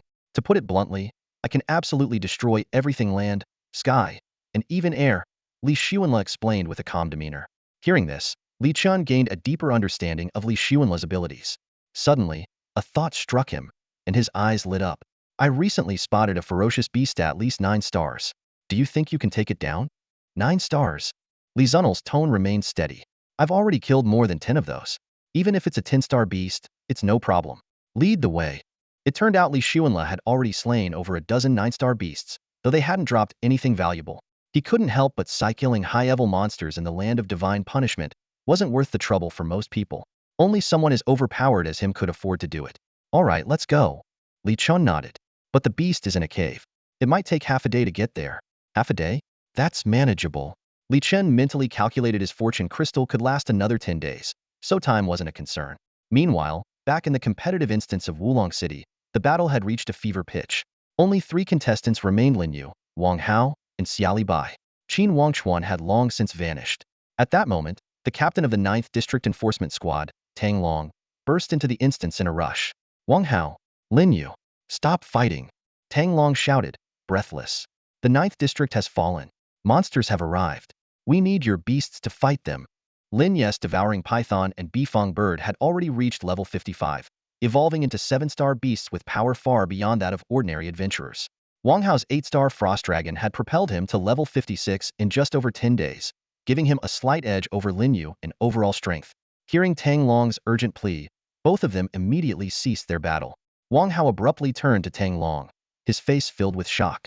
"What? The 9th District has really fallen?" Tang Long nodded solemnly. "Yes, the 9th District's Qi crystal has been completely depleted, and the monsters are arriving one after another. We must return immediately to provide support." Without hesitation, Wang Hao turned and prepared to leave. Before departing, he glanced at Lin Yu and said curtly, "Consider yourselves lucky this time. Next time, we'll settle this." After exiting the dungeon, Wang Hao swiftly mounted the back of his Frost Dragon, urging it to soar rapidly toward the 9th District. Not to be outdone, Lin Yu followed close behind on his Bifong Bird. Meanwhile, in the mayor's office, Zhuge Tianming was presiding over an urgent remote meeting.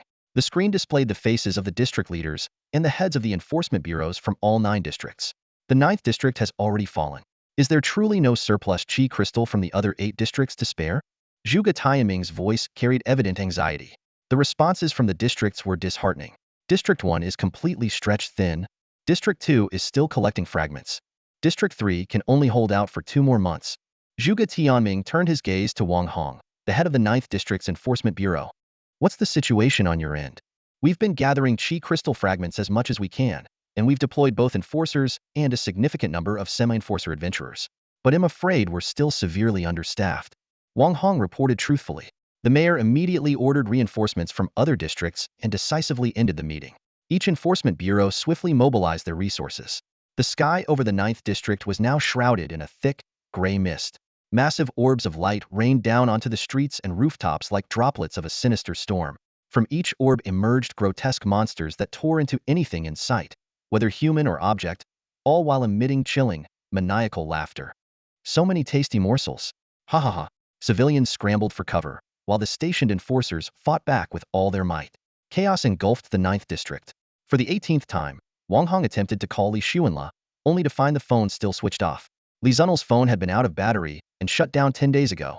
Gazing out the window at the devastation outside, Wang Hong could only feel a growing sense of helplessness. Without the chi crystal, the 9th District seemed doomed to become a wasteland. At the same time, Zhao Hao and his family of 3 stood at the edge of the 8th District, watching the white mist orbs continuously descend from the sky over the 9th District with deep concern. Fortunately, they had received Li Zunel's warning in advance and had already evacuated to the 8th District. They had even sent a reply to reassure Li Xuanla not to worry about them. Half a day later, Li Chun flew low on his sword and suddenly warned, "Be alert, we're approaching the fierce beast's cave." Li Xuanla, however, remained calm and unhurried. "No rush. My legs are getting stiff, and there's not even a place to sit." Li Chun couldn't help but glance sideways at Li Xuanla, asking in disbelief, "You can bring seats? Doesn't that make this a transportation business?" "Relax," Li Xuanla said casually, rubbing his numb leg. "I can take down any monster in seconds." Li Chun twitched the corner of his mouth. "Can't you be a little more humble?" "Humble? For what?" Li Xuanla waved his hand nonchalantly. "We should just live freely. Life is short. Eat, drink, and enjoy the moment." Looking at his carefree companion, a flicker of envy crossed Li Chen's eyes. To him, this guy could afford to live so boldly simply because he had no financial worries. Soon, the two arrived at a cave halfway up the mountain. The entrance was as large as a house, and the surrounding cave walls were an eerie charred black, as if scorched by intense heat. "Do you know what kind of monster is inside?" Li Xuanla asked. "No idea," Li Chen whispered, lowering his voice for fear of alerting the creature inside. "All I know is it's a 4-legged beast with horns on its head, and it can probably breathe fire. Look at how everything around here is burned." Li Xuanla glanced around thoughtfully. "Looks like someone might have had a barbecue camping trip here. Could this be the Fire Cheelan's cave? Maybe we'll get a Cheelan arm drop or something." Suddenly, he cleared his throat and shouted at the top of his lungs toward the cave entrance. "Hey, you beast in there! Get out here and face me." The deafening shout left Li Chun completely stunned. He hadn't expected this guy to provoke the creature without hesitation. Didn't this make him look overly cautious by comparison? "You're just going to charge in blindly? No reconnaissance first?" Li Chen asked, dumbfounded. "What's there to scout? I'm going to take it down in seconds anyway," Li Xuanla replied nonchalantly, gripping his staff with a casual confidence. He had never been one to hide his strength or play coy, though many doubted his abilities. Heavy footsteps echoed from within the cave. Li Xuanla turned and warned, "Step back. I'm about to unleash some poison." Li Chan immediately leapt onto his giant sword, ready to assist at a moment's notice. Just then, a burst of fiery light erupted from the cave, and scorching flames surged toward the entrance. "Li Chun, get back!" Li Xuanla shouted. "Get on my sword!" Li Chun yelled urgently. "Don't worry about Mephicus on yourself." Before his words even finished, Li Xuanla had already teleported dozens of meters away with a divine blink. A wave of searing flames poured out of the cave, instantly reducing the nearby vegetation to ashes. Li Xuanla was inwardly startled. The power of this fire was no weaker than the legendary Naming Li Hua, but he remained composed, standing ready as he waited for the creature to reveal itself. Finally, as the flames began to subside, a ferocious beast engulfed in flames stood at the mouth of the cave, its massive body rivaling the size of an elephant. This otherworldly creature combined features of various mythical beasts. It had the majestic head of a dragon, piercing lion-like eyes, the arched back of a tiger, the stout waist of a bear, a body covered in shimmering snake scales, hooves resembling those of a horse, and a tail as thick and long as that of an ox. "This has to be a Fire Cheelan," Li Xuanla thought, stunned. He immediately pulled up the beast's information. Fire Qilin. Level, 9-star beast level 90. Health, 100. Morality, 9 billion. Intelligence, 0. Stamina, 2,888. Charisma, 2,888. Strength, 2,888. Attack, 2,888. Defense, 3,888. Abilities. 1. Infernal Flames. Can release infernal flames of utmost intensity, capable of burning even souls, subjecting them to endless torment. 2. Shatter the Earth. Its hooves can trigger earthquakes within a 100-meter radius, reducing everything in its path to rubble. 3. Soul Roar. Controls the souls of all creatures within a 100-meter radius. The Fire Qilin was originally a divine beast born from the 8 trigrams furnace. Legend has it that its flames could melt mountains and reshape the land. Though once a symbol of good fortune, it had turned rogue due to a descent into madness, becoming a scourge upon the world. Insane. Absolutely insane. Li Xuanla marveled. This was undoubtedly the most formidable beast he'd ever encountered. If it couldn't be killed in one strike, its soul roar alone could render him worse than dead. At that moment, the Fire Qilin spotted Li Xuanla and Li Chun. Without hesitation, it opened its massive jaws and unleashed a blazing dragon of fire, accompanied by a scorching wave of heat. Li Xuanla teleported out of harm's way in an instant, while Li Chun evaded by flying on his sword. Thinking quickly, Li Xuanla raised his staff and cast 2 clusters of green light, each composed of hundreds of glowing race of divine skill called Toxic Healer. The green light struck the Fire Qilin directly, and the mighty beast managed only a defiant roar before collapsing to the ground, lifeless. Li Chun, who had circled back, was visibly stunned. Though he had heard of Li Xuanla's reputation for being able to take down heaven, earth, and air, witnessing it firsthand was a whole different experience. What impressed him even more was the teleportation skill, which rivaled the precision of sword flight. Li Xuanla teleported next to the Qilin's corpse, where a radiant piece of equipment had dropped. Fire Qilin armor. Level, 9-star. Requirement, level 90. Attributes, intelligence 600, stamina 600, charisma 600, strength 600. Skill, Soul Roar active causes enemies within a 30-meter radius to fall into confusion for 5 seconds. Cooldown, 10 seconds. The all-around stats of this armor were undeniably impressive, but the high-level requirement meant Li Xuanla could only stash it in his inventory for now. This armor's mine, right? He asked, glancing at Li Chun. Li Chun eyed the already pocketed equipment and smirked. You killed it. What else am I supposed to say? Great. Let's head back and celebrate. Li Xuanla declared with a grin. Li Xuanla brushed off the dust on his clothes and was about to leave when Li Chun, flying on his sword, called out, All right, let's head back. Before he could finish his sentence, he suddenly paused midair, his curious gaze falling on Li Xuanla. By the way, was that a teleportation skill you just used? You know, the one where you instantly appear somewhere else. Yes, teleportation, Li Xuanla confirmed with a nod. Then do you even need to ride my sword? Li Chun asked. Of course I do. Teleportation requires casting the skill multiple times. Your sword riding technique is much more convenient, Li Xuanla replied. All right. Li Chun stroked his chin thoughtfully. Hop on then. Let's head home. Just as he was about to take off, Li Chun noticed the sky had grown dark. He hesitated and muttered, This is trouble. It's too dark now to see the way clearly. So, you're suggesting we find a place to spend the night and continue in the morning? Li Xuanla asked. Sounds good. Li Chun scanned the surroundings and his eyes landed on the entrance of a cave. How about we rest at this cave entrance? Works for me, Li Xuanla said, reaching into his pocket. Does your phone still have battery? My phone got wrecked during the battle. What about yours? Dead as well. Hearing this, Li Chun shook his head, then picked up some dry grass and stuffed it into the cracks of the cave wall. He leaned against it, closing his eyes to rest. Thinking of his sister's situation, he felt a bit relieved, calculating that the equipment in his bag should be enough to pay off the 3 million debt, with some left over. Li Xuanla, do you know of any good channels for selling equipment? Li Chun suddenly asked. Sell equipment? I usually sell to Xia Bingshue's family, Li Xuanla replied. Xia Bingshue? Li Chun looked surprised. As someone with a reserved personality, he knew little about such matters. Yes, Li Xuanla explained.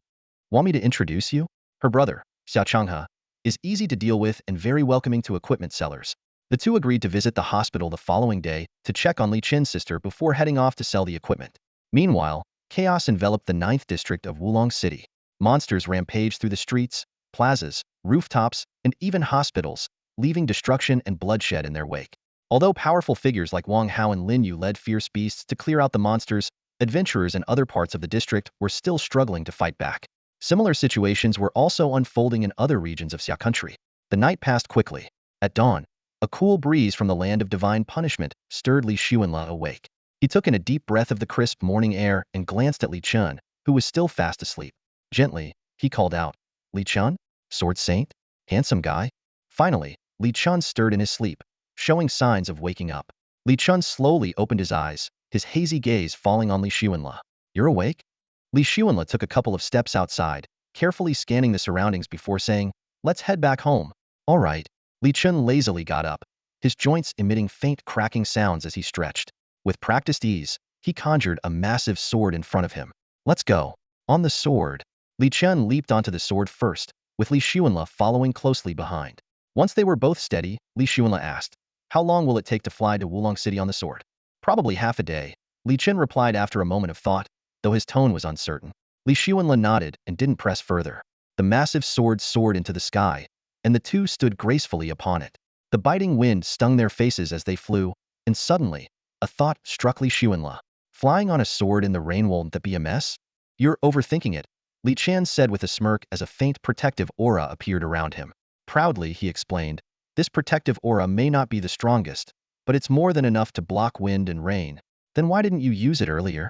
"I was worried that if I did, you'd feel left out since you didn't have one yourself." "If that's the case, you're underestimating me." Li Xuanla raised his hand and cast a holy shield on himself. A golden barrier instantly enveloped his entire body. As a level 45-66 priest fully invested in intelligence, this skill, which lasted 30 minutes with a 20-second cooldown, was quite impressive. "Ah, I overlooked that," Li Chen admitted. "You're a priest after all, buffing yourself is second nature. In that case, I'm picking up speed." "Do it." Full speed ahead. The massive sword transformed into a streak of light, speeding toward the northeast direction of the divine punishment lands. About 10 minutes later, Li Chen noticed 3 figures on the ground engaged in battle with a massive beast. "Li Xuanla, there are 3 people down there. Should we check it out?" "Sure, just in case they're remnants of the island nation." "Well, smash them to pieces." The two lowered their altitude, hovering midair to observe. The 3 on the ground noticed them as well, ceasing their attack on the beast and looking up warily. All 3 wore masks, obscuring their faces. As both sides sized each other up, one of the 3, a tall figure holding a longbow, spoke up, "You're from Xia country. And who are you?" Li Xuanla asked calmly. One by one, the 3 removed their masks and introduced themselves. "Zhuge Qi, Wulong Academy, Fengchu City. Gao Jianli, Ghost Valley Academy, Fengchu City. Lin Tianya, Langya Academy, Fengchu City." Li Xuanla studied their weapons, a bow, a longsword, and a saber. It was evident they were formidable individuals. Otherwise, they wouldn't have dared venture into the divine punishment lands. "Should we go?" Li Chen asked quietly. "Let's go." "Wait, who are you two?" someone below called out. "Li Chun, Fengchu Academy, Wulong City. Li Xuanla, Fengchu Academy, Wulong City." Their figures streaked across the sky like shooting stars, racing toward Wulong City. The 3 on the ground exchanged glances, astonished. Impressive. Only sacred swordsmanship can carry 2 people. Half a day later, Li Chun and Li Xuanla were soaring through the skies of the Xia Kingdom, their swords cutting through the air at incredible speed. "We're almost at Wulong City. This is great." Li Chen's face lit up with a delighted smile. "Are you really that excited?" Li Xuanla raised an eyebrow and asked. "Of course. I finally get to see my sister." Before I left, her condition had slightly improved. Although she was still unconscious, she had started to respond to external sounds. Li Xuanla was about to reply when he suddenly noticed something unusual in the sky above Wulong City. Over in the direction of District 9, countless balls of light were falling in rapid succession, like a dense meteor shower. "Li Chun, do you see those lights?" Li Xuanla's voice grew heavy with concern. Li Chun focused his gaze, and his expression instantly changed. "It's a monster invasion." Both of their hearts sank. They had seen such phenomena described in textbooks and heard of similar events occurring in other cities, but witnessing it firsthand was still shocking. Even though Li Xuanla had mentally prepared for this possibility, he couldn't completely hide his astonishment. However, he was somewhat relieved as he remembered that Zhao Hao and the others were not in District 9. But Li Chun was already panicking. "The hospital. My sister is still in the hospital." Without another word, he accelerated, racing straight toward the 3rd hospital in District 9. 10 minutes later, the 2 arrived above the hospital. The scene before them was gut-wrenching. Monsters had completely overrun the 3rd hospital.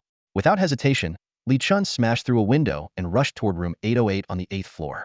"Li Xuanla, knowing his role as a healer and his restorative abilities, quickly followed. The moment they pushed open the door to the hospital room, Li Chun froze as if struck by lightning. On the bed lay a girl of about 15 or 16, drenched in a pool of blood. A gaping wound pierced her chest, and fresh blood was still seeping into the sheets. Her face was pale, devoid of life, but the freshness of the wound suggested she had died only recently. Li Xuanla immediately cast the wind of revival, but it had no effect. At that moment, Li Chen suddenly grabbed his hand, his voice trembling. Do you have a resurrection skill? Can you save my sister? Li Xuanla nodded, confirming that his skill had cooled down. Without delay, he raised his staff and cast the spell. A white orb, about the size of a fist, merged into the girl's body. Moments later, her clear eyes opened, and she looked at the two of them with a puzzled expression. Li Xuanla focused intently as he continued to channel the wind of revival. The girl's complexion gradually improved, and she appeared to have fully recovered. Watching this, Li Chun began trembling uncontrollably. Yeah, you're really awake. You're no longer in a vegetative state. Hearing this familiar yet distant voice, the girl looked at Li Chan with confusion. Li Chun nodded excitedly. It's me. Your name is Li Yu, and I'm your brother, Li Chun. He turned and pointed to Li Xuanla. Yeah, this is Li Xuanla, our savior. Thank you for saving us. Li Yu said haltingly, her voice unfamiliar from years of silence. It was nothing, Li Xuanla replied with a smile, though his mind was racing. The astonishing effect of the revival skill made him wonder if it was somehow connected to Nirvana. Was she in a vegetative state all this time? He asked. Yes, ever since the accident 2 years ago, Li Qian began to explain. Li Xuanla noticed a phone charger by the bedside and quickly plugged in his phone. When he turned it on, a flood of missed calls appeared on the screen, with the majority from Zhao Hao and the rest from Wang Hong, all from recent times. He immediately called Zhao Hao back. On the other end of the line, a woman's voice, filled with exhaustion and despair, answered. Is this Li Xuanla? I'm Zhao Hao's mother. It's me, Auntie. Why are you answering his phone? Where's Zhao Hao? Li Xuanla asked, his voice tense. Zhao Hao is dead. Zhao Hao's mother broke down into uncontrollable sobs. What? Where? Li Xuanla demanded. District 8, at Leech's Bridge, she managed to say through her tears. I'm on my way. Li Xuanla's expression darkened. Turning to Li Chun, he said hurriedly, we'll discuss the equipment later. Without another word, he disappeared using teleportation, traveling toward Leech's Bridge at a speed of 600 meters per second. At the same time, he dialed Wang Hong's number. When the call connected, he said coldly, I've gathered the fragments of the fortune crystal. If you want them, come to Leech's Bridge in District 8. Before Wang Hong could respond, Li Xuanla ended the call. Wang Hong, who was currently battling a monster at the Enforcement Bureau, received the call. Afterward, he searched for Tang Long but found his lifeless body outside the building, a knife wound visible on his chest. Though grief-stricken, Wang Hong immediately set out for Leech's Bridge, determined to obtain the fortune crystal. Before long, Wang Hong spotted Li Xuanla and shouted, Li Xuanla, I'm here. Good, take a look at what's going on. Li Xuanla replied grimly. What's going on? Wang Hong asked suspiciously as he hurried forward. What greeted him was Li Xuanla's cold, expressionless face and a lifeless body on the ground. Beside the body, a middle-aged couple knelt, weeping uncontrollably. Standing next to Li Xuanla were Li Chen and Li Yu, who had rushed over after hearing about the death of Li Xuanla's brother over the phone, worried about his condition. Who is he? Wang Hong asked cautiously, his gaze fixed on the corpse. Zhao Hao. Li Xuanla gritted his teeth, his eyes blazing with fury. How could he not be angry? He had entrusted Wang Hong to look after Zhao Hao, but now Zhao Hao was dead. What made it worse was that he had just used his resurrection skill on Li Yu, leaving him powerless to save Zhao Hao now. Wang Hong's face turned pale. I remembers the brother you asked us to protect. That's right. So now what? Li Xuanla's voice was as cold as ice. How long has he been dead? Wang Hong asked urgently. Through her sobs, Zhao Hao's mother choked out. More than half an hour. Don't you have a resurrection skill? Hurry up and save him, there's still time. Wang Hong's voice was desperate. Li Xuanla crossed his arms over his chest, let out a cold snort, and tilted his head back to stare at the gray, overcast sky. Seeing this, Li Chen's face filled with guilt as he explained. I'm sorry. Li Xuanla's resurrection skill was just used to save my sister. Li Yu kept her head lowered, avoiding Li Xuanla's gaze. Both siblings were overwhelmed by guilt over the unfortunate timing. Wang Hong turned his eyes to Li Yu and suddenly understood. His shoulders slumped, and he sighed. I'm truly sorry. We were overwhelmed ourselves. Tang Long is dead too. Tang Long is dead? Li Xuanla glanced at Wang Hong but said nothing more. Wang Hong's face was etched with sorrow, the lines on his forehead deepening as if he had aged years in an instant. He knew he had failed to fulfill his promise and no longer had the face to ask Li Xuanle for the Qi Luck crystal. Zhao Hao's death had severed the bond between them. How did Zhao Hao die? There shouldn't be any monsters in Zone 8, Wang Hong asked, his voice heavy with apprehension. Zhao Hao's mother continued to cry over her son's body, while his father wiped his tears and replied in a trembling voice, he was murdered. Did you see who the killer was? Zhao Hao's father shook his head. No, but it was an assassin with stealth abilities. Wang Hong immediately crouched down to examine Zhao Hao's wounds. On his back, there was a deep, brutal gash. This was a premeditated attack, Wang Hong said gravely. Tang Long wasn't killed by a monster either. Hearing this, a bone-chilling killing intent flickered in Li Xuanle's eyes. A premeditated action? Was it Lin Lei? Li Xuanle's voice carried a chilling edge as his gaze locked onto Wang Hong. Wang Hong hesitated, his expression uncertain. We can't confirm that at this point. Further investigation is needed.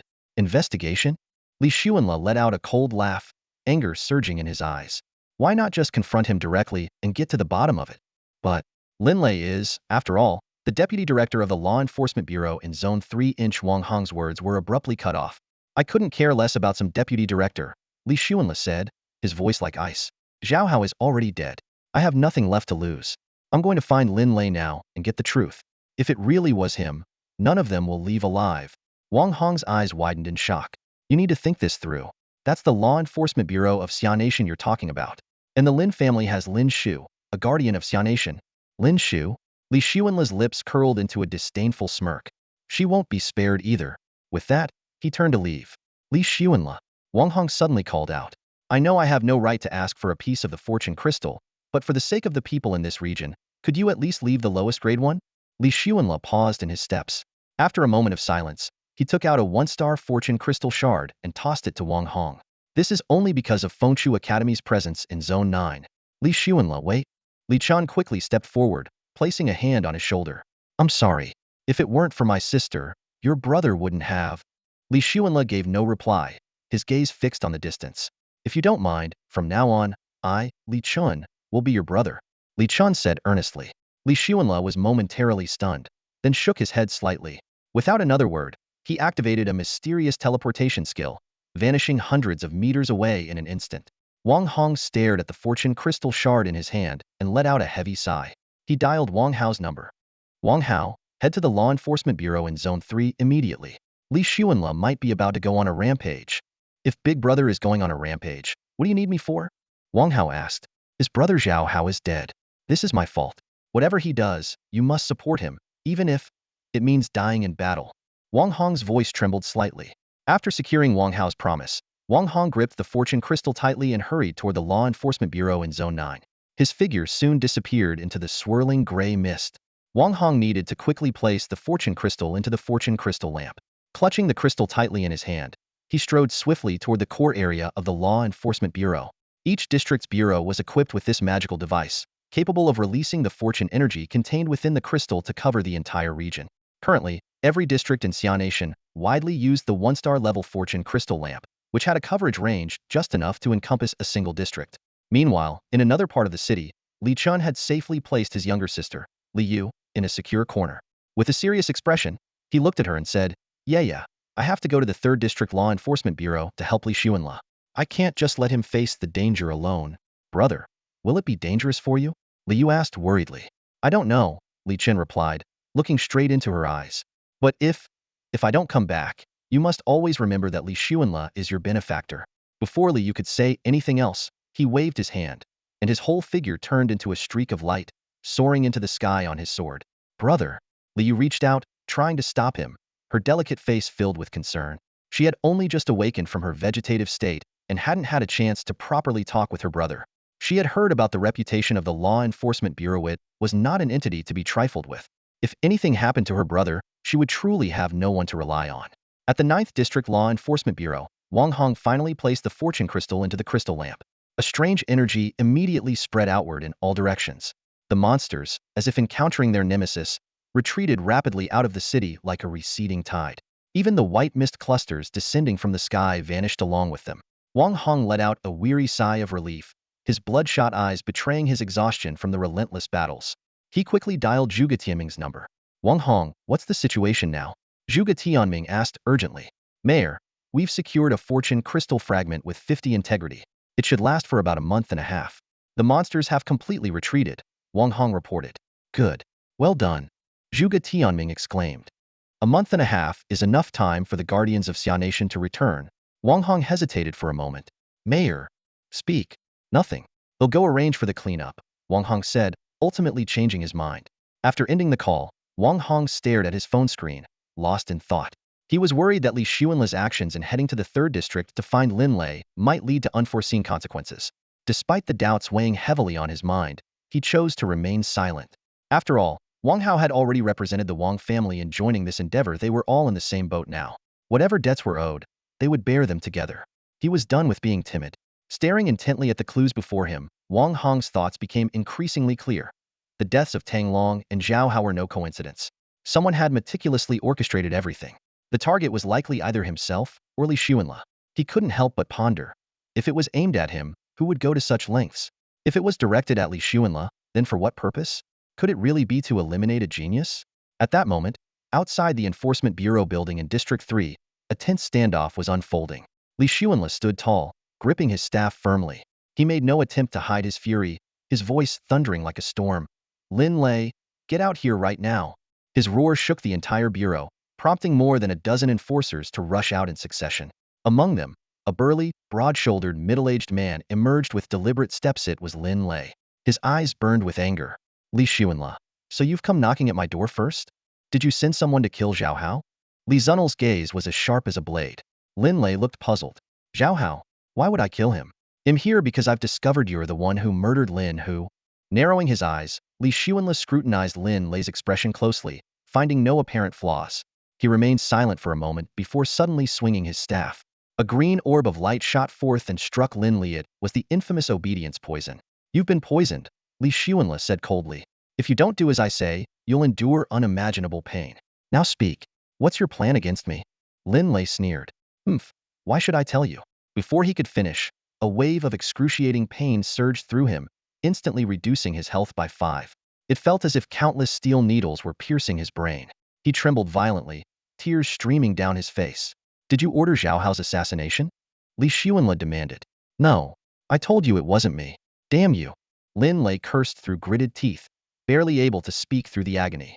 He then barked orders to his subordinates. Take him down. The enforcers charged forward, some drawing bows, others raising their staffs. Yet, Li Xuanle effortlessly evaded their attacks. In a swift motion, he cast the half-stepped smile spell, enveloping everyone in its range. Keep smiling and don't move, or the pain will multiply. Li Zunel's voice was icy and merciless. Chaos erupted as the enforcers were overwhelmed by the spell's torment. Ah, it feels like needles stabbing my brain. Is this guy a demon, or what?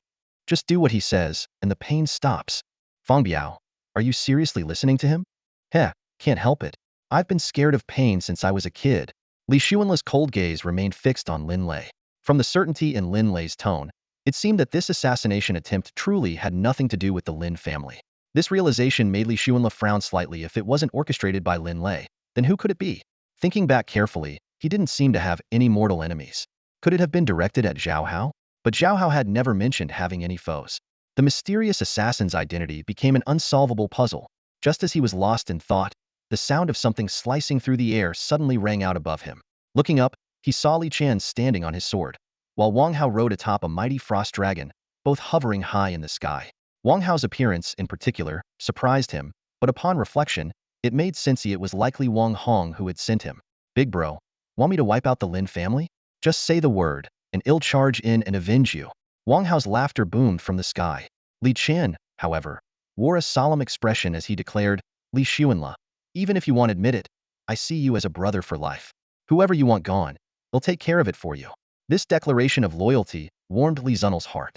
It hadn't been for nothing that he had gone to great lengths to acquire a dragon companion for Wang Hao and save Li Qian's life. However, he still shook his head. It wasn't Lin Lei. Someone's trying to stir up trouble behind the scenes. We need to find out who. What? Someone's scheming in the background? Wang Hao exclaimed in surprise. Don't tell me it's someone sneaky like Qin Wangchuan? This offhand remark caused Li Xuanle to fall into deep thought. Qin Wangchuan, a professional assassin, backed by Qin Tian, the deputy director of District 9. Considering the mysterious death of Tang Long, a bold hypothesis emerged in his mind. Could it be that Qin Tian, in his ambition to rise to power, was using this method to eliminate Wang Hong's forces? On second thought, instead of making baseless guesses, it would be better to confront Qin Tian directly. But for now, there was another question he needed answered. Fixing Lin Lei with a cold stare, he asked, "Were you planning to kill me eventually?" Lin Lei's eyes burned with fury as he spat. "The Lin family will kill you, without a doubt." Li Zunel's gaze turned dangerously sharp, like that of a god of destruction on the brink of unleashing chaos. "And who else wants me dead?" At that moment, 3 more members of the enforcement team stepped forward, their faces filled with disdain and contempt. "Li Xuanla, how dare you offend the Lin family? You're finished," one of them shouted angrily. "Exactly.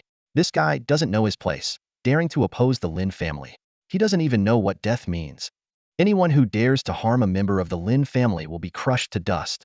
Li Xuanla coldly swept his gaze over the Lin family members in front of him, abandoning the last trace of mercy in his heart. Since confrontation was inevitable, he might as well take the initiative. With a flick of his wrist, 2 faint green death rings appeared above the heads of Lin Lei and the other 3. "You have 50 seconds to make your calls and report the situation," Li Xuanla said icily. "Let me make this clear. If the Lin family dares to cross me, Li Xuanla, you will face annihilation. Not even Lin Shu can stop me." Lin Lei and his companions widened their eyes in disbelief. Lin Shu was the strongest fighter in the Lin family and one of the protectors of Xia Nation, their greatest pillar of support. And yet, this man dared to dismiss Lin Shu so lightly? Ridiculous. They frantically pulled out their phones, their fingers flying across the keyboards, clearly intending to report this to the Lin family leadership. At that moment, Wang Hao suddenly stepped forward and shouted, "Count me in. Wang Hao, am at odds with the Lin family too." Li Chun followed closely behind. "And me, Li Chun." Li Xuanla turned back in surprise, looking at the 2 of them. He knew his own actions were reckless because he had nothing to lose, but these 2 stepping in could drag them into a storm of bloodshed. More importantly, they both had people they cared about. This made Li Xuanla feel a headache coming on. Sensing Li Xuanla's concern, Wang Hao said firmly, "Big brother, don't worry about me. My life and death are my own choice." Li Chun nodded in agreement. "Li Xuanla, my sister Li Yu and I owe you our lives. You don't need to hold back on our account, do what you must." After a moment of contemplation, Li Xuanla turned to the other poisoned enforcers and said, "For those who are not part of the Lin family, they'll spare you today. The poison will wear off naturally in an hour." As soon as he finished speaking, he teleported onto Li Qin's flying sword. This maneuver left Li Qian momentarily stunned, thinking, "Wow, what a move. He'd make an incredible assassin with those teleportation skills." Li Xuanla began issuing orders. "Li Chun, go take care of your sister and handle Zhao Hao's body while you're at it. Wang Hao, find Tang Xiaosan and bring him to the Enforcement Bureau. His mental abilities will be useful. I'm heading to the 9th Enforcement Bureau to meet Wang Hong and Qin Tian." "Got it, big brother." Wang Hao replied, then mounted his dragon and flew off. Li Xuanla patted Li Qian on the shoulder. "Remember, make sure your sister is safe. Don't let regret strike again." Li Qian nodded thoughtfully. "Understood. They'll take care of it." With that, Li Xuanla vanished, heading for the 9th Enforcement Bureau. Li Qian, meanwhile, flew his sword toward the Leech Bridge in the 8th District to handle matters involving Li Yu and Zhao Hao. Back at the scene, Lin Lei and the other 3 had already collapsed lifelessly on the ground. This shocking sight left the remaining enforcers speechless. 4 enforcers, including a deputy director, were killed in the blink of an eye. To kill so brazenly within the Enforcement Bureau itself, this was unprecedented. Not to mention the Lin family's immense influence. The authority of the Enforcement Bureau had never been so blatantly challenged. They whispered among themselves, "Li Xuanla is doomed. No way he'll get away with this." Everyone knew that the Lin family held over 20 spots on Xia Nation's top 100 power rankings.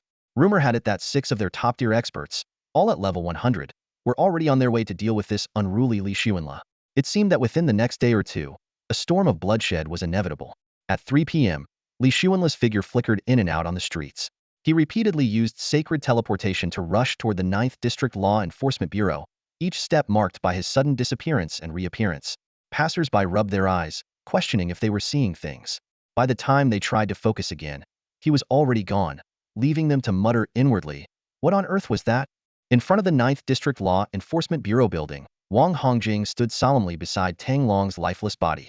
Slowly, he crouched down, his eyes glistening with moisture as his fingers gently adjusted Tang Long's collar. 12 years of memories flashed through his mind. Tang Long was not only his most trusted confidant, but also someone he could share everything with.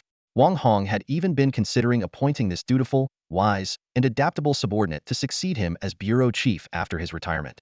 Thinking about how Tang Long and Tang Xiaosan's parents had also sacrificed their lives in battles against monsters, Wang Hong felt a pang of sorrow, almost unable to hold back his tears. A crowd of law enforcement officers had already gathered around, but everyone remained silent, not daring to speak rashly. They all understood the deep brotherly bond that transcended rank between Wang Hong and Tang Long. At that moment, Deputy Chief Qin Tian stepped out from the crowd and approached Wang Hong. With a tone of regret, he said, "Old Wang, I never thought Tang Long would end up sacrificing himself." Wang Hong didn't respond, his gaze fixed on the knife wounds on Tang Long's body. He had always disliked Qin Tian, a man who had abandoned his wife and child to marry a merchant's daughter in pursuit of power. Now, a chilling thought crept into his mind. Qin Tian was skilled in knife techniques. Could it have been him? Just then, a figure suddenly materialized out of thin air, startling everyone present. It was Li Xuanle. He looked at Wang Hong with a thoughtful expression and said, "Chief Wang, I have a theory. Would it be convenient to share it?" Wang Hong turned sharply, startled. You're back?" "Yes, I'm back. Over there. Lin Lei is dead." Wang Hong froze at the news, shocked that Li Xuanle had actually killed Lin Lei. Beside him, a fleeting trace of a sinister smile crossed Qin Tian's face. Wang Hong slowly stood up, pulling Li Xuanle to a corner and lowering his voice to ask about his suspicions. Li Xuanle's gaze was heavy as he quietly expressed his doubts about Qin Tian. Hearing this, Wang Hong raised an eyebrow, carefully studying Li Xuanle's expression, and admitted that he shared the same suspicion but emphasized the need for investigation and evidence. Li Xuanle, however, was dismissive. He turned to face the enforcers in the hall and raised his voice, asking, "Who here is Qin Tian?" Qin Tian appeared slightly surprised but quickly regained his composure. "That would be me. What do you want? Why did you send someone to kill my brother?" Li Xuanle demanded bluntly. The sudden accusation caused the atmosphere to become tense. Qin Tian's expression remained unchanged. "Who are you? What nonsense about sending someone to kill your brother? I know nothing about this. Stop making baseless accusations." Li Xuanle crossed his arms, his gaze piercing as he stared at Qin Tian. "Then do you dare to submit to a mental skill examination and tell the truth?" Qin Tian's face darkened slightly, and his voice rose sharply. "I am the deputy director. Do you think you can manipulate me as you please? I have my dignity. Don't think your poison skills make you untouchable." A cold smirk appeared on Li Xuanle's lips. "Just now, you asked who I was, and now you suddenly know about my poison skills? Seems like you've already looked into me." Qin Tian's expression flickered with unease as he realized his slip of the tongue. He forced himself to maintain his anger. "Regardless, I will not submit to any mental skill examination. That is an insult to me." At that moment, a deafening dragon's roar echoed from the sky. An enormous frost dragon unfurled its massive wings, casting a shadow over the land as it descended. Wang Hao was riding the dragon, bringing Tang Xiaosan along, heading toward the enforcement bureau. Seeing this, Qin Tian's face turned pale, and his anger erupted. "Li Xuanle, Wang Hong, how dare you humiliate me like this? I won't let you get away with this." He turned to leave, but Li Xuanle instantly teleported to block his path. As they faced off, Qin Tian suddenly drew his blade. Wang Hong immediately intervened to stop him, but to everyone's shock, Qin Tian turned the blade on himself, plunging it into his own chest. Blood gushed out as Qin Tian collapsed, his voice weak as he murmured, "Da Chuan, I've failed you and your mother." Wang Hong quickly checked Qin Tian's phone, uncovering a key conversation with Qin Wangchuan. "The time has come. Act swiftly." Li Xuanle frowned in thought. "These few words alone aren't enough to confirm everything. We need to confront Qin Wangchuan directly." Li Xuanle stood motionless, pondering this possibility. Could it really have been Qin Wangchuan? If it was indeed Qin Wangchuan, eliminating him would be an enormous challenge.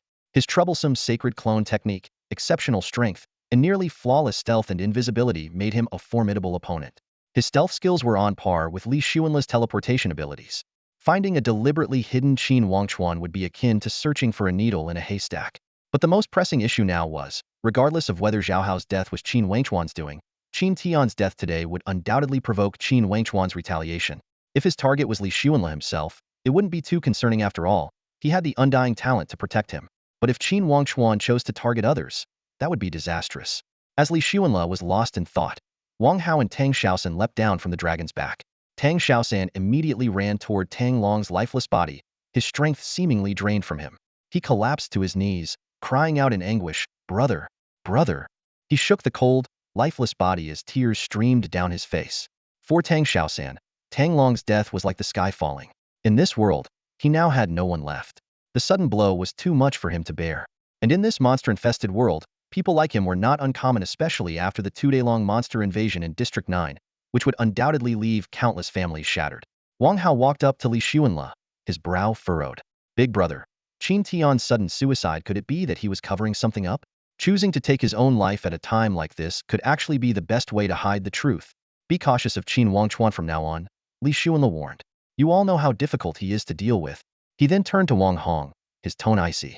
I do have fragments of the fortune crystal, but this incident has left me very disappointed.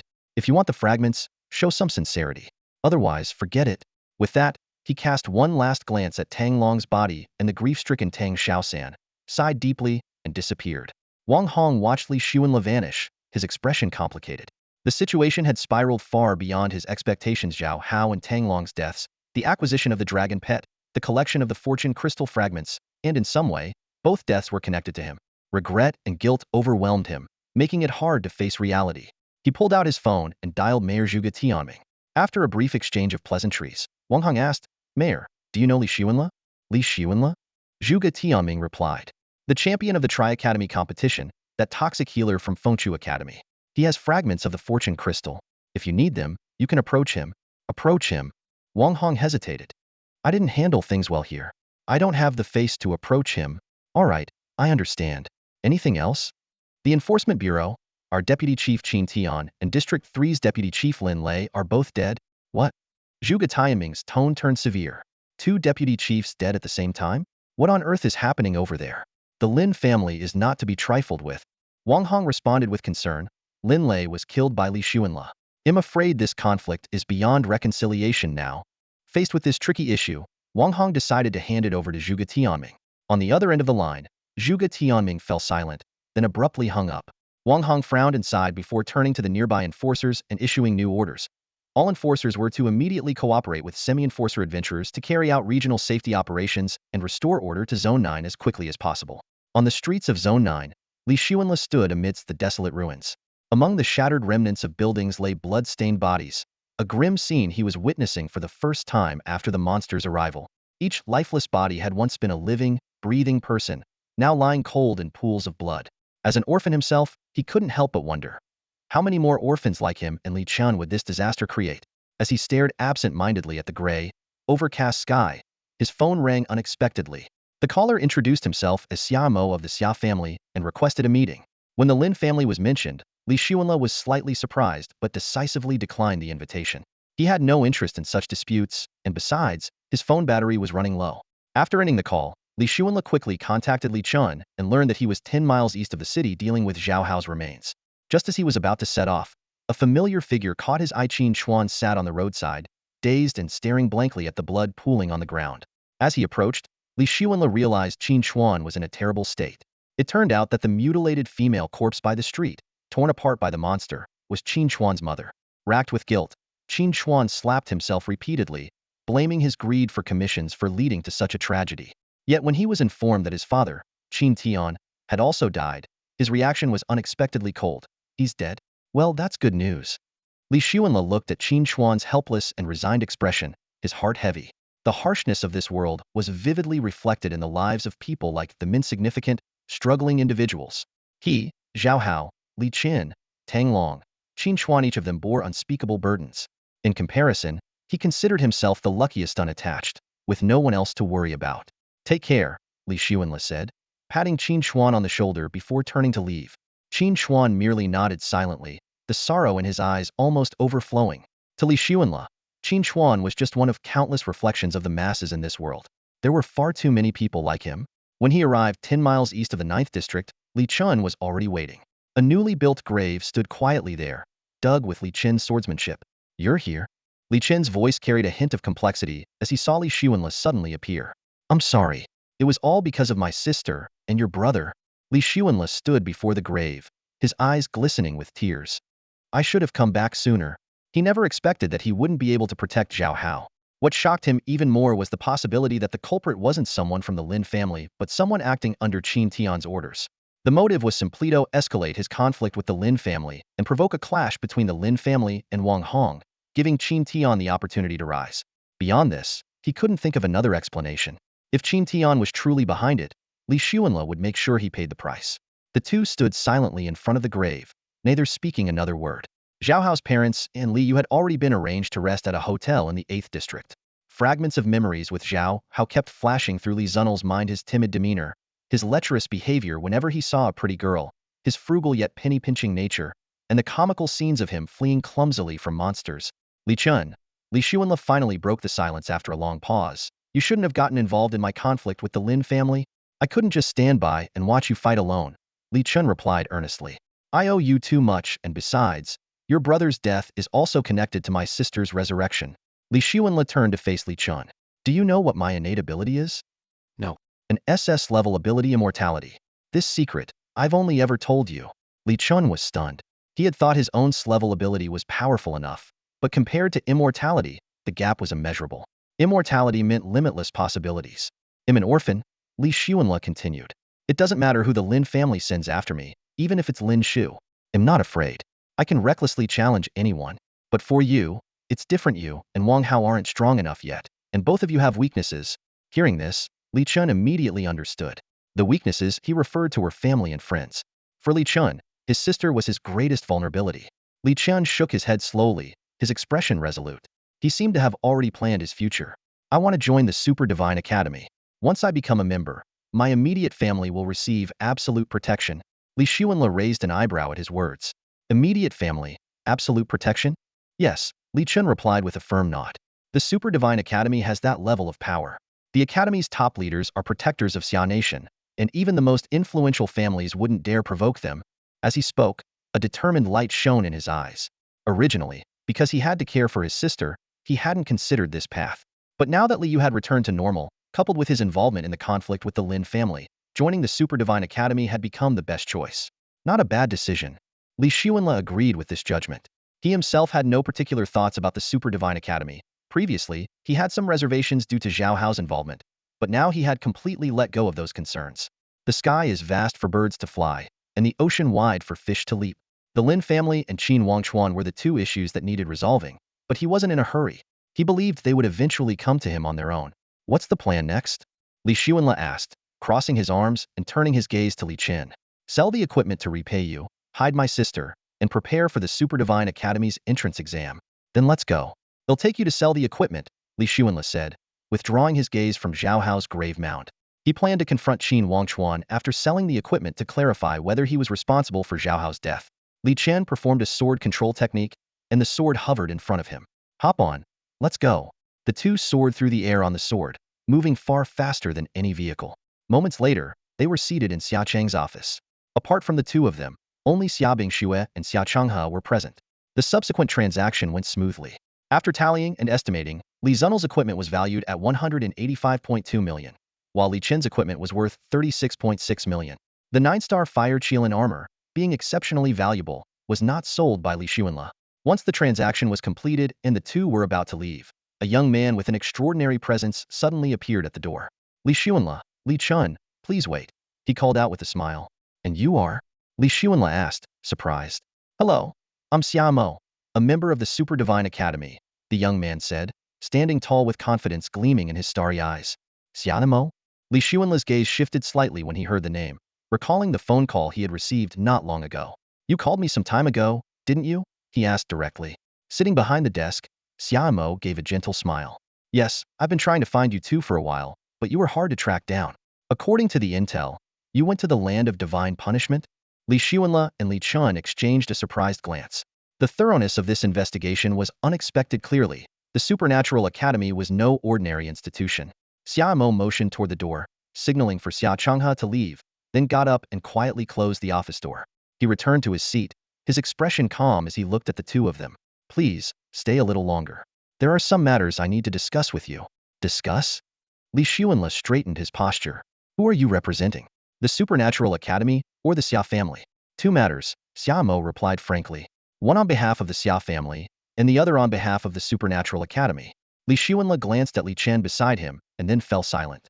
To him, neither the Supernatural Academy nor the Xia family held much importance. The only reason he had come to the Xia family to sell equipment was because of Xia Changhe's straightforwardness. Nonetheless, out of basic courtesy, he was willing to give Xia Mo a few minutes. Clearing his throat, Xia Mo introduced himself. Let me keep it brief. I'm Xia Mo, 23 years old, a a member of the S group at the Supernatural Academy, a level 92 paladin, and a member of the Xia family. What does being an S group member mean? Li Chen asked. It means those who awaken in S-level talent are placed in the S group, while those with an A-level talent are in the A group, Xiamo explained. I'm here today with two tasks. First, to invite you both to join the Supernatural Academy. Second, to invite you to work with the Xia family. Honestly, neither of those offers sounds particularly appealing to me, Li Xuanle responded quietly. Xiamo looked genuinely surprised. Then what are you interested in? Right now, the only thing I'm interested in is the cosmic cube. Nothing else, Li Xuanle said bluntly, leaving Xiamo momentarily speechless. I'm an orphano attachments, no desires. I earn my own money and handle my own affairs. What can the Supernatural Academy possibly offer me?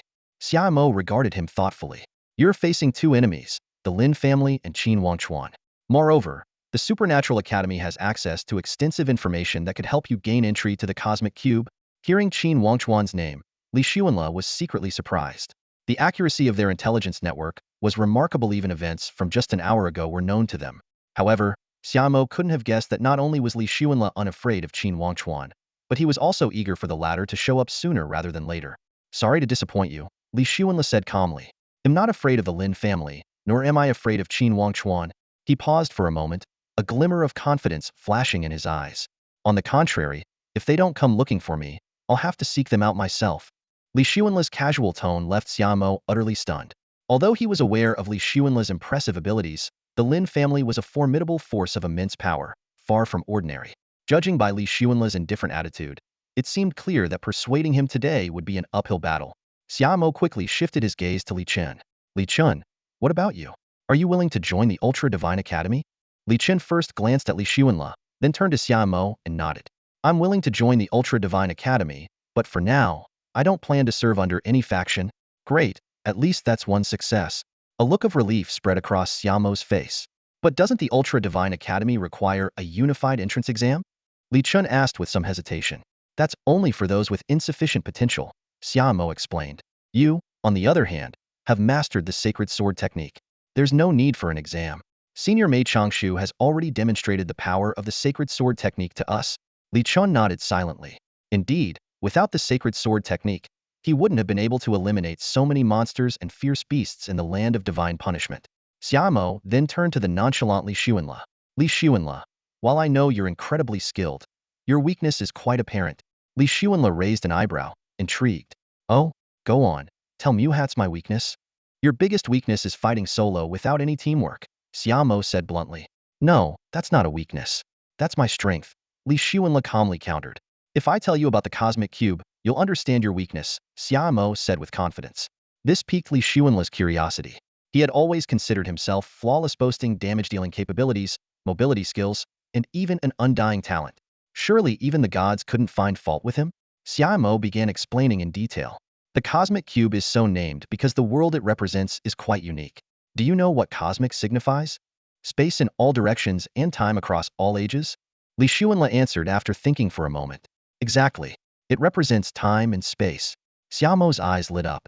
Now, what about cube? What does it mean? Seeing Li Xuanle remain silent in thought, Xiaomo continued. The cube signifies confusion and a disruption of order. That world contains many special zones where time and space are distorted. In some areas, spatial teleportation is prohibited. In others, skill cooldowns are altered. Some places restrict flight, while others have gravity multiplied several times over. In an instant, Li Xuanle grasped Xiaomo's implication. His pride in instantaneous movement could be rendered useless, and his cooldown times might be extended.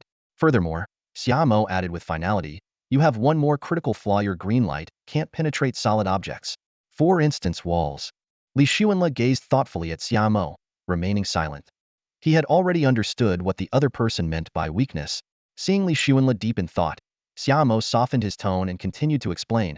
Maybe it's not clear enough the way I put it. Let me give you an example. It'll help you understand the downside of fighting alone. As he spoke, he casually picked up an orange and started peeling it with practiced ease. Imagine you're trapped in a place with both spatial and temporal barriers.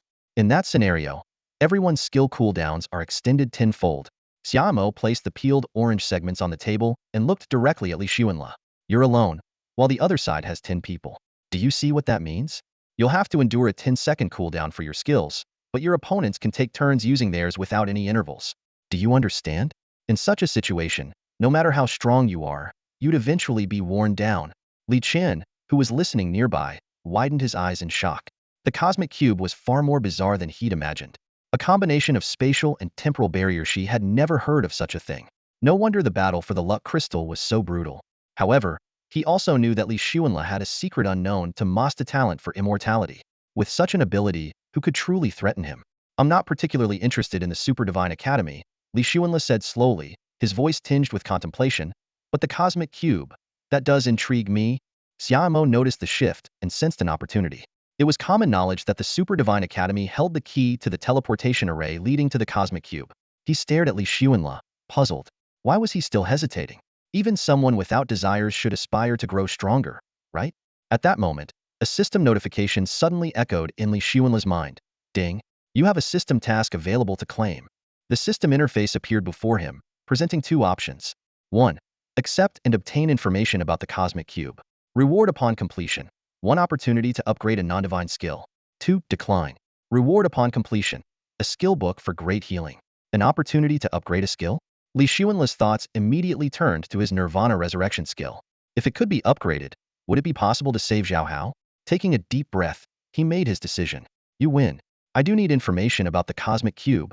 Xiaomo looked at Li Xuanla with surprise, her brows slightly furrowed. As she was pondering over his hesitation, Li Xuanla's expression underwent a dramatic change. At that moment, a voice echoed in Li Xuanla's mind. Choose the skill you want to upgrade. Without hesitation, he selected the Nirvana Revival skill. Ding! The system's crisp notification sounded. Congratulations!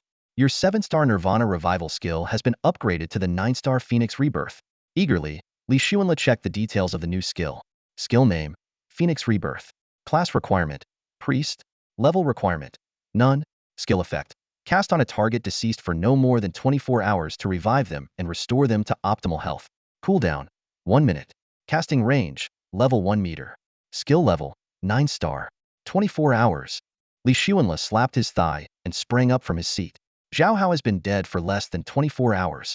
Grabbing Li Chen's hand, he exclaimed excitedly, Let's go. Let's go save him.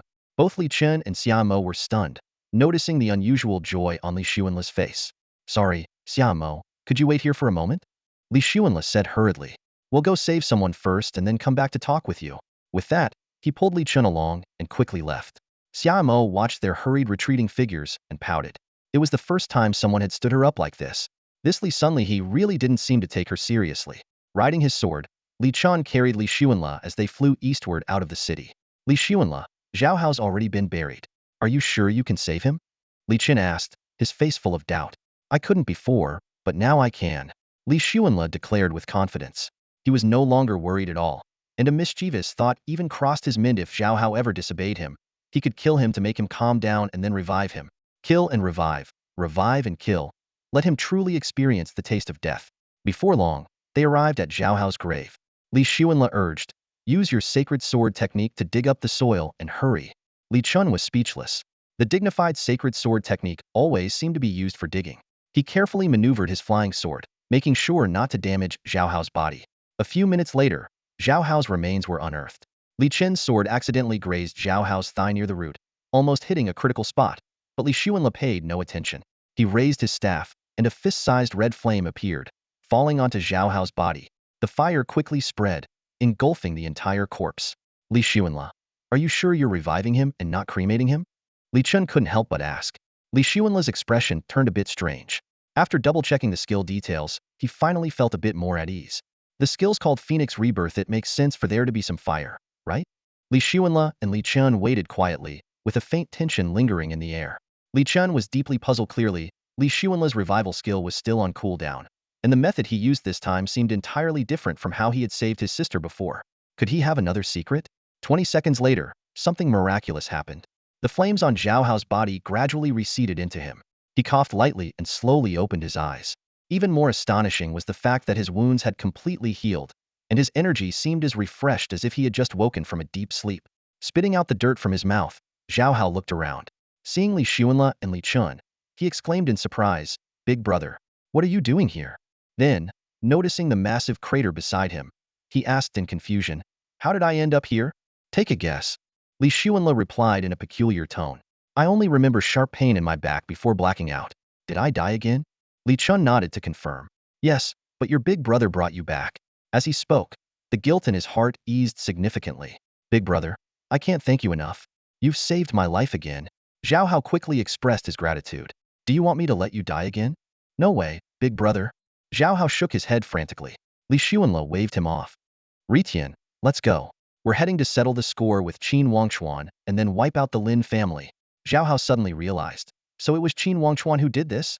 After Li Xuanle confirmed it, Zhao Hao immediately pulled a long sword from his backpack, fuming with rage and shouting that he would kill Qin Wangchuan. Seeing Zhao Hao's bravado that resembled a paper tiger, Li Xuanle calmly said, all right, from now on, you're coming with us to every fight. This left Zhao Hao looking visibly uneasy. At that moment, Li Chen reminded them, what about Xiamo? Li Xuanle suddenly remembered someone was still waiting in Xiaochang's office. Thinking of the deaths of Tang Long and Qin Chuan's mother, he muttered to himself, lucky for you. Then he turned to Li Chun and said, you take Zhao Hao to see his parents. I've got something to handle, and I'll meet you later at Xiaochang's office. Before he finished speaking, Li Xuanle waved his staff and vanished into thin air. This sight left Zhao Hao stunned.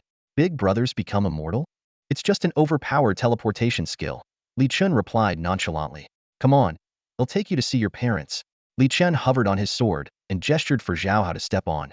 But Zhao Hao grinned and demonstrated that he, too, could use sword riding techniques. However, his flying sword was noticeably smaller than Li Chen's, giving it a somewhat juvenile appearance. It was the very 6-star sword riding manual that Li Xuanle had entrusted Wang Hao to deliver to him. Seeing that Li Chen's sword was bigger than his own, Zhao Hao couldn't help but blurt out enviously, whoa, yours is definitely bigger. Li Chen froze for a moment, feeling that something about Zhao Hao's words sounded off, but he couldn't quite pinpoint what. Before he could dwell on it, Zhao Hao added nonchalantly, well, as long as it works, that's what matters. With that, he leapt lightly onto his own sword. Seeing Zhao Hao ready, Li Chen nodded and said, all right, follow me. Before the words fully left his mouth, 2 streaks of light pierced through the clouds and disappeared into the sky. Meanwhile, in front of the 9th District Enforcement Bureau, Tang Xiaosan was crouching next to Tang Long's lifeless body. He had calmed down, but his clenched fists and lowered head still betrayed the pain within him. Wang Hong stood silently beside him, placing a comforting hand on his shoulder. Suddenly, a figure appeared in a flash at the entrance of the bureau, startling the nearby enforcers, who instinctively stepped back. Once they recognized the newcomer as Li Xuanle, they breathed a sigh of relief. Move aside, all of you. Li Xuanle commanded in a calm, yet authoritative tone. When the 2 men nearby hesitated, he repeated firmly, I said, move. Wang Hong hesitated for a moment, but eventually pulled Tang Xiaosan aside. Li Xuanle quickly confirmed that his rebirth by fire skill had cooled down. He then raised his staff and summoned a small, fist-sized ball of red flames. The fire swiftly enveloped Tang Long's body, surrounding it completely. Li Xuanle, are you cremating my brother? Tang Xiaosan exclaimed in panic. Even though it looks like cremation, I'm actually saving him, Li Xuanle replied with a peculiar smile. Just don't touch him. Turning to Wang Hao, he added, Wang Hao, stay out of my business with the Lin family. As soon as he finished speaking, he teleported away, leaving behind a perplexed crowd and the still burning flames. Strangely, the fire gave off no scent of burning flesh. About 20 seconds later, the flames gradually sank into Tang Long's body. His wounds began to heal, and moments later, his body twitched slightly. He slowly opened his eyes, his face brimming with vitality showing no signs of having been dead. Big brother, you're alive. Tang Xiaosan shouted in excitement. After a brief conversation, they confirmed that it was Qin Tian who had launched the deadly attack. Tang Long's expression turned serious as he said, it seems I owe Li Xuanle my life. 10 minutes later, on a street in the 9th District, Qin Chuan was standing in a daze, still regretting his actions. Suddenly, Li Xuanle appeared before him. Li Xuanle? Qin Chuan stammered in surprise. Li Xuanle studied him with interest. Qin Chuan, I must say you're quite lucky. Finally, when Li Chun and Li Xuanle returned to Xiaochang's office, Xiaomo raised an eyebrow. Well, this is a first being stood up like this. Li Xuanle responded casually, don't sweat the small stuff. Xiaomo's mouth twitched slightly as he silently ridiculed the situation in his mind. What a clever way to phrase it. It made caring about these things seem like a sign of narrow-mindedness. Clearly, it was the other party who was being somewhat inappropriate, yet now it felt like he was the one in the wrong. However, as a well-mannered and exemplary young man, he truly didn't care about such trivial details. Resting his chin on his right hand with a slight smile, he said, all right then, let's continue. Glancing at the 2 people before him, he paused briefly and asked, so, both of you are willing to join the Supernatural Academy? But neither of you intends to work for any particular faction? Li Xuanla nodded earnestly. With his current strength, he was more than capable of standing on his own. Why rely on anyone else? Li Chun nodded in agreement as well. Unwilling to give up, Xia Mo tried again. You know, the Xia family offers incredibly generous benefits. I've got over 200 million in my account, Li Xuanla replied nonchalantly. I've got tens of millions too. Li Chun chimed in. Xia Mo's eyes sparkled as he pressed on. So, you're not interested in power either? The two of them shook their heads in unison, showing no interest at all. What about beautiful women? Surely you like beautiful women? Xia Mo played his final card. Li Xuanla thought of the girlfriend who had somehow caused him to travel through time while eating noodles and shook his head decisively. That's not something I care for. Li Chen also shook his head. Seeing this, Xia Mo had no choice but to admit defeat. With a carefree smile, he said, all right, I get it. So, will you both come with me to the Supernatural Academy now, or head there on your own within a month? Li Xuanla, recalling unresolved matters with Qin Wangchuan and the Lin family, replied, I have some things to take care of first. I'll head there later on my own. Xia Mo nodded and turned to Li Chen. What about you? I'll go with you to the Supernatural Academy, but my sister has to come too, Li Chen said hesitantly. No problem, Xia Mo replied understandingly. Li Xuanla congratulated Li Chen. Congrats on joining the Supernatural Academy. By the way, don't get involved in my issues with the Lin family. All right, Li Chen replied quietly, his expression difficult to read. Just then, a knock came at the door. Come in. Xia Mo called out. Xia Changhe entered, holding a dazzling golden card, and walked over to Li Xuanla with a broad smile. Here is your Xiaoshang VIP card. I couldn't reach you before, so I'm giving it to you now. Li Xuanla took the gold card and examined it. Looks pretty valuable. It sure is. Xia Changhe laughed heartily. Not just anyone can get one. With this card, you'll enjoy half-price discounts at all Xiaoshang malls. Just don't resell it. Violations will result in it being deactivated. Got it. Li Xuanla pocketed the card and strode toward the door. Before leaving, he turned back and said, I'm off. You guys carry on. As he walked out, only one thought filled his mind. He had to deal with that scheming Qin Wangchuan as soon as possible. Strolling down the street, he decided to track down Wang Hong to get Qin Wangchuan's home address. He planned to confront him directly. Li Xuanla's phone suddenly vibrated, and a new message appeared on the screen, a text from Qin Wangchuan. The contents of the message instantly put him on edge. Since my father's plan failed, I admit I killed Zhao Hao. A battle between us is inevitable. 10 miles south of the city, we will settle this. Not just to determine who is stronger, but who survives. Be there. He glanced at the time. The message was sent just half an hour ago. A cold smile curled at the corner of Li Xuanla's lips. Good. Very good, he murmured, clenching his fists tightly. Inwardly, he vowed. Taking crystals from District 9 is one thing. But daring to lay a hand on my brother? If I don't finish you this time, I don't deserve the namely. Without hesitation, he sped toward the southern outskirts of the city, his speed leaving a faint blur in the air as he moved at hundreds of meters per second. His blood surged with adrenaline, and his fighting spirit ignited. He was eager to see just how capable this challenger truly was. Before long, Li Xuanla arrived at the designated duel site. It was an open field, scattered with a few small hillside terrains seemingly ideal for an assassin's ambush. But this did nothing to diminish his confidence. Suddenly, his eyes narrowed. Qin Wangchuan stood not far away, surprisingly not using any stealth skills. Even more shocking was the sight of a hostage in front of him. It was none other than the unfortunate Zhao Hao. His mouth was taped shut, and his hands and feet were tightly bound with rope. Li Xuanla, you finally made it, Qin Wangchuan said darkly, his expression cold. Ha! Using such underhanded tactics, is this what you call settling things and deciding life and death? Li Xuanla's eyes flashed with disdain. He had been looking forward to an epic showdown, something akin to the climactic battles in the Dragon Ball dungeons. Instead, his opponent resorted to such despicable methods. Qin Wangchuan let out a sinister laugh. Competition is competition, and life and death are something entirely different. He fixed his gaze on Li Xuanla. Your resurrection skill can only be used once a day, and Zhao Hao has already cost you today's chance. Now, either you kill yourself, or he dies. Li Xuanla's lips curled into a faint smirk. Without hesitation, he raised his staff. Instantly, dozens of green lights burst forth, enveloping both Qin Wangchuan and Zhao Hao. Qin Wangchuan's eyes widened in shock, completely unprepared for Li Xuanla's disregard for the hostage's life. Both men collapsed to the ground. Calmly, Li Xuanla walked over and cast rebirth on Zhao Hao. Big brother, did I die again? Zhao Hao wailed as he regained consciousness. Didn't I already bring you back? Li Xuanla replied, glancing at Qin Wangchuan's lifeless body on the ground. Finally got rid of this menace. Suddenly, A mischievous glint appeared in his eyes. Ritian, let's go. It's time to make some big moves. Big moves? I'm in. I've wanted to do something big since I was a kid. We're not letting the Lin family off easy. Let's raid their assets. Remember, you're Zhao Ritian the fearsome bandit, and I'm Li Xuanhuan the fearsome bandit. Big brother, your name is Li Xuanla? It's a nickname, like your Zhao Rishan it rhymes. Got it, big brother. Wait, did you just say raid?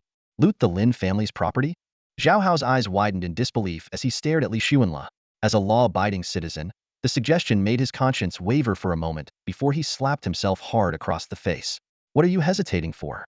The Lin family dared to kill me and snatch my gear. This is practically justice being served.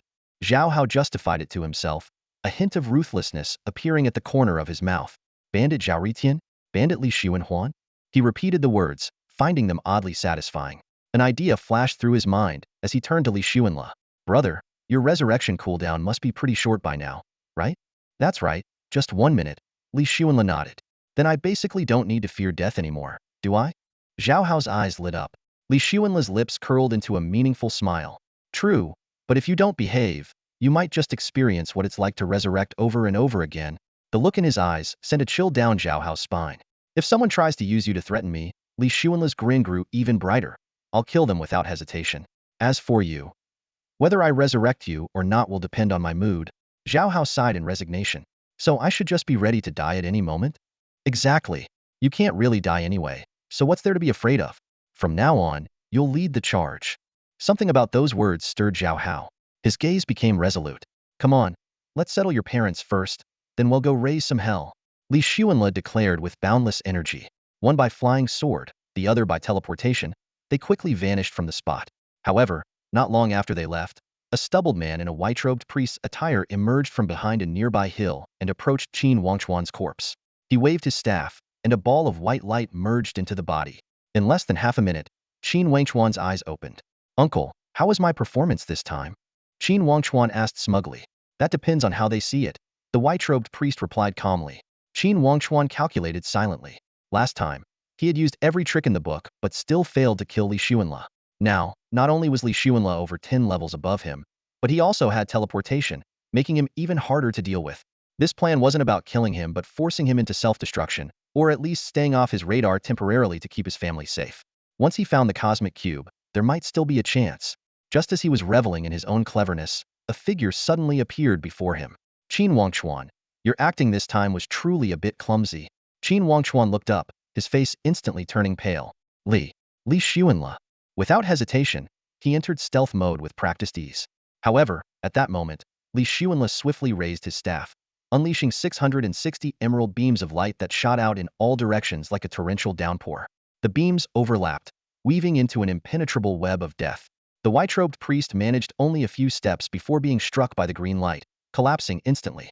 Meanwhile, several dozen meters away, Qin Wangchuan's figure suddenly appeared midair, crashing heavily onto the ground. Looking at the two lifeless bodies on the ground, Li Xuanla smirked confidently. That little performance of mine, pretty on point, right? Zhao Hao returned just in time, giving a thumbs up.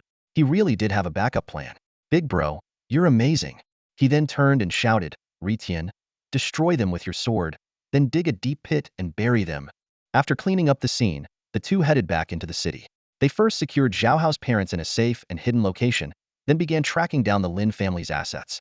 Li Xuanla speculated that Qin Wangchuan hadn't harmed Zhao Hao's parents out of concern for retaliation against his own family, which likely made him abandon the idea of wiping them out entirely. After careful consideration, Li Xuanla directly contacted Xia Changhe and requested a dossier on the Lin family's enterprises in Wulong City. As a competitor, Xia Changhe indeed possessed such information.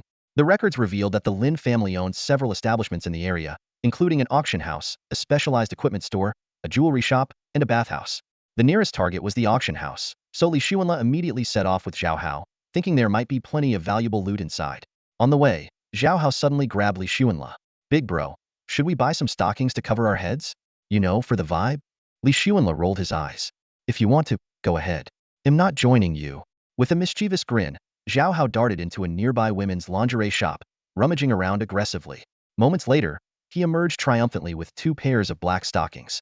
The sales assistant at the door stared at his retreating figure with a puzzled expression, as if silently thinking, that guy doesn't look like he's up to any good. Big bro, want a pair? Zhao Hao offered one pair like it was a prized treasure. No, thanks. Li Xuanle quickened his pace toward the auction house. Zhao Hao hurried to catch up while fiddling with the stockings, muttering to himself, these stockings feel pretty nice, smooth, durable. It was the first time had openly played with stockings. Before, had only dared to sneak a look at them on his phone. When they arrived at the auction house, a staff member immediately stepped forward. Welcome. Do you have an appointment? No, Li Xuanle replied. He had initially planned to teleport directly inside, but, seeing Zhao Hao beside him, opted instead to pull out his law enforcement captain's badge. We're here on official business, he said sternly. After verifying the badge, the staff member hesitated briefly before allowing them through. Li Xuanle strutted in with an air of authority, while Zhao Hao followed closely behind. The two of them entered the auction hall without further hindrance. Li Xuanle and Zhao Hao swaggered down the corridor, looking every bit like lackeys. The staff's wary eyes followed their backs. Although they couldn't pinpoint what felt off, there was an undeniable sense of unease. Even after the two disappeared from sight, the strange feeling lingered. Following the signs on the wall, the two quickly found the auction hall. The room was packed to capacity, but they managed to spot two empty seats and sat down. Almost immediately, a staff member approached and handed them a bidding paddle number 250.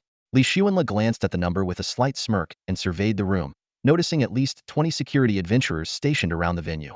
The auction was in full swing.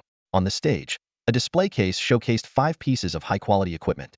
One item was being highlighted on the large screen, the 7-star golden jade glaze staff. The bidding had already climbed to 2.3 million, with voices calling out offers in quick succession. 2.35 million, 2.36 million, 2.37 million. Amid the lively scene, a sly glint flashed in Li Xuanle's eyes. He turned to Zhao Hao and said, Ritian, do you know how to mess up the bidding?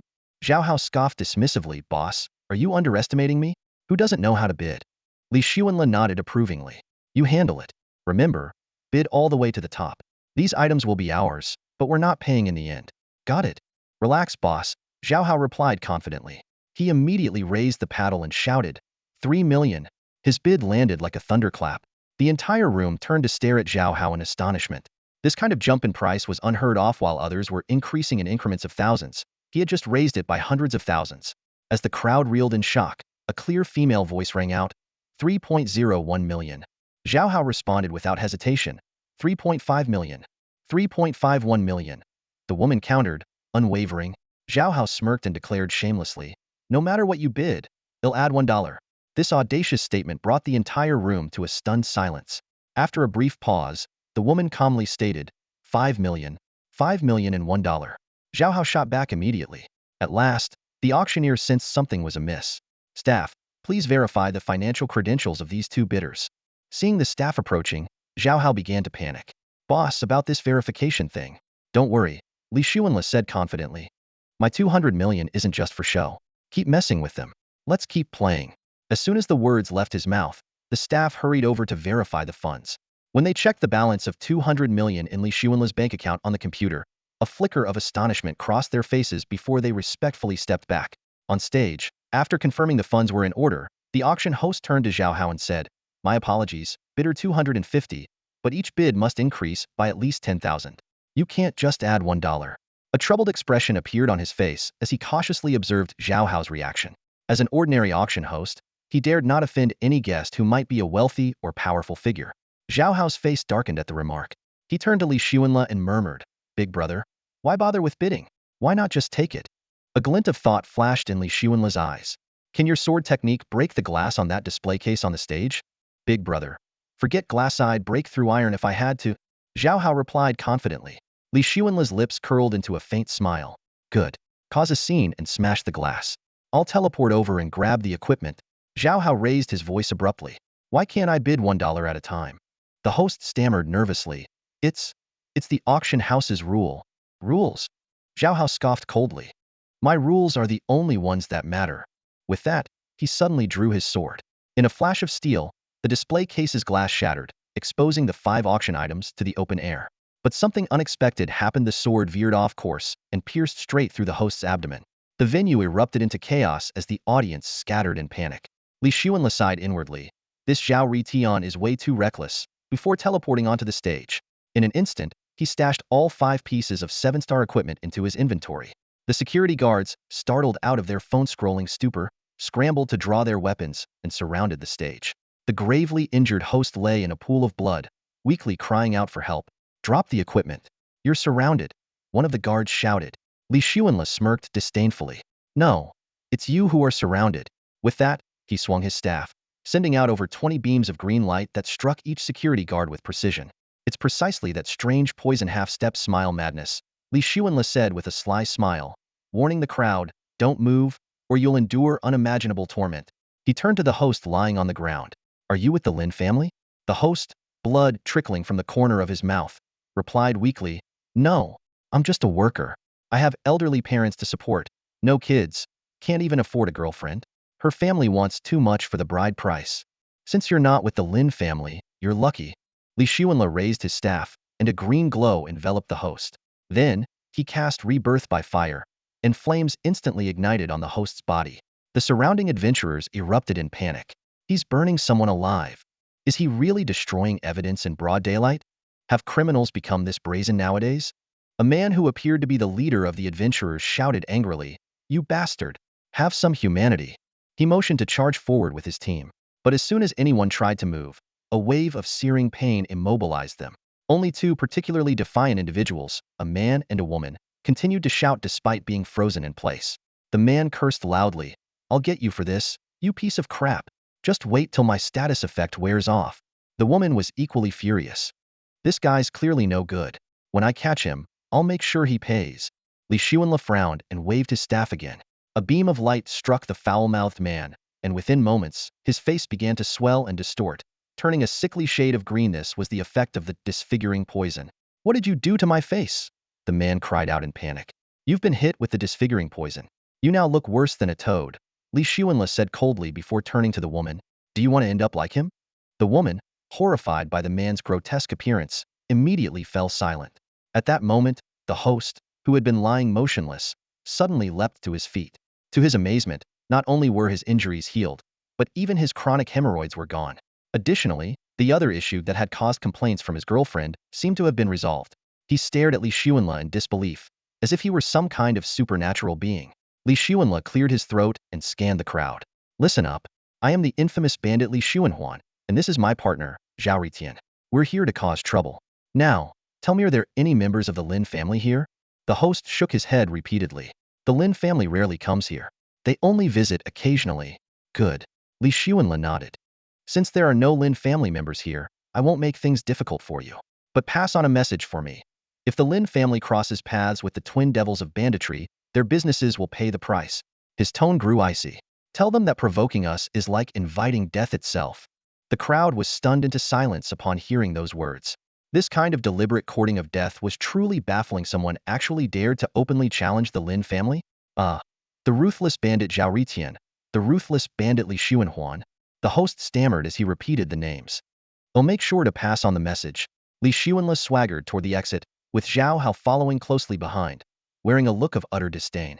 Just as they were about to step across the threshold, Zhao Hao suddenly spoke up. Big brother, wait. What is it? Li Xuanle turned to ask. Let me finish things off. Zhao Hao grinned, then leaped into the air, wielding his sword.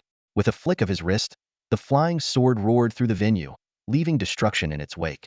In mere moments, the stage, screens, walls, and seats were reduced to rubble. Not bad. I like your style. Li Xuanle nodded approvingly. What about the poison? Someone asked with a trembling voice. It will dissipate naturally in an hour. Before the words had fully settled, the two had already made their exit, one flying on his sword, the other teleporting away. In the shadowy corner of a street, Li Xuanle carefully examined the 5 7-star equipment pieces they had seized. A blade, a sword, a staff, a spear, and a bow. Without a word, he handed the sword to Zhao Hao while temporarily storing the rest. After all, they weren't short on cash and had no urgent need to sell the items. This feels amazing, Zhao Hao exclaimed, grabbing Li Xuanle's arm in excitement. We got 7-star equipment so easily. Who's our next target? Li Xuanle was about to check his phone, but realized it had run out of battery and turned off. That's a bit of a buzzkill.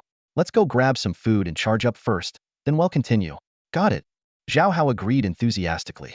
Then, with a sly grin, he added, by the way, big brother, why didn't you wear the stockings earlier? Didn't seem appropriate. What are we going to do with those stockings? Take them home and add them to the collection, of course. Li Xuanle smiled cryptically. Big brother, that smile of yours. Zhao Hao's face flushed slightly. Nothing, just smiling. Li Xuanla glanced around until something caught his eye, a sign that read Lin's Golden Jade Tower, 5-star fine dining. Let's go have a feast and smash the place while we're at it. A Lin family establishment? Perfect. Zhao Hao rubbed his hands together in excitement. For him, it was the first time stepping into such a high-end venue, and even better it was for a free meal.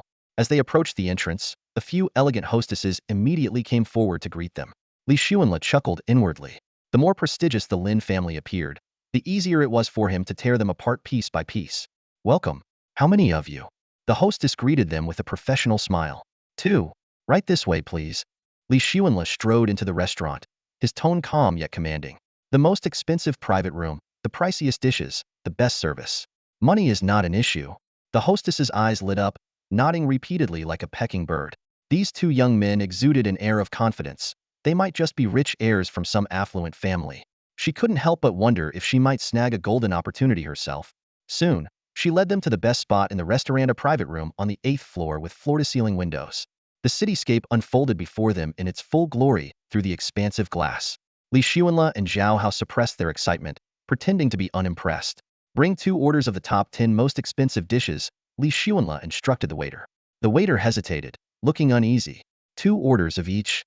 That would total 2 million. Money is not an issue. Li Xuanla started to pull out his phone to show his balance, only to realize it was out of battery. Instead, he casually pulled out 4 pieces of 7-star equipment and 1 piece of 9-star equipment. Look at these. I can pull them out at will. Does it look like I'm short on money? The waiter was already stunned at the sight of the 4 7-star items, but when she saw the 9-star piece, her eyes widened even further. She had encountered many wealthy patrons, but few could nonchalantly produce top-tier items like this. The golden stars spinning on the equipment were unmistakable. The more stars, the higher the value. Even 5 or 6 stars were considered incredibly rare and expensive. Understood. I'll arrange it right away. She nodded repeatedly and quickly left the room. Big bro, when it comes to showing off, you're in a league of your own. Zhao Hao gave him a thumbs up with a grin. Showing off? Do I need to? Li Xuanla shook his head, plugged his phone into the room's outlet to charge it, and reclined in his chair, closing his eyes to rest. His mind wandered to the matter of the remaining shards of the Chi Luck crystals. They were tied to the lives of ordinary people. Even though he didn't lack money, using them for profit was out of the question. That was his bottom line. Meanwhile, Zhao Hao kept babbling. Big bro, I'm starving. Big bro, this private room is really well decorated. Big bro, isn't my gear cool? Big bro, there's a gorgeous girl in stockings downstairs. Li Xuanla finally had enough. He drew out his staff and waved it, sending a green light straight at Zhao Hao. Zhao Hao stiffened and collapsed with a thud. Peace at last. Li Xuanla closed his eyes again to rest. Shortly after, the waiter returned, pushing a cart of dishes. She gasped in shock upon seeing Zhao Hao sprawled on the floor. What happened to him? Li Xuanla opened his eyes, completely unbothered. He's just asleep. Don't worry. The waitress's eyes darted nervously, her expression filled with suspicion as she asked hesitantly, Really? Yes, it's time to serve the dishes. Li Xuanla declared, waving his staff. Instantly, a fist-sized ball of red flame shot out and engulfed Zhao Hao, wrapping him entirely in fiery light. The waitress's face turned deathly pale. Trembling with fear, she forced herself to continue serving dishes, her hands shaking uncontrollably. Out of the corner of her eye, she kept glancing at Zhao Hao, who was swallowed by the flames. Horrible thoughts raced through her mind. Was this murder? Were they trying to destroy evidence? Would they do the same to her? The more she thought about it, the more panicked she became. She hastily placed the plates on the table and fled in a panic. Moments later, Zhao Hao groaned and slowly regained consciousness. Big brother, did I die again? You should say you came back to life again, Li Xuanla corrected him. Could you at least give me a heads up next time? Zhao Hao complained. I did give you a heads up. You just didn't listen. Li Xuanla replied nonchalantly. Zhao Hao was speechless. Living a life where he constantly visited the underworld was exhausting, was starting to feel like he was on a first-name basis with the king of hell. But at least his body felt fine, with no pain or discomfort. Meanwhile, Li Xuanla had already started eating without hesitation. Seeing this, Zhao Hao quickly joined in, devouring the food. Suddenly, Li Xuanla paused, staring at a bowl of beef noodles in front of him. He called the waitress back over. What is this? This is our signature beef noodle dish, she explained. I don't eat beef. Li Xuanla roared angrily. Turning to Zhao Hao, he said, Ritian, let's do this. Zhao Hao immediately understood. He drew his sword and unleashed chaos, rendering the high-end restaurant unable to operate in mere moments. Day after day, the two of them targeted businesses under the Lin family's empire, causing havoc wherever they went. The Enforcement Bureau received countless complaints, but the moment Wang Hong saw the absurd pseudonyms Bandit Zhao Ritian and Bandit Li Xuanhuan on the reports, he knew it was Li Xuanla and Zhao Hao stirring up trouble again. With Wang Hong turning a blind eye, nearly all of the Lin family's enterprises in District 9 were decimated. The I don't eat beef incident sparked by Li Xuanla even spread to District 8, District 7, and District 6. When Zhuge Tianming learned of the situation, he chose to ignore it as well for the sake of the greater goal, the fragments of the fortune crystal. Even if the Lin family complained, he had a solid justification. The importance of the fortune crystal fragments far outweighed any business interests. Without these fragments, all industries would eventually crumble into nothing. 5 days later, at last, the Lin family has arrived, and they're making quite a scene. In the central square of Wulong City, a formidable group of Lin family experts had gathered, aggressively seeking justice. Leading the charge were 6 level 100 powerhouses, accompanied by 24 level 99 near-peak experts, a total of 30 elite individuals, all from the Lin family. It was precisely 10 a.m., and the onlookers in the square quickly dispersed, keeping their distance from this intimidating group of formidable warriors. At the forefront was Lin Xiaodian, a level 100 swordsman ranked 38th on the Summer Nation's top 100 list, clad in full 8-star level 100 gear. Every piece adorned with attribute-enhancing gems, he wielded a gleaming blade that exuded a chilling aura, clearly a man who would stop at nothing, whether facing gods or demons. Lin Xiaoshan's decision to assert dominance in the city center was not without reason. Recently, the Lin family's businesses in Wulong City had suffered devastating losses, with nearly 90 destroyed. To make matters worse, Lin Lei, the deputy director of the Enforcement Bureau and a member of the Lin family, had been killed in the streets. Yet, Zhuge Tianming and the 9 district chiefs of the Enforcement Bureau had remained indifferent.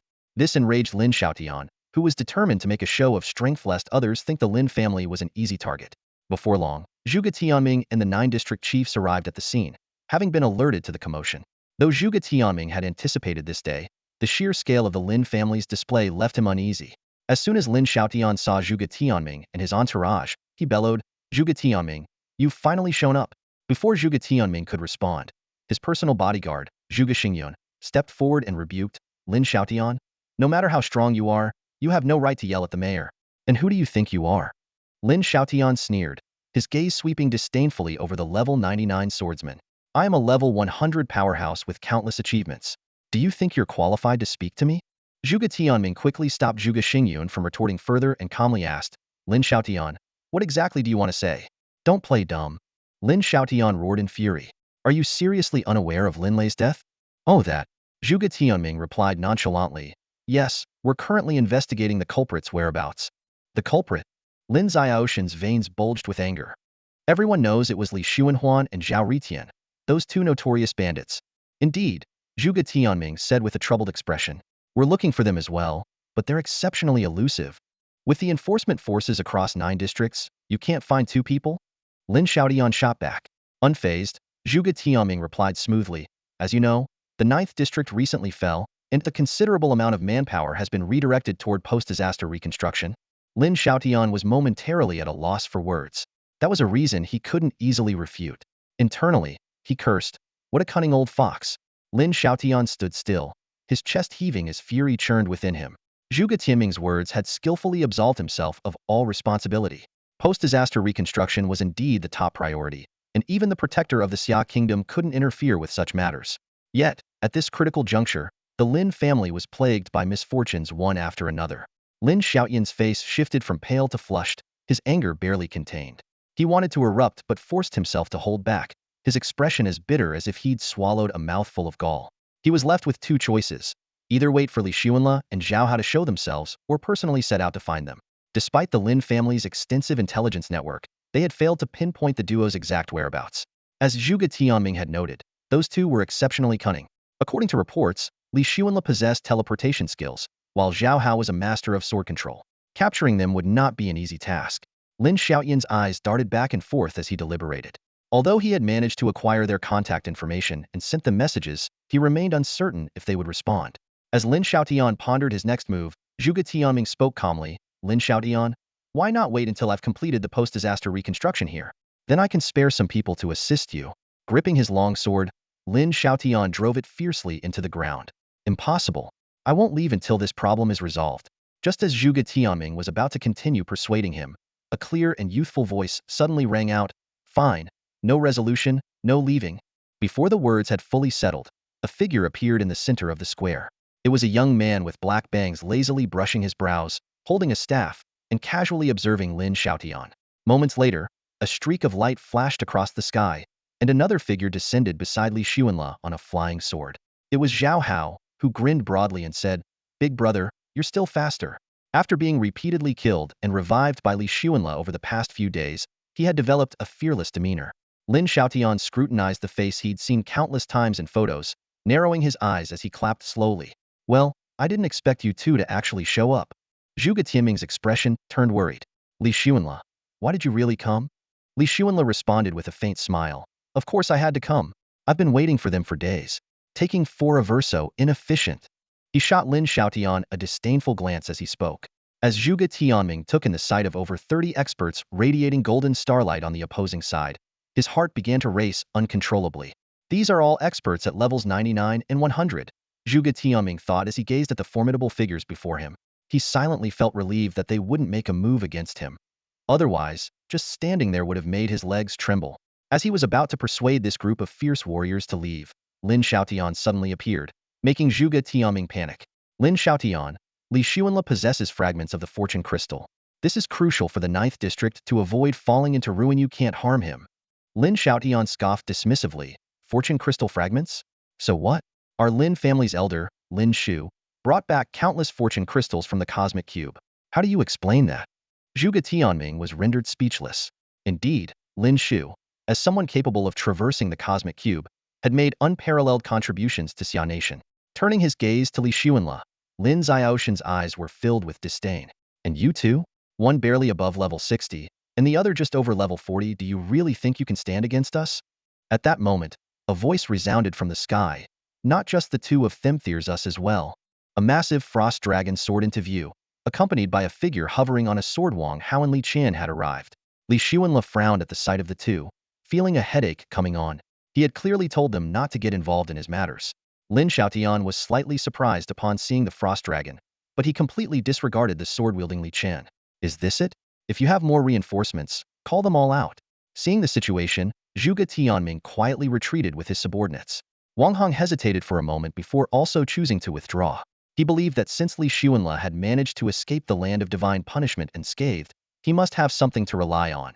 The battle erupted in an instant. The frost dragon launched the first attack, spewing a powerful icy breath, but it was entirely blocked by an ice wall that their opponents raised in an instant. Li Chun followed closely, unleashing the holy sword technique. The massive sword shadow caused the space to tremble, but left only cracks on the enemy's ice and earth walls. It was then that the two realized the vast gap in power levels.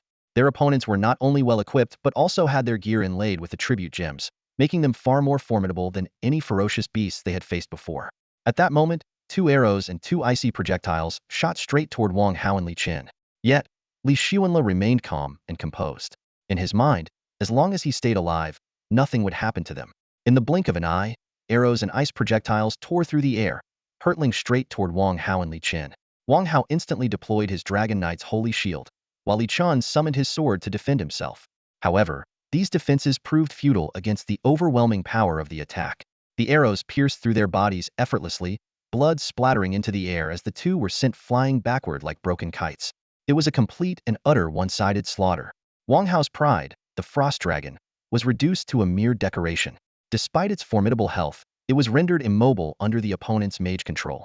Li Xuanla cast winds of revival in an attempt to aid them, but the effort yielded little effect. Watching from the sidelines, Wang Hong's face darkened. He vividly recalled the frost dragon's dominance during the monster invasion in the 9th district just days ago, but now it couldn't even graze the enemy's clothing. The gap between level 50-something and level 100 was not just about levels, it was an all-encompassing suppression in terms of gear, attribute gems, and combat experience.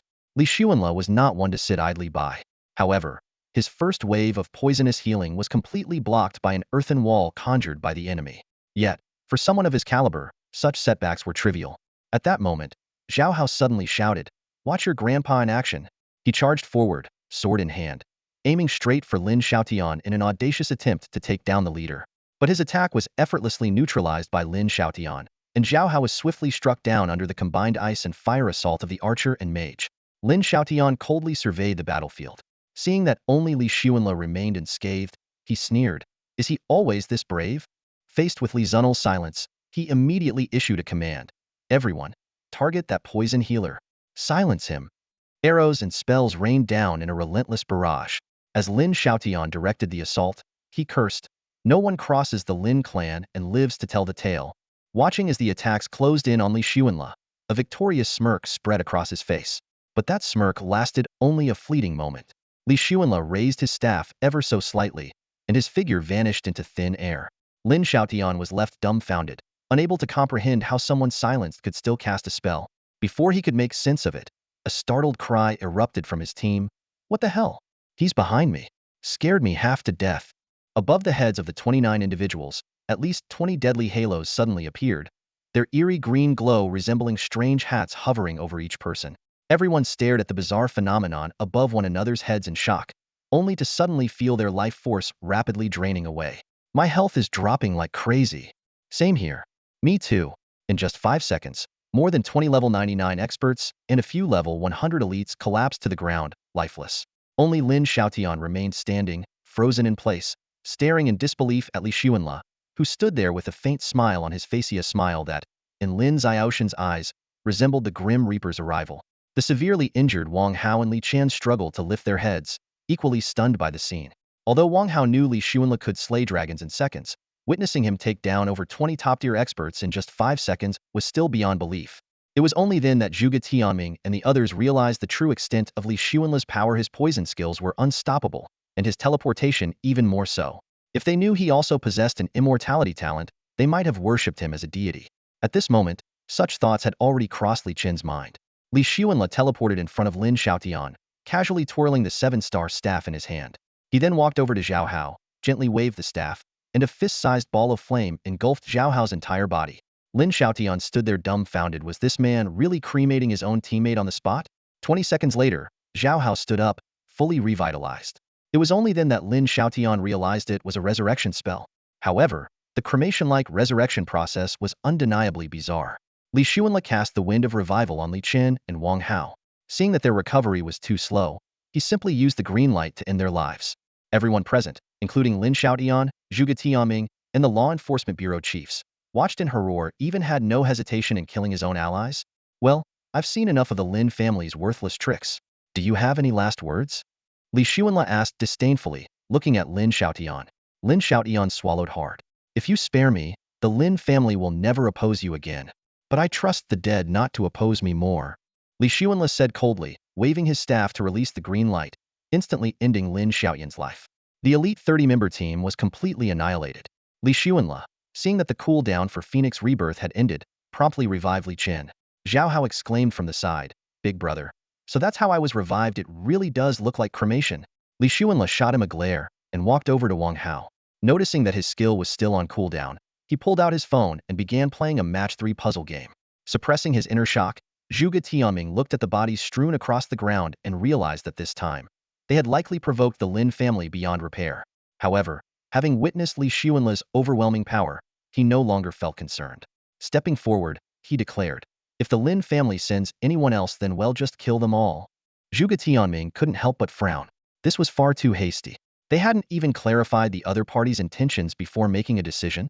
He spoke up to remind them, "But what if they're here to negotiate peace?" Li Xuanle didn't even lift his head, his fingers swiping across the phone screen. Negotiate peace? What is there to negotiate? He shrugged nonchalantly. "I lack neither money nor power. I'll just flip the table. What's there to talk about?" With that, he continued focusing on his mobile puzzle game. Just as Zhuge Tianming was about to say something, Wang Hong hurriedly stepped forward. "Li Xuanle." Wang Hao is still lying on the ground. "Oh." Li Xuanle responded casually, glancing at the cooldown timer. Seeing that his Phoenix Rebirth skill was ready, he put away his phone and pulled out his staff, giving it a light wave. A fist-sized ball of red flame shot out from the staff's tip, hitting Wang Hao's body with precision. In an instant, Wang Hao was engulfed in flames. Hahaha. Zhao Hao burst into laughter nearby. Well, now that everyone's been cremated at least once, no one can mock anyone else. He looked at the now recovered Li Qin and the still prone Wang Hao, laughing even harder. Watching Li Xuanle casually cast resurrection spells back-to-back, Zhuge Tianming was secretly astonished. The cooldown for this resurrection spell was so short, no wonder he could kill and revive without hesitation. Such an ability was truly beyond comprehension. Li Xuanle turned to Zhuge Tianming with a serious expression. Mayor Zhuge, please pass a message to the Lin family. If they dare to cause trouble in Wulong City again or lay a finger on my friends, next time it won't just be 30 people. I'll wipe out their entire base. Zhuge Tianming was shaken upon hearing this. The young man spoke of annihilating the Lin family so casually, yet he clearly had the power to back up his words. The scene of him effortlessly taking down 30 of the Lin family's top fighters was still fresh in his mind. He nodded slightly. All right, I'll relay the message. At that moment, Wang Hao slowly regained consciousness, looking at Li Xuanle with a face full of shock. Boss, did you just? That's right. You've now experienced what it's like to be cremated. Zhao Hao teased gleefully, clearly enjoying the sight. Having experienced death multiple times himself, he no longer feared it, and instead found amusement in others' reactions to it. Wang Hao pulled a wry face but said nothing, standing up and brushing off the ash on his clothes. He carefully checked his body, ensuring it was intact. Suddenly, he remembered something. Boss, a couple of days ago, I discovered an 8-star secret realm called the Succubus Lair. It requires at least 4 people to enter and is highly dangerous. There are 4 of us now, should we check it out together? Li Xuanle's eyes glinted with interest. An 8-star secret realm, the Succubus Lair, requires at least 4 people. He pondered for a moment. Succubus? An 8-star realm sounds worth exploring. Li Xuanle immediately nodded, a glimmer of excitement flashing in his eyes. What are we waiting for? Let's go and claim it. Just as he was about to move, Zhuge Tianming suddenly stopped him, a hint of hesitation in his voice. Wait, Li Xuanle, the luck crystal shards in your possession? To Zhuge Tianming, these shards were crucial to the survival of the people in Wulong City. If obtained, they could provide significant protection against potential monster invasions in the future. Li Xuanle glanced thoughtfully at Zhuge Tianming, then shifted his gaze to Wang Hong. It was clear that this information had been passed to Zhuge Tianming by Wang Hong. After a brief moment of contemplation, he retrieved a few translucent shards of the luck crystal from his storage space. These luck crystal shards are incredibly rare. Even I spent a lot of time just to get these few. He paused briefly. This isn't something I want to use for profit. I can give them to you, but Mayor Zhuge, you have to agree to one condition. Zone 9 must have the top priority in using them. Why? Zhuge Tianming asked. It's simple. My alma mater, Fengshu Academy, is located in Zone 9. Without hesitation, Zhuge Tianming nodded. Agreed. I promise you. To him, this condition was more than reasonable. It reflected Li Zunel's gratitude towards his school and showcased his noble character. Zhuge Tianming's admiration for Li Xuanle deepened further, even prompting him to think about his unmarried daughter. After handing over the luck crystal shards, Li Xuanle turned to Li Chun. I almost forgot to ask, though you have time to visit the 8-star secret realm, the Succubus Cavern? I've already reported to the Super Academy. Until the exams, I have free time. I can go, Li Chun replied without hesitation. Let's go. To the Succubus Cavern, Li Xuanle commanded. The 4 of them each mounted their respective flying swords or divine dragons and sped off in the direction Wang Hao had indicated, leaving behind striking silhouettes in the sky. After they departed, Zhuge Xingyun approached Zhuge Tianming and asked how to handle the bodies of the 30 Lin family experts. Zhuge Tianming decided to remain neutral and allow the Lin family to recover the bodies themselves.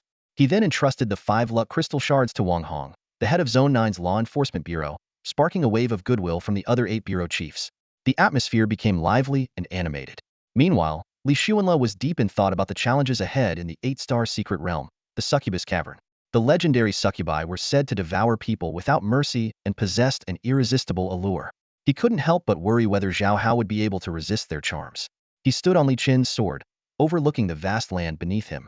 From this height, the 9 districts of Wulong City resembled 9 massive spheres shrouded in a hazy glow. He immediately recognized that the haze was the manifestation of Qi fortune. Without this protective layer, the monsters in the sky would wreak havoc on the human world without restraint.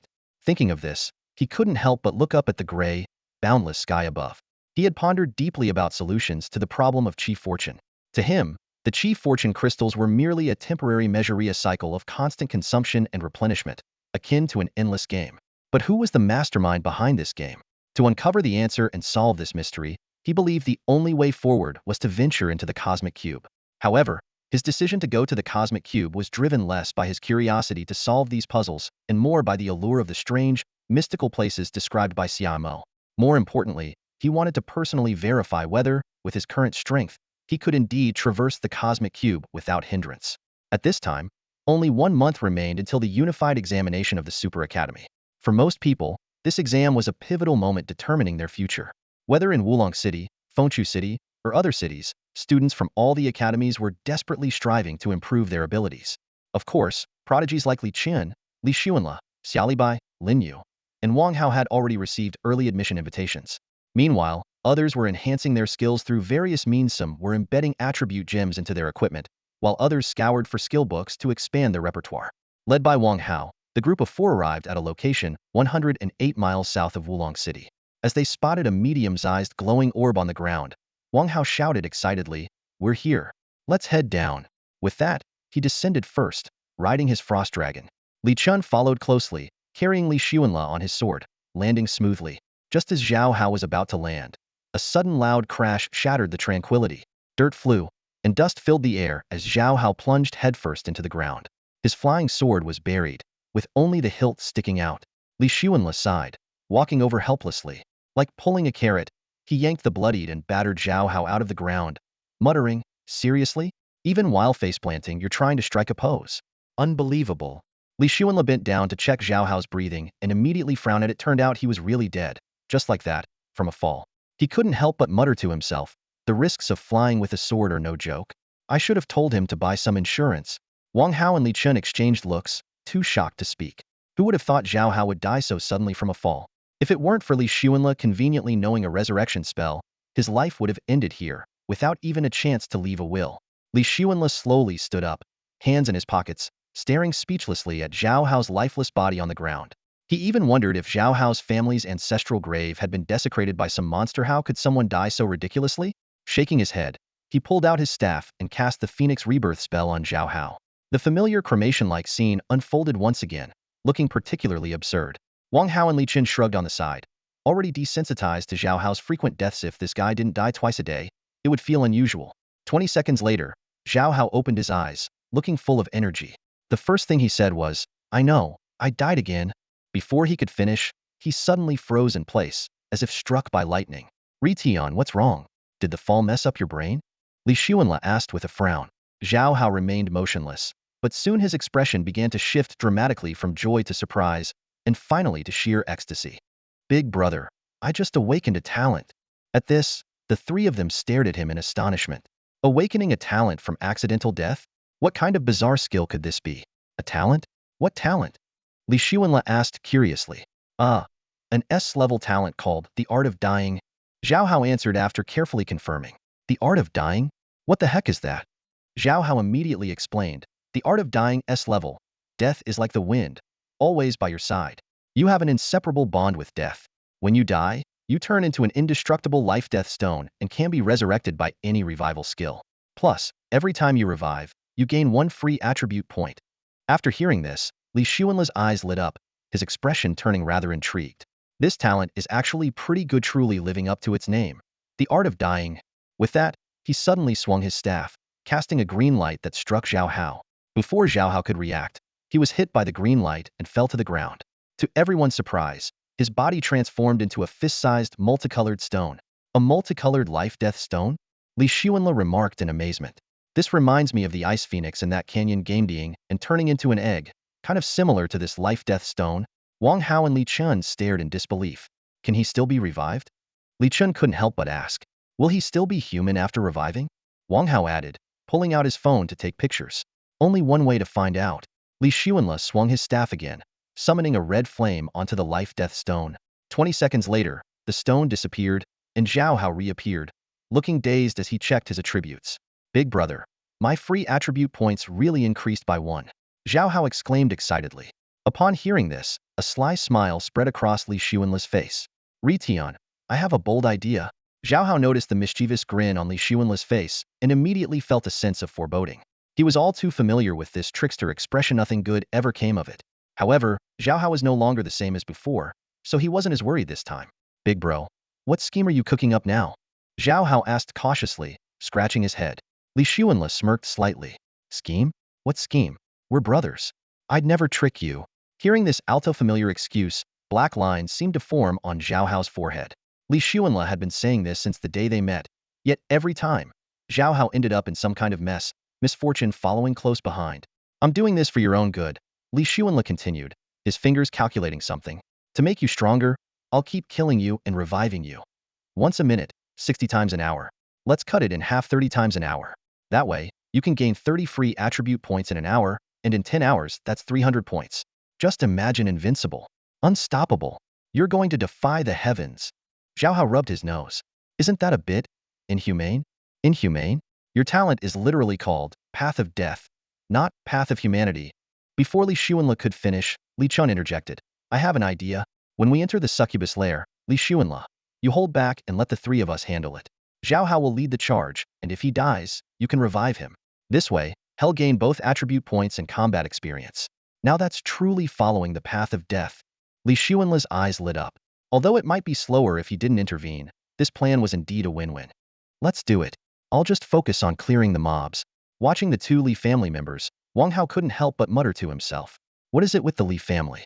They all have this scheming, trickster vibe, always coming up with these unreliable ideas. Alright, let's move. The 8-star secret realm is just ahead. Li Xuanle called out to the group. We need to hurry before someone else gets there first. Wang Hao waved his hand dismissively. Big bro, that's an 8-star secret realm. If it weren't for you, a total monster, I wouldn't even dare approach it. For most people, going in is a one-way trip. Saying this, he slowed his pace and led the group toward the glowing portal of the secret realm. Before they could get too close, Li Xuanle teleported directly to the portal. A semi-transparent information window popped up in front of him. Succubus Lair Secret Realm. 8-star Secret Realm. Entry requirements. Challenger must be at least level 40, with a minimum of 4 participants. Realm notes. Consists of 3 levels, each with thousands of succubi. Extremely dangerous, but rich in rewards. Young challengers are advised to proceed with caution. Realm duration. 2 months. Li Xuanle scanned the information, calculating in his mind. A secret realm of this caliber would normally require challengers to be at least level 70 or 80 to have any hope of clearing it. It had taken them nearly 20 days to conquer the 6-star secret realm last time. How long would this 8-star one take? As he was lost in thought, Li Qin, Wang Hao, and Zhao Hao had all approached the vortex of the secret realm. Li Xuanle gave a simple wave, signaling them to enter. Without hesitation, the three stepped into the vortex, their decisiveness stemming from their absolute trust in Li Xuanle. After all, he was the ultimate healer with resurrection abilities. Even if there were mountains of blades or seas of fire ahead, with such a reliable support behind them, they were fearless. Li Chun, in particular, was brimming with confidence. He was well aware of Li Zunel's undying talent. So long as Li Xuanle stayed alive, it would be nearly impossible for him to truly die. Coupled with his own mastery of the sacred royal sword technique, a unique skill that, while not allowing him to challenge enemies far beyond his level, was sufficient for him to fight above his rank. Though 30 top-level players around level 100 could currently overpower him, once his level increased and he acquired better gear, those so-called elites would be nothing more than paper tigers in his eyes. After a dizzying swirl, the 4 of them appeared at the entrance of a mysterious cave. Li Xuanle scanned his surroundings, noticing a sealed stone wall behind them and an irregular passage ahead, wide enough for 5 or 6 people to walk side by side. The walls of the cave were adorned with faintly glowing night stones, casting a dim yellowish light that made the atmosphere oppressively heavy.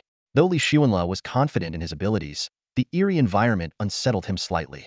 He hesitated before speaking. Ritian, why don't you go first? The sooner you die, the stronger you'll become.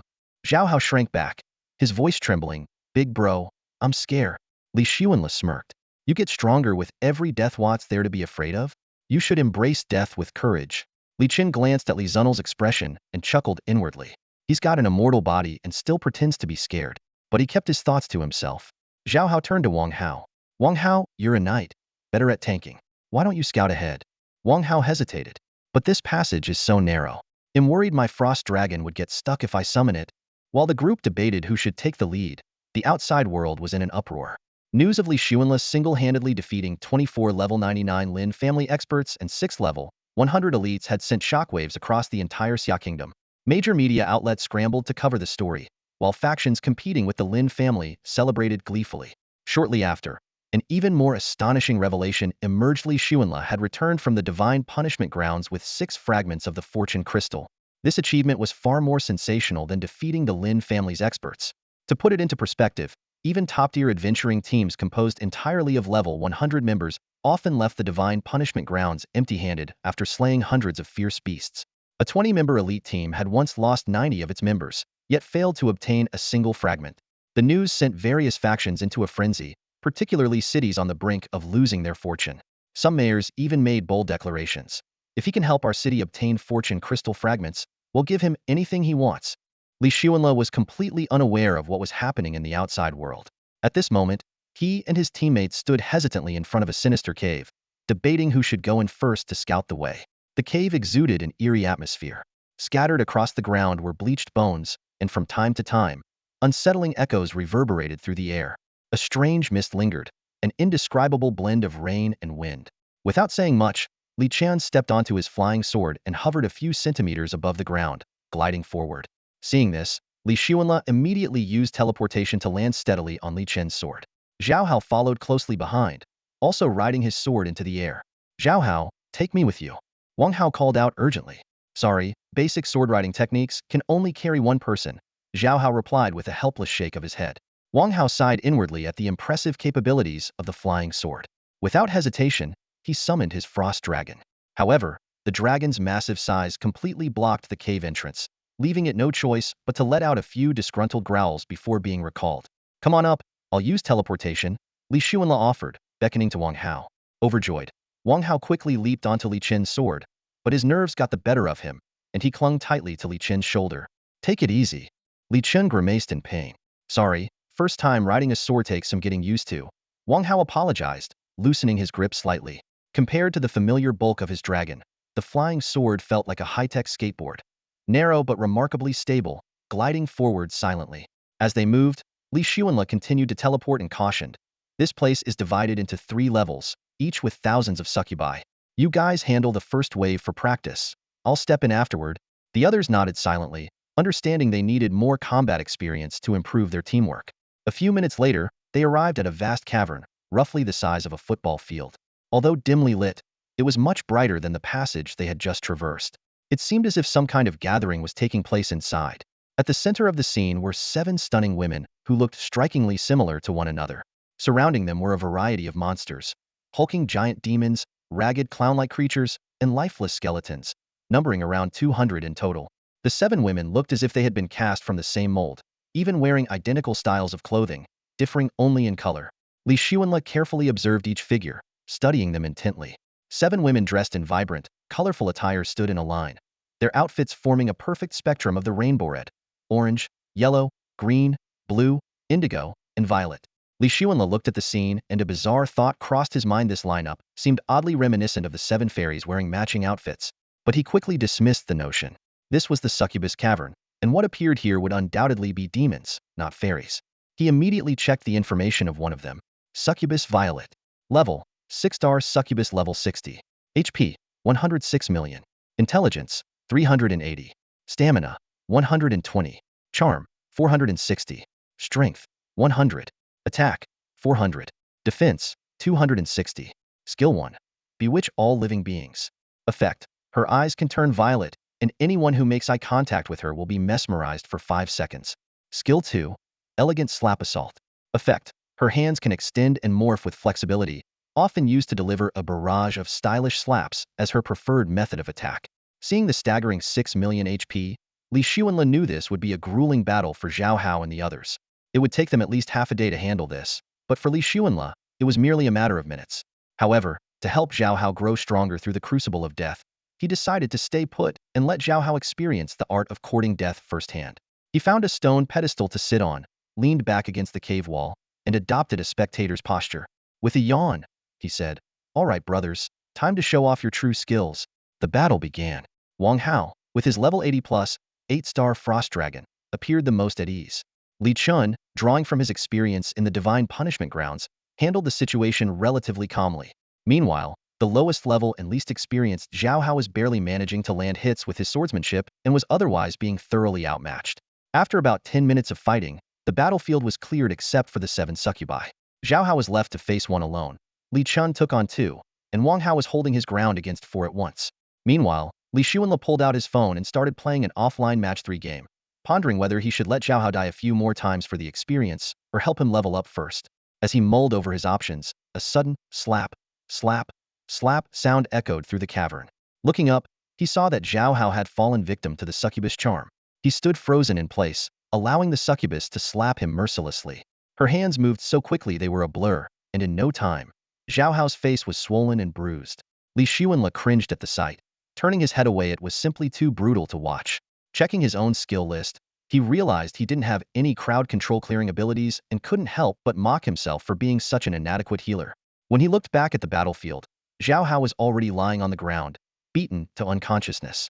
Watching this unfold, Li Xuanle could only sigh internally, thinking, brother, I really don't know if I should save you or let you learn the hard way. Seeing Zhao Hao collapse on the ground, Li Xuanle felt a mix of emotions. While death could bring attribute bonuses, such a demise was truly hard to witness. Without hesitation, he teleported to Zhao Hao's side, waved his staff lightly, and cast the spell Phoenix Rebirth. At that moment, the succubus in the crimson outfit noticed his presence and immediately shifted her attack focus. Her blood-red eyes locked onto Li Xuanle, attempting to cast her charm. However, with his passive skill, Divine Teleportation, Li Xuanle was completely immune. He casually jogged a few steps and easily dodged the attack. A bold idea suddenly crossed Li Xuanle's mind. Should he give this succubus a few hard slaps? Driven by curiosity, he teleported directly in front of her and delivered 2 resounding slaps to her delicate face. Then, with another quick teleport, he pulled away, muttering, "You slapped my brother to death with those big hands. Giving you a couple back isn't too much, is it?" The succubus' once flawless face now bore bright red handprints, her fury evident. Her hands elongated bizarrely, stretching out like tentacles as they reached for Li Xuanle. The grotesque scene made him exclaim, "Unbelievable! Those hands really are something." But such attacks were utterly ineffective against him. With a simple lift of his staff, he vanished instantly, reappearing behind the succubus. Without missing a beat, he delivered a powerful kick and shouted, "Take that!" The succubus staggered a few steps, turning around in rage. Meanwhile, Li Xuanle remained relaxed, thinking to himself, "If I didn't need to keep you alive for Rition's training, you'd be long gone." By now, Zhao Hao had sprung back to life, full of energy, and excitedly declared, "Big bro, I got another free attribute point. But seriously, those slaps hurt. Can't you just kill me outright and then revive me?" "They'll fight her once my stats are maxed." Li Xuanle considered for a moment and nodded. "Fair enough. Sooner or later, it's all the same." With that, he swiftly eliminated the succubus and turned to Zhao Hao with a meaningful smile. "Rition, this is all for your own good." The two of them found a relatively clean spot, and Zhao Hao lay down without hesitation. "Go on, big bro." And so began Zhao Hao's death training. Over the next 5 hours, he experienced a relentless cycle of death and rebirth. Since resurrection took 20 seconds and the skill cooldown was 1 minute, they managed an average of 40 cycles per hour. Meanwhile, Li Chun and Wang Hao had each taken down 2 and 4 succubi, respectively.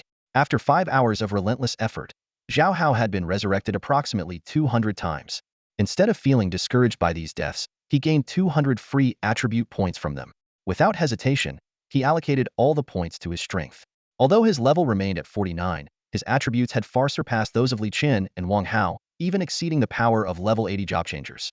This left Li Chun and Wang Hao utterly dumbfounded, secretly envious. Wang Hao even seriously considered whether he should follow Zhao Hao's example and die a few times himself, especially since he had only unlocked a hidden class but had yet to awaken any innate abilities. "Big bro, stop. I feel unstoppable now," Zhao Hao exclaimed excitedly as he looked at his overwhelming stats. Li Xuanle massaged his sore arm and cast a wind of renewal spell on himself, only to find it completely ineffective. Swinging his staff continuously for 5 hours had left his arm almost numb. Seeing this, Zhao Hao immediately stepped forward to massage Li Zunel's shoulder and gratefully said, "Big bro, words can't express my gratitude. If it weren't for your resurrection skill, I'd have turned into stone after my first death. Being a stone isn't so bad, eternal life and all." Li Xuanle teased with a smirk before brushing the dust off his pants. "Alright, let's keep going." The group quickly took stock of their gains. Zhao Hao had leveled up twice to reach level 51, while Li Chun and Wang Hao had leveled up to 56 and 57, respectively. Li Xuanle, at level 66, saw no change due to the higher experience requirements at his level. The equipment and gems they found were fairly ordinary 5 or 6-star items that were commonplace for Li Xuanle and the others, so they gave them to Zhao Hao, who found them exciting and novel. As they ventured deeper, the group chatted casually. Wang Hao joked about the allure of the succubi, while Zhao Hao complained about their attack power, their banter showcasing the camaraderie between them. Li Xuanle, however, was focused on the efficiency of their progress. "I'm going to personally clear the monsters from here on out," he said. "This pace is way too slow." Based on his calculations, they should have cleared all 3 layers of the succubus den within a day. While the 5 hours spent had granted Zhao Hao incredible attribute boosts, it was time to pick up the pace. "Got it." Wang Hao was the first to respond enthusiastically. "After we clear this, we'll go off on our own to train." Li Chun nodded in agreement. "Yeah, we can't hold you back any longer." Chewing on a piece of gum, Li Xuanle seemed lost in thought. Honestly, I've been thinking about checking out the Cosmic Cube. Big bro, I think I can solo the Cosmic Cube now. Zhao Hao suddenly declared with full confidence. You? That might require an even crazier idea. Zhao Hao's eyes darted back and forth upon hearing this, clearly trying to guess what kind of scheme Li Xuanle was plotting this time. He muttered under his breath, as long as you don't trick me, I'm fine. Ri-Tian, didn't I say before I take you flying? Have you flown yet? Flew? Yeah, I flew. You were flying all over the place with your sword, doesn't that count as flying? Zhao Hao stammered, at a loss for words. Li Xuanle's lips curled into a faint smile as he led the group deeper into the succubus lair. When he got serious, the entire secret realm seemed to tremble. Ferocious beasts, succubi, and monsters cowered before him like lambs awaiting slaughter. A massacre unfolded in the succubus lair, leaving no room for suspense. Zhao Hao, Li Chen, and Wang Hao had little presence in the fight, their roles seemingly reduced to fulfilling the secret realm's minimum requirement of 4 challengers. If not for this rule, Li Xuanle could have easily conquered the small secret realm single-handedly. While the bloodshed raged on within the secret realm, an important conversation was taking place in the Guardian Bureau of the Xia Kingdom's political and economic hub Imperial City. In an office, Xia Qiqiang, the slightly stout deputy director of the Guardian Bureau, was in discussion with his lean younger brother Xia Qisheng, captain of the 9th Squad. Unlike the Enforcement Bureau, which focused on internal affairs, the Guardian Bureau dealt primarily with external threats. Big brother, our squad's priest, Qin Sanfeng, has gone missing, Xia Qisheng said with evident concern. The white-robed priest Qin Sanfeng? The one with the critical resurrection skill? Xia Qiqiang asked, startled. Yes, although his resurrection skill isn't particularly powerful, it's still crucial in the Rubik's Cube secret realm. Now that we've lost contact with him, it's becoming a serious issue. Xia Qiqiang's expression turned grave. The Rubik's Cube secret realm is about to activate its teleportation key. Without a resurrection skill, it could indeed be troublesome. Through their investigation, they discovered that Qin Sanfeng was last seen in Wulong City, supposedly looking for his nephew, Qin Wangchuan. However, both had since disappeared. More alarmingly, the case seemed to involve a shocking individual, Li Xuanle. Are you talking about that Li Xuanle who's been making waves lately? The one who wiped out 30 top-tier experts from the Lin family in one go and brought back 6 fragments of fortune crystals from the land of divine punishment? Xia Qiqiang asked, clearly familiar with the name. As a level 100 powerhouse, Xia Qiqiang deeply understood the terrifying strength of 30 top-tier experts. Even he would be obliterated in an instant against such a lineup. This only heightened his curiosity about Li Xuanle. We suspect that both Qin Wangchuan and Qin Sanfeng have already been dealt with by him. Qin Wangchuan previously killed Li Xuanle's brother, Xia Qisheng explained. However, he added, Li Xuanle himself is a priest, and his resurrection skill has an exceptionally short cooldown time. It's said that he can use it again after just 3 to 5 minutes. Then we need to bring him on board, Xia Qiqiang exclaimed, though his tone soon turned cautious. But he's only level 66. I'm not sure how safe it'll be for him in the Rubik's Cube secret realm. Xia Qiqiang suddenly raised his voice, his emotions running high as he exclaimed, seriously, can you use your brain for once? Big brother, we're talking about someone who can defeat 30 top-level experts and even bring back fragments of the fortune crystal from the land of divine punishment. And you're worried about his safety? That's not the issue you should be concerned about. What you should be thinking about is how to invite him to help us. All right, big brother. I'll contact him right away. Contact him? You'd better go in person. Fine, I'll go myself. The scene shifts to the Succubus Cavern's secret realm. Li Xuanle and his 3 companions stood at a crossroads, staring in surprise at the 4 paths that branched out before them. Li Xuanle scratched his chin in thought, grumbling under his breath, great, another one of these maze games. He hated places that required too much thinking. So, what do you all think? Li Xuanle asked. What's there to think about? Each of us takes a path and goes all the way to the end. Zhao Hao, who had experienced death 200 times, was brimming with confidence. His attack power had skyrocketed, and even his basic swordsmanship could now rival Li Qinsheng's advanced techniques, making him feel assured. Wang Hao, gripping his spear, nodded in agreement, and Li Chun also gave his approval. Seeing no objections, Li Xuanle made the decision. All right, then we'll split up. If you hit a dead end, come back, mark it with an X on the ground, and try another unmarked path. The group chose their respective paths. Li Xuanle took the far left one, Zhao Hao the far right, while Li Chun and Wang Hao entered the 2 middle paths. Li Xuanle proceeded down his chosen corridor and eventually arrived at a vast cavernous hall, roughly the size of a football field. The walls, worn smooth by time, were adorned with peculiar patterns. To his surprise, in the center of the hall stood 3 steaming bathtubs, each occupied by a faintly visible woman bathing within. Succubi. Li Xuanla muttered warily to himself. He quickly examined the information of one of the succubi. Succubus Asian. Level, 7-star succubus level 70. Health, 107 million. Attributes, Intelligence 480, Stamina 220, Charm 560, Strength 200. Combat power, Attack 600, Defense 360. Skills. 1. Tears like raindrops. Uses a pitiful display of crying to charm the target, striking when their guard is down. 2. Floral frenzy. Extends her hands in various creative ways, her favorite being delivering stylish slaps. Background. Asian turned into a succubus after being betrayed by her boyfriend, A Chong. She vowed to make all men fall at her feet. Catchphrase. Hey handsome, care to experience my power? Li Xuanla stared at the succubus in front of him, glancing around to find 3 succubi lounging in a bathtub. Aside from them, there were no other creatures in sight. The other 2 succubi were named Ahua and Ali, each with alluring figures and enticing silhouettes. His gaze swept over a deliberately placed large bed nearby, and he couldn't help but shake his head. This secret realm really knew how to toy with human nature. As he pondered what kind of succubi a female challenger might encounter here, the 3 in the bathtub noticed him. At first, they showed a hint of surprise, but it was quickly replaced by shy, coquettish expressions. One of them chuckled softly and spoke, "Hey handsome, want to see how powerful I am?" As she spoke, she began to rise from the bathtub. Though she was dressed in form-fitting clothing, the suddenness of the scene caught Li Xuanla off guard. Without hesitation, he raised his staff, and a green light shot out, precisely striking the succubus. She collapsed limply by the edge of the tub, lifeless. Seeing their companion fall, the other 2 succubi burst into tears, crying out, "Ahua! Ahua!" Boo-hoo! Their wailing was sorrowful and moving, but it had no effect on Li Xuanla. Realizing their tears were futile, Ajan and Ali immediately stopped crying, their gazes turning sharp and fierce. They leaped out of the bathtub with a splash, water flying everywhere, their soaked form-fitting clothes making them appear even more seductive. Li Xuanla remained unfazed, swinging his staff once more. 2 green lights flashed, striking the 2 succubi. They fell unconscious, collapsing back into the bathtub. Pitiful tricks, daring to show off in front of me. Li Xuanla sneered, noticing that all 3 bosses had dropped loot into the tub.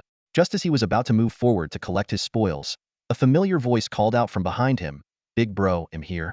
Turning around, he saw Zhao Hao standing there, though he had no idea when he had arrived.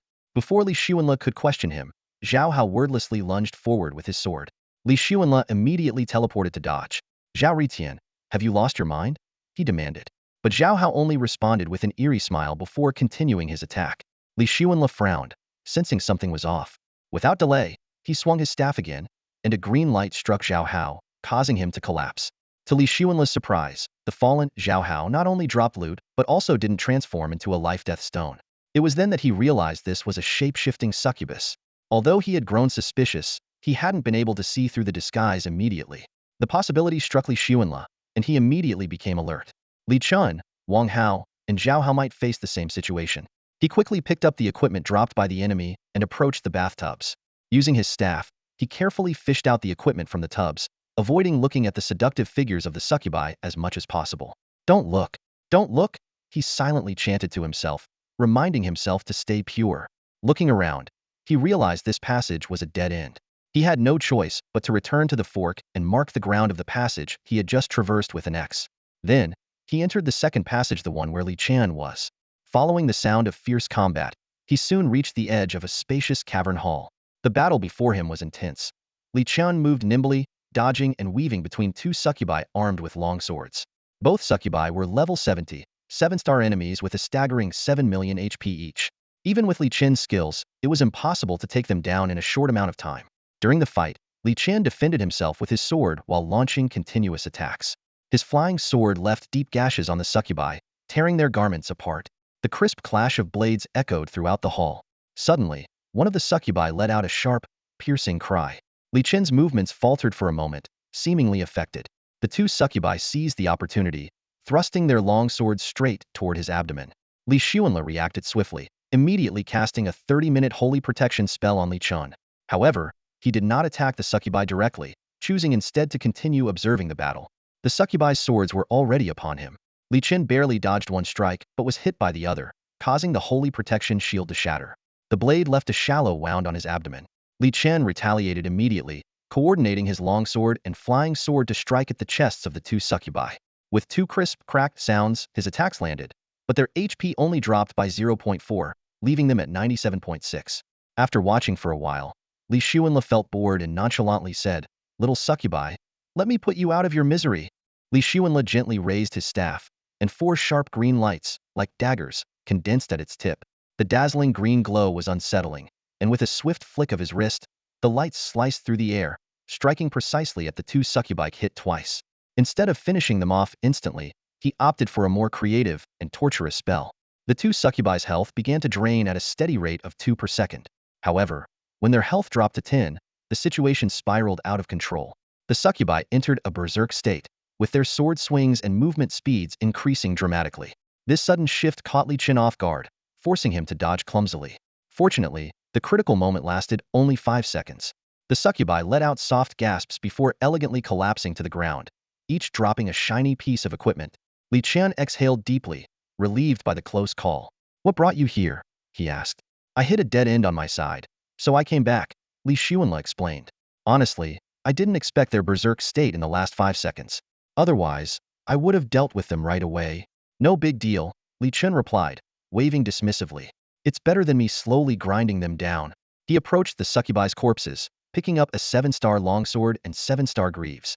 After briefly examining them, he turned to Li Xuanle. "These valuable items, take them." "By the way," Li Xuanle suddenly asked, "how many swords can you control simultaneously with your sword manipulation or sacred sword manipulation techniques?" "Sacred sword manipulation has no limit, but all the swords need to be of the same quality, like all 7-star or 6-star.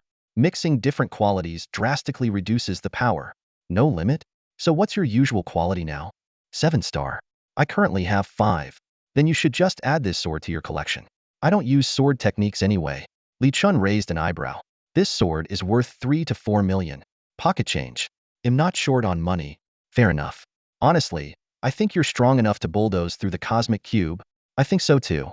That's why I'm planning to head straight to the land of divine punishment after leaving this secret realm. The minimum level requirement there is 100. "Good plan.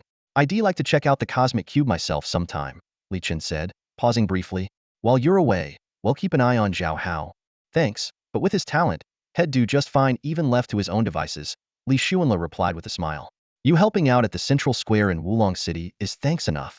After a moment of thought, Li Chen accepted the long sword. "Let's move," Li Xuanle said, gesturing. "This path's a dead end too. We'll need to try another direction." As they walked, Li Chen continued his questions about sacred sword manipulation. "Since there's no limit on the number of swords, does having more always mean greater power?" "More or less, but quality is far more important. Its bonus effects far outweigh the number." "What do you think will happen when we get him a 10-star sword?" "The damage will be insane," Li Xuanle exclaimed excitedly. "I remember your class talent increases your attack power the angrier you get, with no upper limit, right? Doesn't that mean you could surpass Mei Changshu?" Li Chen shook his head. "I've heard of senior Mei Changshu's strength. It's not that simple. They say the real journey of the strong begins after reaching level 100. "Who told you that?" Li Xuanle raised an eyebrow. "The old man guarding the gate when I went to register at the Academy of Supremacy." "The gatekeeper?" Li Xuanle muttered thoughtfully. Could he be another one of those hidden experts pretending to be ordinary? He had heard plenty of stories about such concealed masters, but in his eyes, these people were hardly worth mentioning. Before long, the two arrived at the third passage where Wang Hao was stationed. The scene before them was unexpectedly leisurely. Wang Hao sat atop the neck of a massive frost dragon, casually fending off a voluptuous demoness. The 75-level, 7-star demoness, though alluring in her barely their mage robes and wielding a staff, couldn't break through Wang Hao's defenses thanks to his Dragon Knight's holy shield that absorbed most of the damage. The 8-star frost dragon, with its staggering 400 million health points, was leagues beyond the demoness' mere 7.5 million. In this lopsided confrontation, Wang Hao was so relaxed he even pulled out his phone to record the action. When Li Xuanle and Li Chen arrived, Wang Hao looked up in surprise. "What brings you big shots here?" Li Xuanle grinned and casually dispatched the demoness with a wave of his hand. Scanning the area, he confirmed it was another dead end. "Let's go." Over to Zhao Hao's side. "We need to move fast." Wang Hao quickly grabbed the armor dropped by the demoness, stowed his dragon, and hurried after Li Xuanle, calling out, "Boss, you should take this armor." However, when they reached Zhao Hao's cave, the sight that greeted them left all three stunned. Zhao Hao was tied up by 3 seductive demonesses, who were in the process of stripping him. His sword lay discarded to the side, and he weakly protested, "Stay away from me." Li Xuanle turned to his companions. his expression a mix of amusement and exasperation. What do you think, should I save him or not? Wang Hao and Li Chun crossed their arms in unison, watching the scene with great interest. Li Xuanla, following their lead, squinted thoughtfully. Was Zhao Hao doing this on purpose? Or had he genuinely gotten himself into trouble? Or maybe he was pretending to be careless? At that moment, Wang Hao pulled out his phone again, ready to record. Li Xuanla quickly intervened. Hey, messing around is one thing, but don't film stuff like this. As the group waited to see what would happen next, an even more jaw-dropping scene was about to unfold. One of the seductive succubi suddenly pulled a black whip from the void, cracking it in the air. Snap snap, the sharp sound echoed through the room, making Li Zunel's scalp tingle. Wang Hao and Li Chun exchanged astonished glances, clearly not expecting such a scene. Meanwhile, the second succubus was tracing her slender fingers across Zhao Hao's face, as if she were calculating the perfect spot to strike. The third succubus skillfully tied Zhao Hao up with a rope, ensuring he couldn't move. Before Li Xuanla and the others could react, the succubus in charge of slapping had already begun. Her hand moved so quickly it seemed to leave after images, and within seconds, Zhao Hao's face was bruised and swollen. Seeing this, Li Xuanla shook his head silently. Although Zhao Hao did deserve a lesson, this kind of torment seemed excessive.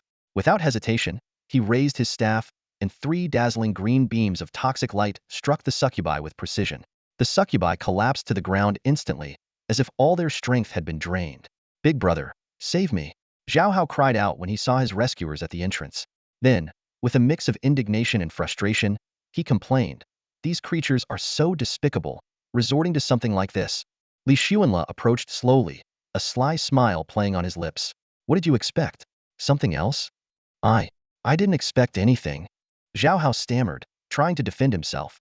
Li Xuanla picked up the black whip from the ground and flicked it a few times, the snapping sound cutting through the air.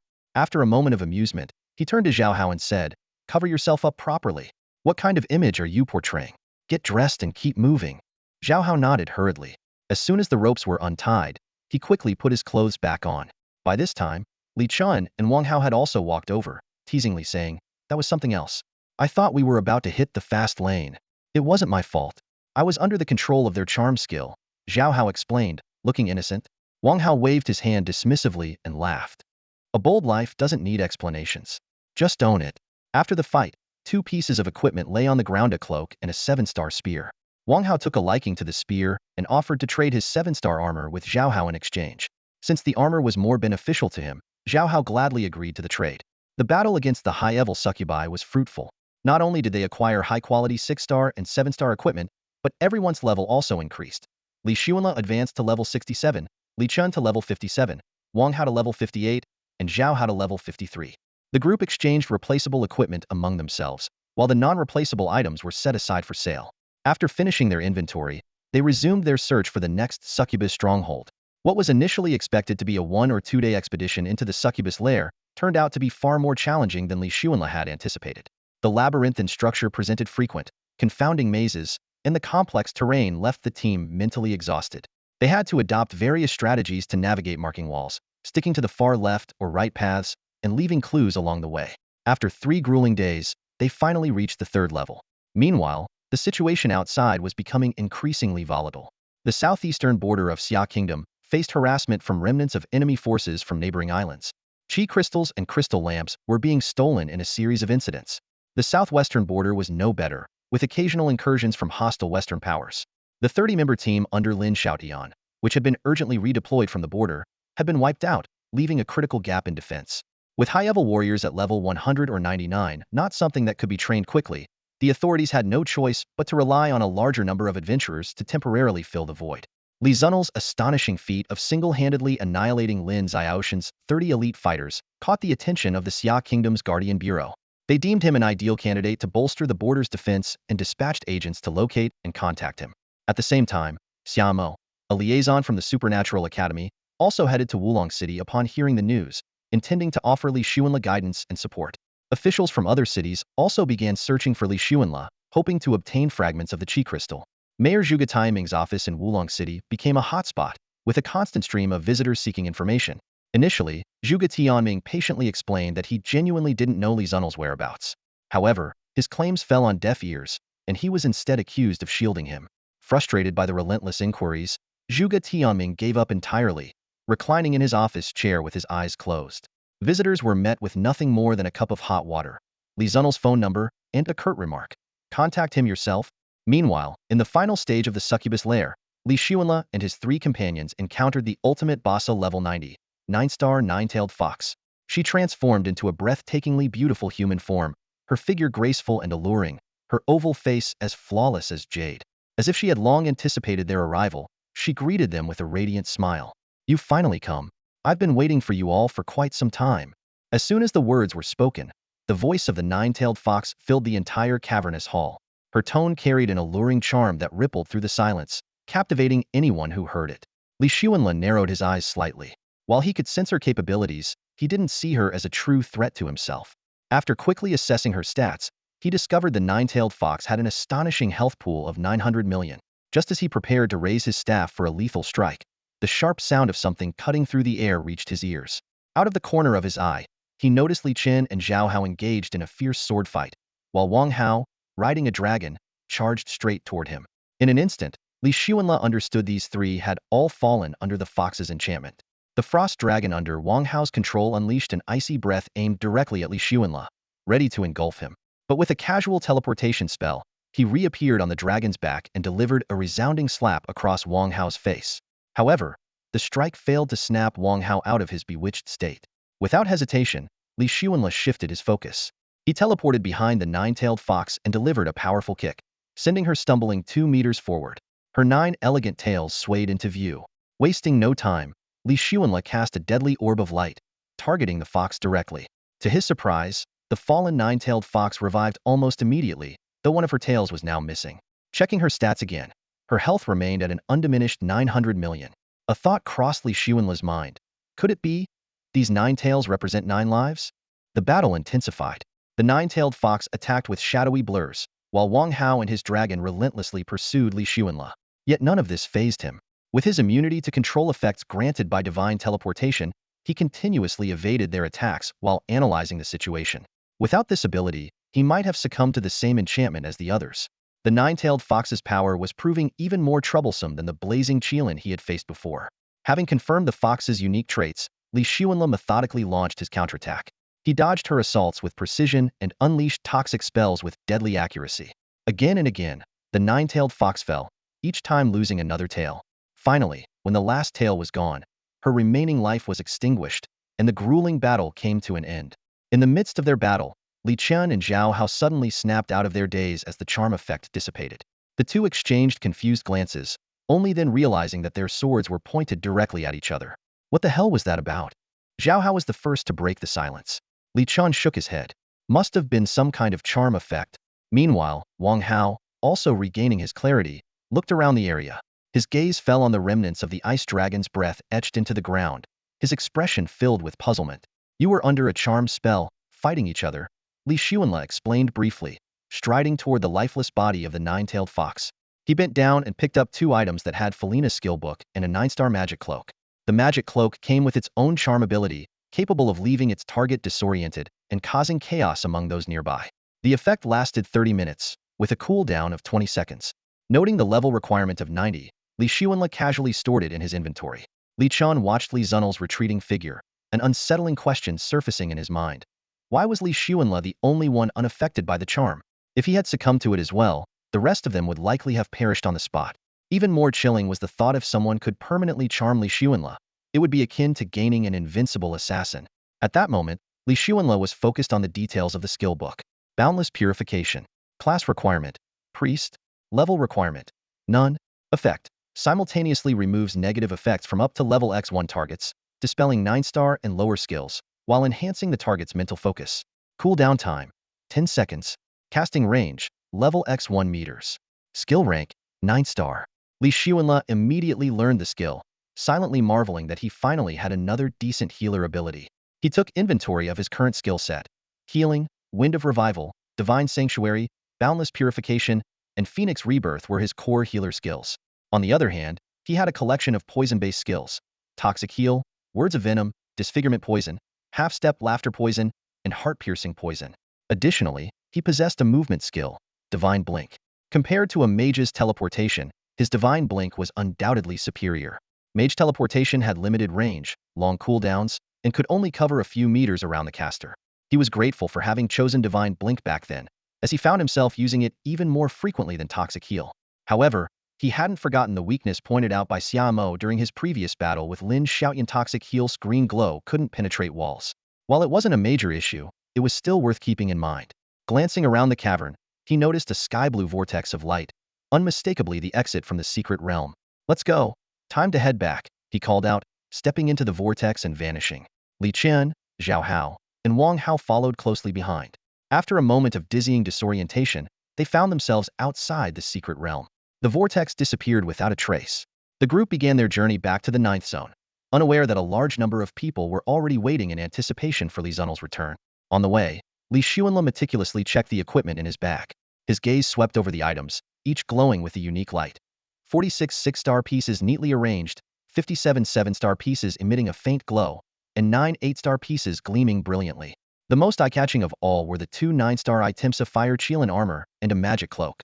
Among the treasures, 76 gemstones sparkled, mostly 6 and 7-star, with only 4 rare 8-star gems. Reflecting on the spoils from this secret realm, Li Xuanle couldn't help but feel a bit disappointed. The so-called thousands of succubi on each floor was an exaggeration. Across all 3 floors, he had encountered only about 100 boss-level succubi. However, in just 3 days, he had reached level 70. His companions had also made decent progress. Li Chun was at level 61, Wang Hao at level 62, and Zhao Hao at level 58. He took out the Phoenix Wing Cloak, which required level 70 to equip, and put it on. The cloak came with the Soar Through the Sky skill, allowing him to fly freely in the air for 30 minutes. Though the skill didn't seem particularly useful at the moment, the cloak's appearance was undeniably impressive.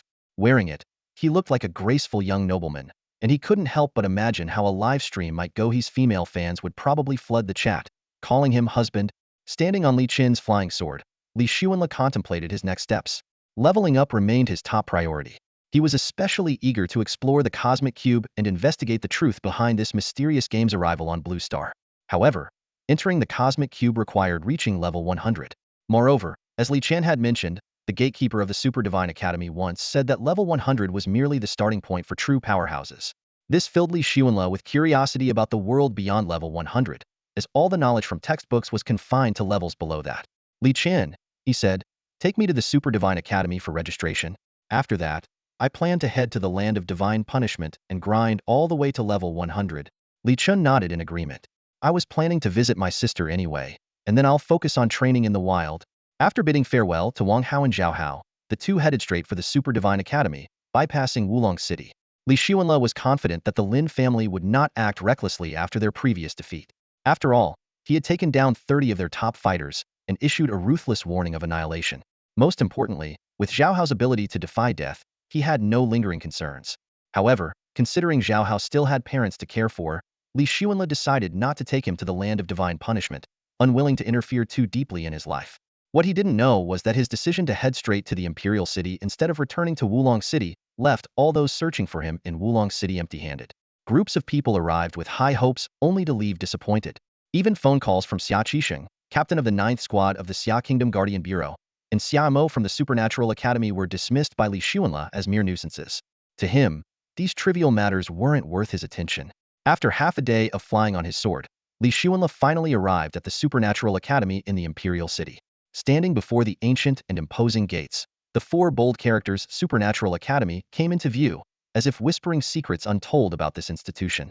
"Come on, they'll take you to check in," Li Chen said, sheathing his sword and motioning to Li Xuanle. Just as the two were about to step through the gates, an elderly gatekeeper, leisurely cracking sunflower seeds, blocked their way.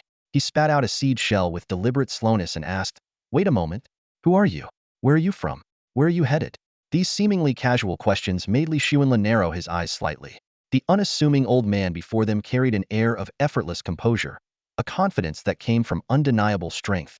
"Sir, I'm Li Xuanle, from Wulong City, here to check in," Li Xuanle replied with a faint smile. "Sir, I'm Li Chun, a member of the Academy's S group. I just checked in a couple of days ago, and am here with my sister," Li Chen added.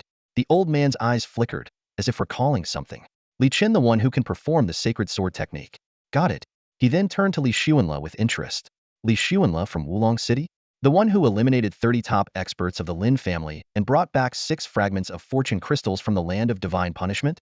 Li Xuanle raised his eyebrows in mild surprise. It seemed word of his exploits in recent days had already spread. He nodded calmly in acknowledgement. If you're that impressive, how about a little sparring match? The old man suddenly suggested. His interest piqued. Li Chan, standing to the side, couldn't help but feel uneasy. Wasn't this just asking for trouble? Sir, my skills are meant for killing, not sparring. I might accidentally hurt you, Li Xuanla warned. Just stop before it gets serious, the old man said, pulling out a longbow in an instant. He notched an arrow and fired it at Li Xuanla with lightning speed. Li Xuanla casually waved his staff and vanished on the spot. In the next moment, he appeared inside the security booth, nonchalantly grabbing a handful of sunflower seeds. Teleportation, not bad, the old man muttered with raised eyebrows. He immediately drew his bow again, this time releasing a pitch-black arrow that transformed into a dark net, enveloping the entire security booth. But Li Xuanla remained unperturbed. With another light wave of his staff, he teleported again, this time appearing beside the old man. He gently patted the man's shoulder and said, Sir, I'm right here. My 9-star skill, dark arrow confinement, didn't work on you. The old man exclaimed, his eyes wide with shock. Restricted airspace?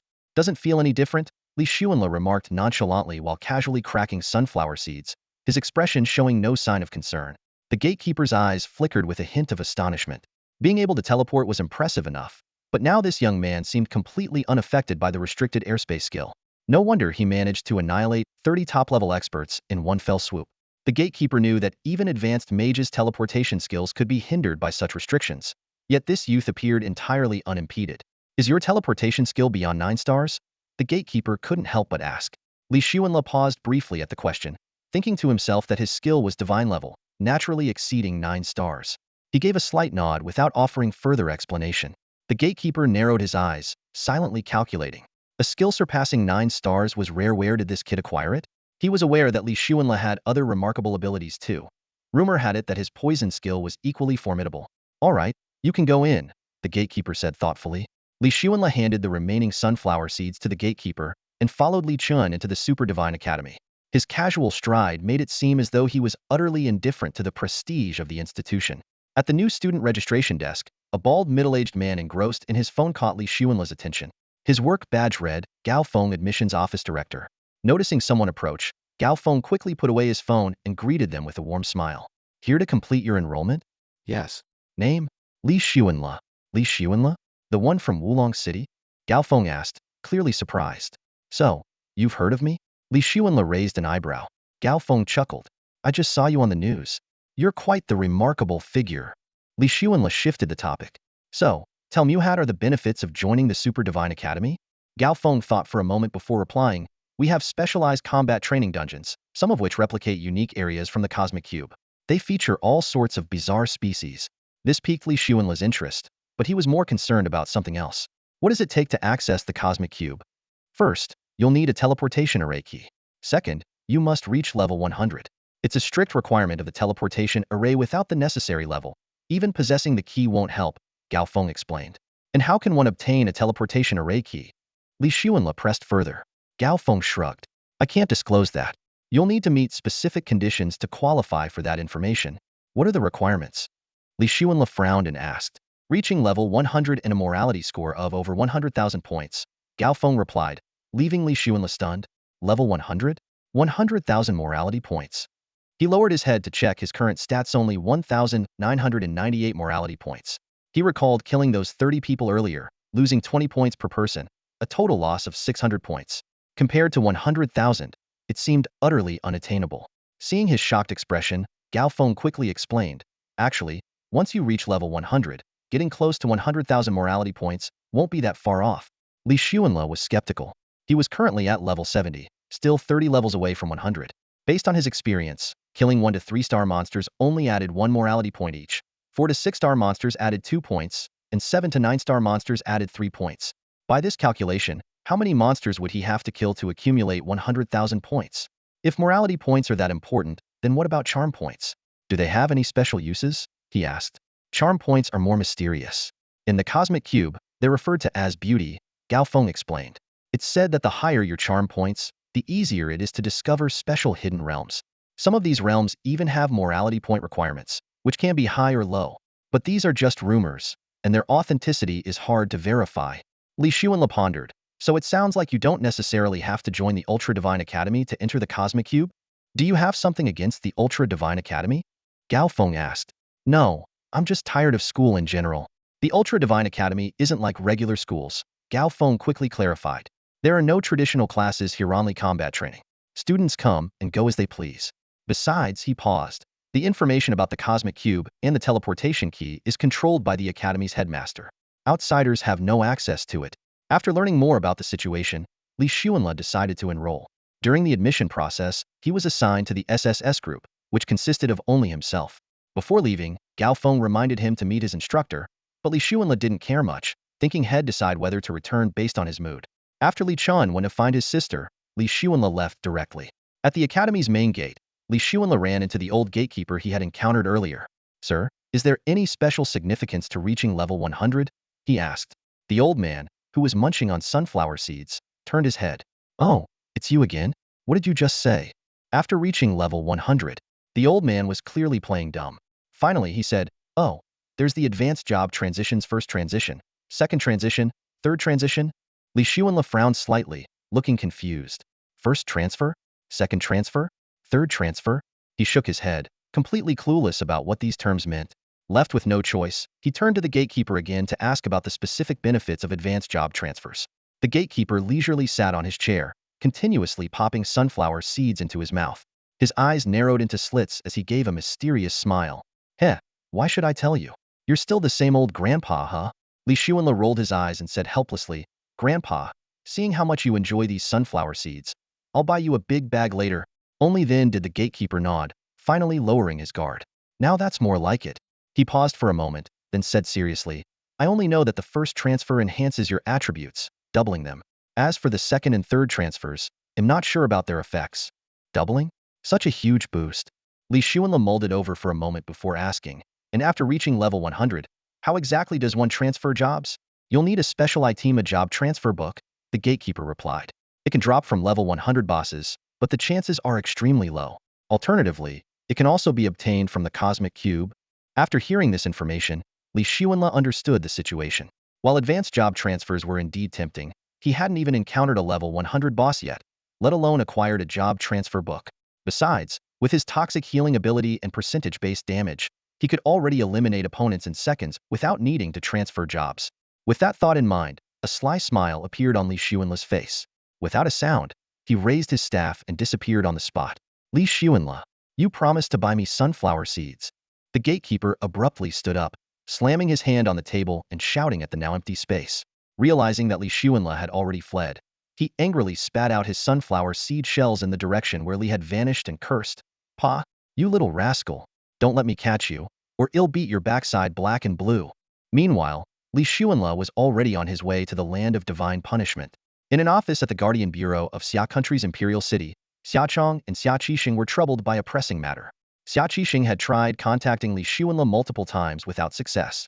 Although the first call went through, it only resulted in a curt, not buying, not selling, not taking out loans, happiness, before being hung up. The next 4 calls went unanswered altogether.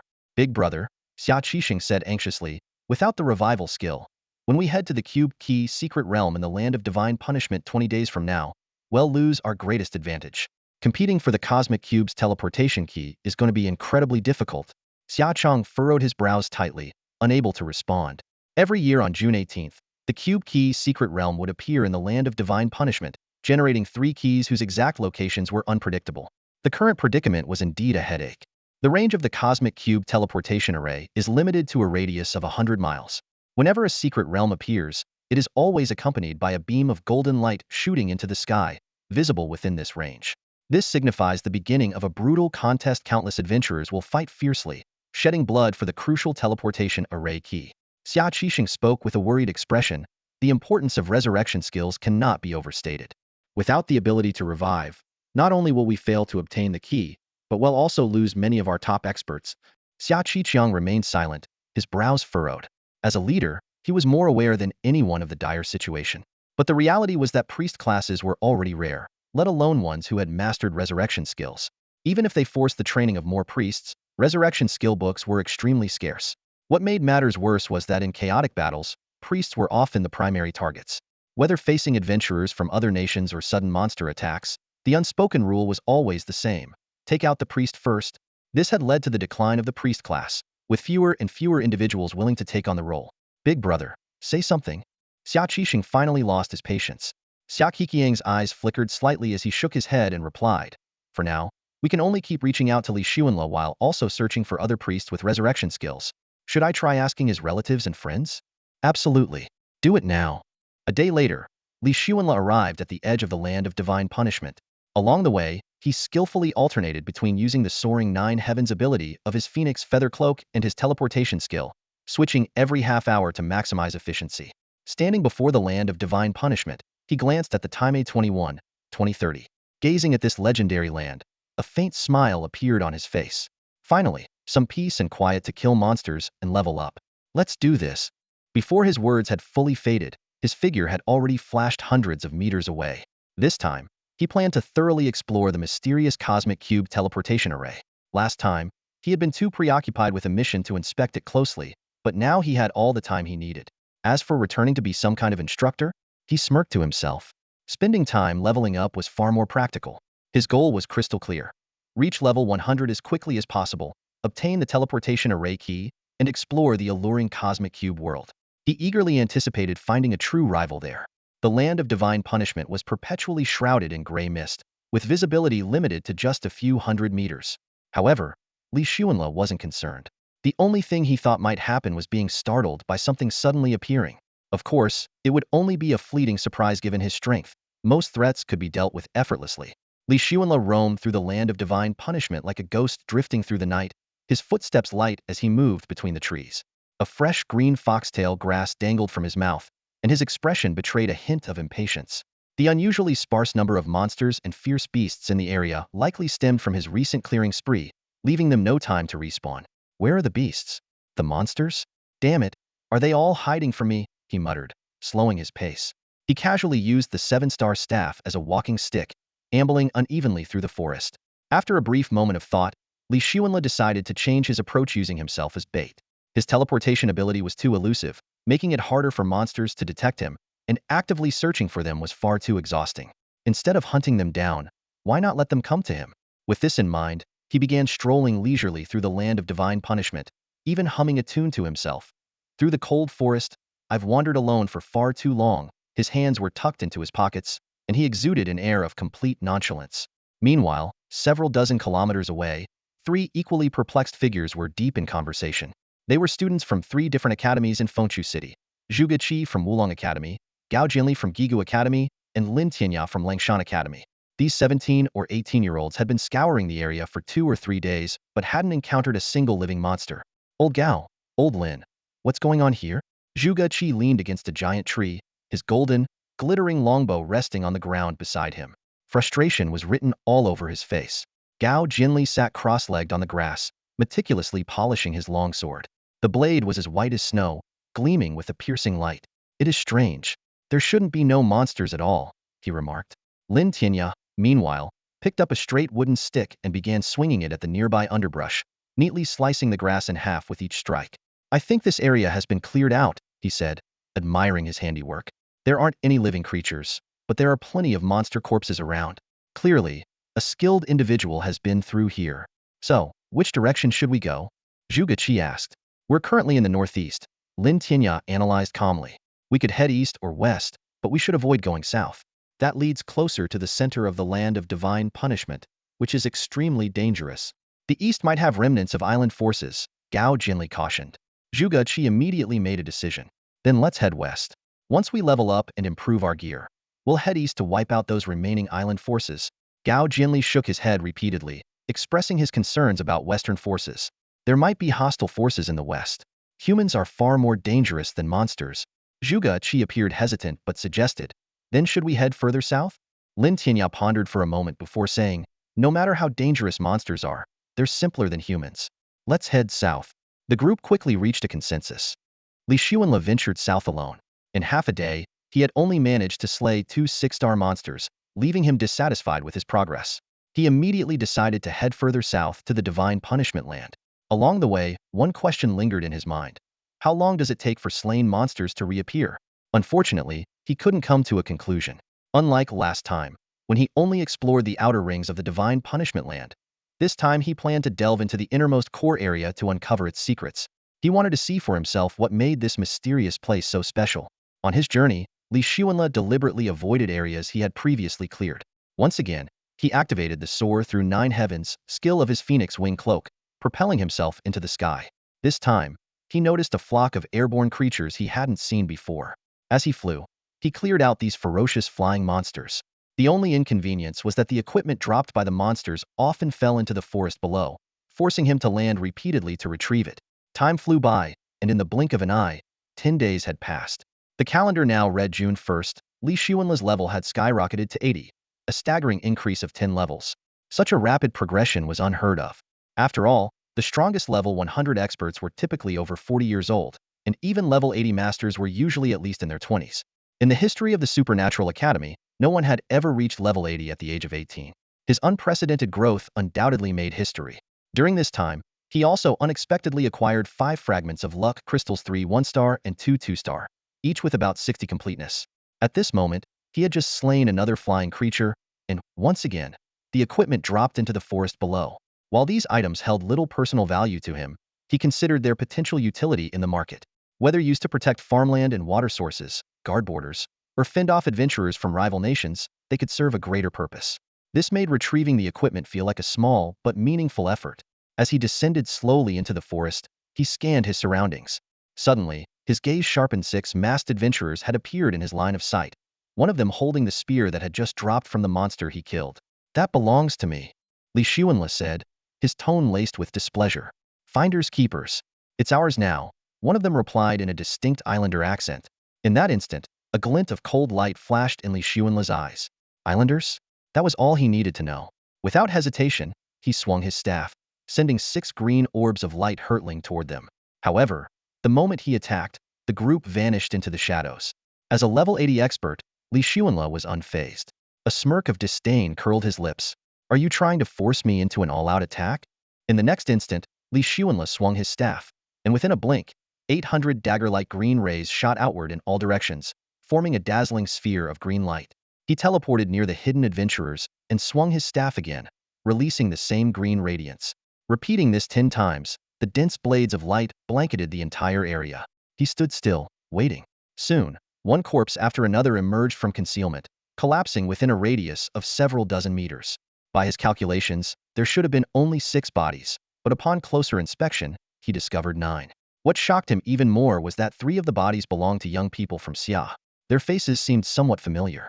After a moment of thought, he recognized them as students from 3 academies in Fengchu City. The condition of their bodies was horrifying. Each had a fatal wound on the neck and over 20 other injuries all over, with blood still flowing from the gashes. Those damned remnants of the island nation dared to slaughter the younger generation of Xia in the land of divine punishment. Li Xuanle growled angrily. He acted immediately, summoning a fist-sized ball of red flame with a wave of his staff and tossing it onto one of the corpses. 20 seconds later, the person revived, their body tensing as they stared at Li Xuanle in terror, instinctively reaching for their empty waist. You're from Xia," the person stammered. "I remember there were 6 high-level islanders." "Don't worry, I've dealt with them," Li Xuanle said calmly. The person looked at him in disbelief, scrutinizing the seemingly 17 or 18-year-old youth, then glanced around and noticed the grim fate of their companions. They cried out, "Gao Jianli, Lin Tianya." Li Xuanle crossed his arms and said in a deep voice, "Explain what happened." Meeting Li Xuanle's steady gaze, the person hesitated briefly before speaking. "My name is Zhuge Qi, a student from Wulong Academy in Fengchu City. I came to the land of divine punishment with Gao Jianli from Gigu Academy and Lin Tianya from Lengia Academy to train, but we encountered remnants of the island nation." "Quite bold of you," Li Xuanle remarked evenly. Zhuge Qi looked down, inspecting his unharmed body in astonishment. "Did you save me? I distinctly remember being stabbed dozens of times." "That's correct," Li Xuanle nodded. "I brought you back to life." Zhuge Qi was taken aback upon hearing this. "Revive? Are you a priest? You can resurrect people?" Li Xuanle simply nodded lightly, his expression calm, exuding the demeanor of a master. "Thank you." Zhuge Qi immediately clasped his hands in gratitude, but then frowned slightly. "You look a bit familiar to me. We met briefly on a flying sword half a month ago," Li Xuanle said softly. "You're that Li Xuanle from Fengchu Academy." Zhuge Qi suddenly realized and said sincerely, I will never forget your life-saving grace. But could you save my companions too? Li Xuanle stroked his chin, his gaze sweeping over the bodies of Gao Jinli and Lin Tianya. You don't need to ask. I was going to save them anyway. I'm just waiting for the skill cooldown. Though he wasn't naturally altruistic, facing remnants of foreign aggressors and external enemies, helping his own people was an instinct deeply ingrained in him. This wasn't about conditions, it was about shared bloodlines. A moment later, Li Xuanle raised his hand and waved his staff. A ball of red flames appeared, quickly enveloping Gao Jinli's body, burning fiercely. Are you cremating him? Zhuge Qi's eyes widened in shock. Though it looks like cremation, it's actually resurrection, Li Xuanle explained helplessly, thinking to himself that the fiery rebirth effect was indeed prone to misunderstanding. He was already tired of explaining it. So I was revived like this just now? Exactly. Zhuge Qi found this counterintuitive resurrection skill fascinating. Has anyone ever misunderstood your skill? Let me put it this way. For every 10 people I revive, 1,000 people misunderstand because there are always plenty of bystanders, Li Xuanle said nonchalantly. As they spoke, Gao Jinli slowly regained consciousness. He looked around warily, his gaze lingering on Li Xuanle before relaxing slightly upon seeing Zhuge Qi. We all died, and he brought us back, Zhuge Qi explained. He's Li Xuanle, a priest from Fengchu Academy. Gao Jinli was shocked. A priest? But even we were killed. How did a priest manage to get this far? And how did he deal with those 6 beasts? The two of them stared at the young man, who seemed to be just slightly more handsome than they were, with puzzled expressions. It's simple. I'm tough and unbeatable, Li Xuanle said with a faint smile. Gao Jinli and Zhuge Qi were even more confused. Tough? What did that superstitious phrase have to do with being unbeatable? Li Xuanle didn't bother explaining further and instead asked, This Lin Tianya, does he have any connection to the prominent Lin family? Yes, he's from the Lin family. Upon hearing this, Li Xuanle's expression abruptly turned cold. If he's from the Lin family, then there's no need to save him. You can take him back or bury him here. I won't save anyone from the Lin family. Zhuge Qi and Gao Jinli exchanged a glance, their eyes filled with helplessness. When Li Xuanle heard that Lin Tianya was from the Lin family, his expression instantly turned cold and grim. This subtle change made it clear that there was significant animosity between him and the Lin family.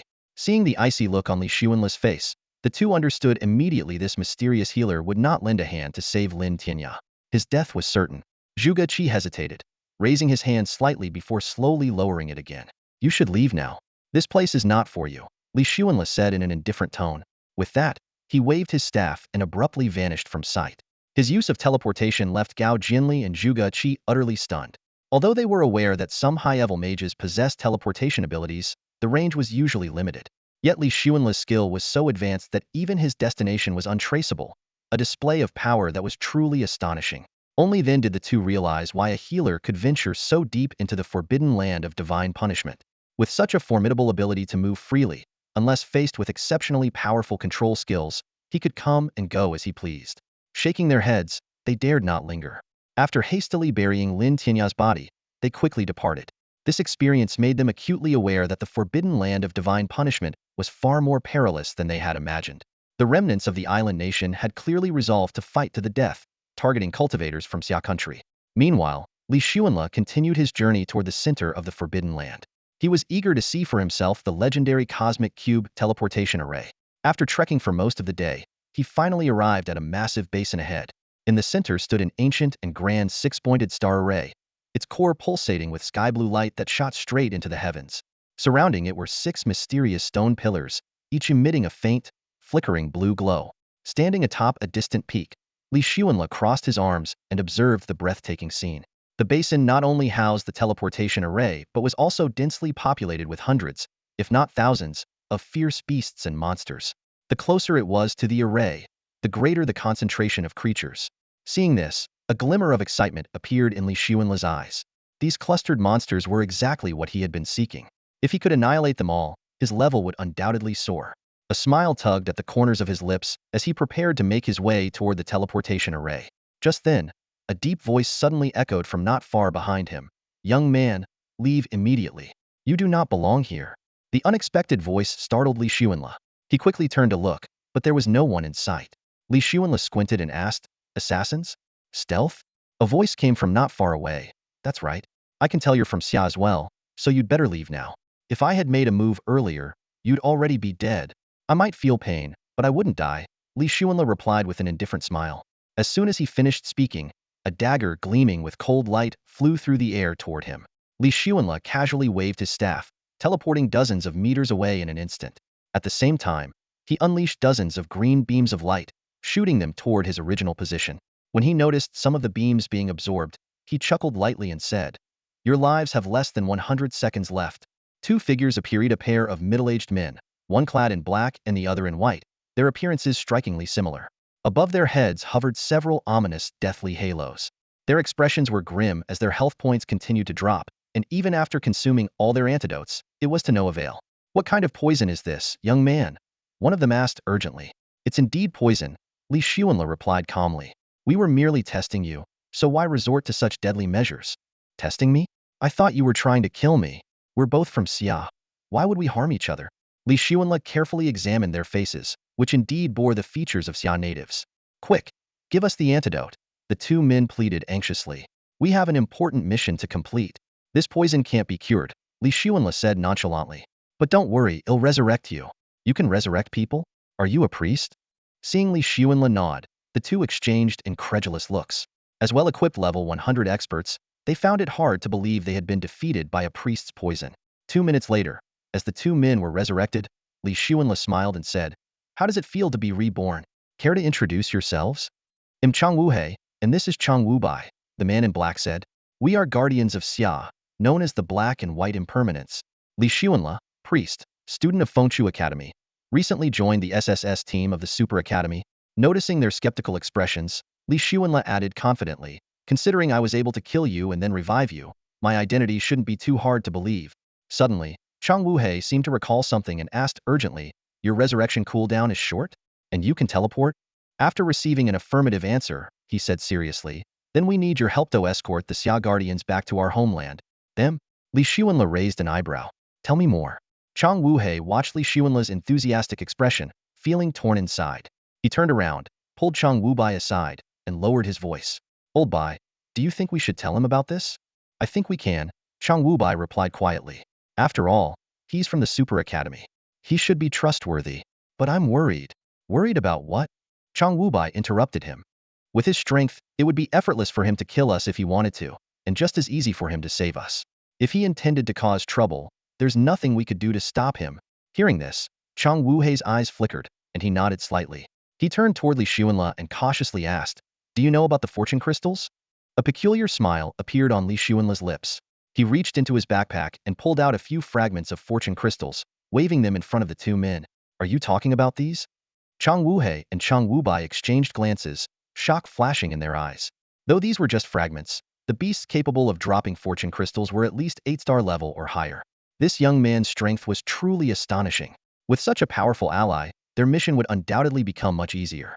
Chang Wuhei took a deep breath and got straight to the point. "To be honest with you, we're here waiting for the 4 guardians of Xia who are returning from the Cosmic Cube. They'll be carrying hundreds of fortune crystals. You should understand how crucial these are to Xia." Li Xuanle nodded. He had witnessed the devastation caused by the monster invasions and knew that the fortune crystals were vital to the lives of countless citizens.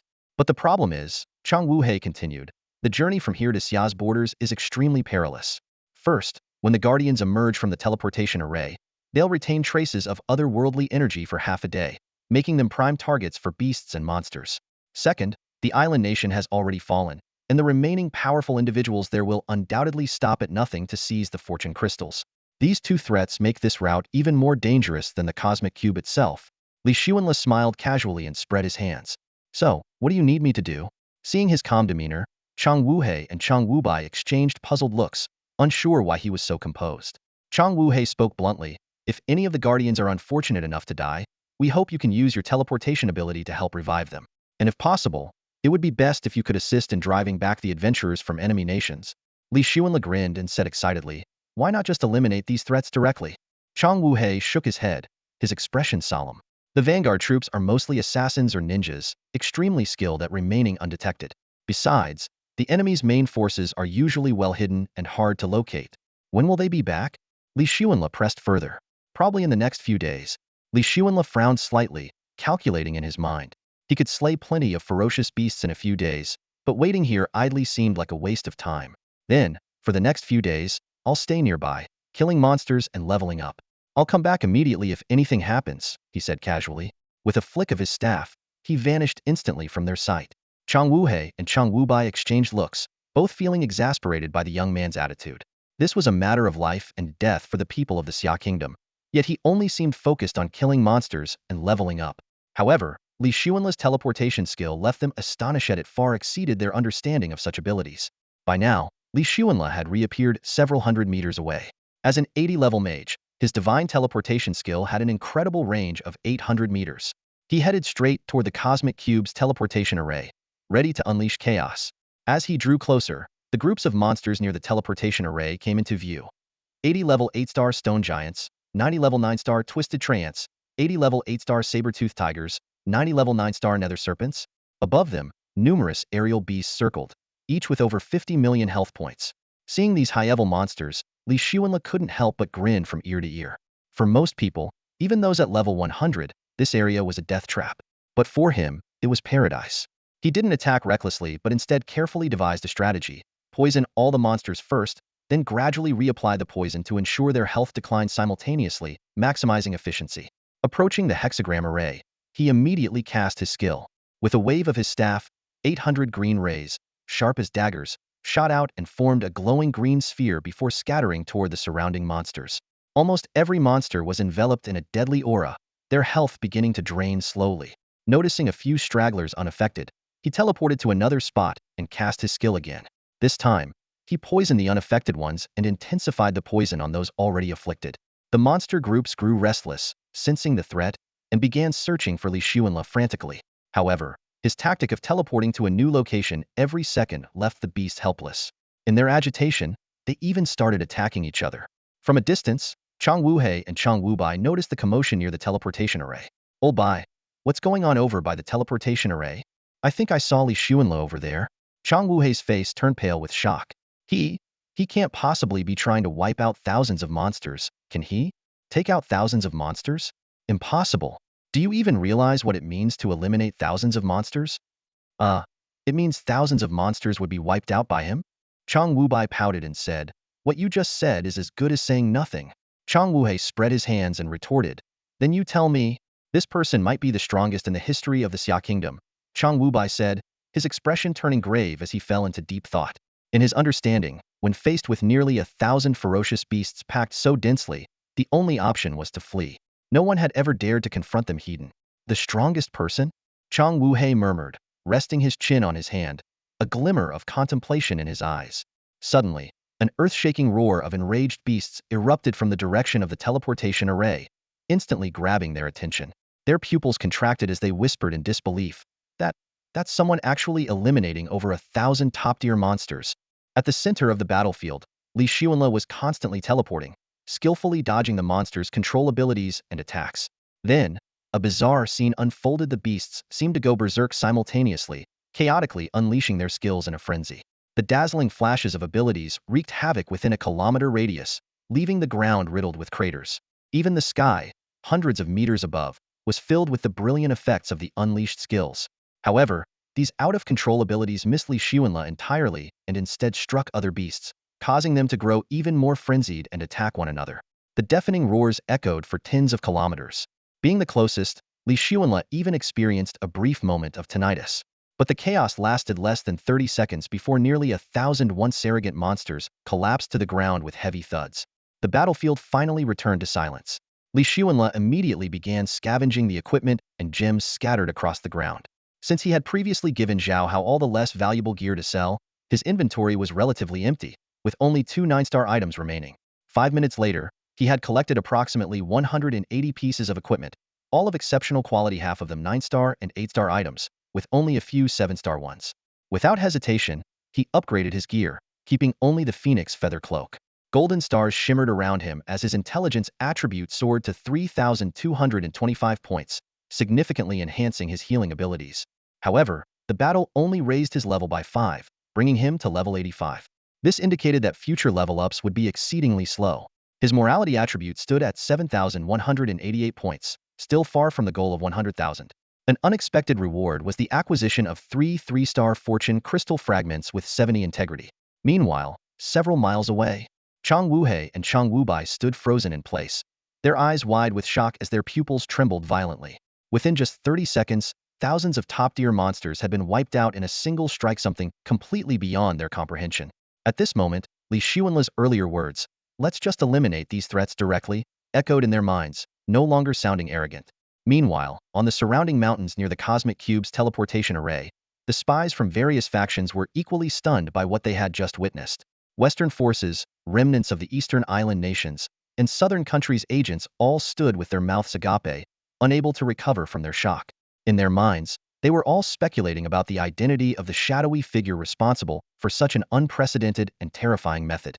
Li Xuanle, however, appeared calm and unbothered as he quietly disappeared from everyone's sight.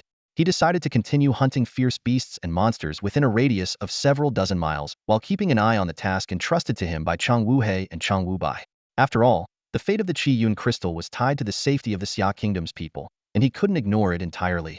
Over the next 2 days, although his efficiency in hunting was not as astonishing as before, he still managed to take down more than a dozen top-tier beasts each day. By the morning of the 3rd day, as Li Xuanle lay resting in a shallow pit, chewing on a blade of grass and enjoying the morning breeze, he suddenly sensed a heart-pounding surge of energy emanating from the direction of the teleportation array. He immediately became alert and rushed toward the array. Upon arrival, he saw 4 figures bathed in golden starlight standing there. Mei Changshu, a scholar in white robes, wielding a radiant longsword. Hu Yidao, clad in black with a full beard, gripping a menacingly sharp blade. Lu Qingqing, a graceful woman in green, her bowstring taut and ready to strike. Zhao Ziyun, a handsome man in brown, holding a long spear with a fierce gaze. Each of the 4 exuded a faint azure glow, but as they prepared for an impending battle against the beasts, they were met with an unexpected sight within a kilometer's radius. All that remained were the lifeless corpses of monsters. What's going on here? Mei Changshu asked, confused. Forget it. We need to retreat now while we can. Hu Yidao made a decisive call. The 4 first-tier level 100 powerhouses immediately dashed toward the Xia Kingdom at an incredible speed. However, they hadn't even covered a kilometer before disaster struck. A cold glint of light suddenly slashed toward Mei Changshu, who was at the front. Facing the sudden attack, Mei Changshu casually sidestepped and activated his protective sword aura. Watching the high-speed rotating defensive barrier, he scoffed under his breath, sending a weakling to test the waters? How pathetic. As soon as the words left Mei Changshu's lips, the protective sword aura around him exploded outward, deflecting the incoming blades. At the same time, Hu Yidao, Lu Qingqing, and Zhao Ziyun swiftly assumed defensive stances, each activating their protective skills. Judging by the weapon characteristics, it was clear that this ambush came from the ninja assassin class unique to the island nation. Get ready. I'm clearing the area, Mei Changshu called out in a firm tone. Once the other 3 nodded in agreement, he swung his right hand, and 6 longswords began to rotate rapidly around him. Each sword shimmered with 10 golden stars, marking them as exceptionally rare 10-star weapons. Not only that, but the weapons wielded by Hu Yidao and the others were also of 10-star quality. Mei Changshu's hands moved with lightning speed, controlling the 6 flying swords as if they were an extension of his own body. Wherever the swords passed, hidden ninjas were struck and forced out of their stealth. Lu Qingqing quickly followed up, drawing her longbow to its full extent and unleashing a barrage of arrows. Each arrow landed with deadly precision, taking down the revealed ninjas. After eliminating more than a dozen ninjas, the surroundings seemed to quiet down, with no more enemies lying in ambush. Just as the 4 of them began to feel a slight sense of relief, Mei Changshu's expression suddenly turned grim. On the southeastern hill, a dense crowd of figures was rapidly approaching. There were at least 100 of them. Before they could consider retreating, another group emerged on the northeastern hill. This group also numbered over 100, but they were reinforcements from the Xia Kingdom. Good. Reinforcements are here. Mei Changshu exhaled slightly in relief. As the team leader, he was acutely aware of the mission's significance. The Qi Luck crystals they carried were of immense importance and could not be lost. Moreover, news would have already spread that they had killed 2 of the enemy's guardians within the Cosmic Cube and allowed one to escape. The island nation's forces wouldn't let them go so easily. Without hesitation, the 4 dashed toward the northeastern hill at full speed. The mysterious death of all the ferocious beasts along the way made their journey somewhat easier, but the situation remained dire. Suddenly, Mei Changshu's expression darkened once again.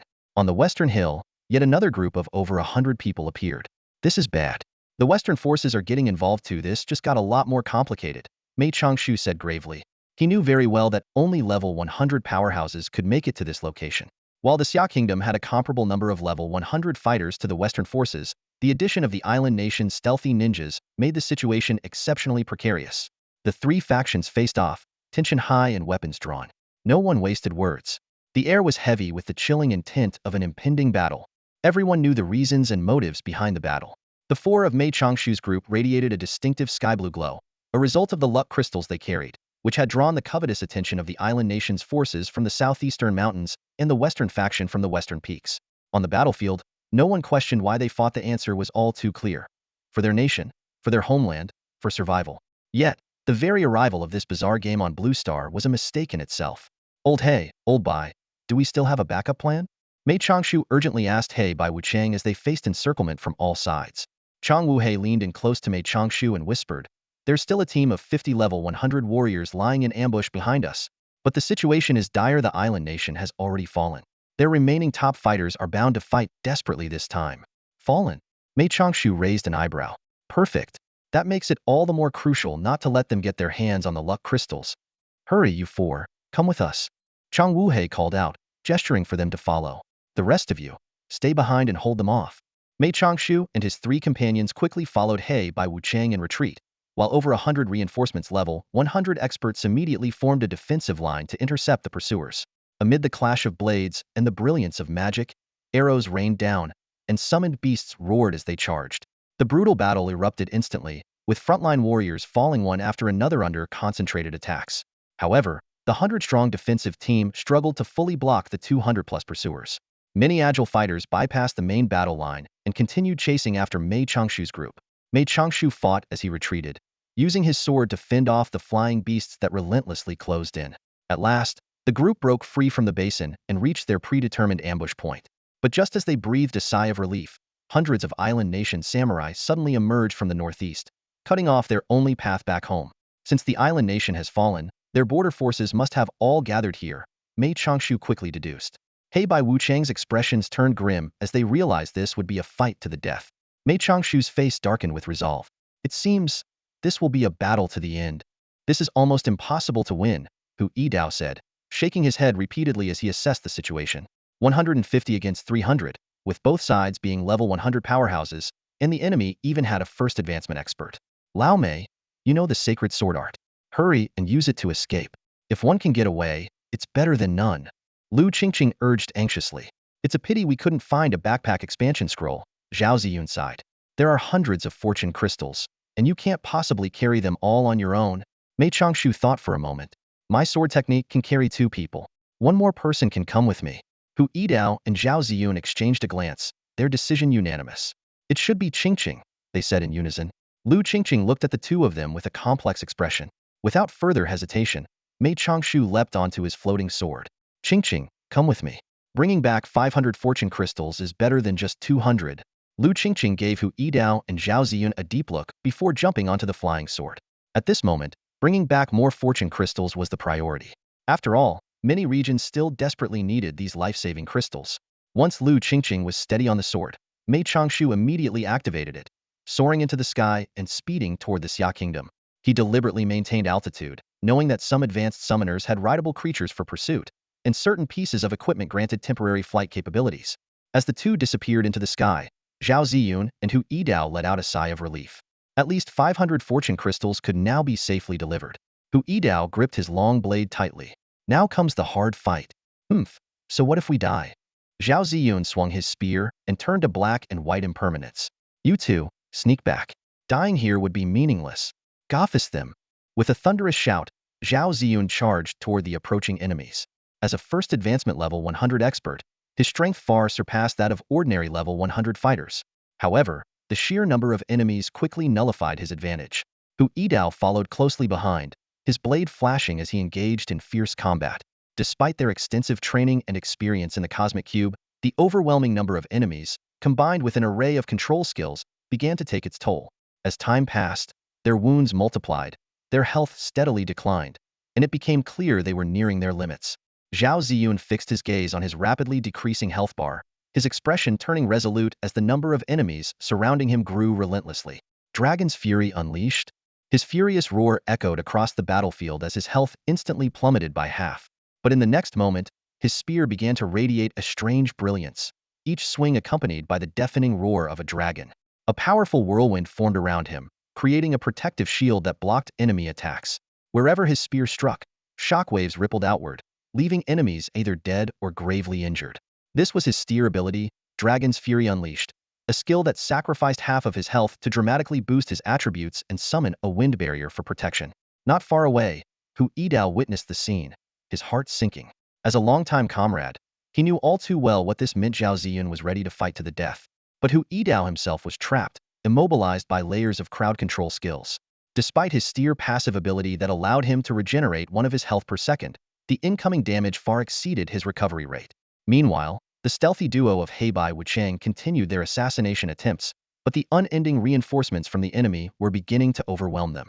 Just as Zhao Ziyun had said, their sacrifice would be in vain. As Zhao Ziyun was on the brink of collapse, a gentle breeze swept through the battlefield. To his astonishment, his health bar began to refill rapidly, and a golden shield materialized around him. Simultaneously, all the control effects on Hu Yidao vanished in an instant. It's the healer's restoration and cleansing skills. Both men realized at the same time. The figure of Li Xuanle appeared in the distance, a light smile on his face. You're from Xia Nation, and under the heaviest attack it's only natural to save you first. With a slight raise of his staff, he unleashed 8 deadly orbs of light, instantly obliterating the top-tier enemies surrounding Zhao Ziyun. Before Zhao Ziyun could recover from his shock, another 8 orbs shot out, eliminating the foes restraining Hu Yidao. Then, with a sweeping motion of his staff, Li Xuanle summoned 200 orbs of light, each dealing 4 lethal damage. They rained down like a storm, covering the battlefield for hundreds of meters. Every enemy adventurer from the foreign faction found themselves marked with 4 to 12 death halos above their heads. Within seconds, all of them had fallen. Li Xuanle spoke calmly. Think you can bully Xia Nation? You'll have to go through me first. Zhao Ziyun was utterly speechless as he witnessed the scene before him. Within mere seconds, a large swath of enemies had fallen to the ground. These were no ordinary foes, but top-tier experts at level 100. His eyes widened in disbelief as he stared at the young man, whose effortless movements had completely turned the tide of the battle. Hu Yidao, standing nearby, was equally stunned, his expression mirroring Zhao Ziyun's. Only He and Bai Wuchang seemed relatively calm. After all, they had seen Li Xuanle's astonishing feat just days ago, where he had slaughtered thousands of 8- and 9-star ferocious beasts near the teleportation array. Li Xuanle, there are still enemies over there. We'll need your help. Chang Wuhei gestured toward the teleportation array, connected to the cosmic cube. Li Xuanle nodded knowingly and vanished from Zhao Ziyun and Hu Yidao's sight in an instant, reappearing atop a nearby hill. Surveying the battlefield, Li Xuanle quickly locked onto the adventurers still locked in fierce combat. He teleported to the outskirts of the skirmish and raised his hand, unleashing 200 orbs of green light. Each orb contained 4 streaks of green energy, dealing 4 poison damage. Given the chaotic scene, he adopted a better safe than sorry strategy, prioritizing eliminating any threats even if it meant accidentally taking out allies, as they could always be revived later. 5 times. He cast the poison skill 5 times in rapid succession, all within 5 or 6 seconds. Then, he teleported to the side and watched the aftermath unfold. As expected, the sounds of battle gradually subsided until silence reigned. Moments later, Zhao Ziyun, gripping his spear, and Hu Yidao, clutching his blade, rushed over, only to find the ground littered with corpses. The two exchanged glances, their eyes filled with shock. This guy, he's something else. Zhao Ziyun muttered. He and Bai Wuchang immediately began assessing the casualties. Out of a team of 150, fewer than 70 had survived, including some allies who had been accidentally killed by Li Xuanle. With complex expressions, they approached Li Xuanle and requested his help in reviving their fallen comrades. Li Xuanle readily agreed. No problem. Gather the ones you want revived, and I'll take my timey skills are on cooldown. He and Bai Wuchang quickly organized a team to move the bodies. Zhao Ziyun planted his spear into the ground and asked curiously, Young man, who exactly are you? Li Xuanle, priest, student of Fengshu Academy in Wulong City, and now a member of the Super Divine Academy. Li Xuanle replied nonchalantly. I saw you using those green lights. What were they? Zhao Ziyun inquired further. Poison, Li Xuanle answered plainly. A healer using poison? That doesn't seem very orthodox, Zhao Ziyun remarked. Exactly. And I've got several types of unorthodox poisons, Li Xuanle said with a smirk. But where did you even get poison skills for a priest? Zhao Ziyun pressed. Found them lying around, Li Xuanle replied casually. A simple phrase left Zhao Ziyun momentarily stunned. He noticed the flicker in the other person's eyes, clearly a sign of lying. But he understood it might involve personal privacy and chose not to press further. You're so young, yet I must thank you for turning the tide and helping us, Zhao Ziyun said sincerely. Li Xuanle chuckled lightly and waved his hand dismissively. Just lending a hand. Nothing worth mentioning.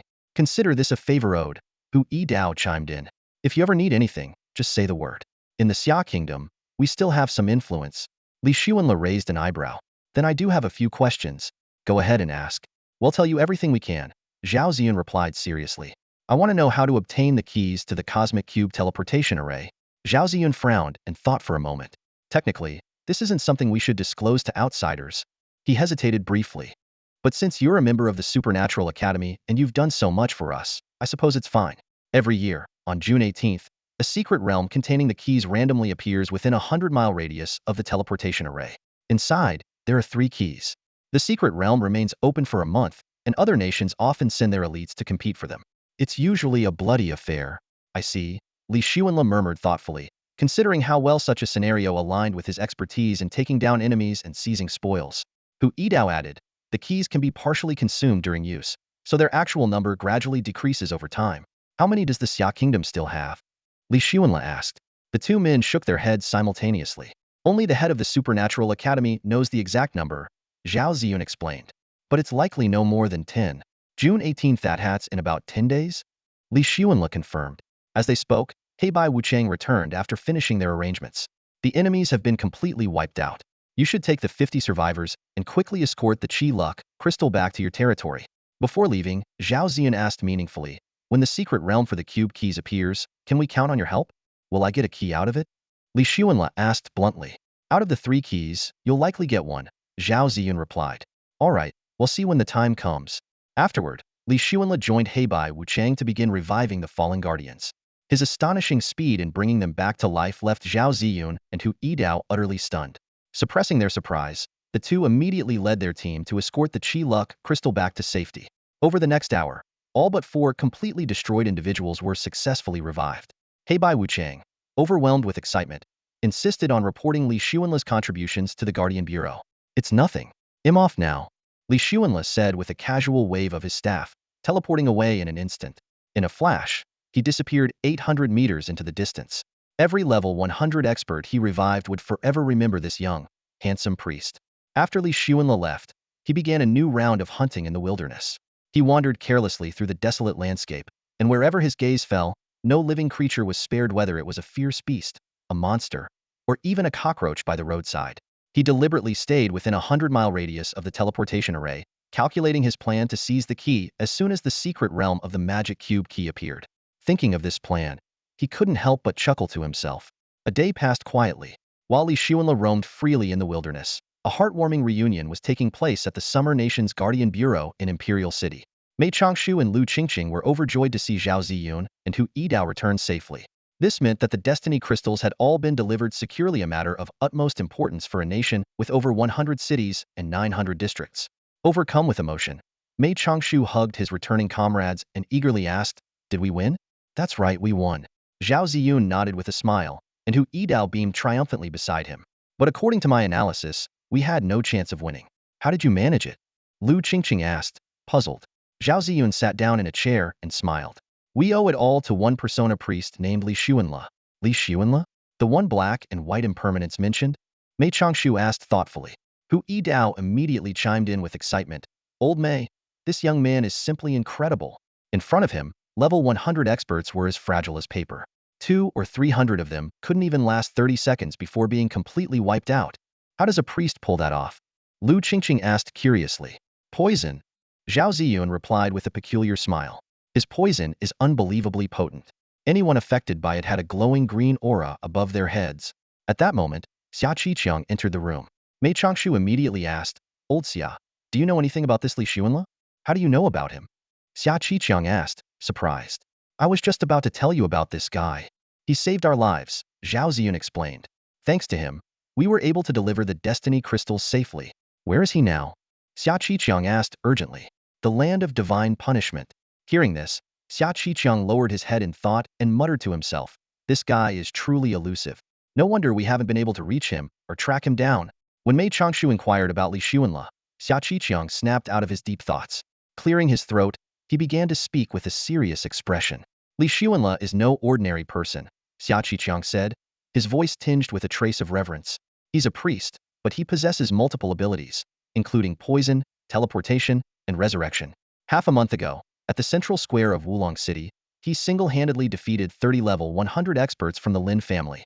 Not only that, he returned from the Divine Punishment Land with 6 fragments of fortune crystals and became the first ever member of the SSS group at the Super Divine Academy with an SS-level talent.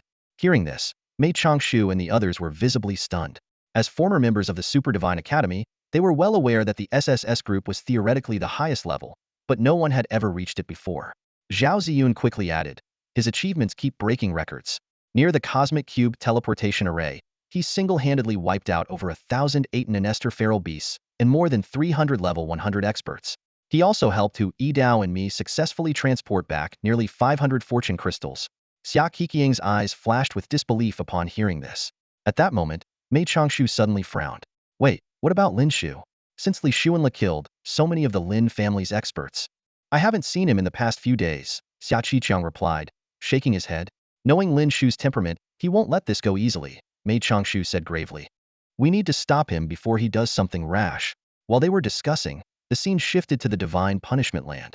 Li Xuanla was leisurely savoring a fruit he had picked up from the ground. Confident in his immortality, he took a bite without hesitation and was pleasantly surprised by its sweet and juicy flavor. Suddenly, the sound of a fierce battle echoed in the distance, catching his attention. Without delay, he teleported to the source of the commotion and hid behind a massive tree to observe. One side of the fight was a young woman around 18 or 19 years old, exuding a heroic and vigorous energy. She wielded a longbow with skill and agility, engaging in combat with a level 90, 9-star feral beast known as the Ancient Scroll Keeper. The beast resembled a wrinkled elder with mysterious inscriptions covering its body and boasted a staggering 80 million health points. What surprised Li Xuanla was that the young woman had already managed to reduce the beast's health by half. Every 10 seconds, she fired a golden arrow, each one taking away 2 of the beast's health. Impressive, Li Xuanla murmured, narrowing his eyes. She has a percentage-based true damage effect. That's all for today. Thank you so much for watching. I hope you guys enjoyed. If you wish to have another part of this recap, please give us at least 1,000 likes. Please don't forget to comment and subscribe to our channel for more content like this. Until next time.